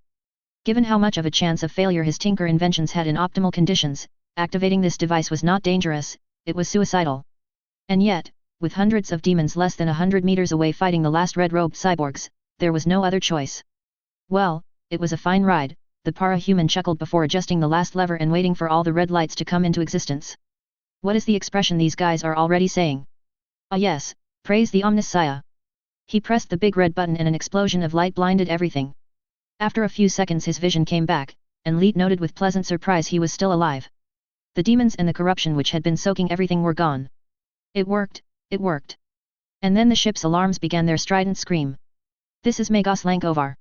The integrity of the hull is compromised. Begin evacuation. Execute Protocol 6AK2. As the red-robed cyborgs immediately rushed towards him, buzzed in excited manner, placed his device on a sort of chariot and began to run away, Leet decided it would be the prudent thing to follow them. Dennis Peters. This space battle had gone so far beyond so crazy Dennis was sure he would have to invent a few adjectives to describe it correctly once it was over. At the beginning the tight neat formations had been noticeable and you could almost compare it to a neat chess game. This game was truly over. The orcs, for a reason known only to themselves, had decided that turning around and throwing their ramshackle ships against the guns of a demonic battleship was an acceptable strategy. They had paid a dreary price, but under the sheer weight of their numbers, they had managed to pierce the spiked chains and the horrible defenses of the Surt Amen Feral. God only knows how many thousands had been disintegrated in the last hour of battle. Add to this that the Imperial Coalition was also throwing ships into the middle of this storm, and he was totally unable to say what the hell was happening. Humanity was winning, as much as everyone could win this thing, mainly because the orcs and the chaos were doing a lot of the difficult work for them. We should get back to the carrier, he cautioned. We are short of everything explosive to shoot the enemy. Agreed, Wolfgang approved, there's just a tiny little problem. I think our carrier is burning. I don't think it is going to be in a state to recover us, never mind give us opportunity to rearm. The dire fate of the mothership did not appear to faze his pilot very much. We just need, that's what we need, look. Mechaniku's cruiser in distress, evacuation procedures activated. We are going to help them. I'm sure they will give us the bombs and the promethium we need in exchange for their salvation. The tech priest behind them made something like a scream of distress. Omnissiah preserve us. This ship is not a carrier. It is not built to receive Starhawk bombers. Oh, have a little faith. Besides, look at the state of this ship. The Cert Amen Farrell demolished it. Whatever I do inside is not going to be important at the end of the battle. The next seconds were a succession of impossible maneuvers Clock Blocker would never have tried in a PRT simulator, but Wolfgang Bach tried them and somehow managed to evade everything the orcs threw at them and break through a massive Hulk's barrage. As the bomber somehow landed on one compartment which had seen better days, he thought it was an admirable show of restraint on his part not to kiss the metallic floor or his co-pilot console. Well, we are alive I suppose, he laughed as the door was unsealed and opened. Stop complaining Clock Blocker or I will give you 6 weeks of console duty. The familiar voice shocked him beyond words. Vista. Dennis babbled incredulously. Surprised to see me. A feeble nod was all he managed. Vista was here. He wasn't the only para-human to be sent to this crazy universe. His fellow ward looked like hell, pardon the pun. A lot of her costume was in tatters, including the additional armored green parts which hadn't been there before. There was a lot of blood and dirt on her, so much in fact the green color had been completely tarnished on the chest. The helmet on her head looked like it was 1 second away from falling apart. How? That was all he managed to ask. Later in her voice permitted no objection. We have a lot of wounded to evacuate, including Skitter, and not enough flyers to do the job. Oh dear God, the insect mistress was here. Here died tranquility and peace. What has she done now? Oh nothing much, the young girl took one of the empty seats as a dozen of guardsmen carrying wounded poured into the bomber. She made a greater dame in her bitch and fought several monstrous alien and demonic hordes nearly by herself. Clock Blocker sighed. That sounded like the Skitter he knew from Brockton Bay, all right. Promethium levels acceptable, Wolfgang informed them after half a minute and the fact they had crammed over 24 people in the tiny hull. Destination, Vista. Bring us back to the Opera Exidium. Trazen the Infinite. Trazen smiled as a new orc space hulk rammed the Empyrean corrupted battleship, pushing the 2 starships in the gravity well of the attack moon. You should have stayed away from this battle, Lord of Slaughter, the Infinite Collector whispered. Trazen didn't care what the plans of the abominations created by the Old Ones were for this battle, but he was sure they had not included this massive defeat. It seems our intervention won't be necessary in the end, he announced to the rest of his subordinates. Activate our stealth fields and all the furtive countermeasures. Chart a slow course to leave this system. We are done here. We obey, Overlord. Have you found further information on the anomalies which disabled the signal of the nebulous shard? No, Overlord. And we have not enough data or time prognostics to evaluate correctly the phenomenon. Perhaps, if we come closer. No, this won't be necessary. Trazen looked at the last desperate offensives of the battle. There was a certain beauty to it, so far. The many orc hulks relentlessly attacking the World Eater's battleship, the human fighters and bombers decimating their enemies in 1,000-strong salvos, the heavy ships making a massacre of the disabled orc warships, it was a spectacle rarely seen, even for a Necron commander. But the battle, in the end, was just a thin veil over the real war. A war the Emperor waiting silently on his golden throne had continued in a sublime and impressive fashion. Trazen had to applaud his old friend on this one. There was no doubt in his metallic body the Emperor had known he would give the nebulous shard to Weaver, providing the necessary weapon to banish Empyrean entities with his golden light. Plans within plans. Schemes within schemes. Mechanisms and ideas behind other mechanisms and ideas. Impressive, really impressive. Trazen agitated his empathic obliterator, and walked away, his curiosity burning again. A new game had been added to the old one, and the fact he ignored most of the rules and goals would make it extremely interesting to watch from afar. I gain an Eldar fleet, but the prize may be far more important than these arrogant long ears. His thoughts were abandoned as a familiar series of alarms began to play. Trazen turned his head, and sure enough 5 lit guards had materialized on bridge, managing to disable the 502 active measures supposed to prevent the arrival of unwelcome guests. Welcome, honored guardians of the world of Feeric Neferton demands your presence, thief. The activated warriors and dispersion shields suggested any attempt at refusal would be ill-advised. Chapter Master Agilizaz. To say the arrival of the survivors from the battle against Chaos didn't follow the rules established by the Codex Astartes was the understatement of the millennium. There were serf chapters helping the wounded guardsmen and tech priests to make the last steps which would bring them to the emergency medical wings. There were priceless machines, archaeotech and technologic parts transported by Skitarii and guardsmen. There were Astartes of blue and red helping the people next to them finding their way and discharging what they had saved from the cruiser they had abandoned. It was disorderly and the sons of Gilliman would probably die on the spot if they saw this. Agilizaz, chapter master of the Brothers of the Red, decided he didn't care. All these warriors had fought the ruinous powers and lived to tell the tale. Of course his chaplains were already organizing long and unpleasant tests to verify the taint of chaos was not going to spread aboard their battle barge.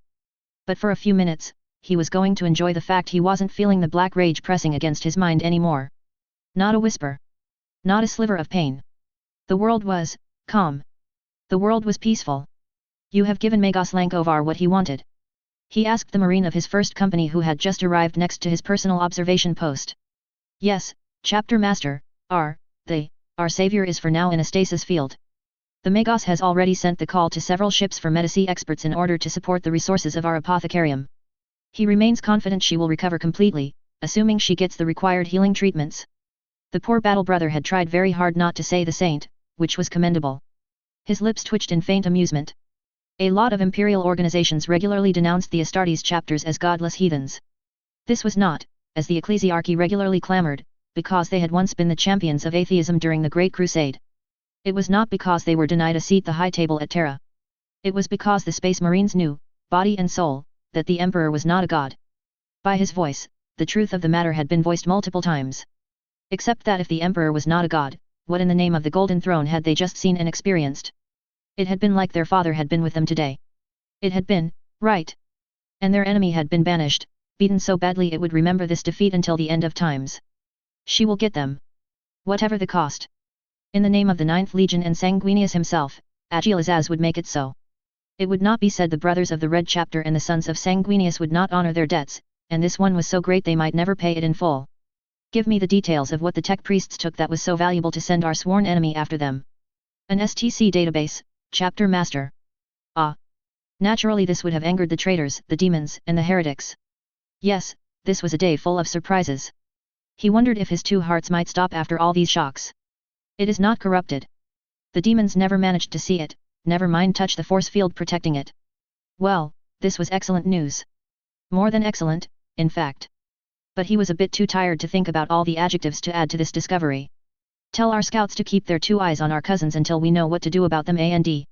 His voice failed him as he arrived on the bridge. Exceptionally, he advanced immediately without returning all the salutes, his eyes fixed on the battle scene. The Sirt Amen Feral, traitor battleship, had stopped struggling against the unavoidable and was plunging towards the moon designated as the Death Star. In its wake came dozens of crippled space hulks and hundreds of orc ships. Many crippled Imperial ships were also towed to their doom as reality burned in the fire of thousands of guns. Certainly the cruiser they had been fighting aboard was one of them. He would have loved to save it and reclaim it, but it was impossible. There was not enough time. Maximum power to the void shields, he ordered. Brace for impact. The end was almost peaceful. The heavy battleship which had once been a source of pride for the shipbuilders of Mars inclined slightly its corrupted prow and then it struck the planetoid. There was a world-ending flash and traitors and corruption were wiped out from the surface of the universe. The battle moon didn't immediately disintegrated, but there were hundreds of hulks and improvised projectiles following the Sirt Amen Feral in its funeral pyre. No one would ever know which orc warship or failed asteroid had provoked the fatal deflagration. Even the best long-range auspexes had their limits. But the result was beyond words. 1 second the Death Star was there, quadrillion tons of plasteel, debris, adamantium, earth, metal, and weapons, brought together by the insane acts of the greenskins. The next second a new star was born, one he hoped that in time, would be seen by the astronomers of every segmentum. Ave Imperator, the Astartes chapter master watched the light without flinching. Thy will be done. Chapter 23, Escalation Interlude. A New Hope. Escalation Interlude. A New Hope. We shall yet be free. The Emperor of Mankind to Malkador the Sigil Light, 798M30. Ultima Segmentum. Nix Sector. Smilodon Trench Subsector. S4697X5T4 System. S4697X5T4 Quintus. 7.625.289M35. Thought for the day, never forget, never forgive. Trazyn the Infinite. By any commander's standard, this was an impressive welcoming committee. Over 400,000 warriors and immortals of the Narushlatset dynasty were waiting in parade formation when Trazyn emerged from the teleporter. The chief archaeovist was completely unimpressed. After visiting core and colony worlds for eons, this minor display of Necron martial strength was just an amusing thing, nothing more. Once you had seen 10 of them, you had seen them all. And honestly, it wasn't like it was possible to converse with any of the soldiers. When everyone had been dragged to the biotransference furnaces, the Necrontyrs who had the ill fortune to be neither nobles nor elite soldiers were given metal bodies of dubious quality. After a few thousand years of war, what remained of their sentience had long been broken. By the time the Cetan had begun to fight each other, there had been nothing whatsoever left of their personalities. The bargain with the so-called star gods had not just cost the Necrontyrs their souls.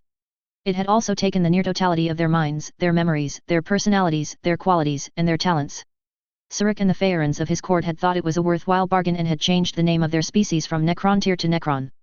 In Trajan's mind, this was incredibly appropriate. The Silent King had indeed killed their entire species and through stupidity transformed it into something completely unable to create and enjoy beauty. Thankfully, the Delphimonia tomb world of the Narushlatset dynasty appeared to have weathered the Great Sleep better than other dynasties whose ruins he'd visited during his last travels. No Citan was about to free itself here like in the last Horth citadel. The silent ranks of the immortals he was surrounded with were a bit dusty, but their weapons looked fully functional and were shining with the deep green-black color Nefertun had taken for her dynasty colors before the war in heaven. While there was an impressive diversity of war reapers like barges, arcs, and obelisks, there were no destroyers or flayed mad creatures waiting on the sidelines or in the shadows. I have seen citadels in worse condition than yours, the Infinite Collector declared to the dozen of lit guards following him. Be silent, thief. To his disappointment, the elite bodyguards had refused to sheath their war sheaths. This lack of trust was quite sad, truly. He was not an enemy of their dynasty, he had not even come to this system to acquire anything of Necron origin. Ah, the paranoia of these lit guards. It took 2 more teleporters and 6 transports to arrive in front of the throne room of Delphimonia.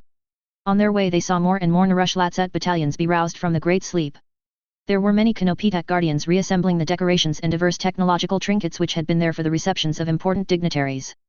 Trajan was a bit miffed he was only granted the right to walk a secondary alley, the jealousy of the nobility towards his achievements.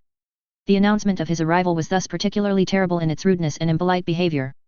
Trajan the Infinite Collector, proclaimed the Herald of Delphimonia, glaring at him so hard Trajan was afraid he was going to destroy his ocular components. The thief of Solemnace. Thief, thief. Trajan sighed. This is really a vast misunderstanding, O lords and overlords.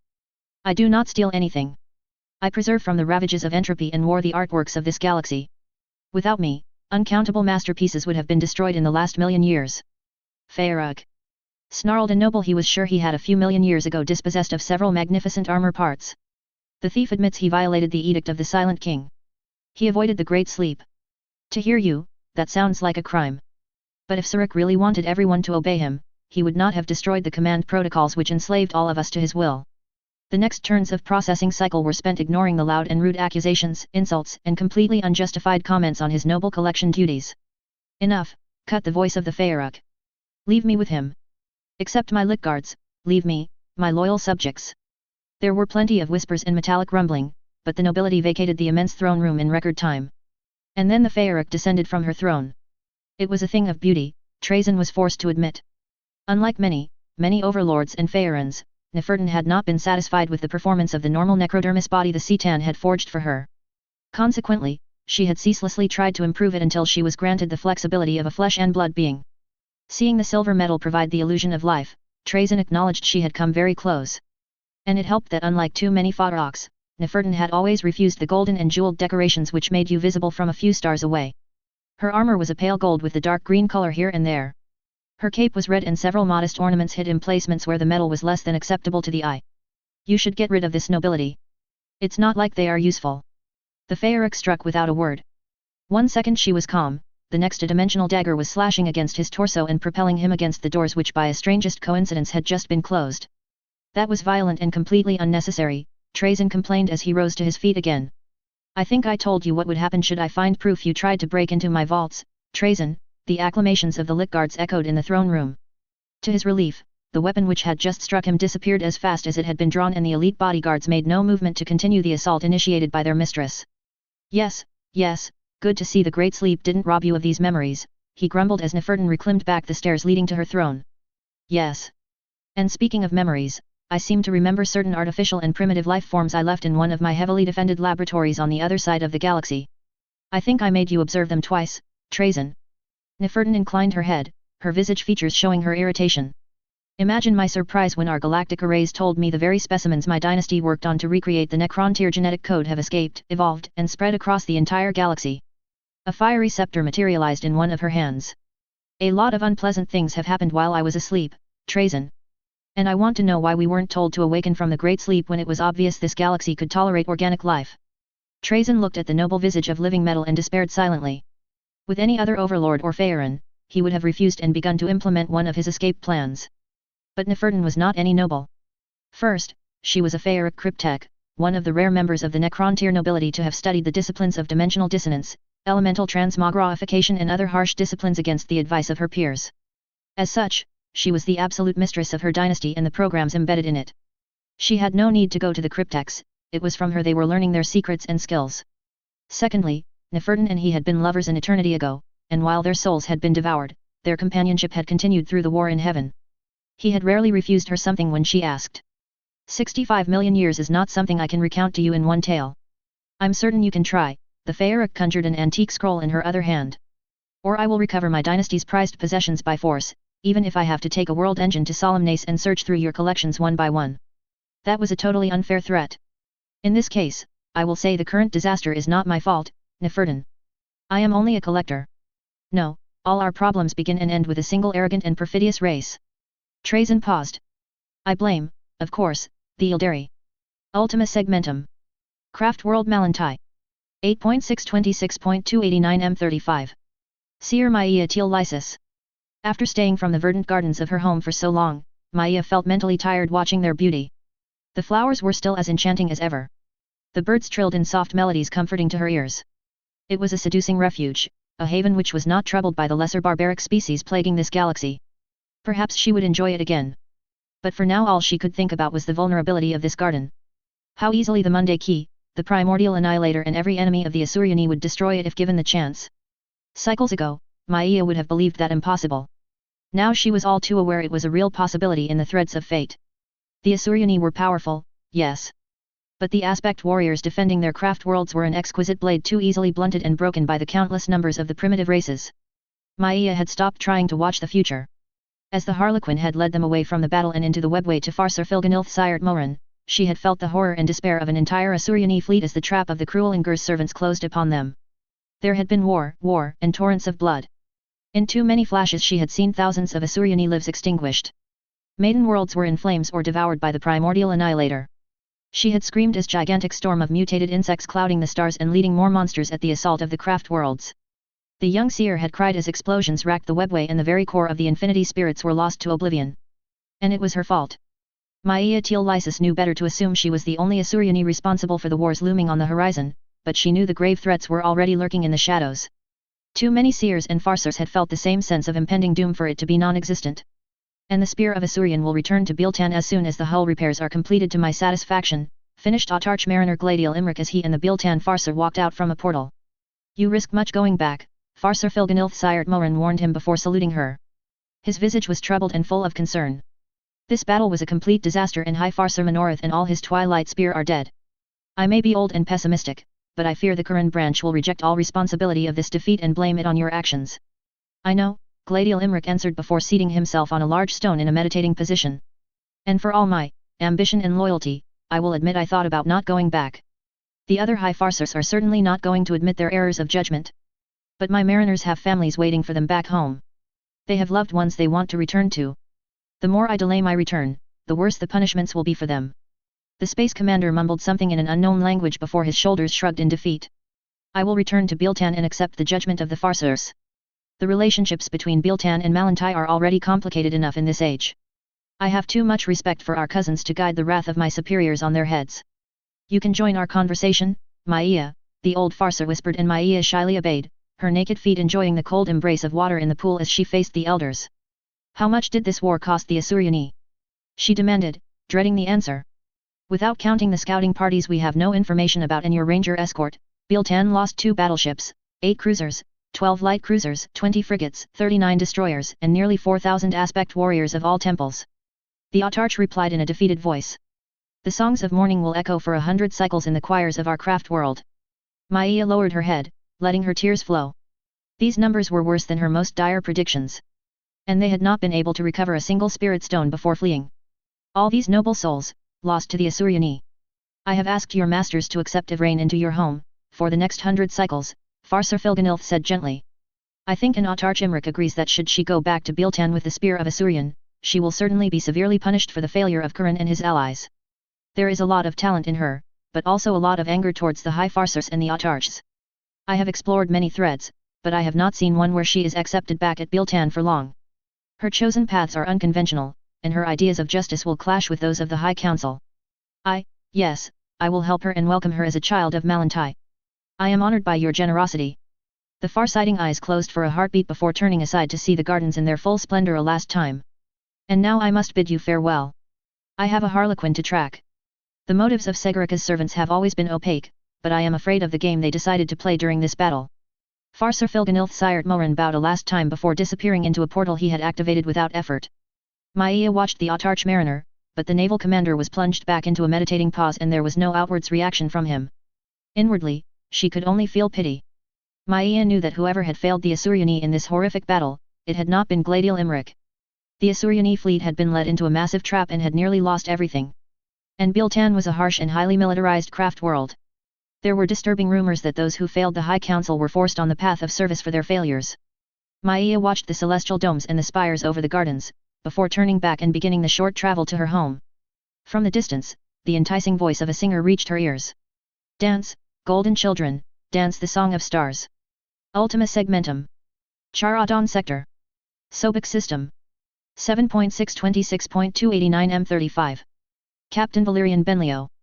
I think we are all overjoyed by this outcome, Brother Gideon, but I think I can speak in the name of all officers present and say we would all dearly want to know what happened.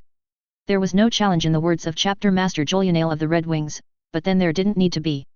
The Supreme Commander this noble chapter of the 6th founding was huge and tall, even for a son of Sanguinius, and his very appearance imposed respect. With all due respect, Chapter Master, replied the sanguinary priest of the Blood Angels, for the moment we don't have the full picture. No one in this system does. What we know is that at approximately 7.624.289 M35, as order was given to our death companies to launch a decisive assault on the rebel citadel the Corrupted Spire, an unknown psychic phenomenon struck our forces. The effect was instantaneous and simple.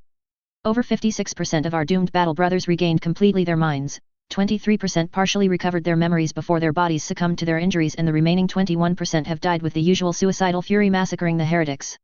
Gideon consulted his notes on his great data slate. Without exception, brothers, those who were freed from the Black Rage were the brothers least afflicted by it, the chaplains having marked them only recently for the Black. But in a short sentence, yes, the Black Rage seems as we speak inactive. As it is certainly not a genetic issue, I cede my place to Chaplain Brutus and Epistolary Paolo. One instant, brother, Captain Boreas, commander of the ex-Sanguinator's 3rd Company, intervened in the debate. You spoke of the Black Rage. What about the Red Thirst? Unfortunately, I'm afraid the thirst is still there. Whatever, Boone, was used to mute the Black Rage, it was not something capable of suppressing the thirst. Gideon made a small chuckle.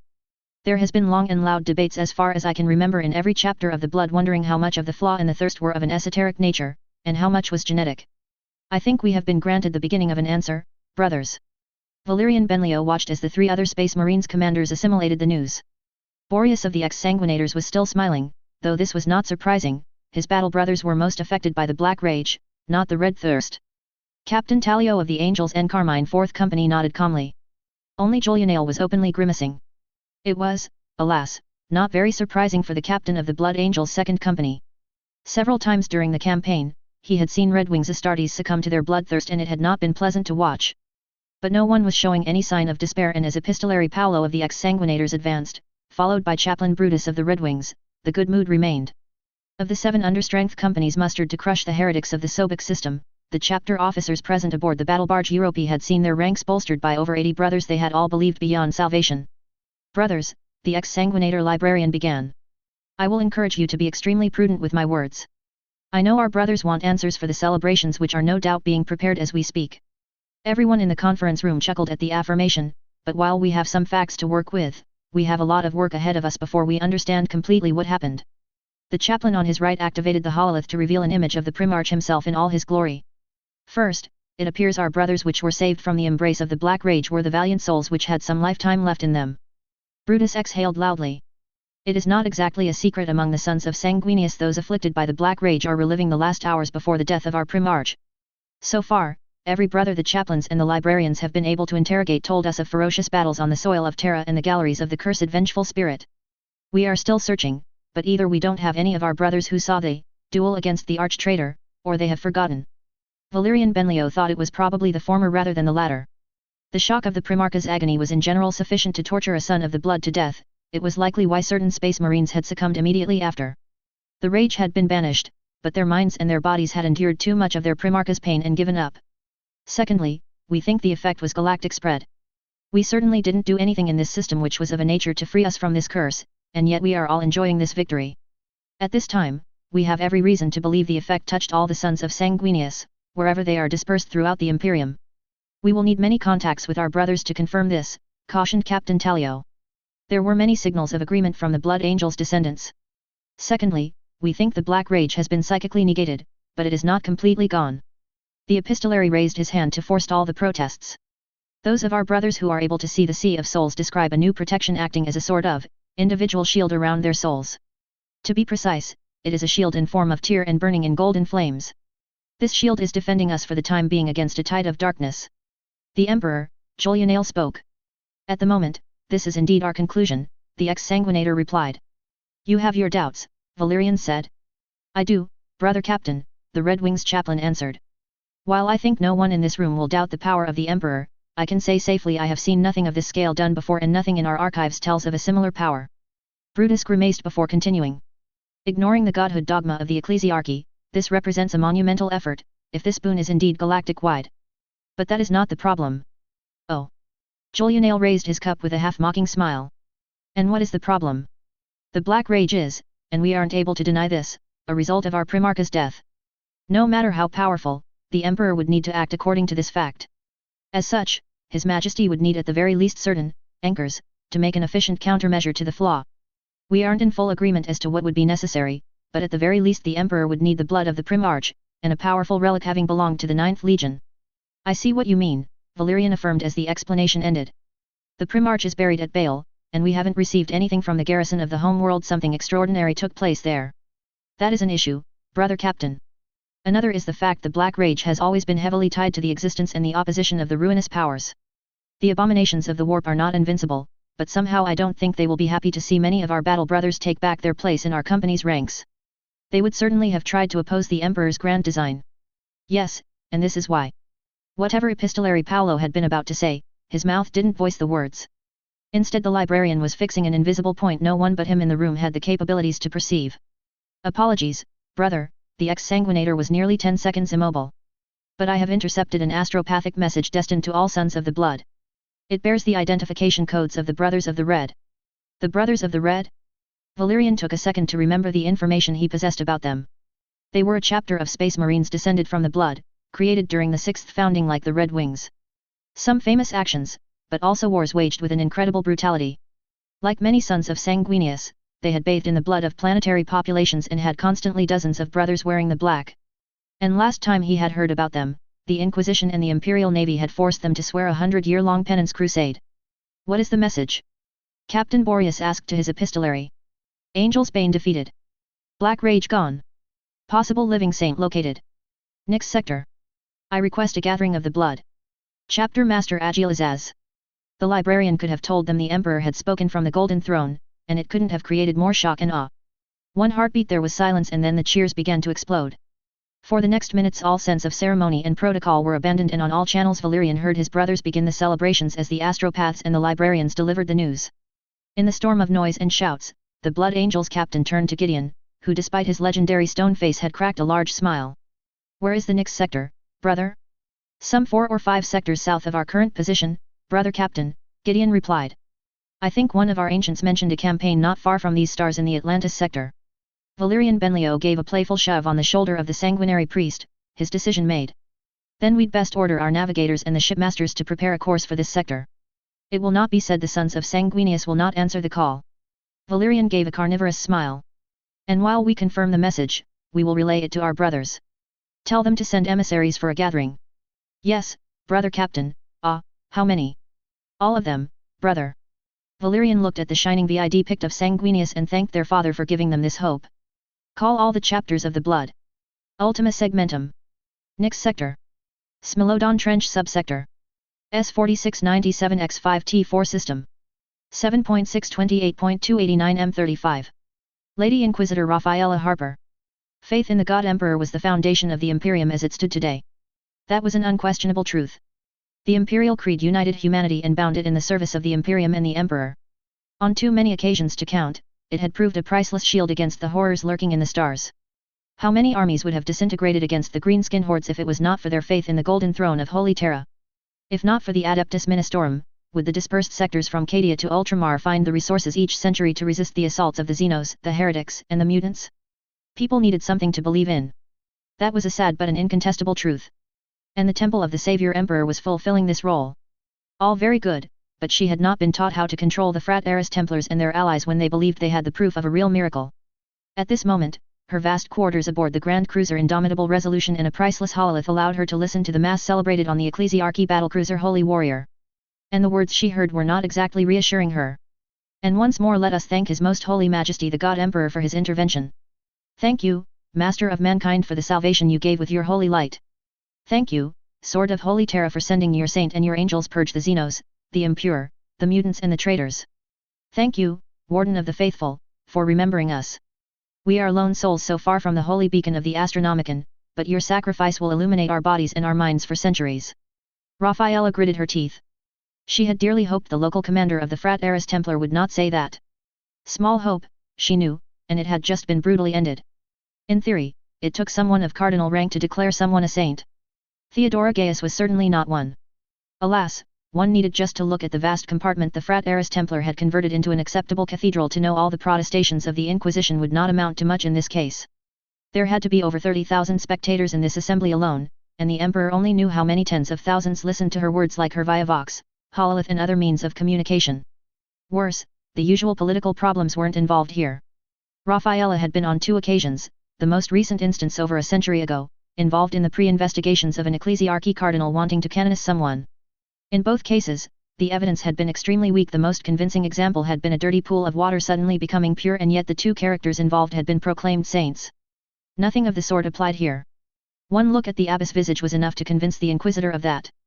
The grey-haired woman was not playing the comedy or delivering a political speech to her supporters. Her eyes shone with incredible conviction. The commander of the Frateris Templar really believed what she was preaching. Like Saint Euphrates Keeler herself at the eve of the battle against the forces of darkness, I affirm this is not a question of blood, high birth, or chance. It is a question of faith.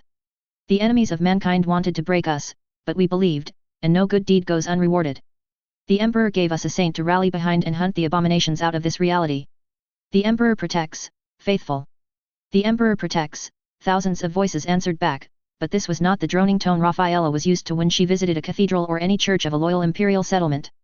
There was true fervor in these voices, not the tired rumbling of manufacturing workers after 12 hours of exhausting labor. There was belief, the kind of rage which burned under the surface before a war of faith. In these trying times, the Lady Inquisitor partially silenced the preaching as one of her colleagues entered her quarters. This abbess is going to cause us a lot of headaches, Zoe Zircon affirmed in a tone from which all amusement had been banished. Like every occasion Raphaela had seen her colleague was armed for battle. The usual black power armor hid most of her body and she had several blades and guns in evidence on her person. Only an extensive search would tell how many were waiting invisible, but she was ready to bet it was more than a dozen. This battle is a series of headaches, each more painful than the others. Raphaela commented. And the ecclesiarchy is just one of the problems we have to deal with. I wish to say this isn't true, but that would be a lie. Zoe licked her lips before seizing one of the bottles nearby and pouring its content into a crystal glass. The Mechanic-Use has not been a model of cooperation at the best of times, but here they outright told me to get out before I could see anything truly interesting. Really? Zoe was no Lady Inquisitor, but she still spoke with the full weight of His Majesty's Inquisition and had the inquisitorial rosette to prove it. Furthermore, she was a respected member of the Ordo Machinum, the branch of their order which monitored the Adeptus Mechanicus. The cogboys tended to be prudent in her presence. They certainly didn't want to see their forges in flames and a cyclonic torpedo coming their way. Really, the blue-haired Inquisitor confirmed as she emptied her glass in one large gulp. I almost didn't manage to set a foot on the Opera Exidium. It's crawling with red robes, and while half of them are busy praying like the ecclesiarchy boys, the others formed ramparts of metal the moment we tried to access a private section. They authorized us to watch the anti-corruption procedures every Astartes, cogboy, and guardsman who fought against the ruinous powers is receiving, but it stopped there. I suppose they began to quote you the Treaty of Olympus and the verses about the independence of the Mechanicus. You suppose correctly. Zoe's dark eyes shone with repressed fury. And the problem is that, with dozens of Mechanicus ships arriving in the system, we really can't afford to anger them. For all we know, in a few hours they will transfer the STC and the archaeotech they want to one of their capital ships, leave the system, and we will not see any of the technological treasures they found for a few centuries. And by the time they will want to sell some new archaeotech to us, it will be at exorbitant prices. Perhaps not, Raphaela countered coldly, the lance of logic is severely damaged, and for the moment it is the only Mechanic-Use battleship present in system. I suppose they also refused to release the Alpha Legion Astartes into your custody. On this one, it was the Brothers of the Red who were their uncooperative selves. They told me frankly these renegade Astartes had fought by their side and thus would answer to the justice of the Adeptus Astartes. Chapter Master Agilizaz has called his brethren and I have no doubt the sons of Sanguinius will come. This day keeps getting better and better. She remarked and her colleague nodded in return. Tell me what sort of edge we have over the Adeptus Mechanic-Use leaders. Unfortunately, we have relatively little on them. It was visible Zoe didn't like admitting it. Most of the explorers and senior figures are hardly key players in their Forge World's hierarchy. We have a file on Magos Lankovar, since we make one for every senior Stygies 8 tech priest at large in this galaxy, but for a member of the infamous Xenorites he was so far discreet and techno-acceptable. Until his squadron found an STC. Yes, until that. Zoe's fists tightened imperceptibly before relaxing. I've not found many attack options. The Mechanic-Use leaders who have gathered so far are presenting a united front against us.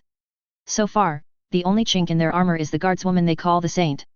According to the whispers and rumors I've been able to collect, it was her who discovered the STC. I am unfortunately a bit rusty on the details of the Treaty of Olympus, Rafaela said. Does that mean they have to gain her authorization on everything related to the STC? Not exactly, Zoe Zircon explained while pouring herself a second drink.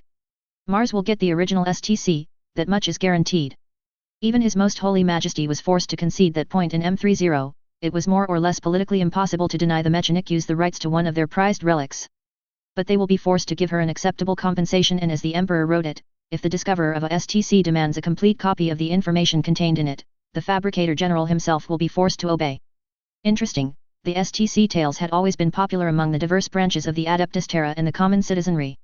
After all, who didn't want to be the ruler of his/her own planet? And all it cost you was to give something you weren't able to read to the Mechanic-Use.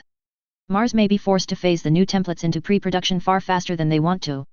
And we may be able to negotiate with a non-Mechanicus interlocutor for Dark Age technology. It is not going to be easy. She will already be surrounded by Mechanic-Use, Ecclesiarchy, and Astartes hosts worshipping the ground she walks upon. The other Inquisitor warned her. Plus the Guard and the Navy, I suppose. And the Lords of Mars will not be avaricious when the moment comes to negotiate.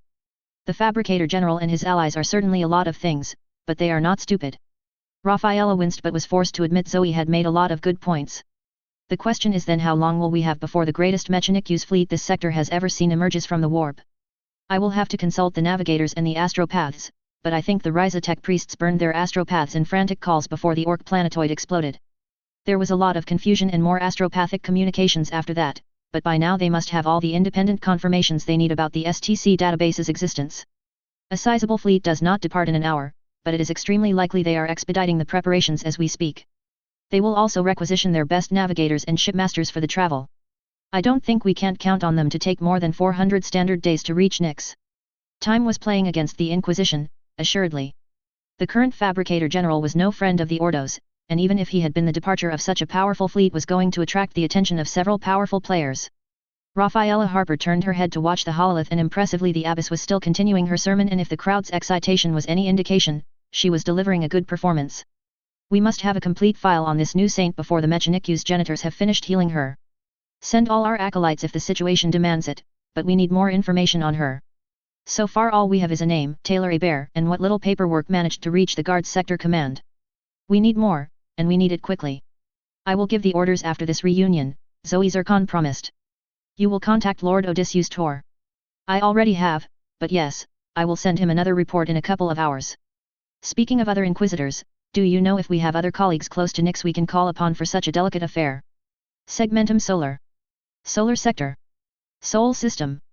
The Ring of Iron. 0.630.289 M35. Archmagos Prime Gastaf Hediatrix. And the situation hasn't changed significantly in Pacificus. Artemia Majoris, Erdish, and Adermedian are remaining steadfast in their support of Nova Terra. Exploration efforts in Pacificus have decreased by 16%. And our efforts in the Senatorum Imperialis to secure favorable interventionist motions have failed. We are giving a reprieve to the Moiri Hirtex and I think this is a mistake. This may be so, Magos, Gastaf Hediatrix declared, but for the moment it is the will of the Fabricator General the Mechanic-Use must rebuild its fleets after the Battle of the Gulf of the Black Shadows. And we are not lacking political opponents on Terra. Don't provoke the secessionists until we are in position to send several battle groups to protect your forges. By the will of the Omnissiah, I will obey. The communication ended and Archmagos Prime Gastaf Hediatrix immersed his mind deeply in the noosphere. He really needed to calm himself after these last dozen irritating magi. The fact many had logical and acceptable points to present to him were not helping at all. But by the cog and the sacred oils, why were they thinking he had the political power to support their ideas? His rank was sufficiently prestigious, it was true, but his tech possessions were small and unimportant compared to the dozens of forge masters and fabricators present at any moment on the blessed soil of Mars. Mars. The red planet. The great forge of the Mechanicues.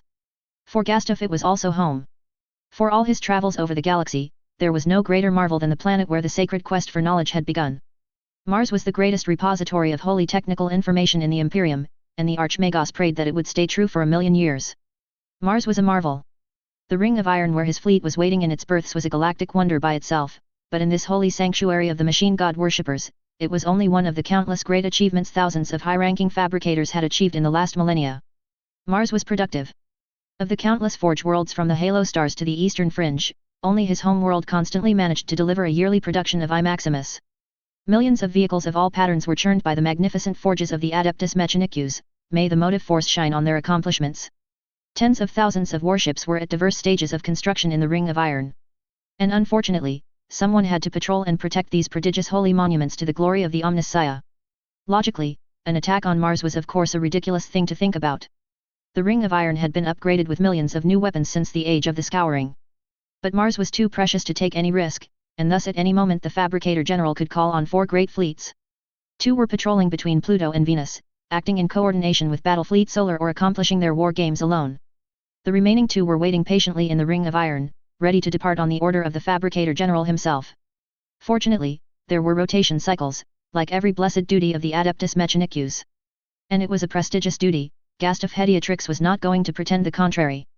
Yet once any competent Archmagos ran the planned and unplanned military exercises, ensured the maintenance of its warships was done competently and the whispers of heretic contagion were promptly disintegrated, the command was quite boring. To make the year even more uninteresting, Gastaf was in command of 12th Fleet, not the 1st. And it was the 1st Tech Fleet which had the great duty to protect and transport the Fabricator General of Mars when their leader desired to be present at a session of the Senatorum Imperialis. 12th Fleet could and did leave its shipyards on occasion to fire its guns in military exercises and ensure everything was working in order, but not too often. Promethium and torpedoes weren't exactly cheap. Gastaf abandoned his sighting of the Red Planet and returned to the unholy and slow reports which were always demanded by his superiors, rivals and allies. It was a waste of his time, and yet it was necessary for the care of the great, mighty, and holy Arx Mechanicus and his fleet. It was his responsibility and his alone. The valiant explorer is estimated to make its return from Lucius in less than 10 standard days, should the warp currents stay favorable. Battery Epsilon F4 of the Mirage of Technology had to be appeased 3 times in the last 20 standard hours. Its tech priests request a new blessing directed by Amagos. 400 servitors are no longer able to operate at peak efficiency in the subdecks of the Eternity of Data. Replacements awaited in the next 2 standard days. He hadn't consulted half of the reports when the binaric conversation stopped on the bridge of his flagship. A sun of triumph was submerging the noosphere. The Temple of Knowledge was proclaiming a progress in the sacred quest for knowledge. Hymns thanking the Omnissiah for his benevolence increased in intensity over and over again. From the engines to the prow of the Arch Mechanicus El Dorado, 1,000,000 prayers were given to the machine god, for assuredly nothing less than a massive victory over the forces of ignorance deserved this honor. Less than 5 seconds after the beginning of the song, the highly encrypted communication arrived. Code Vermilion Alpha Alpha Primus Vermilion, Candid a tech priest Gastaf Hediatrix had never communicated with before. Identify. Gastaf Hediatrix. Archmagos Primus Beta Alpha Alpha 089734. Forge Lord Cyprian. Searcher of the Viridian Mysteries. Mars 3 Lux 68222000. 12th Fleet Alpha Commander. Blessed Command Arch Mechanicus El Dorado. Identification correct. Primus transmission activated in 1 second. The warning was merely sufficient for Gastaf to throw himself to the ground per ritual protocol as the 5,000 years old hololith he had repaired for his Magos competency lit to reveal 2 figures he recognized immediately. Fabricator General, Explorator Primus. 12th Fleet stands ready to accomplish the will of the Omnissiah. Archmagos Gastaf Hediatrix, loyal servant of the machine god, the voice of the master of the Adeptus Mechanicus was singing like a perfectly coordinated choir of pistons. We have received great news from the Nix sector, Ultima Segmentum. ASTC database has been found. Praise the Omnissiah for this eternal gift, may the motive force shine over the red forges and the quest of knowledge illuminate our cogitators for 100,000 years, Gastaf answered as pure, unfiltered joy poured into his heavily augmented heart. Your devotion pleases the Omnissiah, the Fabricator General continued. In light of your exemplar record, it has been decided 12th Fleet will be granted the honor to travel to the place of discovery and bring back this holy relic of our technologic past to Mars. Explorator Primus Camunero Storm, a mass of mechadendrites designated Hediatrix's superior next to the Mars Supreme Authority, will be in overall command of the expedition. You will be his second and assume space strategic command should the circumstances warrant it. Yes, Fabricator General. In the name of the Omnissiah, we will bring back the STC and place it on the high altar of knowledge, this I swear on the cog and the hammer. We expect no less, Fabricator General Zorophris Esvicom, voice of the Omnissiah, approved. The Explorator Primus will depart in 10 standard minutes to join you in orbit. Consider the Arc Mechanicus Omnissiah's victory added to your fleet for this holy expedition. For the Omnissiah, Archmagos. For the Omnissiah, Fabricator General, Gastaf replied, and the communication ended, leaving him with a feeling of absolute joy and the sound of thousands of blessed machine songs coming from the noosphere. Prepare a course for the Mandeville Point D4, his command cut short the hundreds of prayers voiced on the bridge. Tell the navigators to prepare for an extended deployment to the galactic east. Contact all the Archmagi and Magi of this fleet. We need to leave the Ring of Iron in 3 standard hours. This was going to be a difficult order, and he didn't need the horrified expressions of his subordinates to know it. The 3 Arcs Mechanicus, well for now since he had just been granted the Omnissiah's victory to support the El Dorado, the Star Determinist and the Fires of Knowledge, were some of the largest ships of the Imperium, and their great machine spirits had their pride. Rousing them so quickly was going to require a lot of blessed oils, canticles, plasma, and expert supervision. And the Arcs Mechanicus were not alone. 12th Fleet had received its orders, and thus all of its warships would go with it. 12 battleships, 24 cruisers, and 96 escorts would depart for this crucial milestone of the quest for knowledge. And prepare an honor guard benefiting the Explorator Primus rank, Gastaf Hediatrix added between 2 series of binaric injunctions. And to say a few hours ago he complained his career was boring. Ultima Segmentum. Nix Sector. Smilodon Trench Subsector. S4697X5T4 System. 7.639.289 M35. Tech Priest Dragon Richter. Dragon could not help but grimace when the diagnosis scanners finished their task. The data screens displayed a lot of technical terms she had not the background to understand yet, but the sickly yellow lines and the alert symbols shining in crimson red needed no explanation. The wounds of Taylor Hebert were severe, and she was astonished the insect controller Parahuman had not been screaming in agony before she lost consciousness and was put on a stasis field. It was a miracle of the Omnissiah she managed to defeat the abomination with such wounds, Dismirius Lankovar declared, watching the same information she did and arriving at the same conclusion. It is a miracle she managed to stand back on her 2 legs and fight for more than a couple of seconds, the other high-ranking Mechanicus adept rasped as he activated 2 more screens and his mechadendrites danced at an impressive speed on the command panels of the room. Truly Taylor Hebert is a saint of the Omnissiah, praise the motive force and the holy machine. Dragon had difficulties keeping her mouth shut. She didn't agree Weaver was a saint. Firstly, because she was sure the teenage girl would be offended to be considered one. Secondly, because while what had happened against the demons was unexplainable by modern science, it didn't necessarily mean a person deserved to be worshipped. Thirdly, she believed blind worship to be dangerous. There had been many groups on Earth which had worshipped Sion, and the final battle had proved the golden-skinned entity was certainly no friend of humanity. Unfortunately, she was one of the few people to maintain a logical mind. The news of the terrible duel between Taylor Hebert and the Angel's Bane had spread at the speed of light through the fleets assembled in this system, and by now hundreds of thousands believed the former supervillain of Brockton Bay marched on water, regularly slaughtered demons every Monday before breakfast, and was the salvation of mankind sent by the God Emperor. Is the compartment to your specifications? Lankovar demanded. It is, his interlocutor answered, his attention entirely fixed on the servitors and tech priests installing the last parts of his instruments and expensive medical equipment. I will be able to begin the healing procedure in 1 standard hour, error margin 2%. Dragon was a bit impressed, despite herself. When Lankovar had chosen this particular Mechanicus tech priest from the thousands of others who had offered their services to heal the saint of the Omnissiah, she had been very skeptical. The idea of the cyborgs and their mechadendrites playing with genetics and life-threatening injuries was not something filling her with unbridled joy. The red robes were too fond of replacing flesh with mechanic prosthetics not always adapted to human physiology. On this instance, she admitted for the moment the Mechanicus healer was proving her wrong. The name he had presented himself was Archgenitor Hark Alphadipides. Archgenitor was apparently a rank for tech priests specializing in biology, genetics, organic anatomy, and more subjects. Contrary to the main actors of the Adeptus Mechanicus, the men of the biologist division believed flesh was not inherently weaker than metal, but a different type of machine. As a result, Hark Alphadipides was notably different from Lankovar, who hid his metal enveloped behind a mask of flesh. The Archgenitor had a lot of mechanical parts like any Magos, but his looks of a natural bald middle-aged man were perfectly visible when his hood was not hiding the view.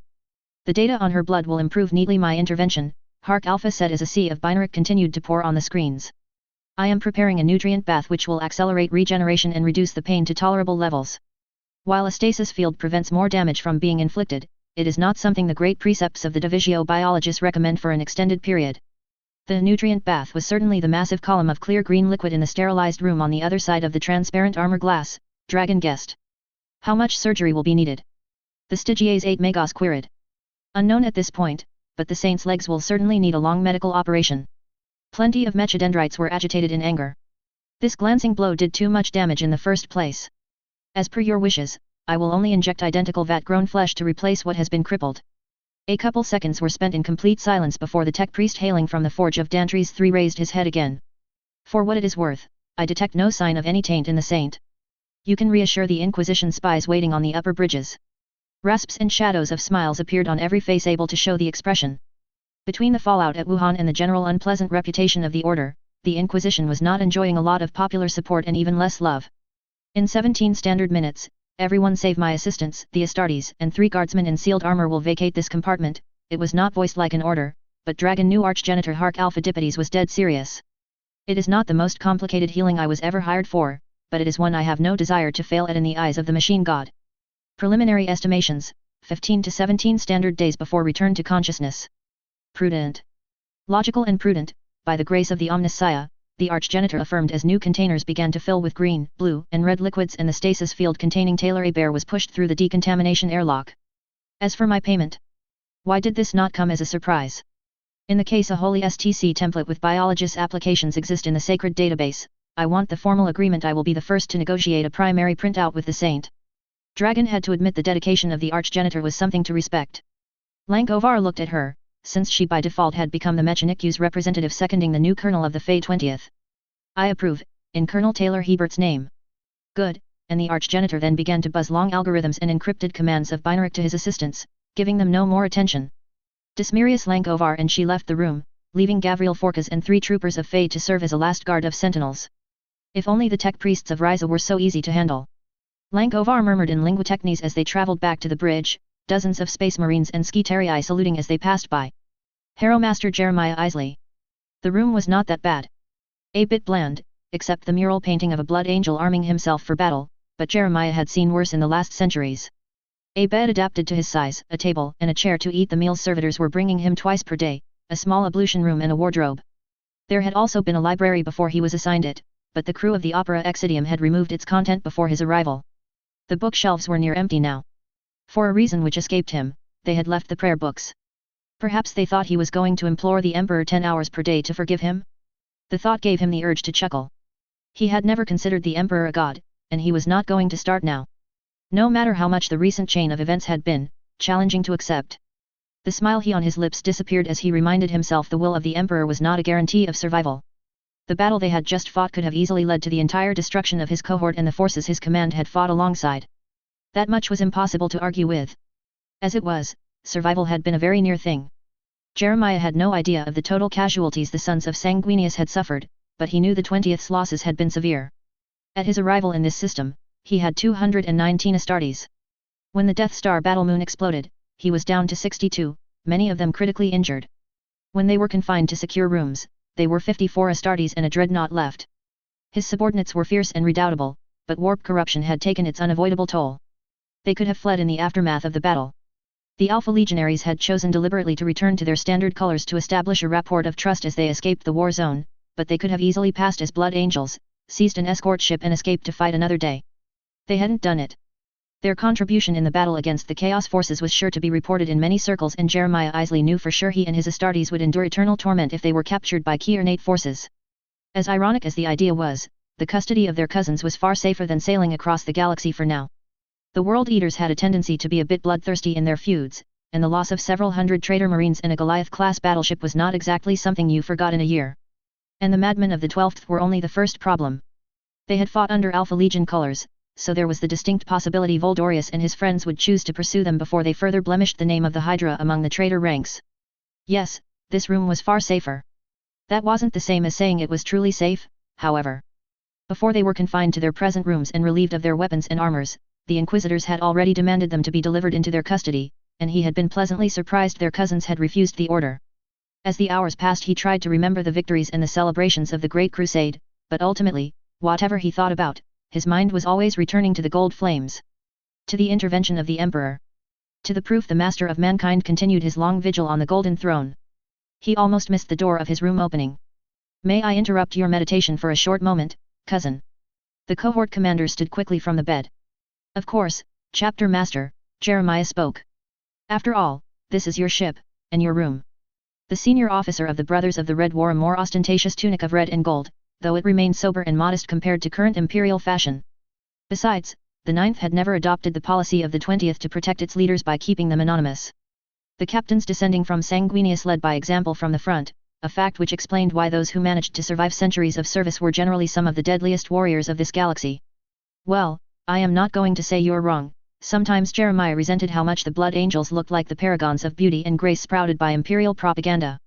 Perfect blonde hair, blue eyes, and taller than most Astartes, really the sons of Sanguinius were so pretty the charm had to make everything simpler with non-Astartes, except perhaps the long teeth. "This is a courtesy visit overdue, but given the aftershocks of this battle, I'm afraid my chapter and my space marines were far too overworked to inform your space marines of what was happening outside.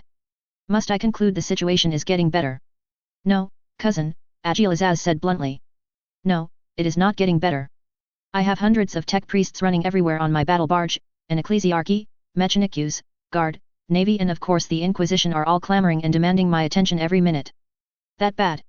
Jeremiah had known there was going to be a storm of epic strength in the waters of imperial politics. There are dozens of mechanicus, ecclesiarchy and navy ships arriving every hour, and unfortunately I fear what we are seeing is the vanguard, not the core of the problem. The son of Sanguinius was tired, and Isley felt sympathy for him. Undoubtedly, keeping them away from the Inquisition must not have been easy. "We are enduring, but I think my chapter will be happier at the end of this gathering." The girl. He had no need to ask for a name. Not after the battle against the Bloodthirster. An archgenitor and several healing specialists have begun their work a few hours ago. They are optimistic. That is all I know. The brother of the red expression became darker. "The Black Templars are here." The Harrow Master gritted his teeth. The Alpha Legion's methods had never been popular with many legions, and the Sons of Dorn were certainly among their worst detractors. But after Sigismund had taken command of the Black Templars during the Second Founding, the Eternal Crusaders had rapidly become the blade of vengeance against traitor and renegade Astartes. And to say there was a little enmity between the Templars and the Hydra was like saying the Eye of Terror looked somewhat threatening. "I won't blame you if you accept their terms." Jeremiah was sincere. The Inquisition was forced to use other imperial branches to fulfill its goals, and so far in ultima segmentum, their power was not that great.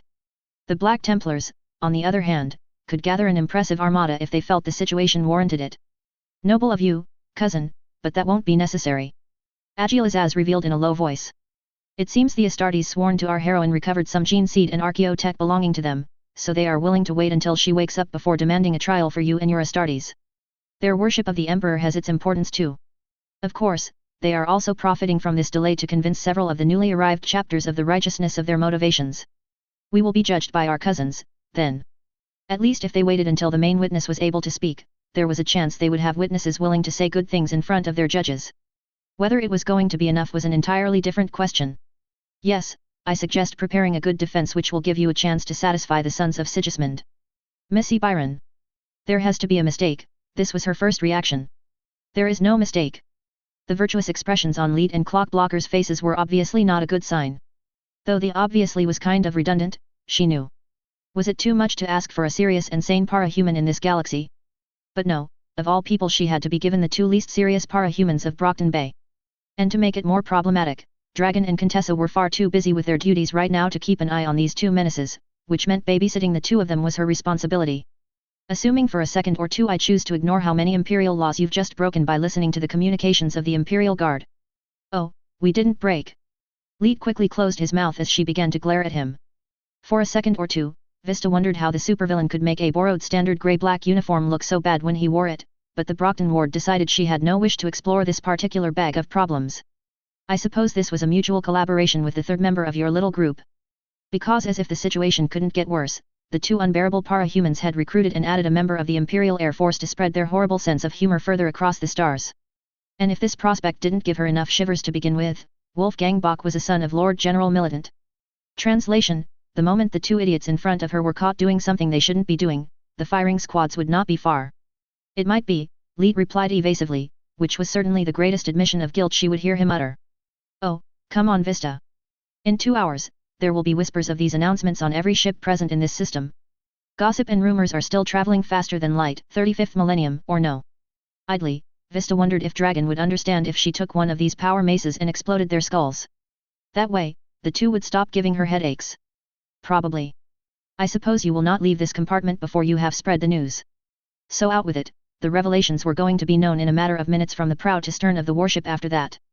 The 100 or so tech priests and guardsmen who tried very hard to pretend they weren't listening to the para-human's words made this an absolute certainty. Okay. The erratic tinker gave a good look at the data slate in his hands, though Vista knew he didn't need it. I suppose we will have to call our august and saintly commander General Weaver in a few hours. And I don't know if it's humanly possible to wear all the military decorations the authorities of the Nix sector are giving her. She rolled her eyes. Come on, it can't be that bad. Vista would have liked her voice to be less hesitant than it was at the moment. The moment this apocalyptic battle ended, most tech priests and guardsmen had become completely crazy when it came to Weaver, and the situation was looking more and more like a madhouse. Not that bad. Dennis blurted incredulously. Missy, they gave her, let's see, 2 crimson medallions. That's the kind of thing you earn for doing your duty even as you receive mortal wounds. They also gave her 1 ribbon intrinsic. That's the kind of thing they commonly give to squads, companies, or even regiments who have gone to hell and back. Or to the warp and back, I suppose. Okay, that's impressive, the space manipulator para-human agreed. But it isn't. That was just the beginning, her fellow ward continued. After that they gave her the triple skull. After all, her regiment received hideous casualties in these battles. And her insects hammered the orcs so badly the golden skull was a formality at this point. The lesser medals all had to be given in addition to that, of course. So Colonel Taylor Hebert is now the glorious owner of 3 Xenos Hunter-Killer Distinction Medals, 18 Eagle Ordinary Awards, 5 Silver Skulls, the Gold Candle of the Candle System, the Calypso Shield of the Calypso System, the Carnifex Supreme Trophy of the Patton System. Damn it, there are so many of them, I am not going to list them. We would be still here tomorrow. Okay, it looked like reason had definitely stepped out to play in the abyss between the stars. Give me the basic info, I will guess the rest, she sighed in a defeated tone, wondering how the insect controller was going to react to this avalanche of recompenses. Fine. Leet resumed his annoying talking. Obviously, they gave her the newly created Death Star Cross First Class. The Frontier Warden Class First Class was also a given. The Nix High Command determined her actions represent a triumph of the greatest qualities of the Guard in His Most Holy Majesty's service. They gave her the 2 highest recompenses of the sector, the Nix Imperial Cross and the Sapphire Son of Nix, which by the way immediately confirms her as a colonel. A green button was pushed on the surface of the data slate and the villain frowned. Yeah, it is more or less a title of nobility on its right. By the way, this means we should all call our favorite swarm menace Your Excellency. You're joking, Vista declared with a hint of horror in her voice. Not at all. Okay, the Mechanic is busy minting her new medals just for her. They have decided to call these skull-red objects the Commendation of Metal and the Cross of Knowledge. The Ecclesiarchy already made clear she is to be gifted the Order of St. Clara's Sword and the Light Halo.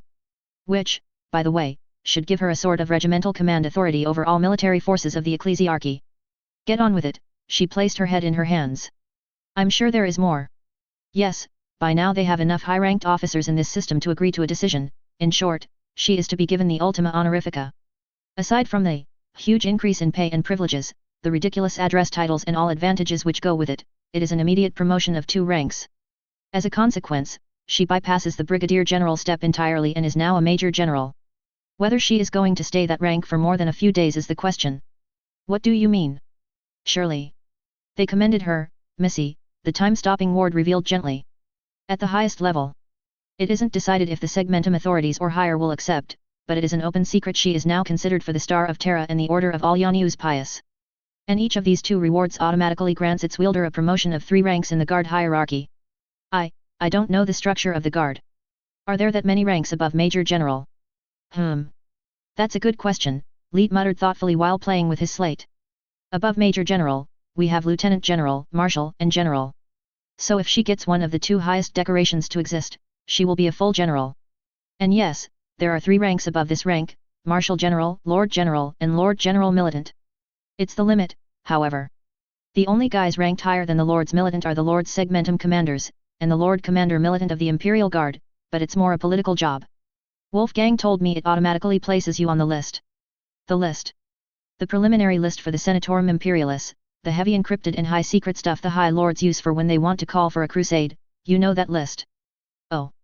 They've also confirmed all the survivors of the battle against the ruinous powers are technically responsible for the destruction of this monstrous battleship, so all survivors will share the reward.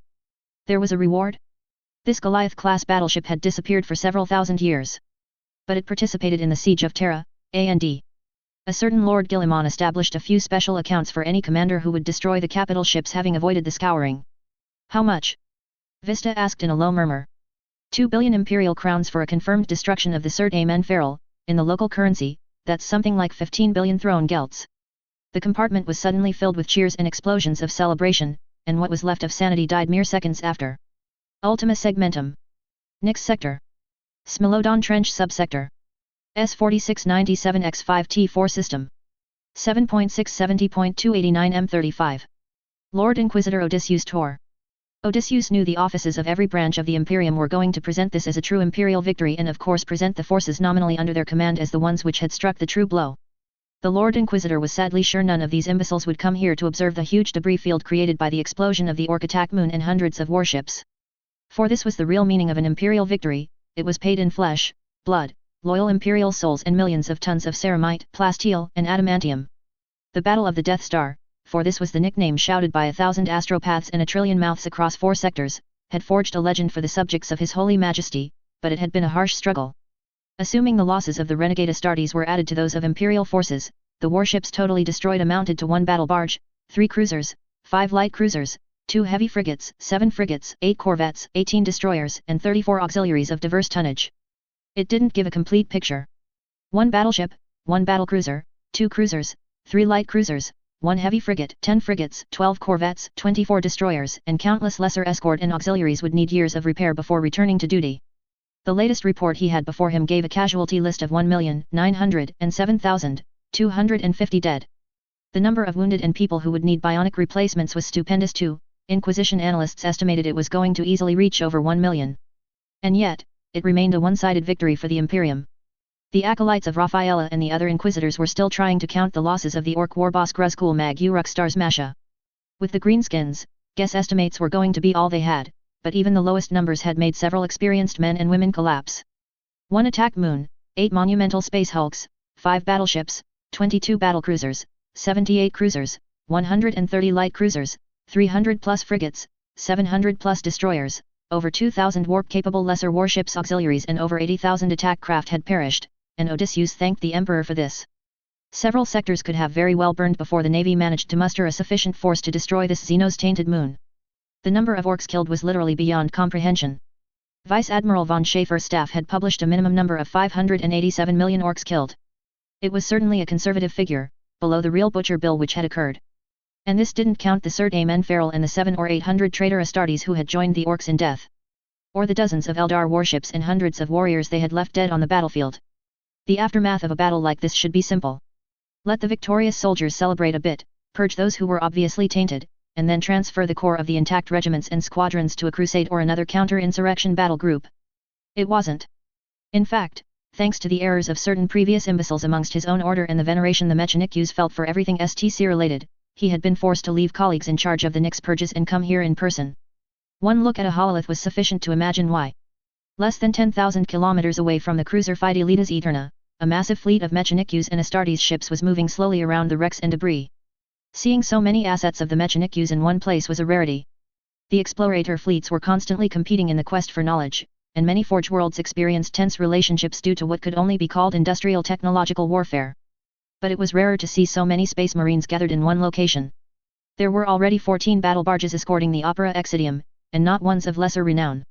The Sigismund of the Black Templars was here, as was the Europe of the Blood Angels, the Vitas of the Flesh Tirers, the Honor of Nylas of the Death Strike, the Crimson Spectre of the Angels and Carmine and many, many others, escorted by strike cruisers and lesser escorts. It was not an understatement to say that this muster was large enough to raise a lot of eyebrows, including his and those of his colleagues present in the sector. Adding the discovery of a STC to this recipe and the potential existence of an Imperial Saint, the situation was far too explosive for his taste.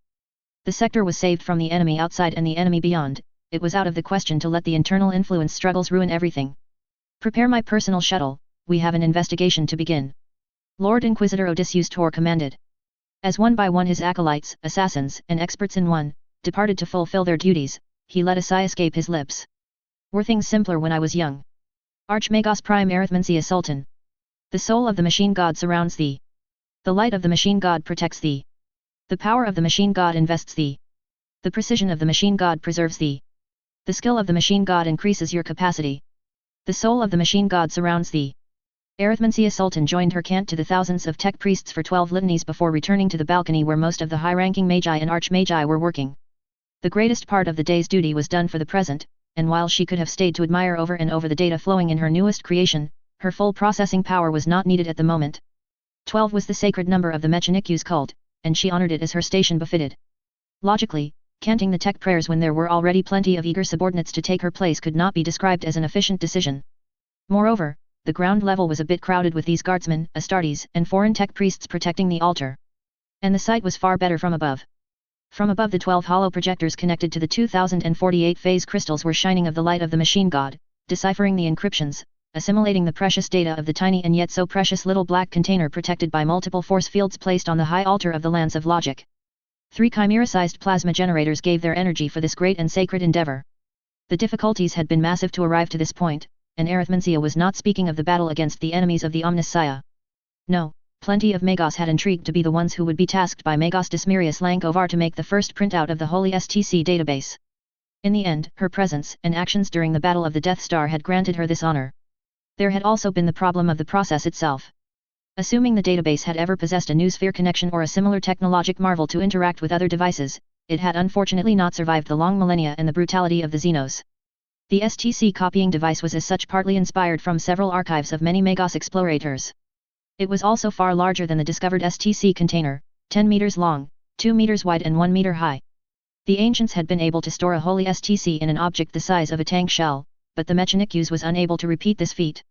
For now, many things had changed in the last 17 standard days. The knowledge available to the Adeptus Mechanicus had been improved and the battle had been an insignificant price to pay for holy discoveries like this one. Logically, Ryza had not won as much as Stygia's 8, right now the only copies which were agreed to be built were for the chosen of the Omnissiah. But the assistance of the Lance of Logic and the rest of her Mechanicus fleet had been decisive in the military clash, and helping the creation of holy copies would grant her more advantages and influence. Plus she had the formal agreement of one audience with the saint. It was far more than 99% of the other Magi and Archmagi had been able to obtain. The procedure is continuing within the margin of error you established a standard hour ago, Archmagos. Arithmencia examined the variables and canted back an acceptable, before marching to the last Operation Runic Data Control display. Unlike the rest of the tech priests present at this height, this servant of the Omnissiah was not Ryza born. No, artisan Magos cybersmith Lydia Beta Rosamund had been born and trained in the mysteries of the Omnissiah in the forges of Tigris, on the eastern fringe of Ultima Segmentum. Arithmencia had decided to approve her presence in this important section at first to ensure the concerns emitted by her vocal opponents in the ever-expanding Mechanicus fleet were negated, but there was no denying the young Magos was particularly gifted in the analysis and reconstruction of databases. Have you been able to acquire new insights on the Holy STC, Magos? The Ryza Archmagos queried once she was sure her binary question was not going to perturb a complex and crucial step in the Magos work. I think so, Archmagos, although I must warn you there is a high percentage of error for every insight. As long as no servant of the machine god will be able to work on the pure and holy data directly, there will be an unacceptable percentage of uncertainty. Logical and unsurprising, Arithmencia knew the Tigris tech priest had been forced to say this remark, the importance of the STC and its doctrinal consequences demanded it. Your first-hand observations will have to suffice for this day. Acknowledged. With these warnings in mind, I think the first extrapolation of the chosen of the Omnissiah and her tech priest advisors were correct. This is undoubtedly a holy STC database, and it was built to protect 1,000 standard templates. The confirmation made her mechadendrites shiver. The 5 templates confirmed to be intact were already a prize beyond imagining, as between the high-ranking Magos already arrived in the S4697X5T4 stellar system, they had been able to confirm none of these templates were owned by the Mechanicus. But 1,000? It would have been a prize worth half the Imperium. I have not been able to discover for now the method of the attack which damaged the database, but there is a quasi-certainty it wasn't the Orcs. The Xenos were unable to breach the outer armor, and besides weren't even able to realize the holiness of the device they had in their claws. A large and complex sphere began to materialize between Lydia Beta Rosamund and Arithmencia. This attack literally reduced hundreds of templates to the smallest form of data packages, and the defense encryption systems worsened the problem when they activated. We will not know before trying, but my estimation on the recovery process of the missing information is, awful. Regrettable, and the Archmagos sincerely meant it. What about the templates the Discovery Expedition had been able to confirm the existence of? That process was far more satisfying, praise the Omnissiah, the young Magos replied. The sacred procedures preliminary to the printout allowed us to locate any data package which could have been safeguarded by the data protections of the Holy STC. An easy process of cyber verification by Noosphere cooperation ensured confirmation or denial in milliseconds. We will process to secondary and tertiary salvation blessed binary processes the next cycle, but for this copy the official count is of 5 complete and 29 incomplete templates. Praise the Omnissiah and glory to its chosen, Arithmencia Sultan spoke, a song of binary which was repeated and emphasized on the Noosphere. The working hypothesis is that many of these templates, she pointed a mechadendrite to a column shining in blue, will be fragmentary. Yes, Archmagos. The last 4 are indeed so damaged I do not think we can fault our Stygia's 8 colleagues for missing them. The data is erratic and sparse, the encryptions have been defiled in a violent manner, and the hollow images to tell us what exactly we might be working with will in all probability be incomplete. Overall, using an arbitrary measure unit comparing them to the intact templates, I temporarily classified 4 fragmentary, 8 very damaged, 6 damaged, 6 incomplete, 6 partially complete, and 4 near complete. Very good work, she complimented the Tigrus tech priest. We will need. A discreet alarm she had connected to one of her secondary Noosphere signature interrupted the rest of her sentence. Under the circumstances, she didn't mind too much. It was a message from one of her informers that Chosen of the Omnissiah had regained consciousness. Major General Taylor Hebert. When she woke up, she was floating in a tank of blue-red liquid. As far as post-battle wake-up went, this was not a particularly unpleasant one. There was no pain and the liquid was like a relaxing bath. Of course, it was not water and she had a rebreather over her mouth and her nose. And she couldn't see anything outside the tank. Fortunately, it didn't last. Seconds later, mechanical arms, which screamed Mechanicues with their decoration and design appeared at feet level and they began to scan her legs. The big syringes waiting patiently next to them were not exactly reassuring, and she was quite relieved that after a few seconds, all the arms withdrew. The quantity of liquid decreased minute by minute and her feet at last touched down. There was no pain, which was impressive. Her last memories were a bit hazy, but she distinctly remembered fighting against an archdemon and getting her legs broken in the process. Sure, she had not the time to demand a medical diagnosis before the abomination showed her how little it cared for life, and once she had thrown it back to hell, she didn't remember anything. For nearly a minute she stood in the empty tank, the mask over her face was removed and tubes and cables which had been tied to her back loosened their grip. Then at last the armor glass opened and she saw the familiar robes of the Mechanicues. It was familiar, and yet different. The majority of the tech priests she had met until their latest battle had been clothed with variation of red, black and white. These ones had large strips of green and blue on their clothes, though the green was more common. Curiously, and unlike the rest of the cogboys, they were showing a lot of flesh rather than metal. However, they had also a lot of surgery marks and the skin and sometimes had a shade which definitely didn't look natural. All of the checkup was done in near complete silence, the Mechanicues doctors buzzing sometimes something unintelligible to their friends. For roughly 2 or 3 minutes this was what happened and then they handed her a parade guard uniform and other clothes before leaving. Taylor didn't put them on immediately. Instead, she turned to look at the empty tank where she had been recovering several minutes ago. It was not a mirror, but it would do. She had changed. A lot of scars she had seen on her skin as she fought for the control of Brockton Bay were completely gone. She was not going to miss them. The golden strand of hair glowing and neatly illuminating her black hair however. A reminder she had not been on drugs after all when she had fought the demon general. The very evidence this galaxy was far, far more dangerous and weird than she had assumed in the first place. And it was the confirmation that the words "the Emperor protects" weren't just an empty platitude. There had to be some monitoring cameras she wasn't able to see because as finished adjusting the uniform, the great metallic door opened again to let Dragon and Vista enter. She had seen the ward during the last battle, but given how chaotic the entire affair was, there had been no time to talk. How long? Taylor asked, grimacing as her throat spoke in a whisper instead of the conversational tone she had intended to voice. You stayed unconscious for 17 days, the Tinker answered. No pain. 17 days. Damn. A lot of her fights had been deadly situations, but, this time it had been too close. If with the best advanced healing technology they had taken that long. No, the Mechanicues healers did an excellent job, she answered, proving it by standing and walking at a slow pace around the empty part of the laboratory infirmary. Good to see you again, Vista. Good to see you again, oh saint of insects, the ward girl chirped. Taylor raised one eyebrow at the nickname. I don't think feel very holy.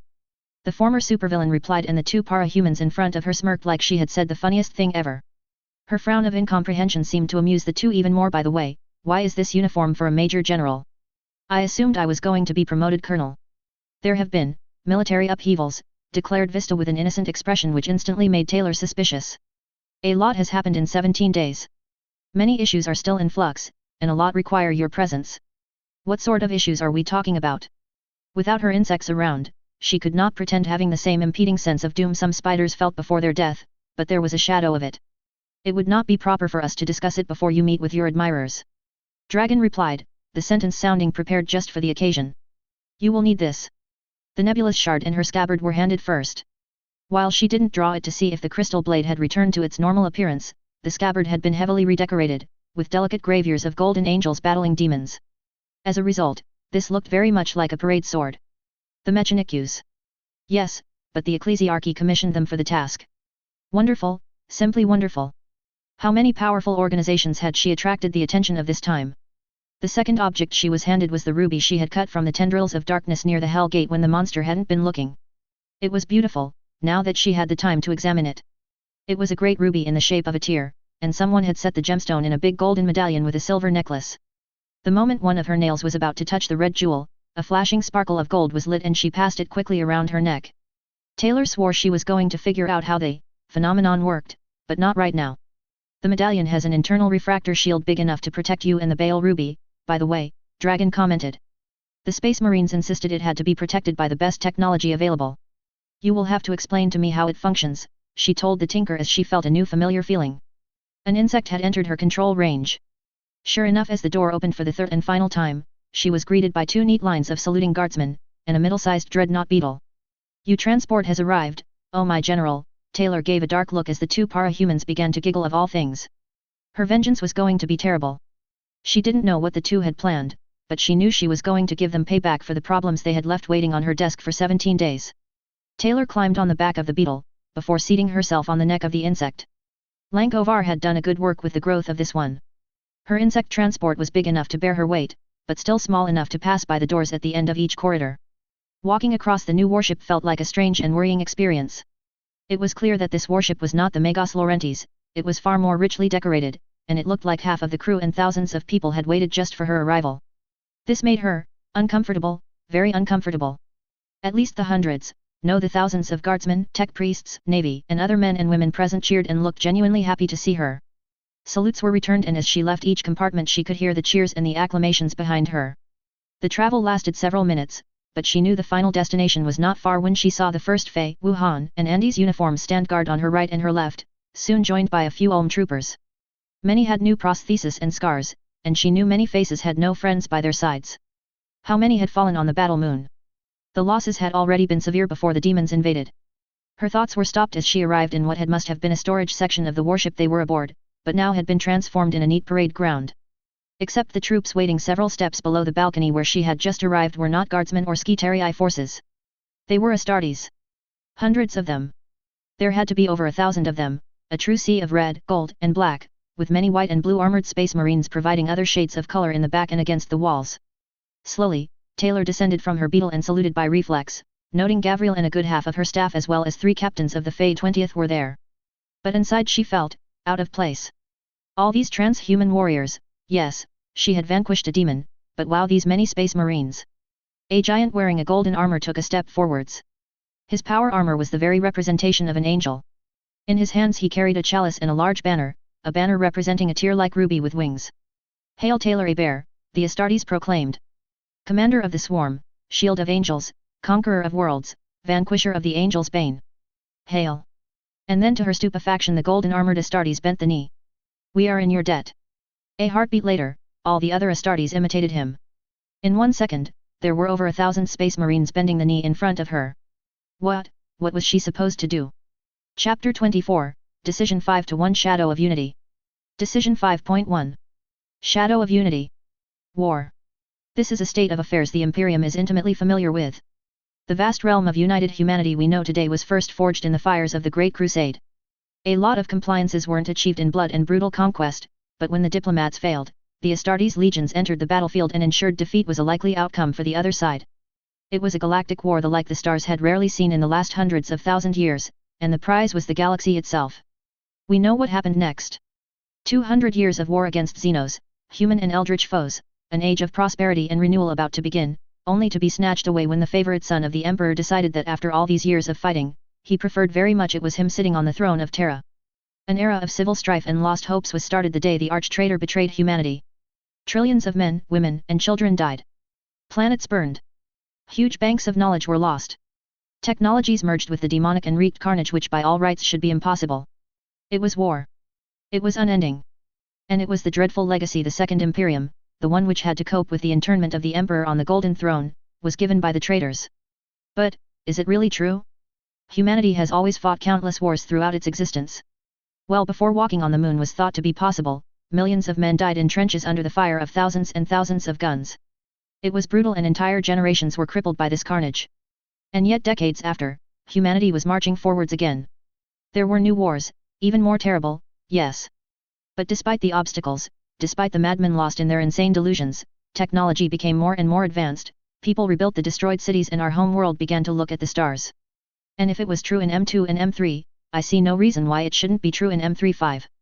Yes, the Imperium is at war on so many fronts that even the Departamento Munitorum is unable to count the sheer number of war zones. Yes, many times Imperial infrastructure is devastated and what is left once victory is proclaimed are ashes and ruins. I don't think it is a fatality. For all that the VID casts repeat that we are at war everywhere, there are thousands of planets which are never seeing more than the occasional skirmish, and this at intervals of several centuries. So no, I don't think the problem is war. I think the problem of the Imperium is that, too often, it fails to win the peace. I dare not debate all the reasons why this happens. Bad leadership, corruption, inter-service quarrels and ignorance of local customs are only some of the high-profile issues which plague humanity when the last lasgun is silent. Peace. It is such a nice and hopeful word. Too often the Imperium and its inner politics make a mockery of the term. And when the next war arrives, the regiments are suddenly very aware they're fighting with fewer tanks, fewer bombers, and fewer men than they could gather in the previous hostilities. It is not because they are less courageous, more defeatist or whatever nonsense certain high-level adepts will voice by the intermediary of their mouthpieces. It is because instead of winning the peace and making their charges stronger, they were more concerned plundering the local economy and spreading their influence to ensure their dynasty would sit their fat backsides on gilded thrones for the next 100 centuries. Humanity can't afford that. We can't afford that anymore. We have to win the peace and prepare for the real enemies before the clarions of war will call us to arms once more. Peace needs to be treasured, but it is not an excuse to forget duty and responsibility. I am going to make sure the billions humans of this sector remember that, even if it is the last thing I ever do. I am Weaver. I am a general of the Imperium. And I say we have lost enough time in useless squabbles since the Great Heresy. Extract from Archive A2347J527, secured in the Fafnir Library Complex. This archive is one of several which were written by Lady Taylor Hebert between 294M35 and 296M35. The necessary level of accreditation to read them is Sapphire Black. Ultima Segmentum. Nix Sector. Smilodon Trench Subsector. S4697X5T4 System. 7.673.289M35. Thought for the day, the end justifies the means. Major General Taylor Hebert. For once she had been allowed to forget a fundamental truth of this damned galaxy. There was no victory without sacrifice. There was no triumph without losses in blood and mountains of corpses. The Battle of the Death Star, it was obviously too late to change the name as it had spread across the assembled fleets and the entire sector had not cost that much compared to the potential disaster it could have been and the strength of the Xenos and demonic opposition.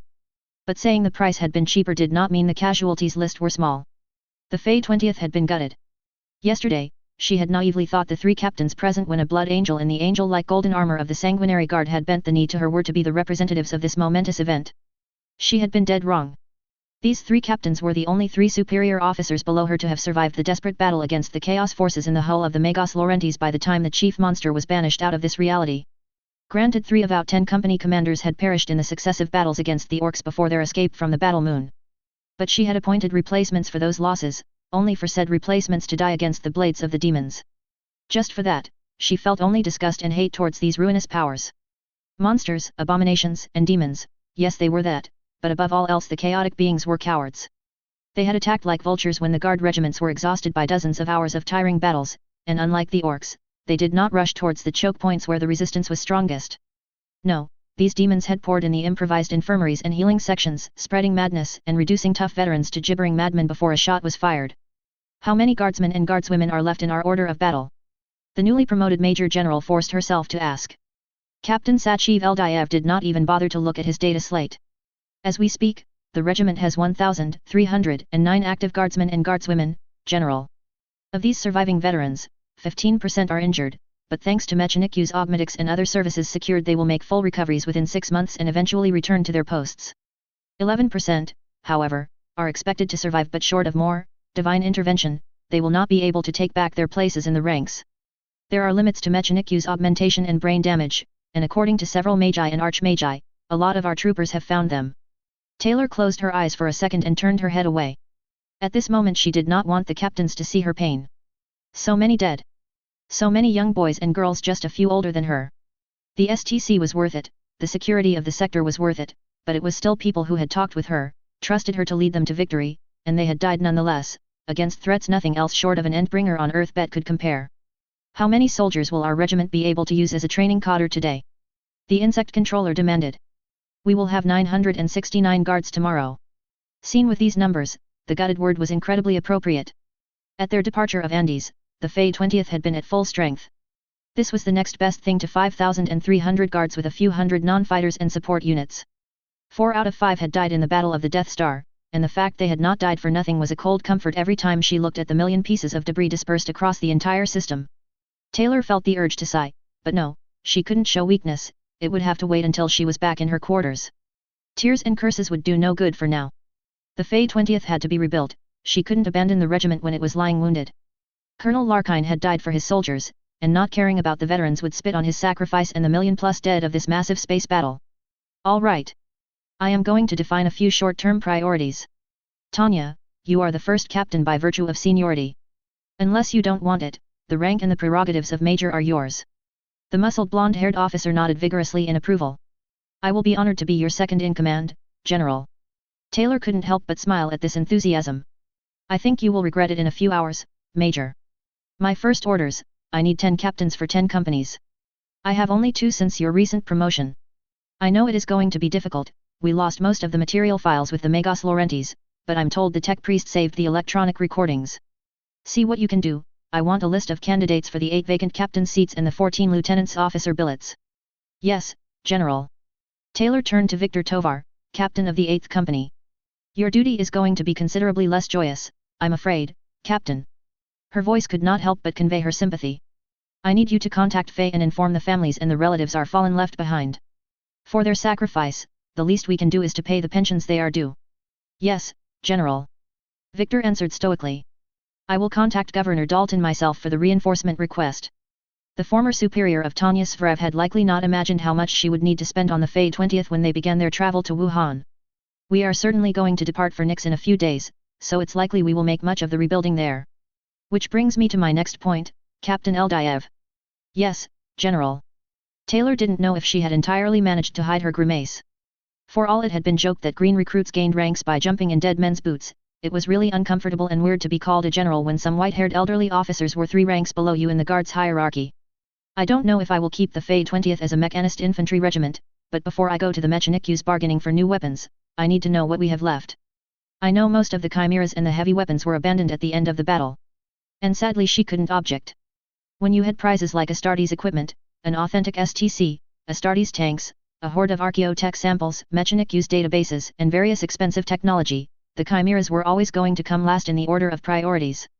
In 5 days I want to know what we formally own apart from the regimental colors. Yes, General, Sachiv saluted, and as she saluted in return, the 3 captains slowly walked to their new duties, leaving Taylor alone with the last senior figure of the regiment to have survived the carnage of the Death Star. Though she would never admit to anyone, there was something reassuring in seeing Commissar Zuev standing in his new Lord Commissar uniform. Ironically, her promotion to Major General had by some obscure rules and regulations of the Munitorum automatically ensured his own promotion.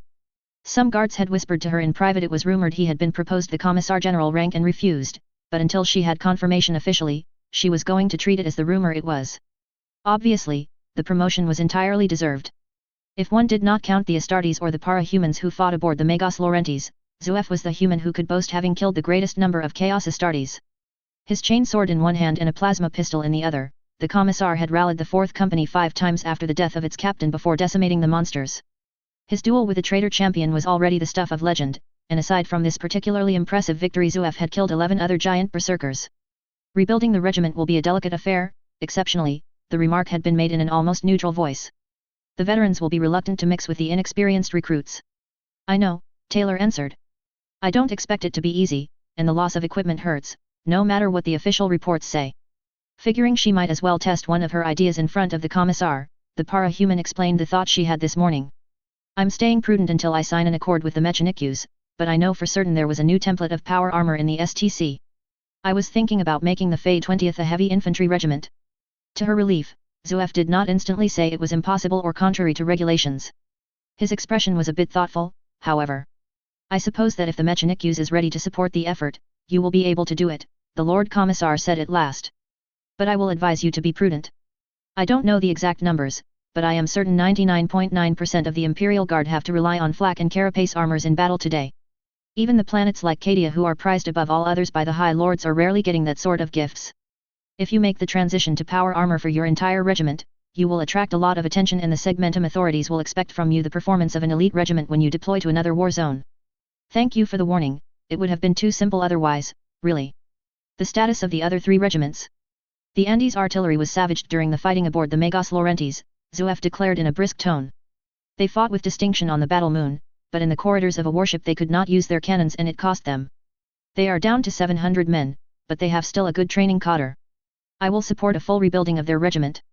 Taylor wrote the numbers of effective survivors and wounded on her data slate before continuing. The Ulm soldiers. In normal circumstances, I would ask reinforcements to be sent. It was evident for her there was a massive but coming. But the problem remains, a lot of Ulm soldiers were stranded on this swamp world for many years, and if we ask reinforcements, the administratum is going to cause the problems. The cowards and incompetent companies we left on third-rate patrols behind us. Yes. If there is a formal demand of reinforcements, the scribes and other authorities of the Munitorum are going to wonder why we don't use these guards. A trooper is very much like one another, after all. The commissar didn't do sarcasm, but it was the first time Taylor heard something approaching it in his voice. There is also the problem that Ulm is definitely not in this part of the Segmentum. I don't know where the planet is, but it is not in the nearby 4 sectors in high priority or not. Restoring a forgotten supply chain of men and horses will be incredibly costly, inefficient, and of course long. It might be years before you are able to have an Ulm regiment at full strength. And once you have it will be unclear if they will be useful. The Ulm horses didn't seem to handle well your swarm skills when we fought the long ears. Your suggestion? She asked after a few seconds of analyze and not finding a flaw in this reasoning.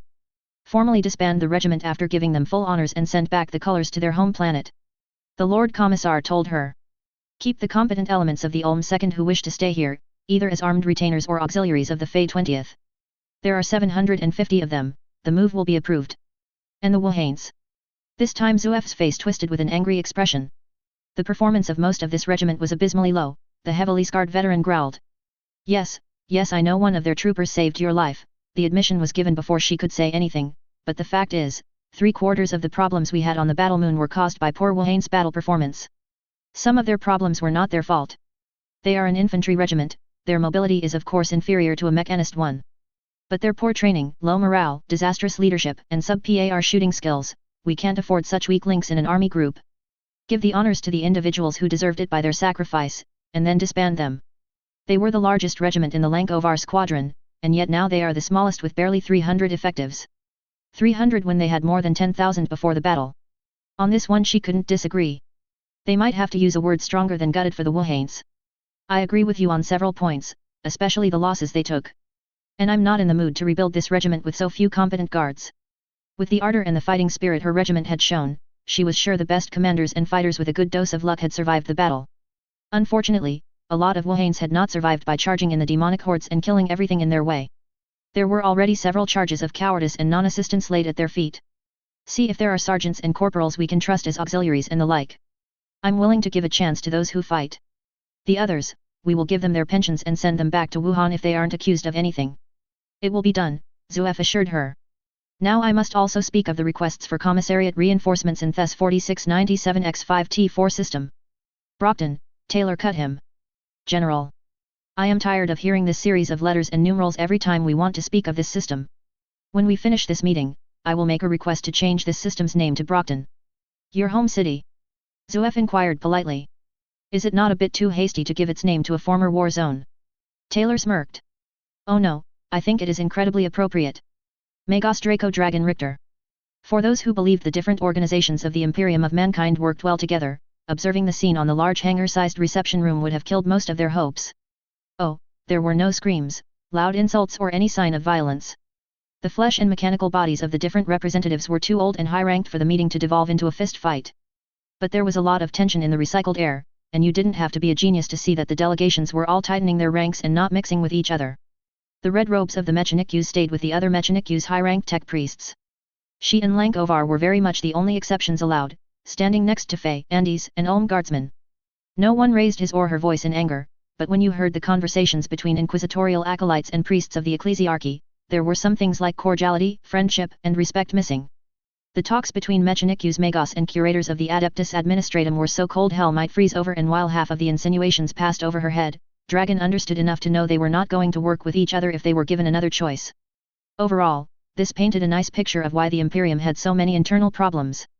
Yes, she was now aware of the massive problem caused by chaos thanks to the battle and her promotion. Yes, there were excellent reasons to be careful and have an organization watching the moves of the rulers and the population of the Imperium. Unfortunately, whoever had contributed to make the Imperium like this had missed the human factor. There was not really a single empire in this room, there were several major kingdoms all theoretically marching under the banner of the double-headed eagle and the light of the God Emperor. Clearly, the unity was very theoretical. Administratum, Mechanikus, Imperial Navy, Imperial Guard, Inquisition, and Ecclesiarchy, the Holy Roman Empire of the Middle Ages must have been uncomplicated compared to the Byzantine structure the Imperium tolerated at its highest levels. As a result, when she saw a discreet arrow of flies indicating to her the direction of the exit, Dragon made her escape in less than 20 seconds. Waiting outside and surrounded by 3 giant beetles, several guards in void-sealed armors, 5 skitarii, and a dozen armored Astartes, Taylor Bear was leaning against the wall in her new Major General uniform. Though to her credit, except the tear-like ruby on her chest and the stars on her shoulder pads, the uniform was mostly unchanged, only the Ultima Honorifica could be seen on the place reserved for military awards. They are waiting for you, and fair warning, they are not happy. Each Adeptus branch is here save the Space Marines, and they are ready to trample each other if it gives them the means to fulfill their ambitions. Why am I not surprised? The insect mistress asked while raising her eyes to the dark ceiling. Give me the name of the big players, please. I don't want to say you there or you the big one with the red mechadendrites. Dragon repressed a giggle. Yes, that might be awkward. Though they would ignore it for the time being, most of the people in this room were considering Taylor a saint and this gave her a lot of respect. It was best to avoid the unpleasantness. In politics, the players tended to remember grudges for a very long time. The leader of the Adeptus Administratum is Tithe Master Varus Hyson. He's the pot-bellied man with the red-yellow robes. Bald, looks like he is going to explode if he inflates a bit more. That is not a bad description, the Tinker acknowledged. For the Navy, the great officers around are in increasing order of importance. Vice Admiral Vortigern von Dren VIII, you already met him at Wuhan, Vice Admiral Max von Schaefer of Cyprum Mundi, Admiral Benjamin von Reuter representing the interests of Karduniash, and Lord Admiral Danvers Alexandros, Senior Naval Commander of the Nix sector. They are not difficult to recognize in their brilliant blue uniforms. Von Schaefer has a large scar and a bionic eye, von Reuter has this large extravagant blue hat, and the Lord Admiral is bald and his chest is covered in so many medals he can give me a challenge in decorations and polished metal. Sometimes, it was really unfair to see the abilities of reconnaissance granted by insects when you were not even in the same room. Yes, those are the ones. Dragon feigned to not having heard the snorts from the guardsmen and the Astartes. For the Ecclesiarchy, the senior representatives are Abbess Crusader Theodora Gaius and Cardinal Prescott Lumen. Theodora is the white-haired woman in white gold armor and the Cardinal is the tallest non-augmented man of the assembly. This was not an exaggeration, the Ecclesiarchy ruler of the local diocese had to be around 2 meters and 10 centimeters. I think you already spoke with the 3 guard officers who matter yesterday, Lord General Militant Klaus Bach, Marshal Niels Coelder-Talion and Lord General Philip Ziegler. Receiving the nod she expected, the para-human continued. The Inquisition has a lot of acolytes and junior inquisitors, but the people to watch out for are Contessa, Lord Inquisitor Tor and Lady Inquisitor Harper. Impossible to miss them, those two. It was a very accurate observation. The Lord and the Lady Inquisitor had of course remarkable clothes and armors, and carried a lot of weapons and devices on their person to make sure anyone who tried to harm them would regret it quickly. But what was more impressive were their eyes. Some called them the mirror of the soul, and if that was accurate in their case it meant they had seen far too much in their lives. Maybe it was the gaze they had all showed when they battled the demons. As for the Mechanikus, there are far too many, I'm afraid to detail them all. Archmagos Prime Arithmencia Sultan of Riza is the one with about 100 mechadendrites. You already met Archgenitor Hark Alpha Dipides, of course, he was your healer. Artisan Magos Cybersmith Lydia Beta Rosamund is from Tigris, with the silver mask. She is the one who has supervised most of the STC preliminary studies so far and has been chosen to present the findings today. Archmagos Dominus Dismirius Lankovar is of course present and on your side. Shall I continue? The newly promoted Major General looked at the door in the opposite direction like it was salvation incarnate. They just invited the representatives of the major forge worlds whose exploration fleets arrived in this system, right? It was more plea than question. Yes. Mars has only a lowly Magos for the moment, Syracuse M Lambda 9999, but the other Mechanicus forces in the region have at least Archmagos or the equivalent to speak for them. Metallica, Triplex Fal, Vos Prime, Megire, Akatron, Estaban 7, Griffon 4, Glasgow 4, Helios, Verica 7, Arcatri, Straxos, Solemnium, and they keep coming.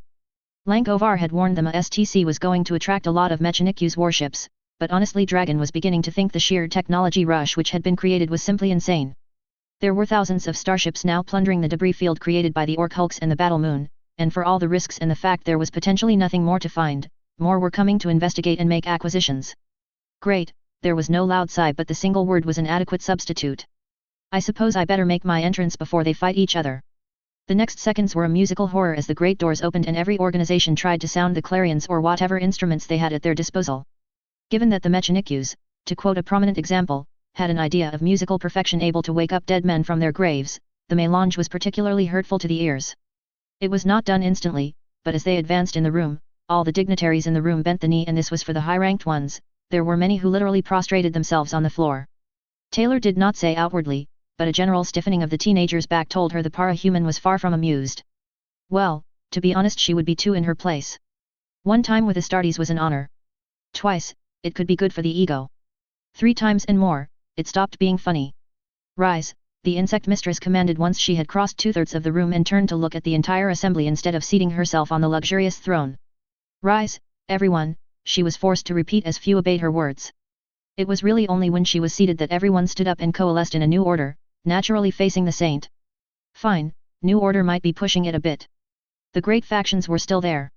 From the point of view of the escort surrounding the throne seat which she was part of, the Mechanicus red robes were on the extreme left, with the Imperial Guard to their right, followed by the Adeptus Administratum, the Inquisition in the middle, the Imperial Navy and the Ecclesiarchy to the far right. Somehow, Dragon was ready to bet these positions were not random at all. This conference was requested by the Holy Ordos of His Holy Majesty Lord Inquisitor Odysseus Tor, Taylor announced in a calm voice which resonated in the vast and silent hall room. I think every man and woman in this room knows the reason of this meeting and the events which made it possible. I don't intend to recite them and we will begin directly to speak of the issues asked by the different branches of the Adeptus Terra. Lord Inquisitor, you have the floor. Thank you, Major General. Dragon honestly didn't know how old the Inquisitor was. The Imperium could afford to keep its leaders alive for centuries if they were valuable. But though the man had grey-white hair, no one would have believed him weak and feeble. His arms were those of a veteran soldier and his body was not betraying an inch of weakness. The Lord Inquisitor was not massive, but he gave an aura of destruction and inexorability in one. I indeed demanded this conference, for I am concerned about the STCU and your forces found during the Great Battle of the Brockton system. And just like this, Dragon knew the name proposed a few hours ago, had been officially adopted. STC are extremely valuable, and represent great examples of technology. But the Inquisition is particularly worried at the idea of letting this discovery unexploited. Many templates in previous centuries. These are ridiculous insinuations, the Martian Magos answering to the weird name of Syracuse M Lambda 9999 brutally interrupted him. The Adeptus Mechanicus thrives to improve humanity's understanding of technology. Oh, please. Abbess Crusader Theodora Gaius didn't roll her eyes, but she was not far from that point. Several times in M33 the Ecclesiarchy was involved in purges where the Martian priesthood recovered valuable information on the dark age of technology. Yet for all the promises and the accords signed, the templates disappeared and were never seen again. Are we supposed to believe they are useful while they are gathering dust inside one of your vaults? This was the opening shot and the listeners didn't disappoint. Within half a minute the assembly was shouting at each other, the biggest chorus of screams coming from the Mechanicus Ecclesiarchy debate. At least no one was resorting to physical violence.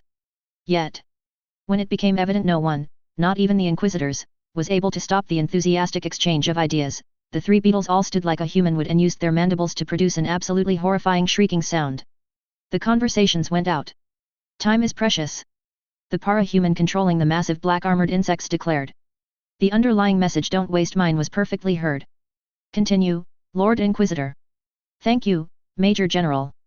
As I was saying, the Inquisition wishes to strengthen the Imperium and that is not possible if the templates will stay examined for millennia by Mechanicus tech archivists.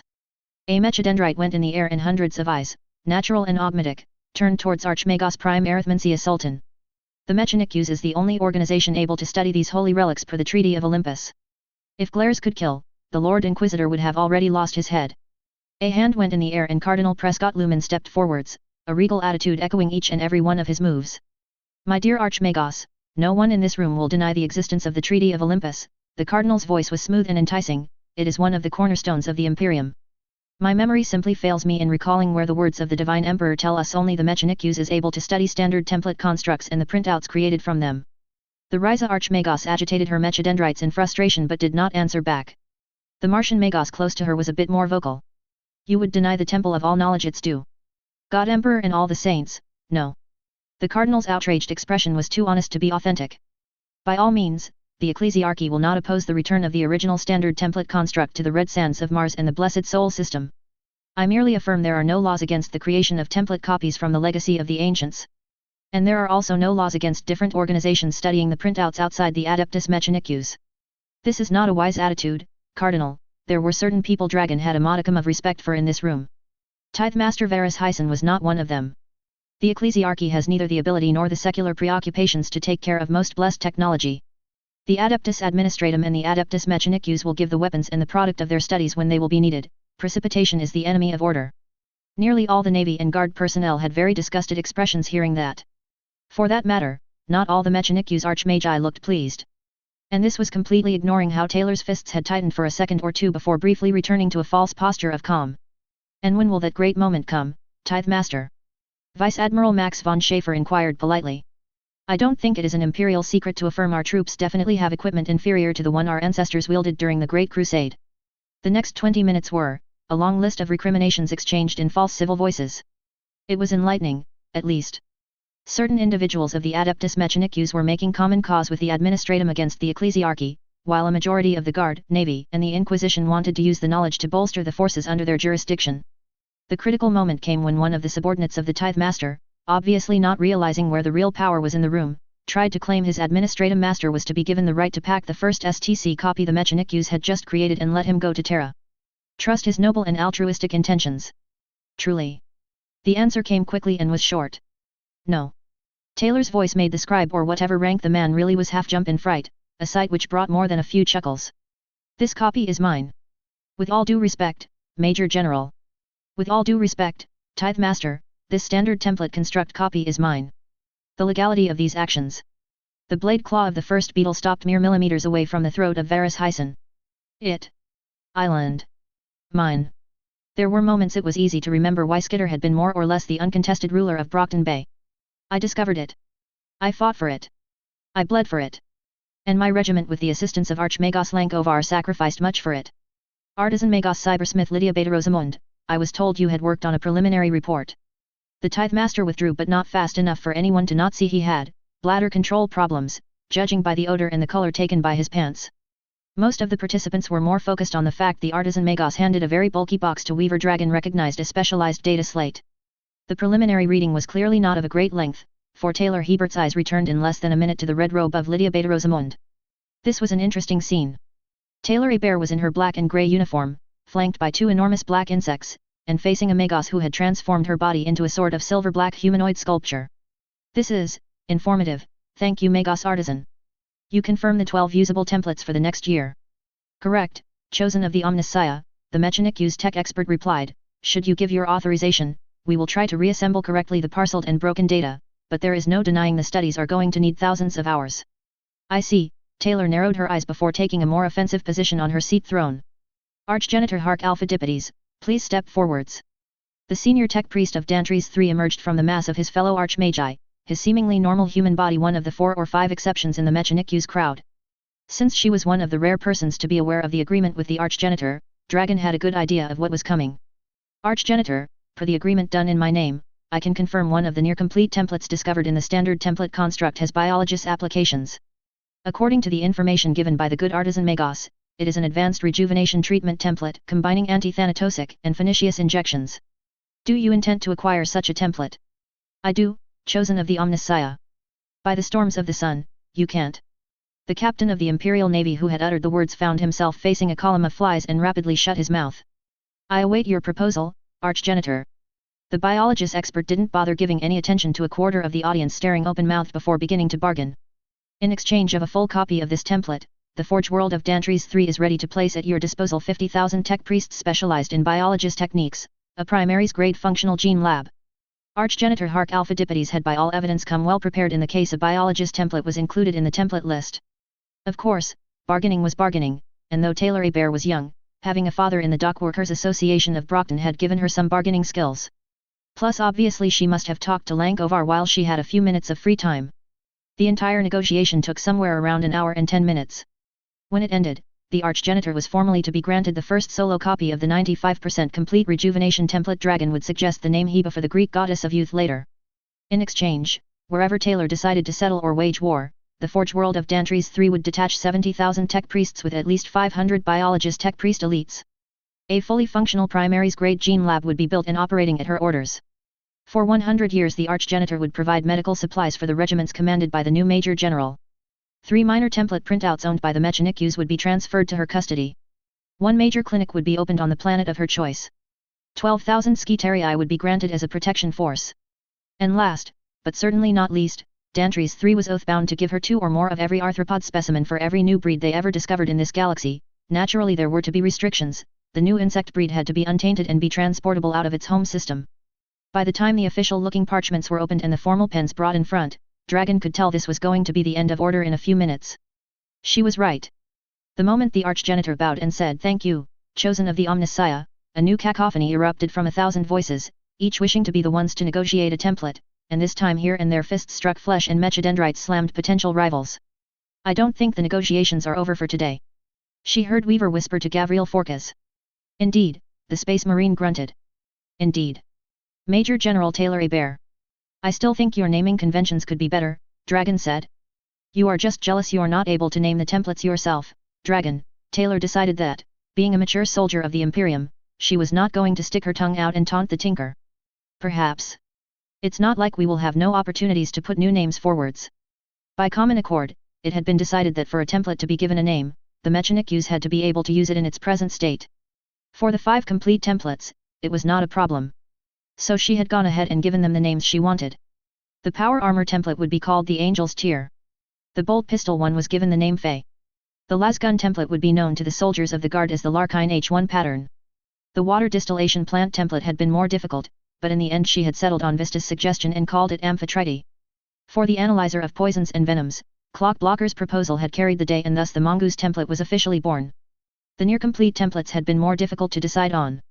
The schematics and production methods were intact, but the documentation and manuals users had holes. By decreasing order of completion, there was a sort of katana power sword, the rejuvenation treatment, an alloy called argent amite which apparently had been used in the early days of the Great Crusade to forge selenite void mail armors, and of course a starship the tech priests had been prompt to describe as a Starforge galleon. At least it had been a welcome relief to choose names in near-complete silence after the various delegations screamed and threatened each other to no avail.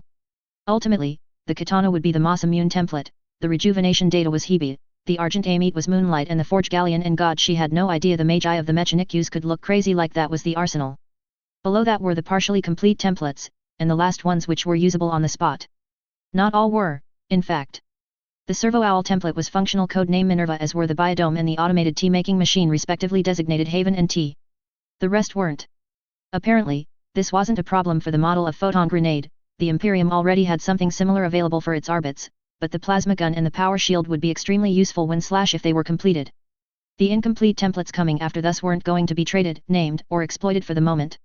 Not only the essential of the documentation and user guides were missing, the schematics themselves were incomplete or fragmented. In utility, they varied from priceless to we already have this. In no particular order, there was the Chimera armored transport template, a model of Inferno pistol, the armor glass alloy, a Predator tank armed with a graviton cannon, a teleport Homer and the vortex torpedo. It had to be destructive because 2 Inquisitors had started to scream louder than their acolytes the second after it was revealed. As for the templates more damaged than that, the descriptions were incomplete and everyone was in agreement it would probably take longer than her entire remaining life to recover the full database. It was interesting, but that was all. The long list of objects you can't use with so little data were, a power spear, a sort of quantum device, an advanced cogitator, an unknown planetary strike fighter, an advanced translator, a cruiser which was probably a lunar, the Lemon Rust tank, a void shield, a life support system, a Vox jamming device, an Auspex, a jump pack, an orbital transport flyer, an air purifier, a hololith display, a missile silo, a defense bunker and a sword of crystal. All had been put in the categories very damaged or fragmented so badly we haven't any idea what the real function of these things are. I really hope the majority of the influential tech priests and the Inquisition will be calmer tomorrow. You can make them wait one more day. Dragon proposed. The trial of the Alpha Legionnaires begins in 15 standard hours. Wait until the first day of trial is over and let the wiser heads take back control from the terrible hotheads.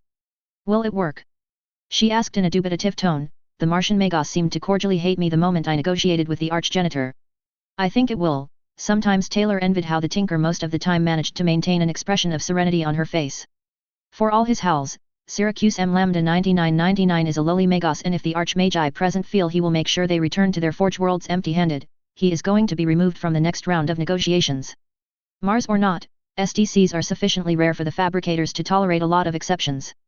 Their discussion was diverted to more mundane matters as Clockblocker, Vista, and Lead arrived together in the small room they were currently occupying. They were just getting seated when Contessa of Cauldron entered, 2 grey-armored Astartes in tow. Good, you are here. There is much to talk about and to decide. Yes, there is, and for the first time, Taylor felt a bit intimidated by the video game-themed Tinker as he placed a gun on the table, one which hissed and seemed to be burning with acid. I heard you were content to spread chaos and let Brockton Bay collapse into a third-rate slum for your little experiments. Why should we listen to a single word of your lies, O Cauldron Inquisitor? There are bigger things at stake. For the first time the strange thinker looked frustrated and somewhat confused. No, there aren't. Vista vehemently cut her off. I followed you because you promised to reunite the para-humans of Earth Bet in this dimension, but I can't say I trust you. I completely agree, Taylor Aber acknowledged.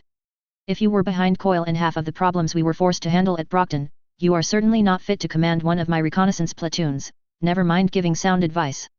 She bit her lip before continuing. I may not have done a lot of good as a villain, but I was constantly reacting to and fighting against other villains and heroes' attacks. What's your excuse, Inquisitor? So you are letting your grudges take priority over the future of humanity. The woman was lucky she had promised to let her insects stay outside this room as long her life wasn't in danger. This woman rubbed her the wrong way, like Alexandria. So she changed tactics. Your words are worth nothing. Apparently saying that had not been anticipated by Contessa. Look at us in this room. We are, not counting you, 5 para-humans. We all triggered, gaining supernatural powers because we were under mental and physical pressure no one wants to experience. You believe we are the hope for the humanity of this galaxy? Even if we lived 10,000 years and weren't broken, we will never achieve enough to matter. If salvation comes for humanity, it must emerge from millions, billions, trillions of souls. It must come from competent leadership. The different imperial organizations must learn to work with each other. I don't care how much influence and how many supporters you have, Contessa or whatever your true name is. You used the Inquisition's methods well before you came to this galaxy. I want the same answer as Leet. Were you behind the fact my home was the gang paradise of the eastern coast? Is it thanks to you our life was a series of disasters with a battle against an endbringer to boot? There was no expression on the woman's face, but there didn't need to be. She should have felt rage, anger, loathing, but overall all she had in her heart at this moment was disappointment. A great conspiracy like the one Cauldron had organized should have been, well, more efficient, more dynamic, more everything. They had manipulated everyone and in the end, it had been all for nothing. I see. I will follow my own way. The path you want to take won't work, Contessa warned her. Maybe. But at least I will keep my humanity and whatever morals I was not forced to throw away to survive. Harrow Master Jeremiah Isley. The ignorant population of the Imperium of Mankind was encouraged to believe the Space Marines, the great Astartes created by the Emperor, were perfect and thus there was no reason to create a framework of laws and rules for them. In reality, events like the Horus Heresy were breaking a bit this trend. Still, Space Marine trials were almost non-existent for the thousands of years the Imperium had existed. There were reasons for that, of course, but none included the absolute purity of the chapters created by the 13th Primarch. The first, and in general the most damning, was that Space Marines when they were accused of something tended to be accused of consorting with the ruinous powers, chaos, the mutants, and whatever infernal eldritch entities existed beyond the veil of reality. Whether the accusation was true or not, the Astartes were in general wary of marching to their doom in front of a tribunal, and most figured it was better to rebel and thread on the path of the renegade and the traitor rather than being on the receiving end of the executioner's blade. The second was the ugly reality that in a lot of cases, Inquisitors and Space Marines appointed by Terra hunted the guilty before you could shout trial. There were other motives pushing for a no trial, nevertheless. By the very nature of their missions, Space Marines accumulated a mountain of evidence on certain Imperial leaders and organizations. When the time came for the purge, it was out of the question for the Administratum and their allies to authorize a fair session of justice. After all, any Astartes could open his mouth and reveal the shady dealings of several governors and their illegal accords. That wouldn't be good at all for the ambitions and the careers of those manipulating the affair behind the scenes. Moreover, if the Space Marine didn't want to be judged, there weren't many forces save the Inquisition and other Space Marines to ensure he stayed a prisoner before a trial was convened. And if the transhuman warrior was really chaos-tainted, a trial was obviously a waste of time and a high risk. Better to execute the source of contagion before he tried bringing demons and other nasty surprises into reality. Add to this that whether they were judged guilty or not, the people accused by the Inquisition were not free to contest the verdicts and the trial's notes were not available to the public, and Jeremiah Isley felt certain the trial to come was going to be a major event in Imperial history. Honesty forced him to admit he would really prefer to be among the spectators instead of participating in this momentous event in the position of the accused. The tribunal room was somewhere in the upper bridges of the battle barge Sigismund, one of the most redoubtable warships owned by the Black Templars, eternal crusaders of the Imperium and fanatics by any standard employed. It was a location breathing a bleak atmosphere. The walls were cold, only engraved here and there with text which looked like religious prayers. The seats, the tables, and most of the furniture were in a black metal. The seats were thus prodigiously uncomfortable. The only decorations worthy of mention were the banners behind the still empty judges' seats. They were 10 of them. The Black Templars' massive flag was in the center, that much had been expected from the start. In the days following the battle, the ferocious Sons of Dorne had insisted that in order to hold the court's impartiality, no Space Marine having participated in the Battle of the Death Star was to be among the judges, disqualifying the Brothers of the Red's warriors in one move. The court was still overwhelmingly composed of descendants of the 9th Legion.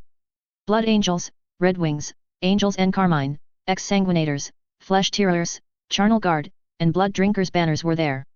Not that it was too much of a surprise. In the seats reserved to the spectators, the red armors were uncountable. Jeremiah had counted elements of over 30 different chapters and there might be more, for the emblems of the red tears, golden chalice, and golden wings were present in every variation.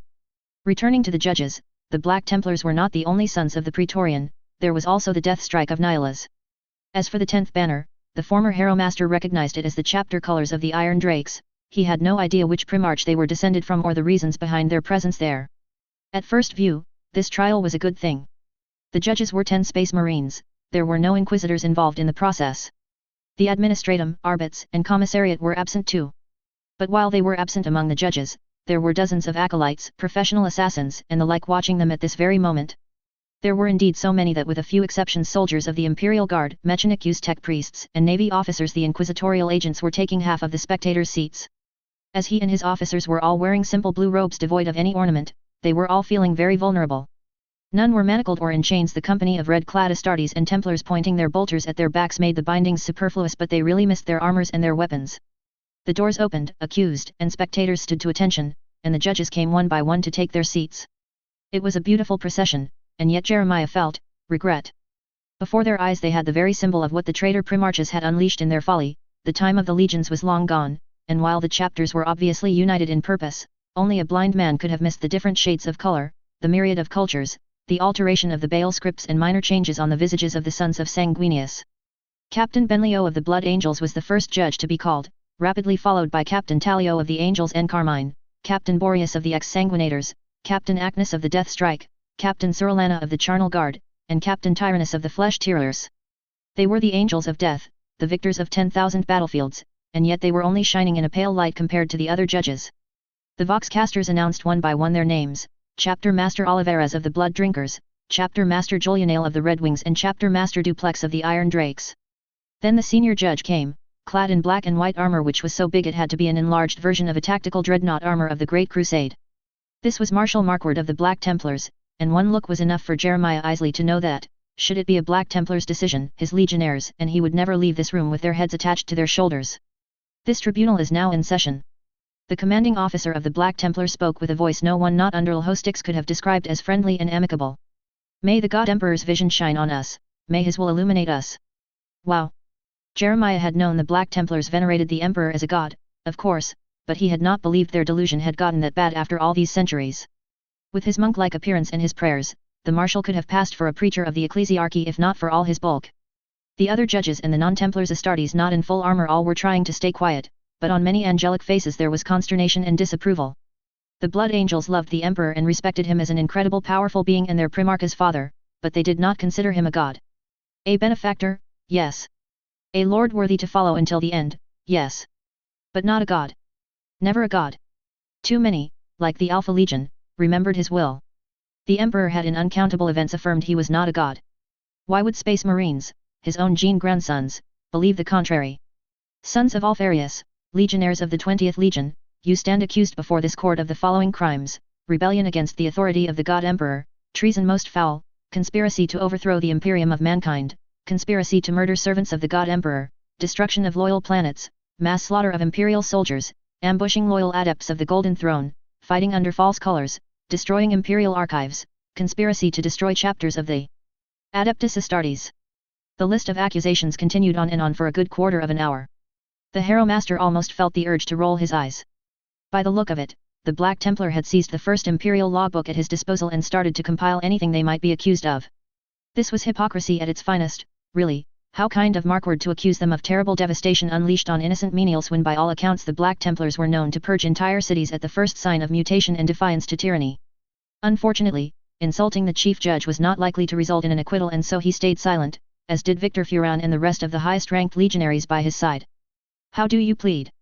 asked the flesh-tearer's judge, who looked relieved this unending tirade was over.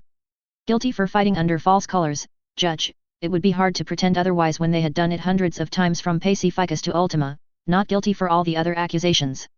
"Your plea is noted," the Iron Drake's chapter master spoke after a large nod.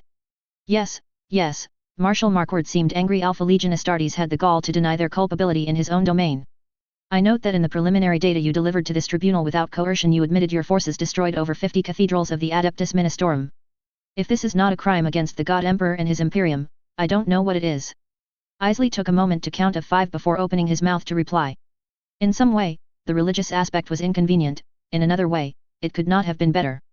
It all depended in the end how many Astartes in this tribunal were interested in swallowing the ecclesiarchy's lies. "With due respect, Marshal, I am Jeremiah Isley, loyal servant of the Emperor. And last time I heard his will, the destruction of cultists' lairs was absolutely acceptable. Especially if the leaders hiding in said religious bastions were venerating the ruinous powers in secret." The Black Templar looked like he had suddenly been struck by a tank shell, and this was the Blood Drinker chapter master who answered. "This was the position of the Imperium during the Great Crusade, Harrow Master. This is no longer the case." "Really? I hope you will forgive me, chapter master, but while I was not at Monarchia during the Great Crusade, I remember rather vividly the word-bearers being thoroughly humiliated because they spread his worship instead of spreading the Imperial truth." "You dare blasphemy?" "I dare, Black Templar. My forces were several times lost in the warp for centuries, but I paid regular attention to the official edicts coming from Terra. The Emperor never changed his position on religion before his internment on the Golden Throne. Neither did Lord Malkador nor the Primarch Robert Guilliman. I thus affirm the destruction of churches and cathedrals is not a crime, and I did not order this destruction because I was offended by the gargoyles and this ridiculous Gothic style. We went after the cathedrals because chaos cultists had infiltrated them and their leaders were recruiting heretics left and right for their treacherous projects. You still caused great damage and loss of lives to the ecclesiarchy's possessions." The captain of the Death Strike noted. "We did, but as far our anti-cultists' operations are concerned, the ranks of the Adeptus Ministorum are generally not open and tolerant towards the Adeptus Astartes. Whether under our own colors or not, it is extremely difficult to open investigations and neutralize the traitors without resorting to conventional assault, not to mention tainted relics must be disposed by flame in the aftermath." "Very well," the Blood Angels captain intervened before the Black Templar could launch into a furious diatribe, though everyone knew the matter had not been dropped, merely delayed. "Your defense has been heard and written for this tribunal's records. Setting aside your actions against the religious monuments of Perm Paris, this court wishes to hear the actions you have taken against your fallen brothers of the 20th Legion." That would be easier to explain, yes. Sharing the defeat he had handed Voldorius was always good for a laugh. Major General Taylor Hebert. If being beautiful was a crime, the golden-armored paragon before her would have been enemy number 1. Taylor wished she was joking, but the sanguinary guard next to her was that beautiful. Unlike the other Blood Angels, Seraph Gamaliel was not armored in red but in gold, and with or without helmet he really was perfect in looks. He was an angel armored in gold, with white feathers crafted around his jump pack and exquisite and lethal silver weapons. Dragon had told her that, overall, para-humans were more resistant than the average Imperium man or woman to the transhuman dread surrounding the Space Marines, but whatever aura was shining around the sanguinary guard, it was one she was feeling in her heart and in her head, and unlike many Fey guardsmen of her escort she had not been reduced to a babbling fangirl. So far. It was always possible the Blood Angels had more surprises in store for her. Currently they were walking through one of the gallery halls of the battle barge Europe.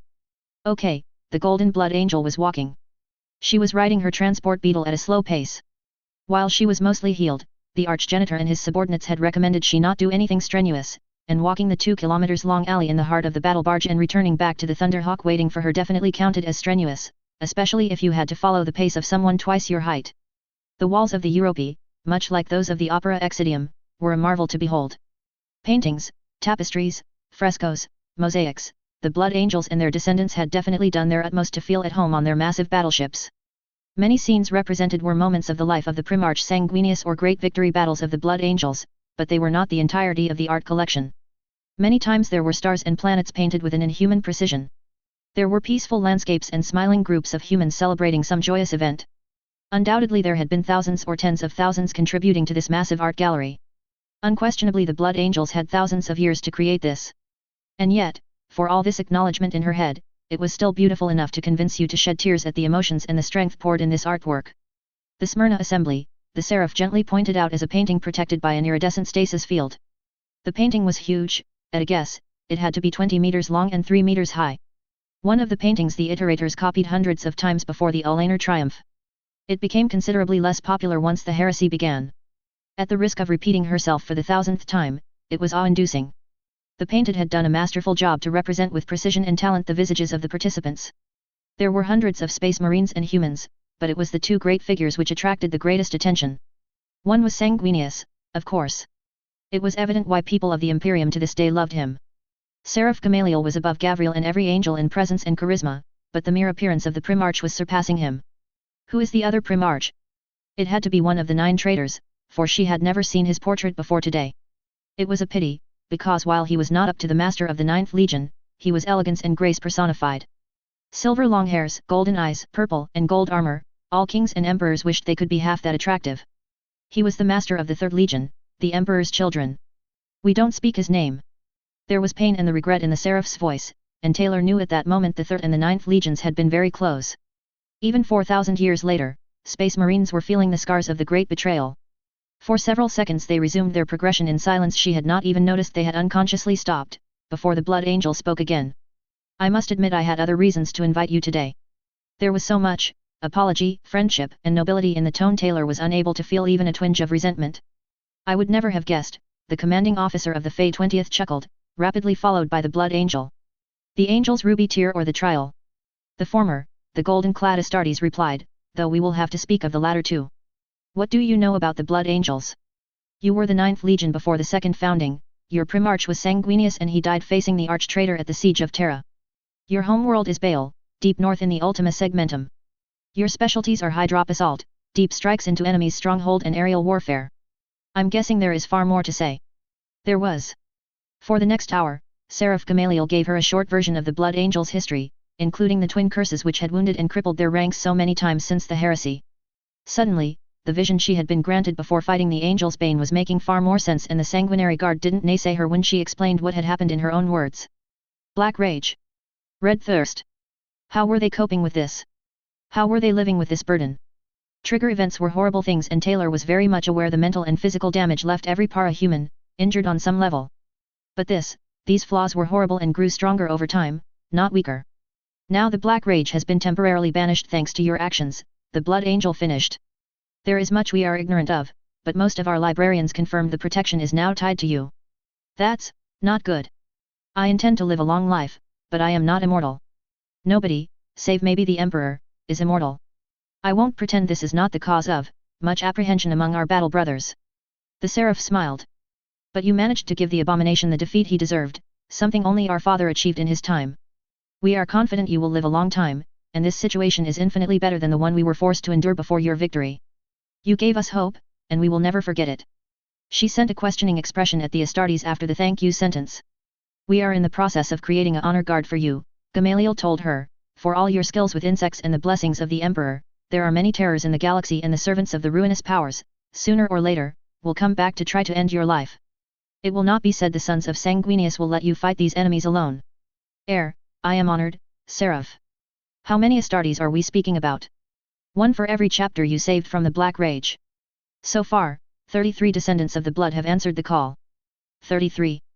Having seen the sheer amount of killing a force of Astartes could do on a battlefield, she was certainly not going to refuse that help. "Thank you," the para-human girl murmured. "It's our chapter which must thank you, not the reverse," the Blood Angel chuckled before returning to a more serious expression. "I won't pretend there aren't political considerations at work, both for our chapter, the Adeptus Astartes as a whole, and the relationships between different imperial organizations. While we Astartes are a bit dubious with every topic touching saints, your exploit makes sainthood proclamation unavoidable in the long term. We can't and won't stay away from the events you will be at the heart of." The Astartes' finger tickled the black carapace of the beetle. "The Brothers of the Red may decide to follow you of their own volition. They will speak to you in a few days on the subject, I suspect. Whether or not they do, the Dawnbreaker Guard will go with you." Taylor looked at him in askance. For the name to be already chosen it had to have a symbolic significance. Dawnbreaker. It seemed appropriate. Gamaliel answered cryptically. It would be something to ask later to Gavriel or another space marine not in the know, then. "And now I'm afraid we must speak of the ongoing trial. The Alpha Legion is doing their very best to enrage the Black Templars, and I'm afraid that if we want to arrive at a bloodless conclusion, your opinion will be necessary." Ultima Segmentum. Nix Sector. Smilodon Trench Subsector. Brockton System. 7.694.289 M35. Harrowmaster Jeremiah Isley. The last 54 Alpha Legion Space Marines marched into the tribunal room for the fifth and last time in a long column, with Ancient Pierre ending the progression.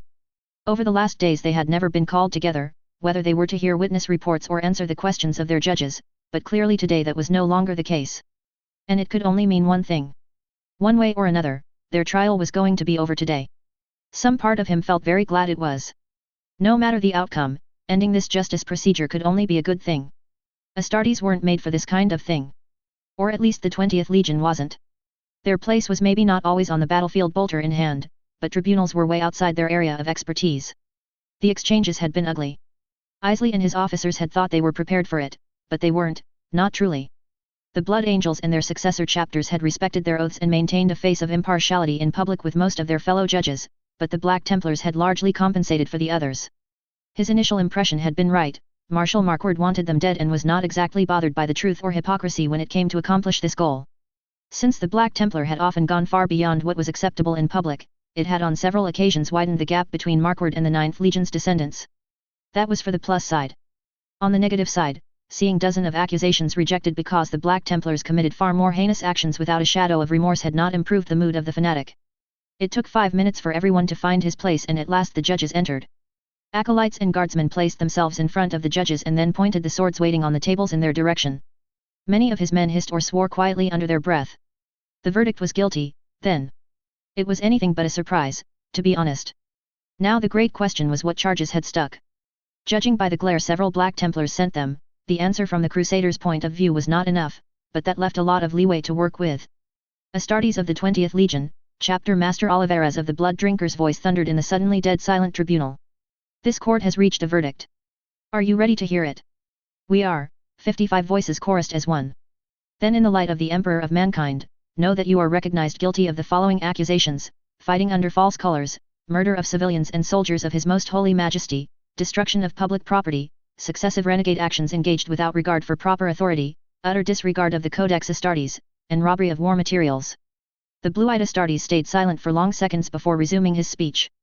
"It is the belief of this tribunal, at 8 against 1, 1 neutral, that your actions, while reprehensible, do not deserve the death sentence the Emperor demands for traitor Astartes." Jeremiah kept his emotionless face, but he knew by the smiles and certain expressions of joy from several subordinates the venerable dreadnought Pierre came to mind many Alpha Legionaries had been a bit more expressive. "This tribunal is inclined to be merciful, but your sins cannot and will not be unpunished." This time it was the turn of the Red Wings chapter master to take the relay of the Blood Drinkers.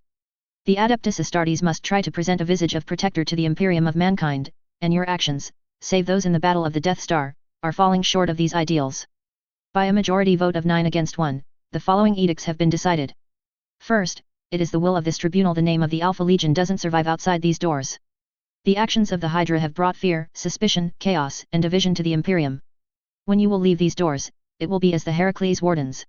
It hurt deep, and the fact they had expected it long ago did not attenuate the pain.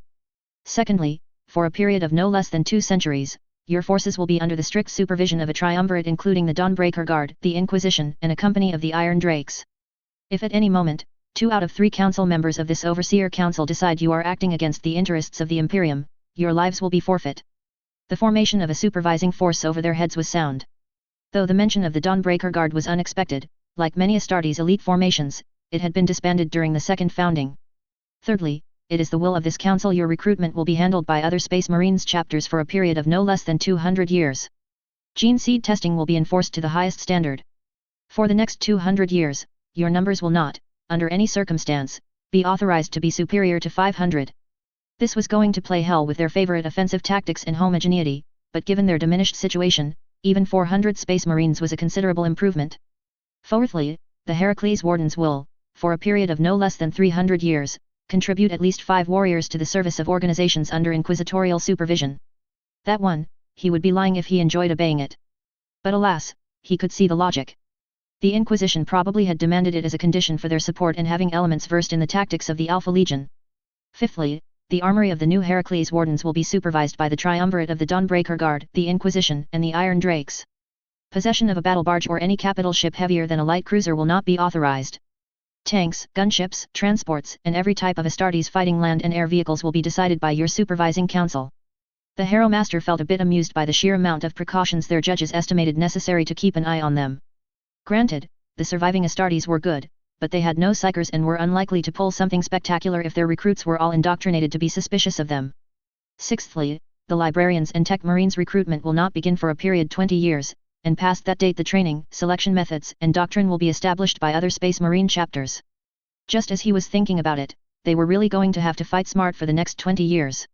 Seventhly and lastly, while the next 200 years are not technically a penance crusade, the deployments of the Heracles Wardens not under inquisitorial control will be all decided by a council of 10 watchers, 3 for the Dawnbreaker Guard, 3 for the Inquisition, 3 for the Iron Drakes and 1 for Lady Weaver or her representative. Do you accept these restrictions? Since the alternative was execution in the next hour, the choice wasn't that difficult. We do. Lord Inquisitor Odysseus Tor. To say that organizing the dinner had been expensive was like saying there were a bit of overpopulation on Holy Terra. The 5-course dinner was light and eaten in less than 2 standard hours, but none of the seafood and the vegetables had come from the local sector. The dessert alone, with its citrus and the cream, was something most governors hadn't the connections to acquire. Odysseus dearly wished arranging such a dinner was not necessary, but alas the Inquisition was not all-powerful so far from Segmentum Solar, and the idiots which had once called themselves the Ordonics had badly damaged the reputation of the Inquisition by proxy. In theory, he could have shot all the screaming tech priests, arrested half of the Space Marines present and started the interrogations of all the people who had seen the agents of the ruinous powers materialize into reality. He could also have seized the STC and placed it on a starship bound for the Inquisitorial headquarters. That was the theory. In reality, the Inquisition's power depended very much on the different imperial organizations to agree his authority superseded theirs, something they were definitely not agreeing upon. If he tried something like this, it was likely that the Mars fleet which was on its way would be called back to Mars, but not before it sterilized whatever Inquisition assets they were able to find. Not to mention the Fabricator General of the Mechanics might declare his independence in the aftermath and begin a civil war they could not afford in 1,000 years. A lighter hand was required. The Inquisition needed to rebuild its influence and power base in the region. Thus the reason he had invited Cardinal Prescott Lumen and Abbess Crusader Theodora Gaius to this dinner. My compliments to your cook, the ruler of the diocese said once his plate was empty. If he one day desires to leave your service, I will gladly hire him before the day is out. I will transmit the compliments, Odysseus told his interlocutor magnanimously. But I must warn you my cooks are my greatest assets and I will fight to the death to keep them. I wonder how many wars started like this. Too many. Too many. The two men smiled to each other before their stern faces were once more fixed in place. I think the situation developing is not necessarily advantageous where the interests of the Imperium are concerned. Odysseus chose his words carefully. The victory won in this very system was a glorious one, to be sure, but we must be careful not to waste it in old feuds and privilege concerns. I agree, in principle. The Lord Inquisitor dearly wished the Cardinal had not added the last 2 words. The standard template construct is not leaving anyone indifferent, he commented neutrally. How could it? The tall man stated in a rhetorical tone. Perhaps if we discovered this kind of technological prize every holy day, it would go nearly unnoticed, but it does not happen every century and there is no reason to pretend otherwise. And in the interests of frankness and honesty, I will not pretend the position of the Martian Magos is not, angering some of my counselors and spiritual subordinates. I am well aware the Adeptus Ministorum is a young organization compared to certain other branches of His Most Holy Majesty's dominion, but we have too often been forced to stand aside when Magi and Archmagi pillage through entire sectors, rush back to their forge worlds when they have found something important, and leave us the ruins and kilometers-deep excavations without so much as a single geld of compensation. Odysseus Tor wished he could tell the cardinal to stop being dramatic. Sadly, the Mechanic was too often that bad when archaeotech and STC-related materials were concerned. I agree the Mechanic can act, irrationally, wherever they feel their interests are endangered. Whether their concerns are real or not are frequently brushed aside because too often, few non-Mechanicus organizations have the influence to oppose them, covertly or not. I can admit that in all honesty, the Inquisition can't afford endangering the flow of weapons, vehicles, and starships produced by every Forge world. But these Forge worlds are not united, and I know for certain the writ of Mars is not appreciated by many factions thousands of light years away from the Red Planet. And what do you propose, Inquisitor? Theodora Gaius asked in a voice of steel. I propose we establish a limit from the start on how many template copies will exist. The two high-ranked members of the church looked at each other for a moment before nodding slowly. Yes. Cardinal Prescott Lumen said carefully. I suppose it makes sense. At the moment the Mechanicus tech priests are standing true behind their Martian representative because they hope they will be allowed to purchase all the templates when their superiors arrive. But if they know for sure it won't be the case. How do you intend to achieve this, Lord Inquisitor? The Abbess Crusader wondered. Quite easily, I assure you. 12 is the holy number of the cult Mechanicus, and by a happy coincidence, there are 12 templates which are exploitable. I might have made 1 or 2 suggestions. Copying it more than 12 times would be an insult to the Omnissiah, and there are magi by the thousands who have no interest in dispersing too much the database found on the battle moon. Ryza and Stygies 8 had been promised copies, and they were not the most sharing and benevolent type. 12 copies of 12 templates, then, the Cardinal mused while holding his crystal glass in his right hand. -1 template of course for the Archgenitor of Dantries 3. As Mars will take the original STC, this will be 1 full copy for them. I heard Stygies 8 and Ryza were promised the usable templates for their participation in the battle. This will not leave a lot of copies for anyone not affiliated with the Mechanicus, Lord Inquisitor. Odysseus supposed the Ecclesiarchy Cardinal would not have been human if he had not made that remark. I suppose it will not, the elderly Inquisitor agreed. That said, most of these copies will have at best the 12 templates, and some are not complete at all. The real prizes will be the full copies and the standard template construct itself. Since we have already established Mars will get the latter, it leaves only the former and only one person is guaranteed to have it. The Saint, Theodora murmured. Odysseus would have preferred if she had answered with the Major General, no matter how accurate it was. The Inquisition had, unfortunately, the hard and terrible duty to bury real history under a mountain of lies to preserve the integrity of the Imperium. As such, Inquisitors of the previous millennia were some of the most knowledgeable humans about the living saints of the God Emperor. The Ecclesiarchy loved them. The Inquisition had more mixed feelings. A living saint was by his or her nature anathema to the ruinous powers, and thus could not be corrupted by the demons and the heretics. It didn't mean they were particularly benevolent characters. The most precise definition of a living saint was, a pious and mighty warrior of the Imperium who, at a time of great danger, had been granted an infinitesimal part of the God Emperor's powers and pure aura to lead the forces of humanity against the traitor, the demon, the mutant and the heretic. That was all. Living saints could be resurrected but not necessarily. They could be slain and come back, and sometimes they did not. But what was confirmed was that true saints were given an aspect of the God Emperors and it amplified the exiting traits of personality of the human soul it touched. When the aspect was kindness and the human had been a humble priest, it was a massive asset for the Imperium, wars of faith, and whatever actions the saint chose to push for. When the aspect was wrath and the chosen had not been a model of sainthood beforehand, it was obviously less so. I know you are not as trusty as we are in her sainthood, Lord Inquisitor, Theodora Gaius explained like she had read his thoughts, but I have seen her as she visits the wounded every day, and I believe she is a true saint. There is no denying she has been touched by his power and that she defeated a great enemy where the strength of the Adeptus Astartes was found wanting. Personally, Odysseus Tor found it encouraging too, if not for the same reasons. That the young woman everyone had taken to call Saint Weaver when he was not supposed to be around, and Lady Weaver when he was, visited the wounded and the dying proved she cared about the fate of the lowborn troopers fighting for the Imperium and remembered their sacrifices.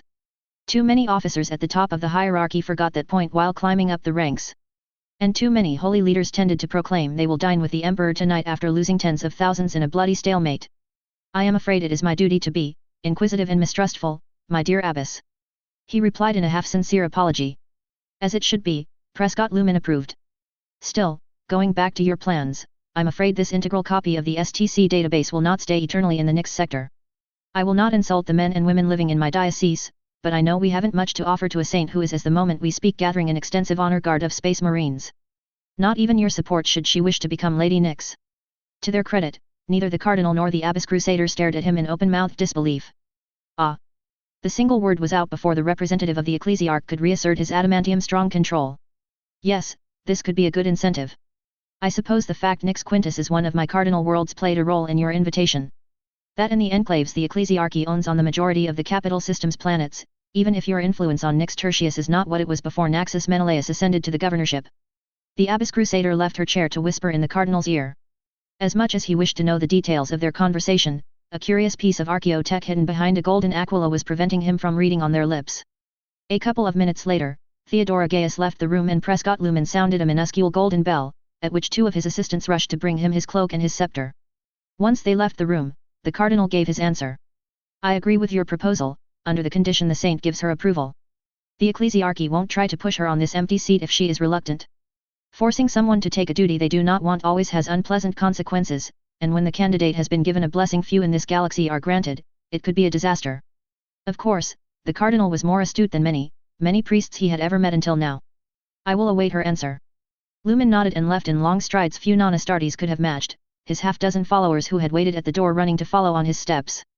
The scene brought a tired smile on his lips, a smile which disappeared instantly as one data slate was placed before him. It took him 3 minutes to read the information, and 1 to amend the judgment he had made a few days ago. It looks like sparing your miserable life was a mistake, Nostradamus Van Dyer. Chapter 25, Decision 5-2 The Harder the Fall. Decision 5.2. The harder the fall. Huge. One thing to always keep in your mind, whether you are a general in command of a vast army or a civilian working in an isolated manufactorum on a civilized world in the middle of nowhere, is that the imperium of mankind is huge. I suppose that by the time a boy or a girl celebrates his 10th birthday, he or she has at least heard 20 times how mighty the empire ruled from Holy Terra is. Propagandists are in general more explicit, they tell everyone in range of the voxcasters the master of mankind's rule extends over 1,000,000 worlds. Like many propaganda points, this is a complete lie, although for once they are guilty of understating the size of the imperium, not overstating its resources. Maybe there is a hint of truth in their words. If one counts only the solar core and the key bastions, the military and industrial nodes Terra can't afford to lose under any circumstance, then yes, the imperium must have around 1,000,000 worlds. 1,000,000 worlds populated by billions and billions of humans each. And they are just a small percentage of the human population living in this galaxy. I don't know the real figures. I asked, of course, but even with one of the greatest gatherings of explorator tech priests in the galaxy in the same region, I was unable to get a firm answer. The Magi and Archmagi could agree there were more than 190,000 sectors inside the frontiers of this era's imperium. As for the population estimates, they were in the quadrillions. The size of each sector is determined by several factors and exceptions, and the administratum seems to believe it lives to create the latter. But on average, there are between 3 and 10 subsectors dividing administratively an imperial sector, and each of these subsectors has several inhabited systems to extract resources and soldiers from. Dragon gave to me a large data slate explaining that the Mechanics had sufficient evidence to estimate that by the beginning of this millennium, there were around 19 million stellar systems under imperial rule. The imperium is absurdly gigantic. There are sectors which are priceless for the defense of the imperium, so priceless that segmentum authorities and higher-ranked men are ready to scour and bleed thousands of planets dry to make sure nothing will impact the contribution they give to the imperium's war machine and elite forces. The Nix sector is not one of these priceless sectors. Not yet. But I'm going to change that. Extract from Archive B1112T527, secured in the Fafnir Library Complex. This archive is one of several which were written by Lady Taylor Hebert between 294M35 and 296M35. The necessary level of accreditation to read them is sapphire black. The Nix nobility wouldn't understand the principle of a fair electoral process even if it fell directly on their aristocratic heads, attributed to Magos Draco Dragon Richter, 289M35. Ultima Segmentum. Nix Sector. Neptunia Reach Subsector. Nix System. Nix 3. 7.728.289M35. Thought for the day, be strong in your ignorance. Prelate Procurator Nostradamus Van Dyer. Nostradamus woke up in excellent spirits. Last night he had been able to enjoy 3 of the most beautiful courtesans of Nix in Menelaus Solar, after the sumptuous meal and the military parades given in his honor. Today promised to be even greater, he knew, and not just because the lesser nobles in charge of the Governor Palace's administration had given him the golden keys to the Menelaus Palace. His political maneuvers had been finally rewarded and at last he had all the assets he wanted to advance his plans. Prince Magister Samuel 19 Ionian and Prince Magister Ephesus v Corinth had finally recognized the unavoidable and accepted his terms. 1 would have been more than enough, but 2 granted him a legitimacy all other candidates were sure to lack. Did they appear suitably disappointed? The prelate procurator asked as 3 female servants washed his feet with pure water specially extracted and distilled from the comets of the Hades Nebula. They were, my master. His drink taster sipped lengthily a bottle of his favorite Elysian filter before handing him a golden cup half full. Nostradamus emptied it in 3 gulps before making the sign he wanted his day attire to be brought to him. For an instant he had been tempted to wear something belonging to this parvenu of King of Kings, but as amusing as it would be to see several of the feeble supporters of the previous governor annoyed, they had not the same size or height. And Nostradamus didn't wish to begin his long and fructuous reign of the scepter by appearing in unfit clothes. A reign which began with whispers of mockery and linked closely with the former dynasty tended to be an agitated reign. Good, you will pass the message, with your usual subtlety, Basil, that the ceremony where they will vote for me in the upcoming gubernatorial election will take place in 11 hours. Yes, my master, Nostradamus nodded, and the women washing his feet in the golden recipient threw themselves to his feet, knowing they had no rights to contemplate his magnificence. The process is well in hands. I'm satisfied. I will take the red gold suit with a red cape, today. The prelate procurator decided as 100 different robes, suits and clothes befitting to his rank were displayed in the second bedroom he had just walked in. Obviously, he had never worn any of these clothes before today. An adept of his rank, name and influence couldn't afford being seen with the same appearance twice. It would be a grave fault and invite attacks on his clothes supply. Nostradamus didn't give the order to his servants to dress him, of course. Maybe some lesser aristocrats did in their mediocre existence, but he was a Vandyre of Terra and he had an image to maintain. Now that the clothes for his mourning were chosen, it was the turn of his hairdresser, his master of cosmetics, his first squire and the grand provost to manifest their devotion and their duty as it was proper. His hair was dyed golden, for it was the color of the god emperor, and using it would bring proper respect to the hearts of those having been granted the hard-earned right to look directly at his face. The next 20 standard minutes were spent in the governor's chapel, where, in presence of the 3 senior ecclesiastics of the Moira Hive continent and his grand bishop, he prayed for the god emperor to give him triumph over all his enemies and assist him in spreading his authority over tens of thousands sectors and covered billions of barbarians to his holy worship. Once that was done, it was time for his first meal of the day, which was by design light, only 3 full meals and appetizers, with his secretaries and the master of ceremonies presenting him the efforts of their nightly efforts to devise a proper schedule. Most of it was unsatisfactory, for who else but him could know how perfect the next days had to be. But it was a beautiful day at the top of the hive spire. They were far above the clouds of pollution and could enjoy the sunlight in an appropriate manner, and feeling generous, he kept about a quarter of the basic plan, demanding the rest to be changed and improved. The preparations for the election are progressing well, master, his Lord Chancellor affirmed once he had kissed his ring. We have the 100 million signatures in your support, and the other conditions were so laughable you will all have them before this day is over. Repeat them to me a last time, I want to be sure nothing has been forgotten, Nostradamus Vandyre ordered as one of his cupbearers handed him of his favorite pastries. Yes, master. To become governor of Nyx, per the regulations fixed per the Menelaus dynasty's laws, one needs to be a loyal subject of the god emperor of mankind, a member of the nobility, and gain the support of 10 nobles of superior rank. One also needs to deliver a sum of 100 billion throne gelts in advance as a guarantee of good conduct when the final result will be announced. One needs a member of the ecclesiarchy of pontifex rank or above to bless your endeavor. One must have the vote of one of the great 10 prince magisters and be acclaimed by one of the elite PDF guards defending the principal hives. The seniors adepts of the Adeptus Administratum and the Adeptus Arbits in the sector must not exert their veto rights. The 100 million signatures must be. Nostradamus listened with one ear while savoring the meat of his first meal, a new interesting culinary delight from the Tang sector. Inside, he was laughing. By the Golden Throne, the Lord Inquisitor had really opened him the path of ascension. Of the 10 great houses, there were only 6 left today, and all he had to in the aftermath was wait and arrange for a few accidents for the agents and acolytes who had not rushed to the battlefield in the north of the sector. For all its reputation of supremacy and invincibility, the Inquisition was filled with short-sighted idiots. There were rumors of archaeotech marvels discovered, but how could they possibly matter when in the meanwhile he was grabbing the real prize, the Nyx sector itself? The Inquisition did not dare harm him, they were too fearful of the terrible vengeance his clan would inflict upon them should they dare touch one of his hairs. No, the Inquisition was out of the game. Nostradamus met all the conditions the former Menelaus dynasty had enforced for 1,600 years.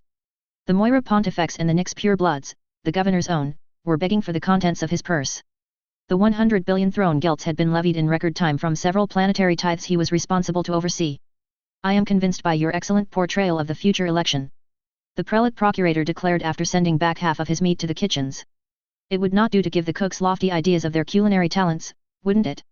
I have the votes of 2 prince magisters out of the 6 remaining ones. Have my other rivals changed their positions since our last official negotiation? Regrettably no, master, his Lord Chancellor affirmed with a sad expression.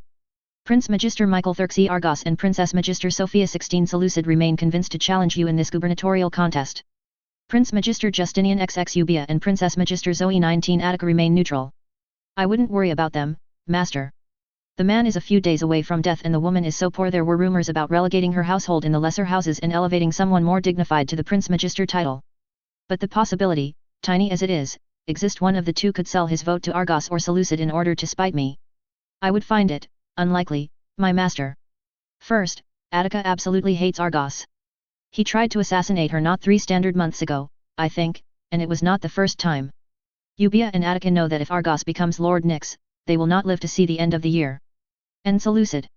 Nostradamus asked as a sculpture of sweets covered in fresh fruits was inspected and tasted before being delivered to his plate. That Princess Magister is an airhead and more concerned with her little court and her next rejuvenation treatment than anything related to the rule of planets. His subordinate shrugged. Her fellow nobles know she would be a disaster worse than 10 Argos and Menelaus put together. Attica herself is too poor to risk putting her candidature forwards alone.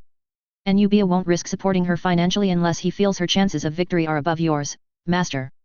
Very good, Van Dyer devoured his sweets and fruits with an excellent appetite, if he could say so to himself.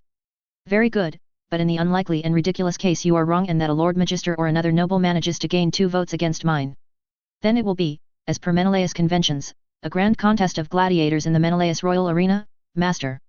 Only the Prince Magisters, the governor candidates and the licensed gladiators can descend into the arena to fight. And you have in your employ 2,000 out of 2,100 of the licensed gladiators of Nyx. Quantity is a quality by itself, Master, and even formidable soldiers stand no chance against these odds. And House Menelaus has forbidden transhumans, abhumans and mutants from setting a foot on the soil of Nyx Tertius, naturally. Naturally, Van Dyer agreed while swallowing more of this delicious meal of fruits and sweets. And the latest issue I asked you to study. Regrettably, my master, imperial law is absolutely intransigent on this point.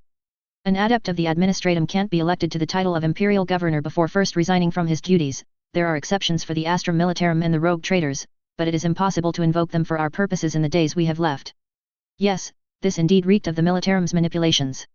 These brutes were very good at smashing things while the administratum was doing the real work, but it was those mongrels and dirty blood wastrels who received privileges at the end of it. His priority would be to change the laws for the Nyx sector once he became the Lord Nyx. Bah, once he would have resigned, the senior administratum adept in the sector would be Tithe Master Varus Hyson, and that one was so far in his debt the very thought of opposing him was ridiculous in the extreme. You told me you had a substation title for the mere 4 days before the election. Yes, Master, it is an old title of Nyx, Supreme Autocrator. I like it. Nostradamus Van Dyer signaled one the Nyx purebloods in the corridor to escort away for his punishment a servant who had dared looking at him eye to eye. Yes, I may even keep it once I am governor and lord of this sector, Supreme Lord Autocrator Nyx Nostradamus Van Dyer, I like it, it is, majestic. When he rose from his table, 200 gold clarions sounded and over 10,000 nobles bent the knee to welcome him. Yes, they recognized their new master. Nyx was his. The sector was his to rule. He was in control, and no one could stop him from beginning his ascension. The Imperium belonged to the victors, and he was born to win and govern. He was Nostradamus Van Dyer, and soon everybody in the sector would know his name. Ultima Segmentum. Nyx Sector. Smilodon Trench Subsector. Brockton System. 7.698.289 M35. Abbess Crusader Theodora Gaius. The life of an imperial tithe master of the Adeptus Administratum serving his most holy majesty was not a thing the bureaucratic order disdained, and the measures protecting his existence had reflected this. Tithe Master Varus Hyson, thanks to his current title and duties, had been granted the archive transport great labor for his personal use and a company of Eris infantry for bodyguards. The security systems had not been the best, but they were respectable and since half of the crew were servitors, any infiltrator would have to make himself very discreet to not attract undue attention. It had not saved Varus Hyson, evidently. But then, security measures rarely did any good when it was your own subordinates who volunteered to end your life. The tithe master was now in front of the emperor, Theodora knew. And judging by the secret ecclesiarchy reports she had been allowed to read by her Nyx colleagues, Varus Hyson was certainly not going to enjoy the God Emperor's judgment. Still, it had been a bad way to die. The door had been broken down with an improvised ram, and the adept had been stabbed 50+ times with different types of blades before one of his assassins had finally the idea to slit his throat. While he agonized, the tithe master had been dragged to his bathroom and the murderers had taken an unholy pleasure plunging him headfirst into the toilet's hole. There is absolutely no point investigating further, Lord Inquisitor, declared the Arbit's investigator. It is a suicide. The Schola Progenium had trained this young man well, Theodora acknowledged. There was no smile, no sarcasm, and no hint whatsoever he found his words illogical or humorous. It was obvious that Varys Hyson had been assassinated. If the young Arbits felt the need to take the complete opposite direction despite an intelligent face and alert eyes, the real question was whether Lord Inquisitor Odysseus Tor had arranged the murder himself or had simply communicated with several of the Adept's servants and let them know no one was going to shed any tear or ask any questions, if the Tithe Master took his own life. "Thank you for your valuable contribution," the grey-haired Inquisitor commented before turning to the administrative official waiting next to the guards close to the door. "Grand Prefect Karl Bloom, as the second-in-command of our tragically departed Tithe Master, I think he would have wanted you to replace him in his duties. I will try to confirm your promotion within a few days by Carduniash. In the meantime, you will exert all the functions of acting Tithe Master." Theodora felt sure Varys Hyson had planned nothing of the sort. Unlike his superior who had taken several Apollonian treatment to lose weight and give himself a grand appearance in vain, Karl Bloom had the behavior and the traits of someone who year after year had been constantly ignored by the promotions and the rejuvenation treatments in spite of doing the majority of the office's work. "Thank you, Lord Inquisitor," the declaration was curt, emotionless, and there was no sign of surprise. Bloom had evidently been warned of the upcoming demise of Varys Hyson, and had in the best of cases done nothing to oppose it. "What are your orders?" The Abbess Crusader and the Tithe Master had a vital appointment with Major General Taylor Hebert aboard the Opera Exidium. "Unfortunately, Adept Varys Hyson has taken his own life and is logically unavailable, but I am feeling sure you will be able to replace him superbly." This time the former Grand Prefect didn't maintain a stern expression at all. Theodora could very well understand it, as meeting a saint without any warning or preparation was not for the faint of heart. But as the person giving the suggestion was a Lord Inquisitor, there only was one answer acceptable if you valued your life and wanted to avoid another tragic suicide. "Of course, Lord Inquisitor," the elderly adept bowed and marched by Theodora's side on their way to the hangar bays. No word was uttered during these 3 minutes of walk and elevators use. The acolytes of the Inquisition were crawling aboard the Great Labor, and any small talk beyond how the star was beautiful was going to be dissected by inquisitorial agents. It was best not to say anything in environments like that. It was only after 2 searches of her staff, the activation of several blessed relics loaned by the Atlantic Diocese, and the fact they left the hangar bay and were now moving in the void between the warships, that she smiled and began to talk with the new acting Tithe Master. Not very subtle, the suicide. Diplomacy had never been her strength. Notice the Crusader in the Abbess Crusader title she had won during her career in service of His Holy Majesty, and there wasn't enough time to dance around. For the conversations ahead, she needed to know where Bloom stood. "I suppose it was the Lord Inquisitor's idea." "It was," admitted Karl Bloom in an ill-at-ease tone. But many of the administrative personnel below the 19th level were furious he tried to deprive the saint of one of her possession for his personal gain. He was never popular in the first place, but this lack of piety cost him what little influence he had outside of his inner circle. The new acting Tithe Master adjusted his glasses and returned to the principal issue at hand. "I can only suppose that the appointment with the saint was going to include something Varys Hyson would definitely not approve. In agreement with Cardinal Lumen, I will make the proposal that the saint become the new governor of Nyx Tertius, and thus gain the governorship of the majority of the Nyx system's assets and the rule of the sector as a whole." "I see." The administrative official breathed loudly a few times. "I am sure you have received the astropathic communications reporting that Prelate Procurator Nostradamus Van Dyer has manifested his intent to run for the title." "I have. And the same is true for the Cardinal and the ecclesiarchy, figures of importance aboard this fleet. Do you intend to support our proposal?" Karl Bloom grimaced and, as far as she could tell, the expression was genuine. "Have you ever had the dubious pleasure to meet Van Dyer, my dear Abbess?" Theodora shook her head in a silent no. Her command was in the Atlantis sector, and the last years fighting the Orc raiders had never given her the leisure to visit Nyx. Not that it would have mattered, as Van Dyer was a very recent newcomer. "Well, I have," her interlocutor admitted. 5 times, and I never enjoyed the experience. He is from Holy Terra, and so far from Segmentum Solar his relatively high rank and his family connections have filled his head with dangerous ideas." "You don't believe he would be a good governor, then?" "He doesn't treat his immediate subordinates like human beings, Abbess," the man retorted flatly with a note of anger and loathing. "He doesn't care about anyone or anything save his own advancement. Several planets and sectors have seen their tithes tripled, and I was one of the investigators who were in charge of removing some of the discrepancies in our archives. I can assure you he didn't need his noble friends to give him the resources to put forwards his candidature. Would he make a good governor? The better question would rather be if the damn green Xenos would be worse rulers than him. We have your support, then, for this audience." "You have, under conditions." Bloom frowned. "I was too busy aboard the Great Labor to see the saint in person, but my sources told me she is quite young. On the one hand, it can be an advantage. A new dynastic beginning with a young and charismatic leader often signifies an increasing of the tithe and an improvement in the systemic economy. On the other hand, inexperience and a military background have also been known to provoke disasters. And while the last Nyx tithes were below what we expected of Governor Menelaus, I can't be certain a replacement wouldn't be able to create more disruptions. The bald administrator gave her a look of apology. I believe she is a saint, and when it is a question of battle, I have no doubt she will carry high the banner of the God Emperor and bring death to the Xenos and the heretics. But ruling a planet is not something saints are noted to do very well. As much as she trusted the Emperor and his plan for mankind, Theodora could offer no counter to this one. Because, as much she wanted to deny it, the Grand Prefect was right. Being a governor and being a commander in the Imperial Guard were two entirely different responsibilities.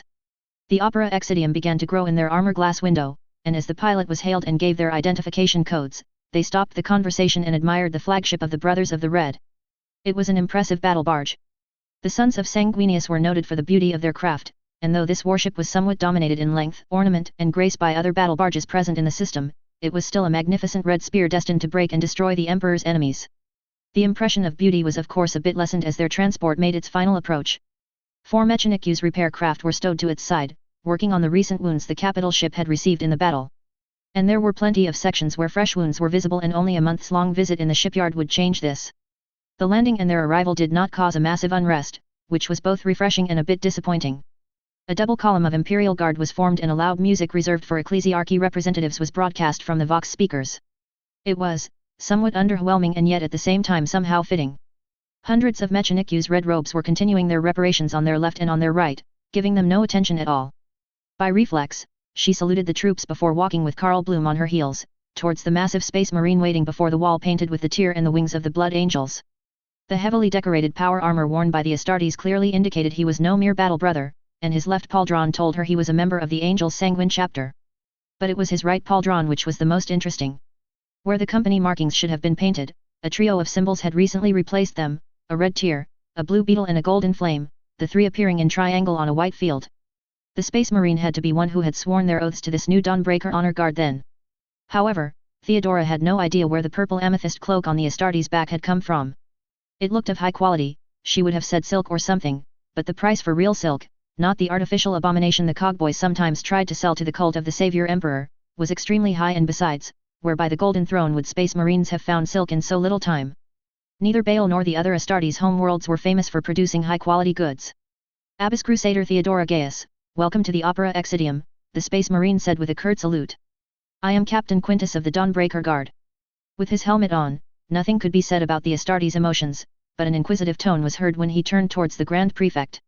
I was told to await the Tithe Master Varus Hyson and one inquisitorial representative. Unfortunately, there have been complications. The Tithe Master is dead, and the Inquisition is examining his ship following his suicide. Grand Prefect Karl Bloom is replacing him in his duties of acting Tithe Master. The red-armored warrior stood silent for several seconds, certainly communicating with his battle brothers, before speaking again. Your presence is approved, Grand Prefect. Follow me and be careful, there are several sections our allies of the Mechanic-U's are still repairing. It was when the Space Marine turned that Theodora had a full view on the cloak, and that, with an incredible precision requiring hundreds of hours at the very least, the golden aquila had been weaved in the middle of it, holding in its talons the symbol of the Dawnbreaker Guard. 10 guardsmen surrounded them as they walked away from their shuttle.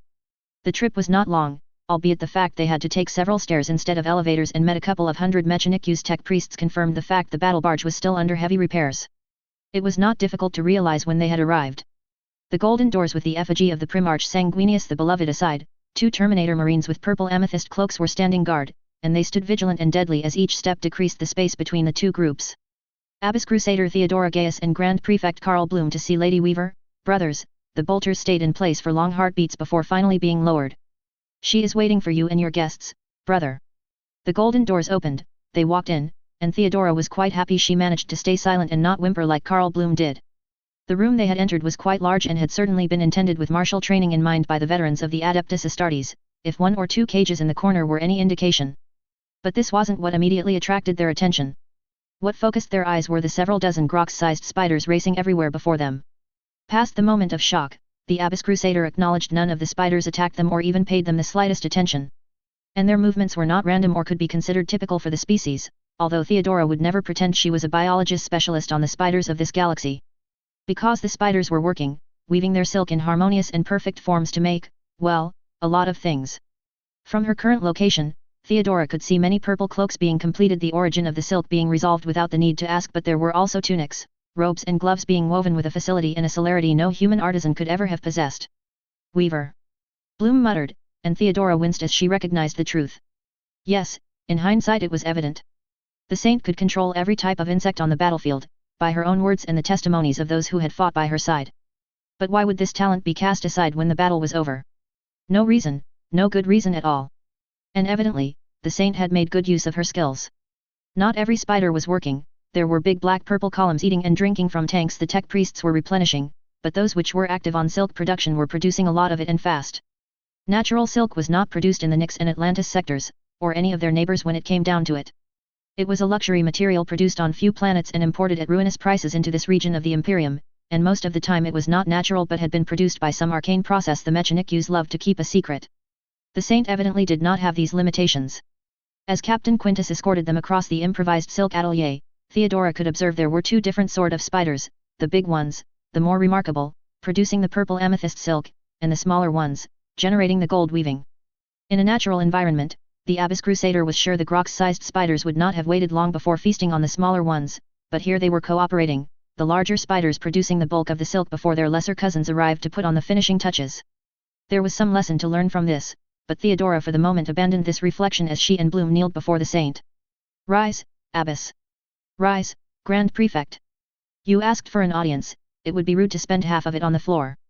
I'm sure you and I have more important things to do and I can survive a few days without being shown long ceremonies of veneration and worship. She rose and watched the heroine of the Battle of the Death Star. Unlike many generals and admirals she had met in her life, the saint was clothed very modestly. Her field uniform was the grey-black of an average officer, with only the ultima honorifica on the emplacement where military awards were supposed to be. This was quite a contrast with the formidable escort surrounding her. 3 sanguinary guards were standing behind her, 2 in shining gold and 1 in white alabaster. And they weren't the only Astartes present. There was a brother of the Red Standard-bearer carrying a large purple-gold banner of Sanguinius the Martyr, and to her right the only black-armored space marine of the room was here to protect her. Add to that 4 beetles, 1 centipede and a few insects Theodora had never seen before, and Theodora could safely concede any potential assassin or enemy force would not enjoy forcing their way into this room. Assuming he or she passed the Terminators standing outside and the spiders, of course. I see there has been progress in the creation of the silk, the Abyss Crusader stated in a polite tone to open the conversation. She received a chuckle in return. My new honor guard here, a hand designated the Space Marines, came to me to speak about the difficulties they had to create a banner worthy of the oaths they had sworn. As the Archgenitor had just delivered some new insect specimens into my custody, I thought I could make my contribution. Judging from the way several helmetless Space Marines rolled their eyes, the contribution had been several times more significant than expected. We will have to make more tests, the saint said thoughtfully as a spider landed in her hand with an impeccable jump.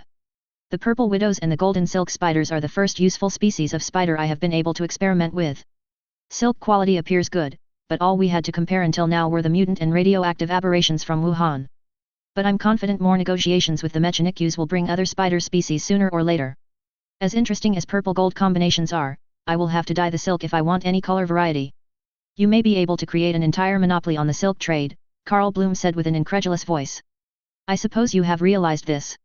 To be honest, no, the determined eyes had narrowed. I always have the monopoly on the spider silk production wherever I used my powers. The reasons are evident, I think. Yes, Theodora could see why. If those spiders weren't totally controlled, there was a high likelihood they would be far more aggressive. And without coordination, it was more or less impossible to weave a significant quantity of silk with precision. But I doubt you came to me to discuss my aptitude to deliver silk on demand. Indeed, Saint Weaver, it would have been impossible to miss the expression of annoyance which crossed the features of the young woman when the Administratum Grand Prefect spoke. I presume you have heard the news coming from the sector capital. I did hear some reports, the reply was short and to the point. It looks like the execution of the previous governor opened a power struggle between the surviving nobles and the prelate procurator, your superior, if I'm not mistaken, Grand Prefect. That is a simplified version of the events, but essentially correct, Theodora interjected. For several reasons, the ecclesiarchy is extremely worried by the events unraveling on Nyx. Nostradamus Van Dyer has several times in the past proved he was no friend of the Adeptus Ministorum, and his opponents are no more acceptable than him. Cardinal Prescott Lumen and I, along with many priests, are particularly concerned that after the final defeat handed to the orcs in this very system, the new lord will bring deep instability and inner strife to Nyx. Theodora took a large breath before revealing the reason of her presence. The Nyx sector needs someone popular, young, and who has proved herself willing to defend the Imperium with her blood and her actions. Someone like you, Saint. For a second or two here was an emotion on the insect mistress' face and it was not pleasure. Confusion and maybe fear, but certainly not pleasure at the compliment. But it was gone quickly, so fast that Theodora wondered if she had imagined it, and all there was to observe after was a stony face. Let me see if understand correctly. You, a commander of the Frat Eris Templar and representative of the ecclesiarchy, are not satisfied by the skills of the potential candidates in the upcoming Nyx gubernatorial election and you want me to challenge them. Essentially, yes. Theodora replied, trying not to react to the heavy skepticism in every word of the saint. The smile which materialized was not exactly reassuring. You must really be convinced this, Van Dyer, is not the right man for the job. Let me remind you that I have not the slightest experience in politics and administration save the one I gained in the Fey 20th. I am more a warlord than a governor, abbess crusader, grand prefect. And if the rumors are true, they want a noble. You are a noble, Lady Saint, Bloom courageously spoke, receiving a glare in return. By being awarded the Imperial Nyx Cross and the Sapphire Son of Nyx, you are now a member of the Nyx nobility. I think you took the title Duchess of Brockton when you were at the ceremony. Yes, yes, she had rarely seen someone be so unimpressed at being formally a member of the nobility. I accepted the title. We both know it's an empty thing. I am not the owner of this system, I just have jurisdiction over this debris field the Mechanic uses exploring. And even if the Administratum sold me the system for one throne gelt, the two death worlds have resisted all the colonization attempts of the last couple of millenniums. This system, save the archaeotech the Mechanic use might be able to find, is worthless for the short term. In the long term things might be different, but by next year there will be a new governor and he might not be so sympathetic if I try to challenge him. I think you underestimate your popularity. One of the sanguinary guards placed a large data slate in the saint's hands, and whatever she read didn't please her. From what I understand, the elections in the Nyx system are not a popularity contest. It's a nobility game where they play their favorite games of extortion, bribery, and manipulation. The diatribe was not over. Aside from the little issue, I have not the tenth of the sum to participate in this idiocy, a detail because it's explicitly the winner takes all for the monetary awards. Apparently you need the full support of a Prince Magister to be entered. The support of 2 or 3 is required if one want to have a good chance. Plus the military acclamations and the signatures needed. The Astrum Militarum and the Inquisition would see with a good eye someone other than Nostradamus Van Dyer. For a second, Theodora thought there was a good chance there was going to be a positive return. But the saint took a new look at her data slate before shaking her head in disgust and giving her final word. No. I won't. But why? 2 more spiders landed in her joined hands before there was a single answer. Nyx Tertius is an overcrowded hive world with an insane demand for finished goods and war weapons. Yes. Many people think this is an advantage, Lady Saint. In normal times, it might be, the admission was very reluctant, it had to be said, but if I want to make new weapons and archaeotech recovery efforts, the Tithe Masters will soon arrive and scream I disrupt production. I will also not hide the Brothers of the Red have accepted to stay at my side and will thus need a base of operation. The strict minimum is a few construction and maintenance space yards, with plenty of manufacturum to forge transhuman specialized weaponry. And according to everything I've heard, it is safe to take for granted a lot of people are going to be unhappy if the tithe of Nyx Tertius, a tithe representing the effort of 245 billion souls, goes directly to fuel the war machine of the Adeptus Astartes and my own command. The reasoning was logical, but Theodora had enough experience to know there was more bothering the leader of the Dawnbreaker Guard. And regarding more personal problems. This is a hive world, Abbess. The rampant industrialization has become so problematic we are speaking about hive continents, the sky is so polluted I don't think you can breathe without a rebreather. You can't, confirmed unhelpfully her administratum companion. Thank you for this admission, Grand Prefect. Where was I? Ah yes, the new governor will have to deal with the mess left by the Inquisition, a nobility which certainly does not believe in anything looking like popular representation or rights. Poverty and criminality are rampant, and not just in the underhives. And that doesn't factor in the very real possibility I will have to put myself in half pay because I certainly won't be able to command a regiment or a larger formation while I'm ruling this madhouse. And several of her officers had affirmed to her it would be extremely easy to promise a sector to someone. They may have forgotten the woman in question was a saint, had just discovered an STC database and had the support of several Space Marine chapters. But she couldn't leave the sector. The consequences for her personally were unimportant compared to the loss of faith the entire sector would experience. The few saints Nyx and Atlantis worshipped dated back to the Great Crusade.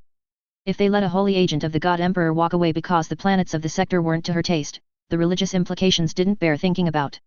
I can't speak for the other adeptus of the Imperium, Lady Saint, but I am the commander of the first offensive force of the Atlantis sector.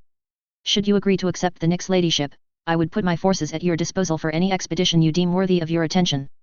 Considering the sums at stake for the election, I'm sure Cardinal Prescott Lumen and several Archmagi can borrow the money in time, and the Inquisition will give you the authority you need. She kneeled once more to impress the importance of the saint staying in the sector. I thought I told you not to kneel. The saint had risen from her seat and with a firm grip helped her stand. Your points have been heard.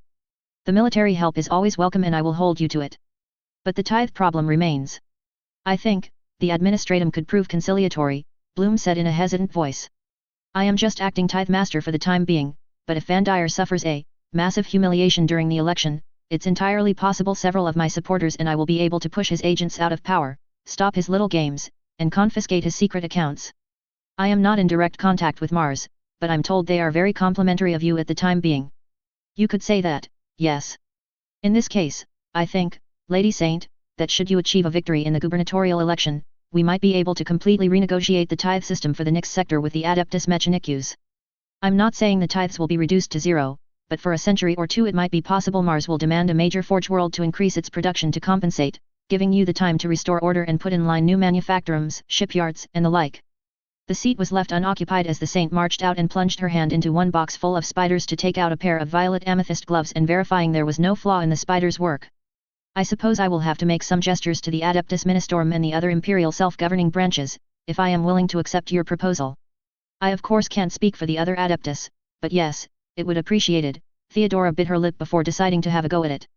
After all, she was close to retirement now and it wasn't like the proposition was unholy or deserved damnation. The main cathedral of Nyx burned in a great fire 10 years ago and I'm afraid the piety of the former governor was not satisfying. Another cathedral was built a few kilometers away, but it was something done for his personal vanity and the ornamentation is not exactly inspiring. You want the funds to renovate the cathedral? There was no condemnation, just interest in the voice of the saint. No, the ecclesiarchy is more than capable to do it alone, though we don't refuse generous donations when they come, she added to not sound like a hypocrite. The problem is that even inside a hive, the damage has gotten progressively worse and by now the decision is more to preserve the relics and the priceless pieces of the cathedral and rebuild one. It is of course a decision with deep religious issues, but it is the governor of Nyx which has the final say. That should not have taken so long to decide, even for a Nyx noble. She was handed the purple silk gloves without a comment. Theodora tried not to gape, surely she couldn't. I am afraid Governor Menelaus disliked how tall the cathedral was compared to his palace, Karl Bloom said.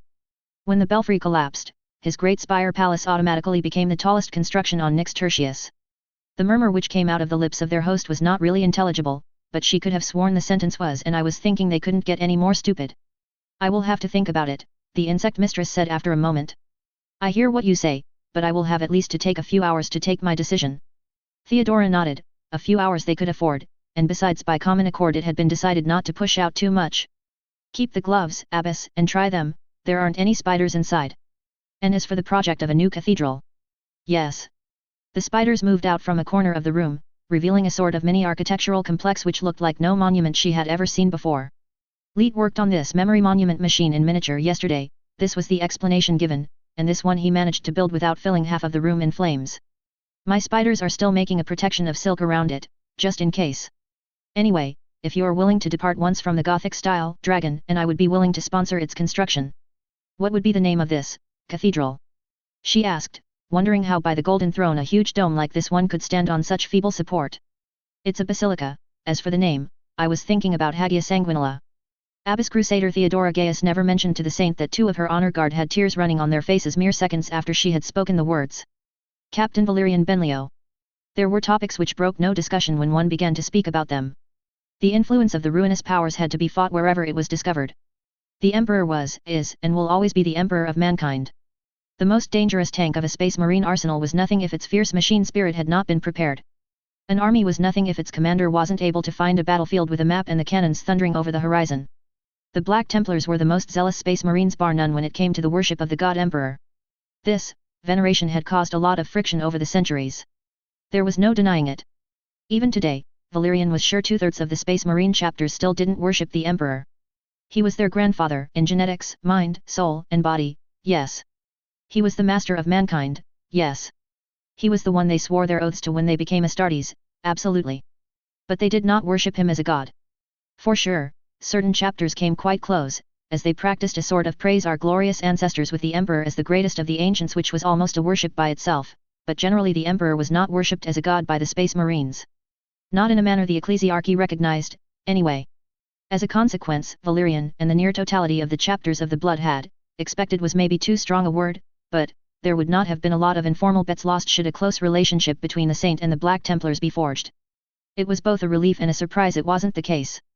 The Templars had been frustrated by the direction taken by the debates to decide the fate of the surviving Alpha Legion Space Marines.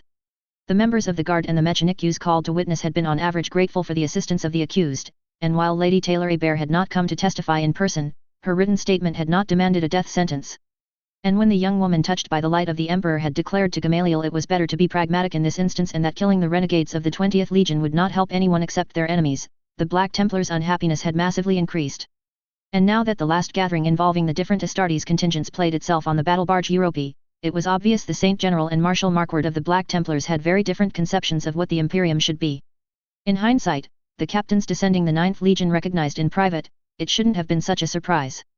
The humans who were confirmed beyond any doubt to have been touched by a sliver of the Emperor's power rarely presented the same traits. But several saints across the last millennia had presented themselves as the wrath of the Emperor incarnate, and the Black Templars had not been shy fighting under these holy figures. The Blood Angels preferred to avoid these crusade leaders, which also by a strangest coincidence happened every time to rise at a meteoritic pace in the ecclesiarchy's ranks. Few good things came out of this, apart from Xenos and traitor populations put to the sword and the flame. The fact that right now the Black Templars didn't know how to cope with a saint because it didn't share their ideal of charge first, purge the enemies of the God Emperor and pray had caused plenty of amusement in the ranks, he was not going to deny. The relationship still had a veneer of cordiality. Archaeotech belonging to the Sons of Sigismund had been recovered aboard a doomed battlecruiser along with precious gene seed, and the Black Templars would not forget this. But there was no denying the exchange between the heroine who had defeated the Angel's Bane and the Marshal was, not a declaration of deep friendship. The fact that it was public distant or not, transhuman ears could listen to every detail of the conversation emphasized further the differences. And a crusade needs to be a trial of faith, Lady Saint. It is only by the assistance of the God Emperor so many of our triumphs have been won. Marshal Marquard was a giant for an Astartes, although tonight he wore a bland black and white penitence robe instead of his much more impressive power armor. As such he was towering over any normal human, and Valerian knew this formidable presence must have played its part to convince generals and admirals to follow the Templars on one of their crusades. Faith is important, of course, as it is the beating heart of an armed force.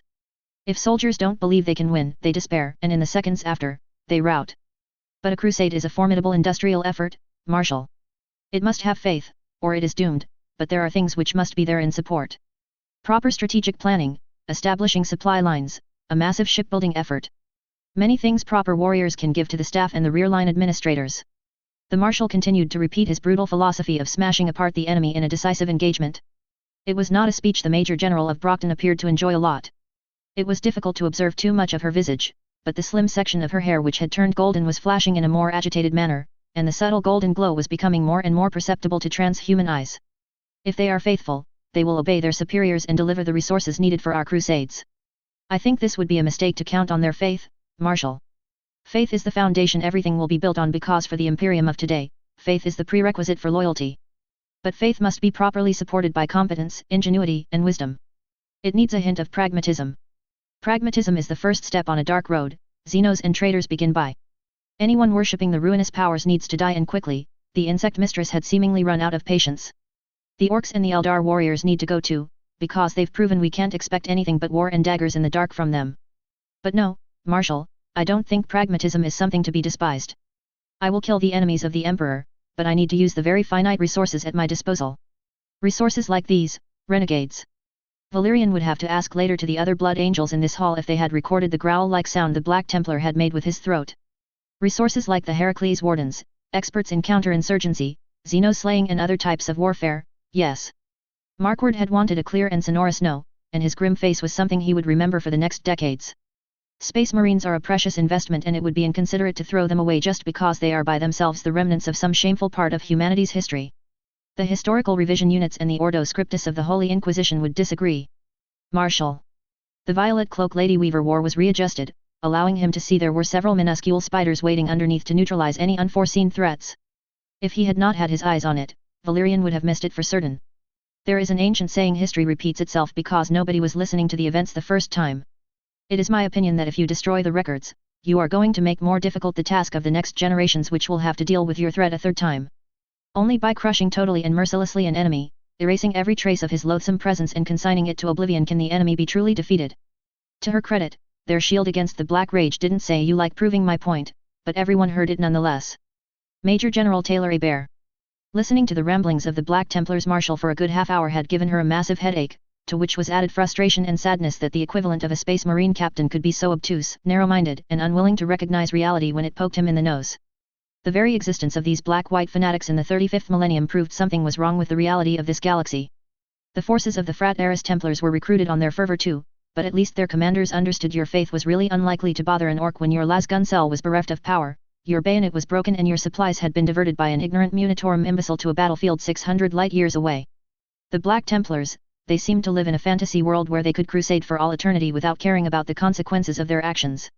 And they believed that the God Emperor guided their actions. Well, she was not sorry to say she was not going to endorse their rampages across several sectors. Maybe one day she would call them, when she was sure there was no risk of innocents being caught in the crossfire and an eldritch horror needed to be killed yesterday. Removing her cloak and the diverse decorations she had gone to the reception with, Taylor fell on the large couch which had hours before been moved to her quarters. For 10 seconds, there was blessed silence, and then her vox cracked and the Astartes guards informed her she had a para-human visitor. "Let him enter," she ordered. Moments later, she regretted her crisis of curiosity. It was Leet, and he had in his hands something which looked like a hybrid of armor, latex disguise and futurist cloth. Oh, and it was a shining bright blue hurting her eyes. "Leet, what in the name of the Cymurg is this thing?" Taylor thought it was a miraculous restraint on her part she didn't order Gavriel to immediately bring the incinerators to dispose of this hideous thing. "You don't like it?" Nightmare or hallucination, she would never dignify this with an answer. "It's Samu's Zero suit. I was reminded of Metroid, and you are, after all, a girl." The more he spoke, the more Taylor was reminded why gangs, heroes and independents were happy with the idea of giving a long and painful lesson to Leet and his unlamented partner, together known as the duo of villainous failures. "I certainly didn't demand this Zero suit," commented unhelpfully the villainous tinker. "This abomination you have the gall to call a power suit. Hey, it's perfectly safe and reliable." Given the faint odor of burning electronics, she was ready to think it was not. "Thank you very much. I thought it would make a nice present for your enthronement as Lady Nyx. I haven't decided if I will participate in this nobility mess," Taylor managed to say, wondering when her Astartes had suddenly become gossipers and started feeding the rumor mill's monster. "Oh come on, you will do it, and you will need someone classy. Someone millions of people will remember. Would the Dawnbreaker Guard help her if she had a corpse to dispose of?" Murder sounded more and more like a pleasant option. Truly, she would prefer fighting the Citan and the Angel's Bane together than wearing this blue abomination in front of the Nyx population. Seriously, if she arrived in this, the best-case scenario was the one where all the nobles died of laughter. "What do you want, Leet?" "I want a place to fulfill my grand vision of a city entirely dedicated to video games and tinker experiments, and I heard there were hives missing some of their owners. I would be the perfect noble to rebuild the video game industry and boost your popularity. Over her dead body, and not a millisecond earlier. I will consider it." "Sea Dragon," she was beginning to learn diplomacy. "In military language, it said no and don't waste any more of my time until the next century." Unfortunately, the chance of Leet noticing the pretty big hints left by her temper and her visage's expression were close to zero or ridiculous, depending on your point of view.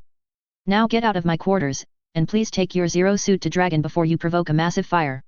Given that there was already smoke coming out of the monstrosity against those with eyesight, it was the latter point which was the most concerning.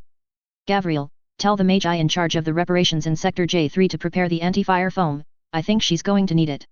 "At once, my lady," and she hoped for a moment of peace as the cold water she had demanded 2 minutes ago arrived, and so did Dennis Peters and his partner in crime Wolfgang Bach, when Leet allowed them to pass before running to save his latest catastrophic invention. "I won several bets, by the way," announced the ward who back in Brockton had been known as Clock Blocker. "Several troopers were thinking Leet could convince you to try this spacesuit. Sorry to disappoint them, but I value my life." Taylor gave a glance at the door to where Leet had made his exit. "I don't even know how in the last battle he managed to survive using half a dozen of his own inventions. Luck. With that kind of luck, you can win billions at gambling," and while she knew the number of tinkers available for this galaxy was currently capped at 2 with no hope of increasing it, was she a bad person for dreaming about a replacement para-human should they remove Leet from the order of battle? She watched them from every angle with her insects in her eyes as the two were given seats by her guards. Clock Blocker, though he had insisted time and time again she had to call him Dennis, had not changed much from Brockton Bay. He had the same red hair, the same blue eyes, and she was still taller than him. His lips were twitching like he had a joke on his tongue, something which alas couldn't be ruled out where he was concerned, as she had discovered the last days. His companion was pretty much the image of a rebellious young man playing the heroic role. Blonde hair, blue eyes, and about half a head taller than her, Wolfgang Bach was good-looking, and she was going to stop that thought before she thought about things that weren't there. Let me begin with the fact that I've not decided whether I will accept or not the proposition which was made to me earlier today. If Leet is aware of this, I'm pretty sure the entire crew of the Opera Exidium and your four ears have heard the conversation in one form or another. Right, Dennis replied for the two of them after a silent exchange with Wolfgang. Obviously, the future plans are still in flux, but we noticed you lack space assets, whether you decide to immediately pursue your Major General career or not. You're not wrong, Taylor admitted. It was a weakness which had become incredibly obvious during the massive space battle fought around the battle moon. Her control range for insect had increased a bit these last months, it was actually at precisely 835 meters. A normal exchange of fire between two warships often occurred at distances over 100,000 kilometers. Her chances to cripple a warship principally laid in leading a boarding party with ramming shuttles full of death world-born insects. So far, none of the explorators had affirmed having in their stasis vaults spacefaring arthropods. And ignoring the problem of these hypothetic creatures momentarily escaping her control, the warlord in her didn't see a tactical use for these creatures. Her control was not likely to go over a kilometer, but assuming the opposite, she would have to keep these insects at incredibly close range to the ship she used, and the risk of collision when the warship's velocity was in fractions of light speed, well, it didn't bear thinking about. The oaths and the assistance of the Space Marines would negate this problem a bit, but there was no denying that in the immensities of space, she was nowhere near the mistress of the battlefield. The Imperial Navy will watch with a falcon eye any attempts to acquire capital warships. I'm planning to be creative. I plan to pressure Stygies 8 somewhat to grant Archmagos Lankovar a new flagship and an explorator fleet worthy of the name, but these ships will remain Mechanikus owned and crewed. Saint she might be, but the battle had created enough joy and resent to fill Brockton Bay 3 times over. And you had to be deaf and blind to fail to realize certain officers of the Navy had been worried by the forces allied to her name. There may have been a few cases in certain sectors where liberties were taken. Not with her, though. She was a major general and the talk of the entire subsector. She was a member of the Imperial Guard. The millennia-old rule written after the Great Heresy decreed the Imperial Navy and the Imperial Guard were allied but separate organizations. The rules were not going to be lax for her. A Guard officer commanded a vast amount of ground troops but no warships. A Navy officer commanded sailors and batteries taller than many cities, but no ground troops. End of the story, end of the discussion. Yes, and I'm sure you will have plenty of them to provide help, Wolfgang Bach spoke for the first time. The Cogboys believe those who find precious archaeotech are destined to find more, so the moment you leave on a crusade or an expedition for a non-imperial controlled war zone, hundreds of thousands tech priests will volunteer to accompany you. I think you able to imagine what it will do for the discretion of your quests. And I suppose you have a solution which will prevent the Navy and the Guard from resuming their legendary rivalry in insults, trials, and duels. We do, unlike Dennis, Wolfgang had not a clownish smile, we thought about becoming rogue traders and exploring the stars in your stead. We are speaking about these pseudo-pirate corsairs operating outside Imperial-controlled space, right? That's an unfair description, Dennis protested. But not an inaccurate one, Wolfgang countered a second later. I suppose you've learned the basics. I did. The warrants of trade were some of the rewards certain representatives of the Adeptus Terra loved to propose to me yesterday. In theory, the principle is not bad. One gets one warrant of trade, one ship to explore the unknown, and only the conditions written on your warrant to respect as long as you discover new planets and spread the worship of the God Emperor in Terra's name. It's when you look at past history that it begins to be really awful. Rogue traders were a law by themselves as long as they stayed in the unknown. Yet at some point, ship maintenance, fuel, and technical issues forced those who survived the perils of the unknown to come back. And once they were back in Imperial-controlled space, too often the very crimes they had committed caught up with them, that or the massive debts which had skyrocketed out of control in their absence. Warrants of trade provided protection, but it was not an impenetrable protection and many inquisitors would have no compunction to shoot those who dabbled in the trade of xenos and tainted artifacts of extinct civilizations. For me, the possibilities are not worth the risks. I would have to resign directly from my responsibilities in the Guard with no hope to take them back. And since the warrant's reason of existence is to explore what lies beyond the frontier, I would be a near foreign presence for the Imperium. No, being a rogue trader is not for me. The para-human met the blue eyes of Wolfgang for a long moment until he blinked. I suppose that you two don't have the same issues and motivations. The Navy will never offer me an ensign's commission unless they literally have no other choice. Wolfgang smiled like it was mark in his favor. Maybe it was, as the Navy had a lot of expensive uniforms and the officers were all of aristocratic background. And I don't feel trying my chance with the Guard or the other military forces, Dennis added. No offense, but they do not how to enjoy a joke and several organizations make the PRT personnel looks like nice guys. None taken. If they really wanted to live their lives outside the system, it was their decision, not hers. I would need some precision about your project as a whole before deciding if it's worth negotiating with the Mechanikus. To their credit, it looked to be a far more interesting and well thought out plan than Leet's idea of take a hive and fill it with video game consoles and exploding labs. Sure. Segmentum representatives of the Adeptus Terra are the easiest way to obtain a warrant of trade, but they are also the most reluctant to pour resources into a new rogue trader. The best way to obtain the warrant of trade is to have it from the hands of the High Lords of Terra. A majority vote. No, in general the personal recommendation of one High Lord is considered sufficient. Although I think it must depends a lot on the personal power of the High Lord supporting you. I see, at least no insurmountable problem would appear from this. The Fabricator General of Mars had largely the resources and the influence to deliver a few warships. Either he said yes or he said no, but Mars was the greatest forge world in the galaxy and no doubt it had already given thousands of starships to other explorers of the stars.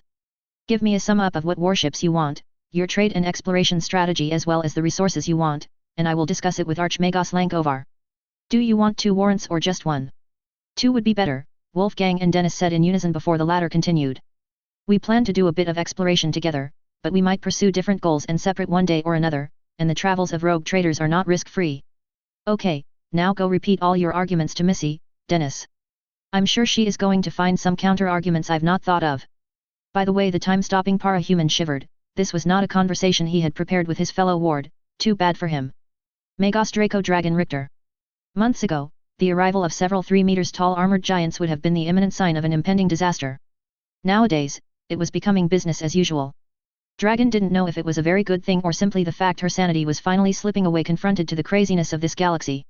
In this case, of course, the Space Marines were merely the vanguard and the bodyguards for the para-human she had invited to the section which had by default become her base of operations for the last 10 days. It was far from the factories and the labs she had been able to consider hers on Earth bet, but it was acceptable as a short-term temporary solution. Good evening, Dragon. Taylor seemed in dire need of a good night's sleep, and the Tinker realized she would not have the time to speak about everything she wanted. Or is it good night? It's evening, by the ship's hour. For all the good it did as beings of metal and artificial components needed far less sleep than unmodified humans. I will take you at your word. Your message said you had good news. I have.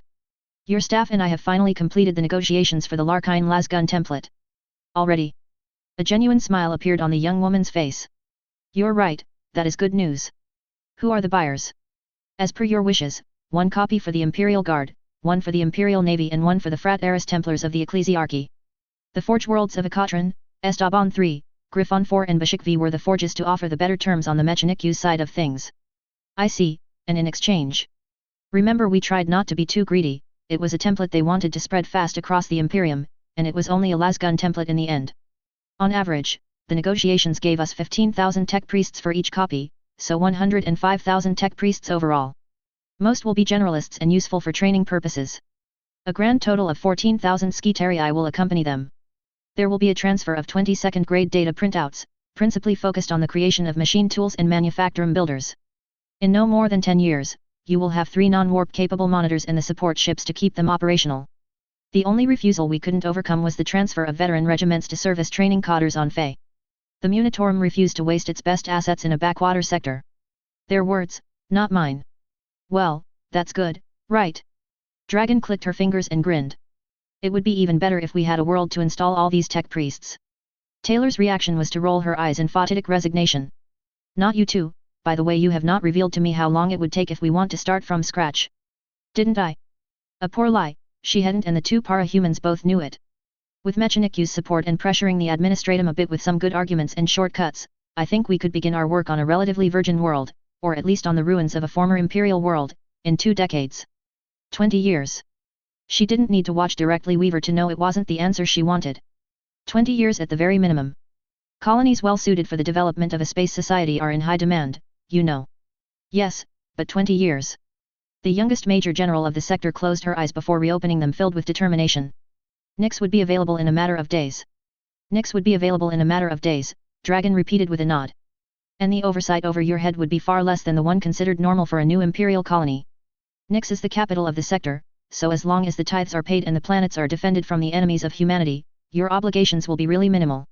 It had taken her a long time to study the millions of rules and make her own opinion on them, but ultimately the Imperium was more a big nasty confederation than something you imposed a tyrannical rule on. Of course, the closer you were to Solar, the more the High Lords could exert their very theoretical authority.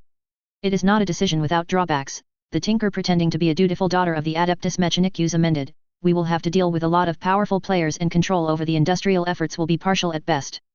But it is a sector's capital, and whether the Inquisition planned it that way or not, this kind of chance is unlikely to be given every 10 days. Why is everyone so disposed to give me logical arguments?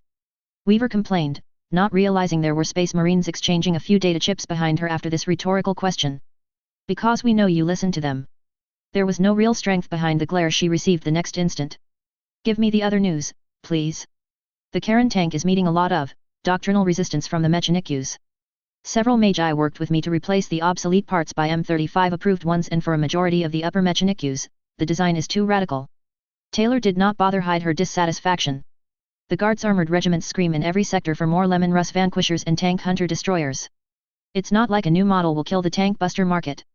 I know that, and you know that, Dragon said patiently, but there are some conservative figures out there. And with the astropathic communications already established here, we have their reactions with a day or two of delay. And they're not happy. Weaver grimaced. Solutions. Dragon shrugged. Not all the Forge worlds are unreceptive to the Karen battle tank. Tigrus, for one, has been interested, something I find formidably ironic as they are the biggest producer of Lemon Russ Vanquishers in the segmentum. That is because a lot of production is immediately rolling onto the front lines of the Eastern Fringe, the former warlord commented. Who are the other supporters? Samick, Triplex Fal, and Stygies 8. The last one admittedly does not help our case, for the Magi of Stygies have an infamous reputation among their adeptus.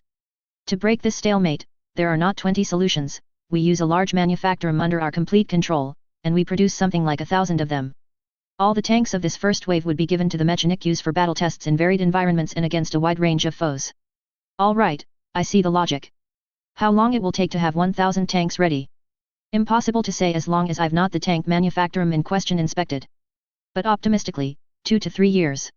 A lot will depend on the efficiency and the talent of the tech priests I will have at my disposal. If it's the best scenario, it will have to do. The Dragon armors. This one is far more attractive for the Archmagi and their allies, she admitted. It's likely because they have no good counter to these hellish held rakes. Or they love piloting these badass dragon-shaped vehicles. Yes, that too, it would not do to show her satisfaction at the superiority of the Draconic over the Cog. We're still in the design stage. The Sapphira pattern was satisfying in many ways, but if it's designed to go one-on-one against these abominations, the need to reinforce the anti-scrap code defenses is of utmost priority, and obviously we need to transform it from a remote-controlled machine into a pilot-controlled armor. It will not make a big impact if I am the only one to deploy them in this galaxy. As for the deployment rate, I think I will have the first prototypes ready by the time the Martian fleet arrives. Ryza and Anvilus have placed it on their high-priority list. Any idea how many tech priests and templates printouts you will be able to negotiate from them? No, but the date until the mass production and prototype completion is still far away. Taylor Hebert shook her head before giving a nod which betrayed her exhaustion. I think the rest can wait until tomorrow, the young woman yawned. Thank you, Dragon. You're welcome, she answered as the VIP of the Dawnbreaker Guard turned away. Oh, and Dragon, I really hope this golden armor you're building in your atelier in the rear is not for me. Seriously, do you want me to blind the enemy with all this gold paint or what? Ah, busted. Her anti-bugs protections had proved insufficient once more. Missy Byron. I have decided to accept the proposal. I will become planetary governor of Nyx, that is, if I win this farce of an election. At Brockton Bay, Vista was sure this statement would have largely been enough to give plenty of nightmares to the average US citizen in the street. She could imagine how Skitter would have convinced everyone to vote for her. Tides of insects unleashed from the PRT headquarters to the boat graveyard, a sea of chitin, mandibles, and spiders drowning everything and forcing the remnants of the city administration to surrender in a matter of minutes. It said a lot about the Imperium, none of it good, that the average Nyx workers were going to consider this a very good thing. This shouldn't be too difficult, newly promoted Sergeant Wei Cao interjected. The Prince Magister of House Ubia and the Princess Magister of House Attica will support you. And some of the propaganda broadcasts have already been played on Nyx. The response for the moment can be described as overwhelmingly positive. I wonder, Weaver said snidely, how bad the opposition is for them to consider a woman who has never set a foot on their planet. Don't sell yourself short, General, Wei replied with a serenity that had to have been taught to her at a very young age. The Imperium loves military heroes, and since you were proclaimed a saint in the same battle, your reputation is more than excellent. Vista. I think I told you to call me Missy a few days ago. She sighed in an exaggerated manner. Fine. Missy. Yes, I agree with your supermodel Sergeant. The public relationships service was completely useless compared to the things the Imperium has at its disposal. And there have not a tenth of our director's morals. Give them a few months, and I'm sure they will be able to make a legend where you smashed the entire fleet with one strike of your sword. Surely they wouldn't go that far. There was a distinct lack of conviction in Wei Cao's voice. We will have to wait and see. There are departments where battlefield authority means little to certain people. On this point, she supposed Taylor Hebert had more experience than her. What did you want to speak about, Wei? I studied a few hours the list of insects currently available for your database and I arrived at an evident conclusion. Oh. The single word was a good indicator of how unimpressed the insect mistress was. Yes, General. With the adequate economic strategy, you can become extremely rich in less than a year. Your spider silk, for example. Wei, at least by the way she smiled and the informal use of her Wuhane's subordinate first name, Taylor was in a good mood. I didn't forget the robe you brought me for the ball. A robe? Missy grinned. A ball? Please tell me you have kept the picked casts. Of course. Don't you dare, the former warlord growled in a threatening tone as suddenly the two beetles by her side took a bipedal posture and revealed a number of blades which would have made Wolverine jealous. If those picked casts see the light of day, I will make sure the court-martials are ready in the next couple of hours. Come on, General, it's just a few, very compromising, picked casts. You are not helping your case, Sergeant. Fine, fine. Wei breathed in and returned to a more serious expression. The robes you and I wore at the ball were similar to silk, but they're certainly not coming from any natural sources. The textile was created in very specialized ateliers, and the owners of these places are always at the mercy of the Mechanicu's tech priests, for it is they who have the secrets of these materials' creation. There is a lot of demand from the nobility and the high merchant class, but the robes are in extremely limited quantity and they do not last long. I never saw the price tag, but I wouldn't be surprised if your robe cost around 2 million throne gelts. Wow! The exclamation escaped her lips. And Taylor can create in one day enough to make 100 robes. Missy had not visited for long the spider room as Clockblocker had dubbed it. But she had seen very well the 35 Astartes of the Dawnbreaker Guard receive their new purple gold capes and there had been a lot more silk stored for ulterior use. But you were telling me yesterday it wasn't going to sell very well. The silk will sell very well. The clothes you had imagined, not so much. But that's not a problem. Missy and I will take care of the fashion trends, the client's wishes and everything related to the attractiveness of the robes. I will. Somehow this was the first time she was made aware of this. You will, Wei told her in an amused voice. I will need our support and your powers to convince our first model to present herself with our creations. Who are you talking about? Taylor said with a heavy dose of mistrust. Then a horrified expression crossed her features. Oh no, Wei. Certainly not. Just think about the importance of the event. A saint is wearing clothes of true spider silk, and it's possible to buy something of the same quality. Absolutely not.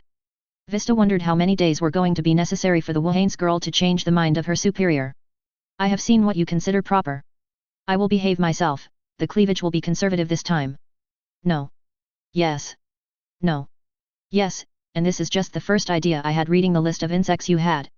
Spider silk is a luxury product, and, since I doubt anybody will manifest an ability to teach the spiders how to weave on their own within the next millennium, you have the monopoly on this one. Then there is the horned yellow weevil.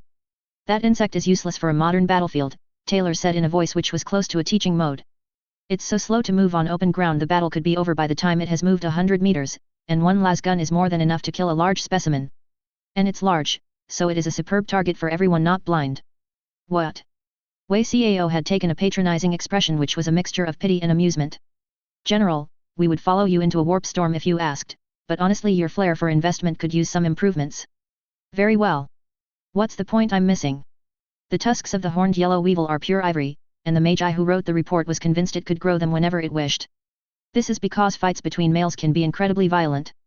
Taylor raised her hand to stop what promised to be a lengthy explanation. I understand what you're saying. I control sufficient members of this species, I have ivory when and where I want. But this? Dye. Wool. Meat. Chitin and other types of insect hides. Honey. Oil. Pearls. Soap. Perfume. Medicine. The sergeant enumerated calmly. I went to Dragon and she confirmed in a few minutes that with your skills, you can pretty much do whatever your insects can, so extracting the important parts isn't going to be a problem. But this will end with me. Missy had never seen Weaver look so insecure. It was quite a contrast with her implacable determination on the battlefield for sure. If I'm not around, nothing will get done. The Mechanicu's can servo-control a few insects, but they will never be able to attain my mastery over them and the moment I'm not there anymore. General, Taylor, a lot of your products will always be luxury goods. You are a saint. There is only one to control the insects, so it's not like the supply will be able to meet the demand. But with the money you will receive from the purchases, you will able to create a lot of good. Taylor winced before nodding. It seems I am outmatched.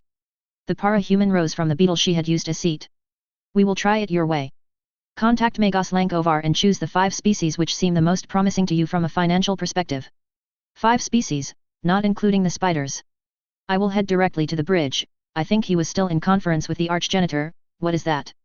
The exclamation was not unwarranted, Missy thought. The insect which had arrived by the rear door was weird. It was not tall, maybe half her height. It was not a species which had had similarities with an insect living on Earth. It looked like someone had taken one of these dangerous herbivore dinosaurs with the tail club and the heavy armor to resist the attacks of the carnivores, before adding another 2 legs, giving it a white-black pattern more appropriate on a zebra than any insect, and adding here their things like horns and a large red tongue. Yes, what is that, General? She demanded and had a very bad feeling when Taylor Bear gave the 2 of them a predatory smile. That is the Queen Tortoise of Arkmora. I didn't choose the name. Weaver rapidly added as Vista sent her best "Are you kidding me?" stare. And what is the utility of this, Queen Tortoise? Honestly, the insect, assuming it could be considered one, Weaver had proved she could control all arthropods, not just insects, was armored, but apart its skin protection, did not look like much. I'm so glad you asked, and in the heartbeat following her words, the back of the Queen Tortoise opened to reveal 10, no 20, no 40 large spikes more than a meter high pointing at the ceiling.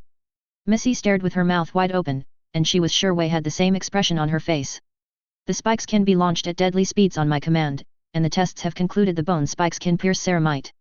The queen tortoises in their natural habitat saturate the air with these spikes to protect themselves from their rare airborne predators. You were asking me the utility of this young newcomer? It will be my new anti-air battery. Vista suddenly had a vision of human-sized tortoises, hundreds of them, launching their spikes in coordinated waves and darkening the sky with these natural arrows no soldier had ever had the chance to field on a battlefield.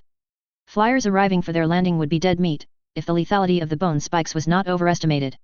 Even tanks and most of the common Imperial heavy armor would not survive 2 or 3 salvos. I really hope the next campaign will not begin within a decade or 2.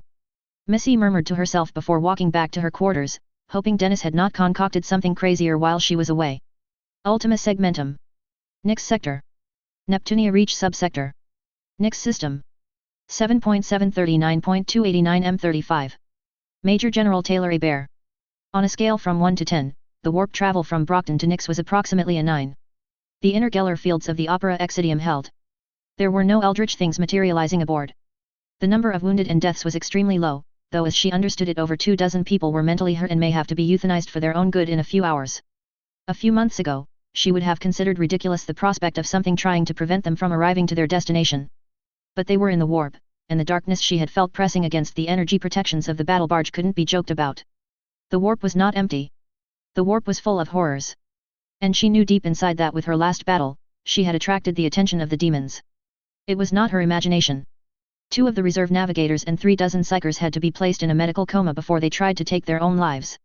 Some had stayed coherent long enough to inform her that there was something out there screaming Weaver in agonizing rage. She had a good idea of the identity of the demon responsible, as it happened.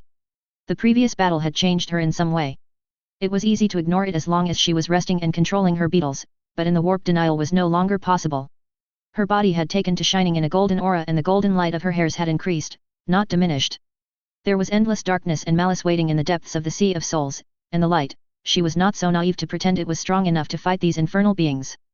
The escape from the warp, when it came, was incredibly violent. Over half of the secondary bridge's crew collapsed, vomited, or did both in the first seconds. Those who didn't were showing expression going from "thank God it's over" to "I'm sick, I want to die," and there were plenty of relieved faces as the voice of Chapter Master Agilazaz reached everyone's ears. We are 23,000 kilometers away from our projected re-emergence point and 1.3 standard days late.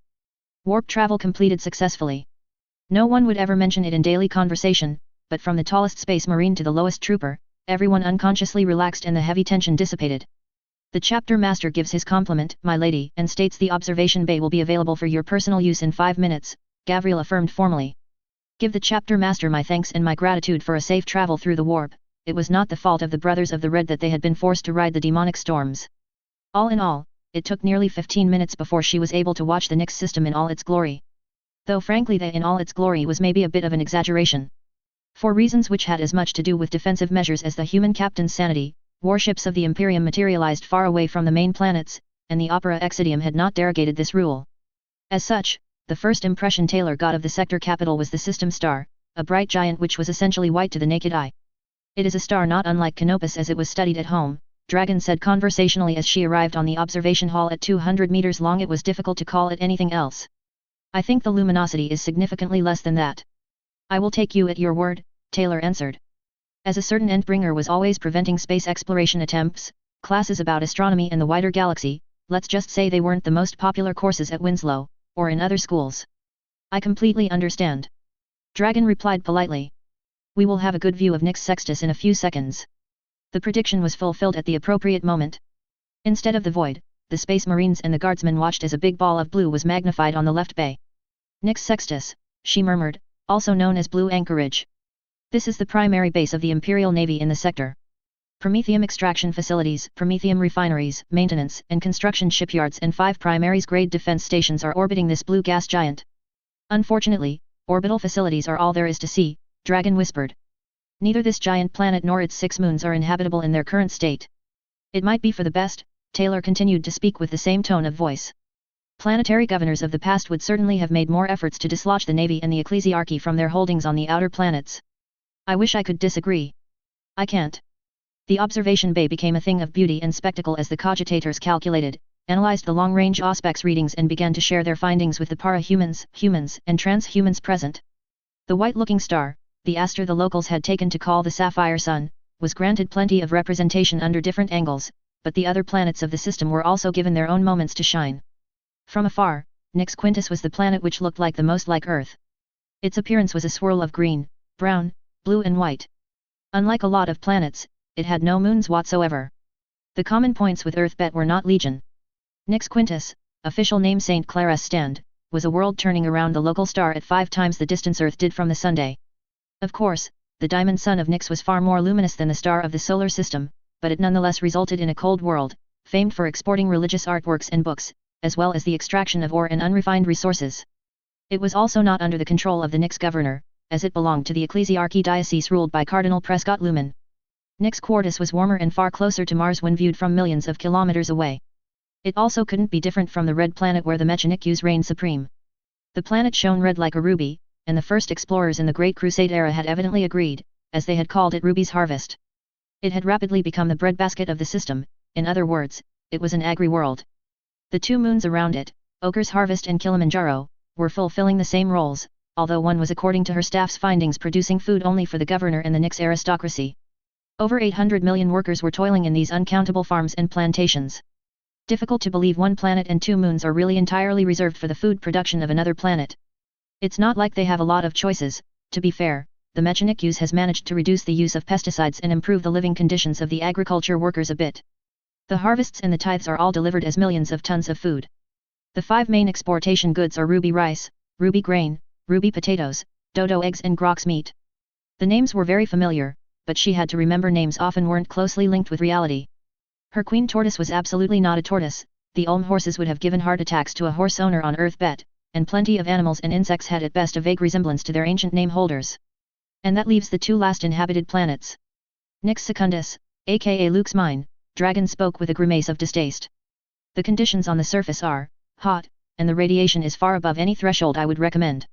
Mining world or not, this world is certainly not a place I would spend my holidays. It looks pretty from here, Taylor was not joking, the dark blue orb had its charm. But you are right. I understand they are mining from it the famous Nix sapphires and a lot of iron ore. That is correct. The production of iron ore in magnetite and hematite is monumental, and so is the damage to the local environment. There is also a lot of oil extraction on the equatorial belt. The other significant mines are there to grab whatever titanium and molybdenum they can find. And I will have to deal with that. 120 million miners living in the depths of this industrial nightmare.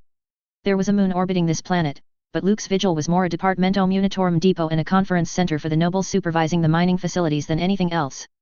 The mining guilds and the cartels are directly named or confirmed by the governor at the beginning of each year. I think you will have a few days to decide if you want to hang them or not. And that left the grey-black orb between the agri-world and the mining world.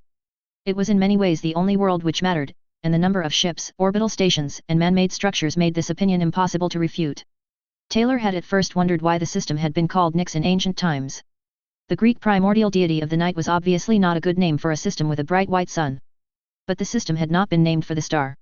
It had been named for a planet of dark rocks and dark waters, and the pollution enforcing millions and millions humans into gigantic hive continents had not given the planet a fresh breath. Nix Tertius, more commonly called Nix by everyone not wanting to compliment the administratum, had been a less than cheerful world when it was discovered, and 4 millennia plus later, the situation had only worsened. The single moon, obscure, was a tiny black orb where the Astra Telepathica station relay and some administratum archives had been installed. A few million men and women were born, lived, worked, and died there. The 245 billion remaining souls were on Nix itself. Yes, it was a hive world, and yes, it was more populated than Wuhan was before the inquisitorial unpleasantness. Well, she whispered with a slight smile. I suppose the real fun begins now. Lord Inquisitor Odysseus Tor. Odysseus had when he set foot again on Nix with 1 Lady Inquisitor, 5 Inquisitors and over 40 acolytes standing behind him. Several thousand guardsmen had landed before him to secure the Moira spaceport and there were more shock troops coming in the next 2 waves. It was not a force mustered to receive a cheerful welcome from a grateful population. The arrival of any Inquisitor could and had in hundreds of instances been the death warrant of an imperial planet. The fact there were more than 3 of them returning to the sector capital shortly after a well-deserved execution of its previous governor was not done to thank the surviving nobility for its undying loyalty to the God Emperor. Yet if there was something the men and the women wearing the sigil of the Inquisition were not used to, it was being utterly ignored as they descended the metallic ramp. From time to time, Inquisitors were ignored. In the near totality of the cases this happened, however, it was because they made a priority to not advertise their identity and hid behind carefully selected secret identities. But when so many of the Holy Ordo walked openly on a civilian spaceport, it was more or less unprecedented. The people should be afraid, they were not.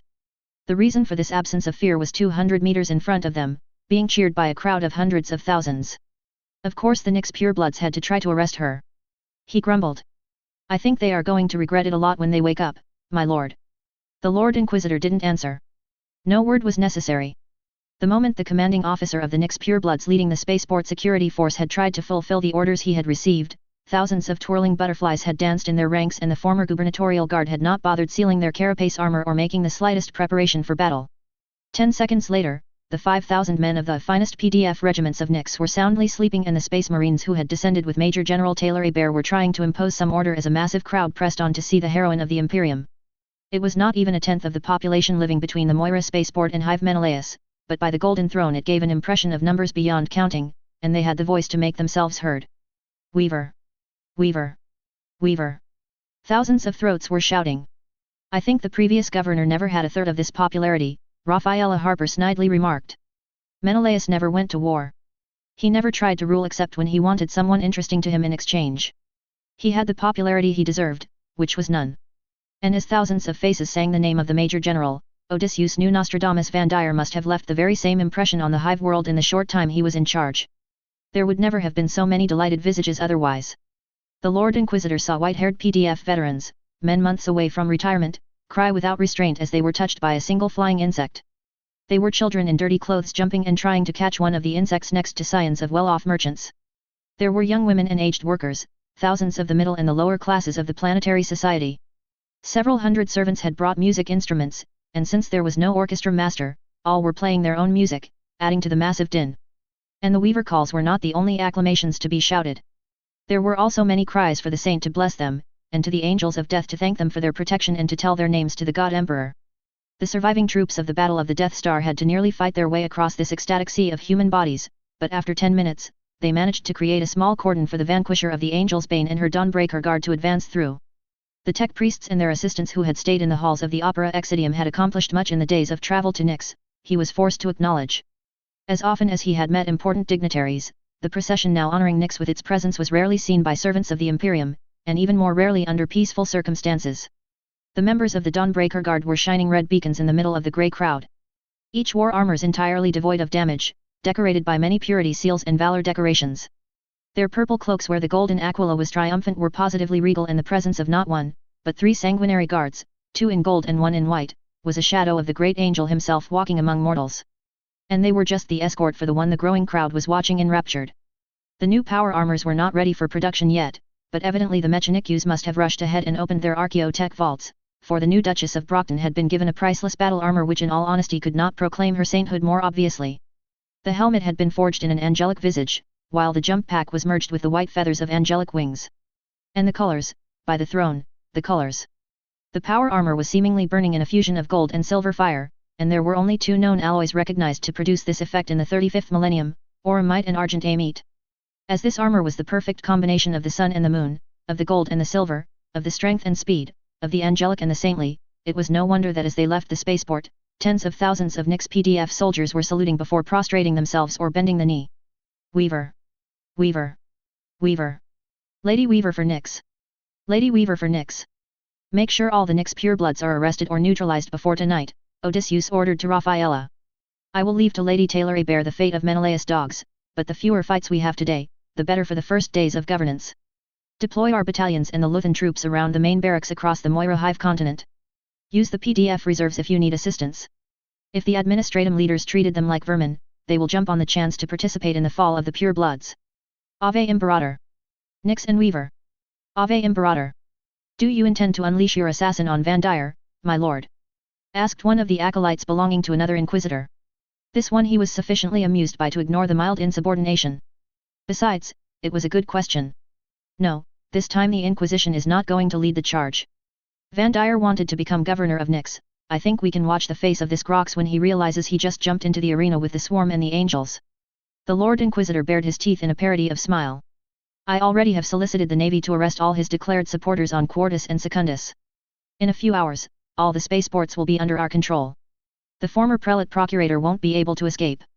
And when the new Lady Nyx will release him into my custody, I will make him rue the day he chose to kill the agents I left here. Oh yes, soon he will realize the folly of not heeding my command to take his pleasure boat and return to Holy Terra in disgrace. Saint Weaver. Death to the Xenos. Imperium ever victorious. Weaver. Between the VID casts, the servoskulls and of course the crowded avenues, there had to be millions watching this historic moment and singing her name. The reign of Nostradamus Van Dyer was going to end before it had ever begun. Nostradamus Van Dyer. I think this little enterprise is falling apart, my lord. The prospects of a one-sided victory being what they are, my suggestion would be to reach an accord with this new challenger. We may not win in the end, but at least it will allow us to limit the financial losses of this affair. Nostradamus finished his bowl of crimson shrimps before turning to look at Prince Magister Samuel 19 Ionian. The man was weak, he had always known it, and it was anything but a surprise the feeble aristocrat was now searching for an exit when the real challenges started. But then what could you expect of this courtier? Ionian was still convinced a dark blue wig was the height of fashion, whereas for the people who mattered, it was a reject of the 33rd millennium. The golden robes the Prince Magister wore today could have saved his appearance, if he had not tried to put some fluorescent red icons on it. Samuel 19 Ionian was ridiculous, but Nostradamus was sure the aristocrat's cousins and his circle of advisors were not whispering that in his ears. But before he had the time to rebuke the Prince Magister for his cowardice, the other Prince Magister seated in the Grand Lodge of the gladiatorial arena spoke. I completely agree, Prince Ionian, Ephesus v Corinth declared. As we see from these VID casts, his hand made a vague gesture towards the direction of the hundreds of servoskulls and hololithic displays showing them the scenes of agitation outside and inside the very hive they were on. The peons and the PDF are rallying by the millions the cause of this new saint.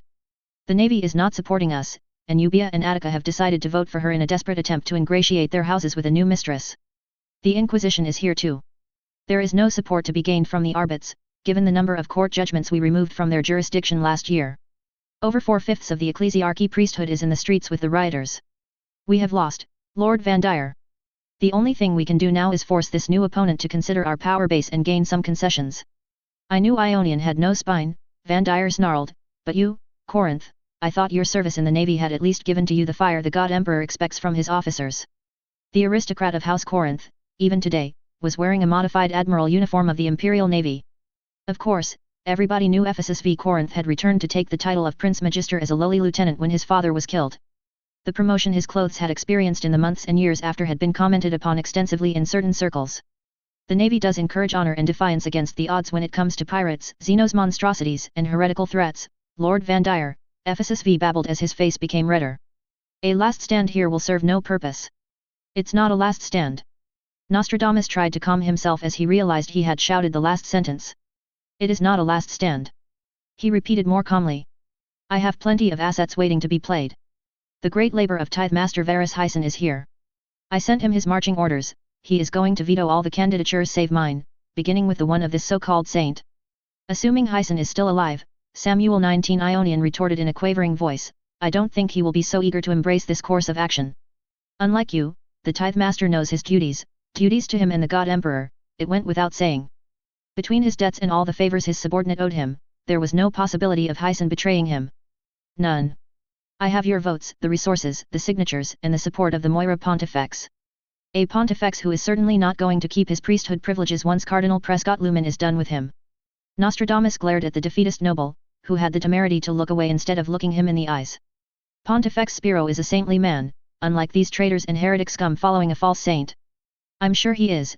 Ephesus V snorted a heartbeat after speaking those words, proving he thought nothing of the sort, the ingrate. And I'm sure his devotion had nothing to do with the relic coffers full of sapphires Menelaus regularly gifted to his cathedral.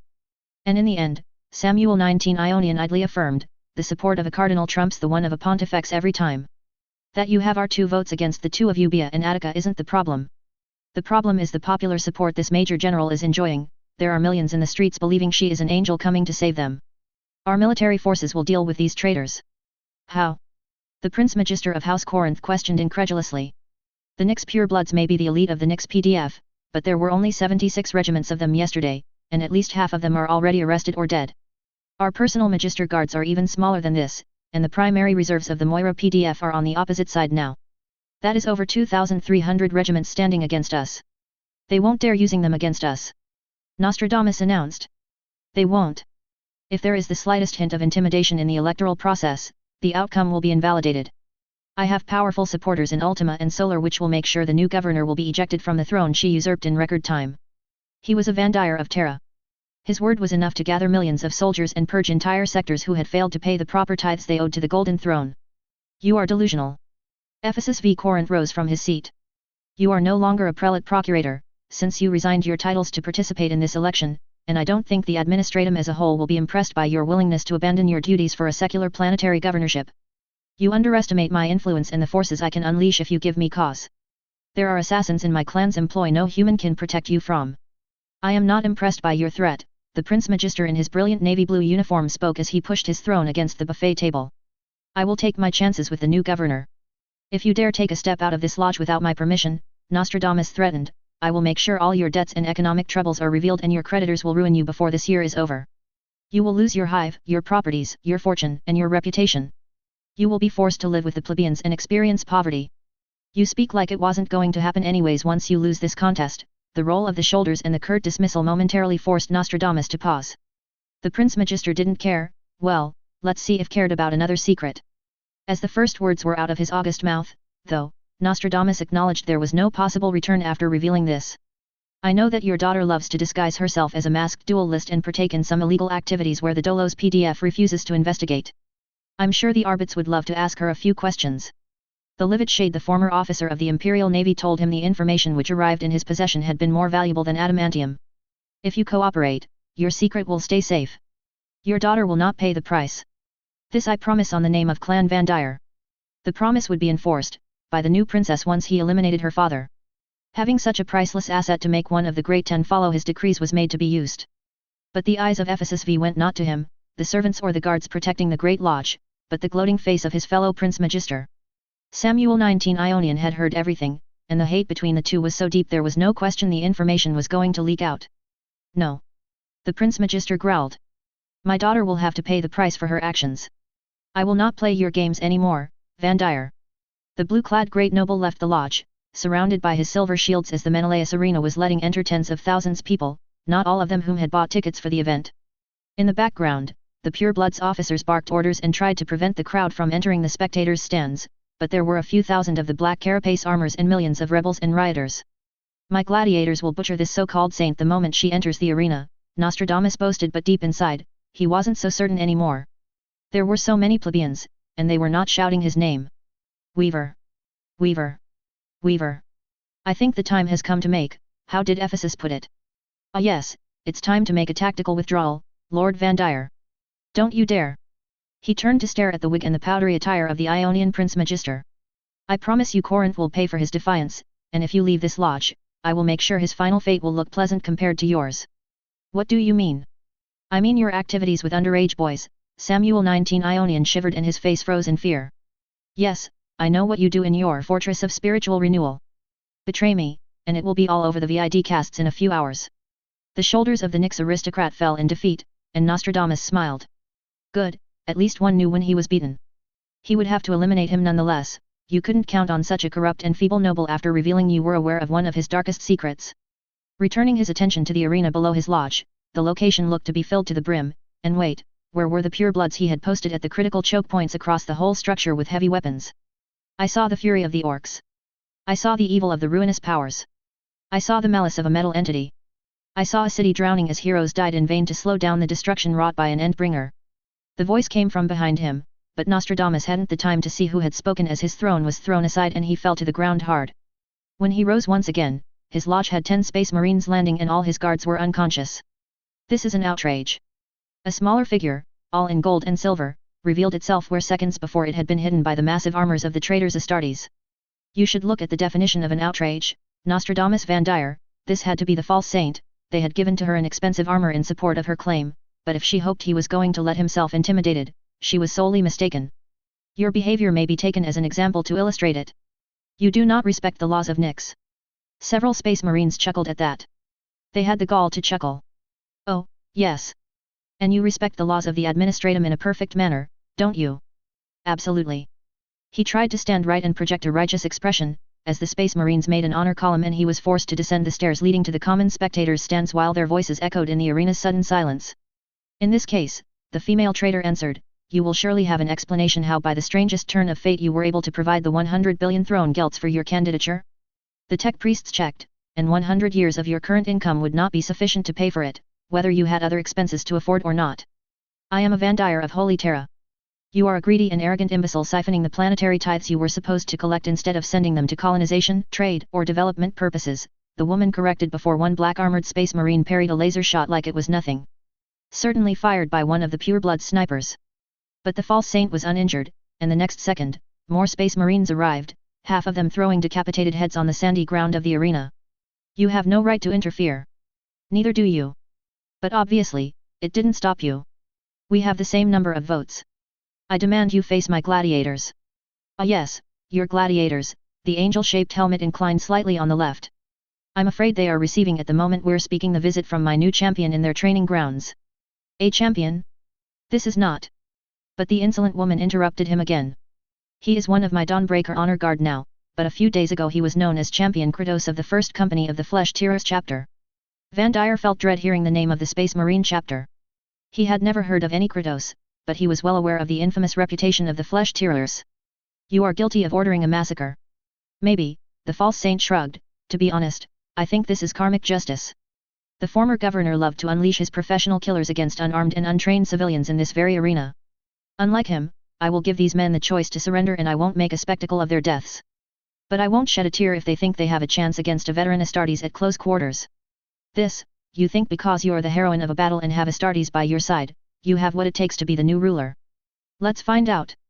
Several hand moves were given and seconds later the voice of the treacherous woman echoed in the entire arena. People of Nyx, your attention please. The low rumble of the arena ceased instantly. I am honored by the support you have given me today, and I assure you it will not be forgotten. For your loyal service, this day will be paid the wages you normally are given for 7 days of hard labor. The thunder of acclamation which followed was so loud Nostradamus felt his ears were bleeding. Tens of thousands hands were saluting, making the sign of the Aquila or applauding like they were crazy. Nostradamus wanted to tell them to stop, but by the time the sound went back to acceptable levels, the damned false saint made an even more outrageous announcement. One of my first measures will be to decrease the duration of your working weeks. The 84 hours working week is in my opinion counterproductive and I intend to decrease it to a more tolerable 80 hours. The acclamations were 10 times more powerful this time. It was like a volcano of joy and celebrations was exploding everywhere in the arena. He felt disgust. These plebeian traitors cheered at the first non-entity, and they rebelled against their betters at the first change of dynasty. Their punishment was going to be terrible, his clan was going to decimate them and teach them the true meaning of obedience and loyalty. Let me guess, Nostradamus hissed as the sound-amplifying broadcasts were switched off. You are going to order a farce of a trial and then send me a prison world for my so-called crimes. You really are an unrepentant slimy piece of excrement. The judgment left him with his mouth wide open, so I am going to leave you a choice. Golden flames began to dance on the armored gauntlets. You name the names of your conspirators in the administratum and reveal where you have stashed the tithes and your uncountable secret accounts. Don't count on it. But his refusal didn't appear to bother the false saint at all. It would have saved us a lot of time, but so be it. The other choice, Your only choice, since you refused the swift execution you don't deserve, is to be delivered to the hands of the Inquisition. Since you are unrepentant and uncooperative, they have strict orders that you survive the days of interrogation awaiting you, and then you will be the first volunteer of the 1st Nyx Pureblood Penal Legion. I wonder if the officers you bribed to arrive here today will kill you before the orcs feast on your corpse. I changed my mind. I changed my mind. Too late, Lord Inquisitor Tor emerged from a previously invisible door, flanked by 2 other black-cloaked figures, and his visage was terrifying to behold. By the will of Lady Taylor Hebert, Lady Weaver, Lady Nyx, Basilea of Nyx, Duchess of Brockton, Commander of the Dawnbreaker Guard, Major General of the Imperial Guard, your crimes against the Imperium deserve exemplary punishment. Take him away. I changed my mind. Nostradamus Van Dyer screamed as 2 brutes manacled him before they placed a shock collar around his throat and began to drag him away. It's not too late. I am Nostradamus Van Dyer. Give me another chance. Please. I do not deserve this.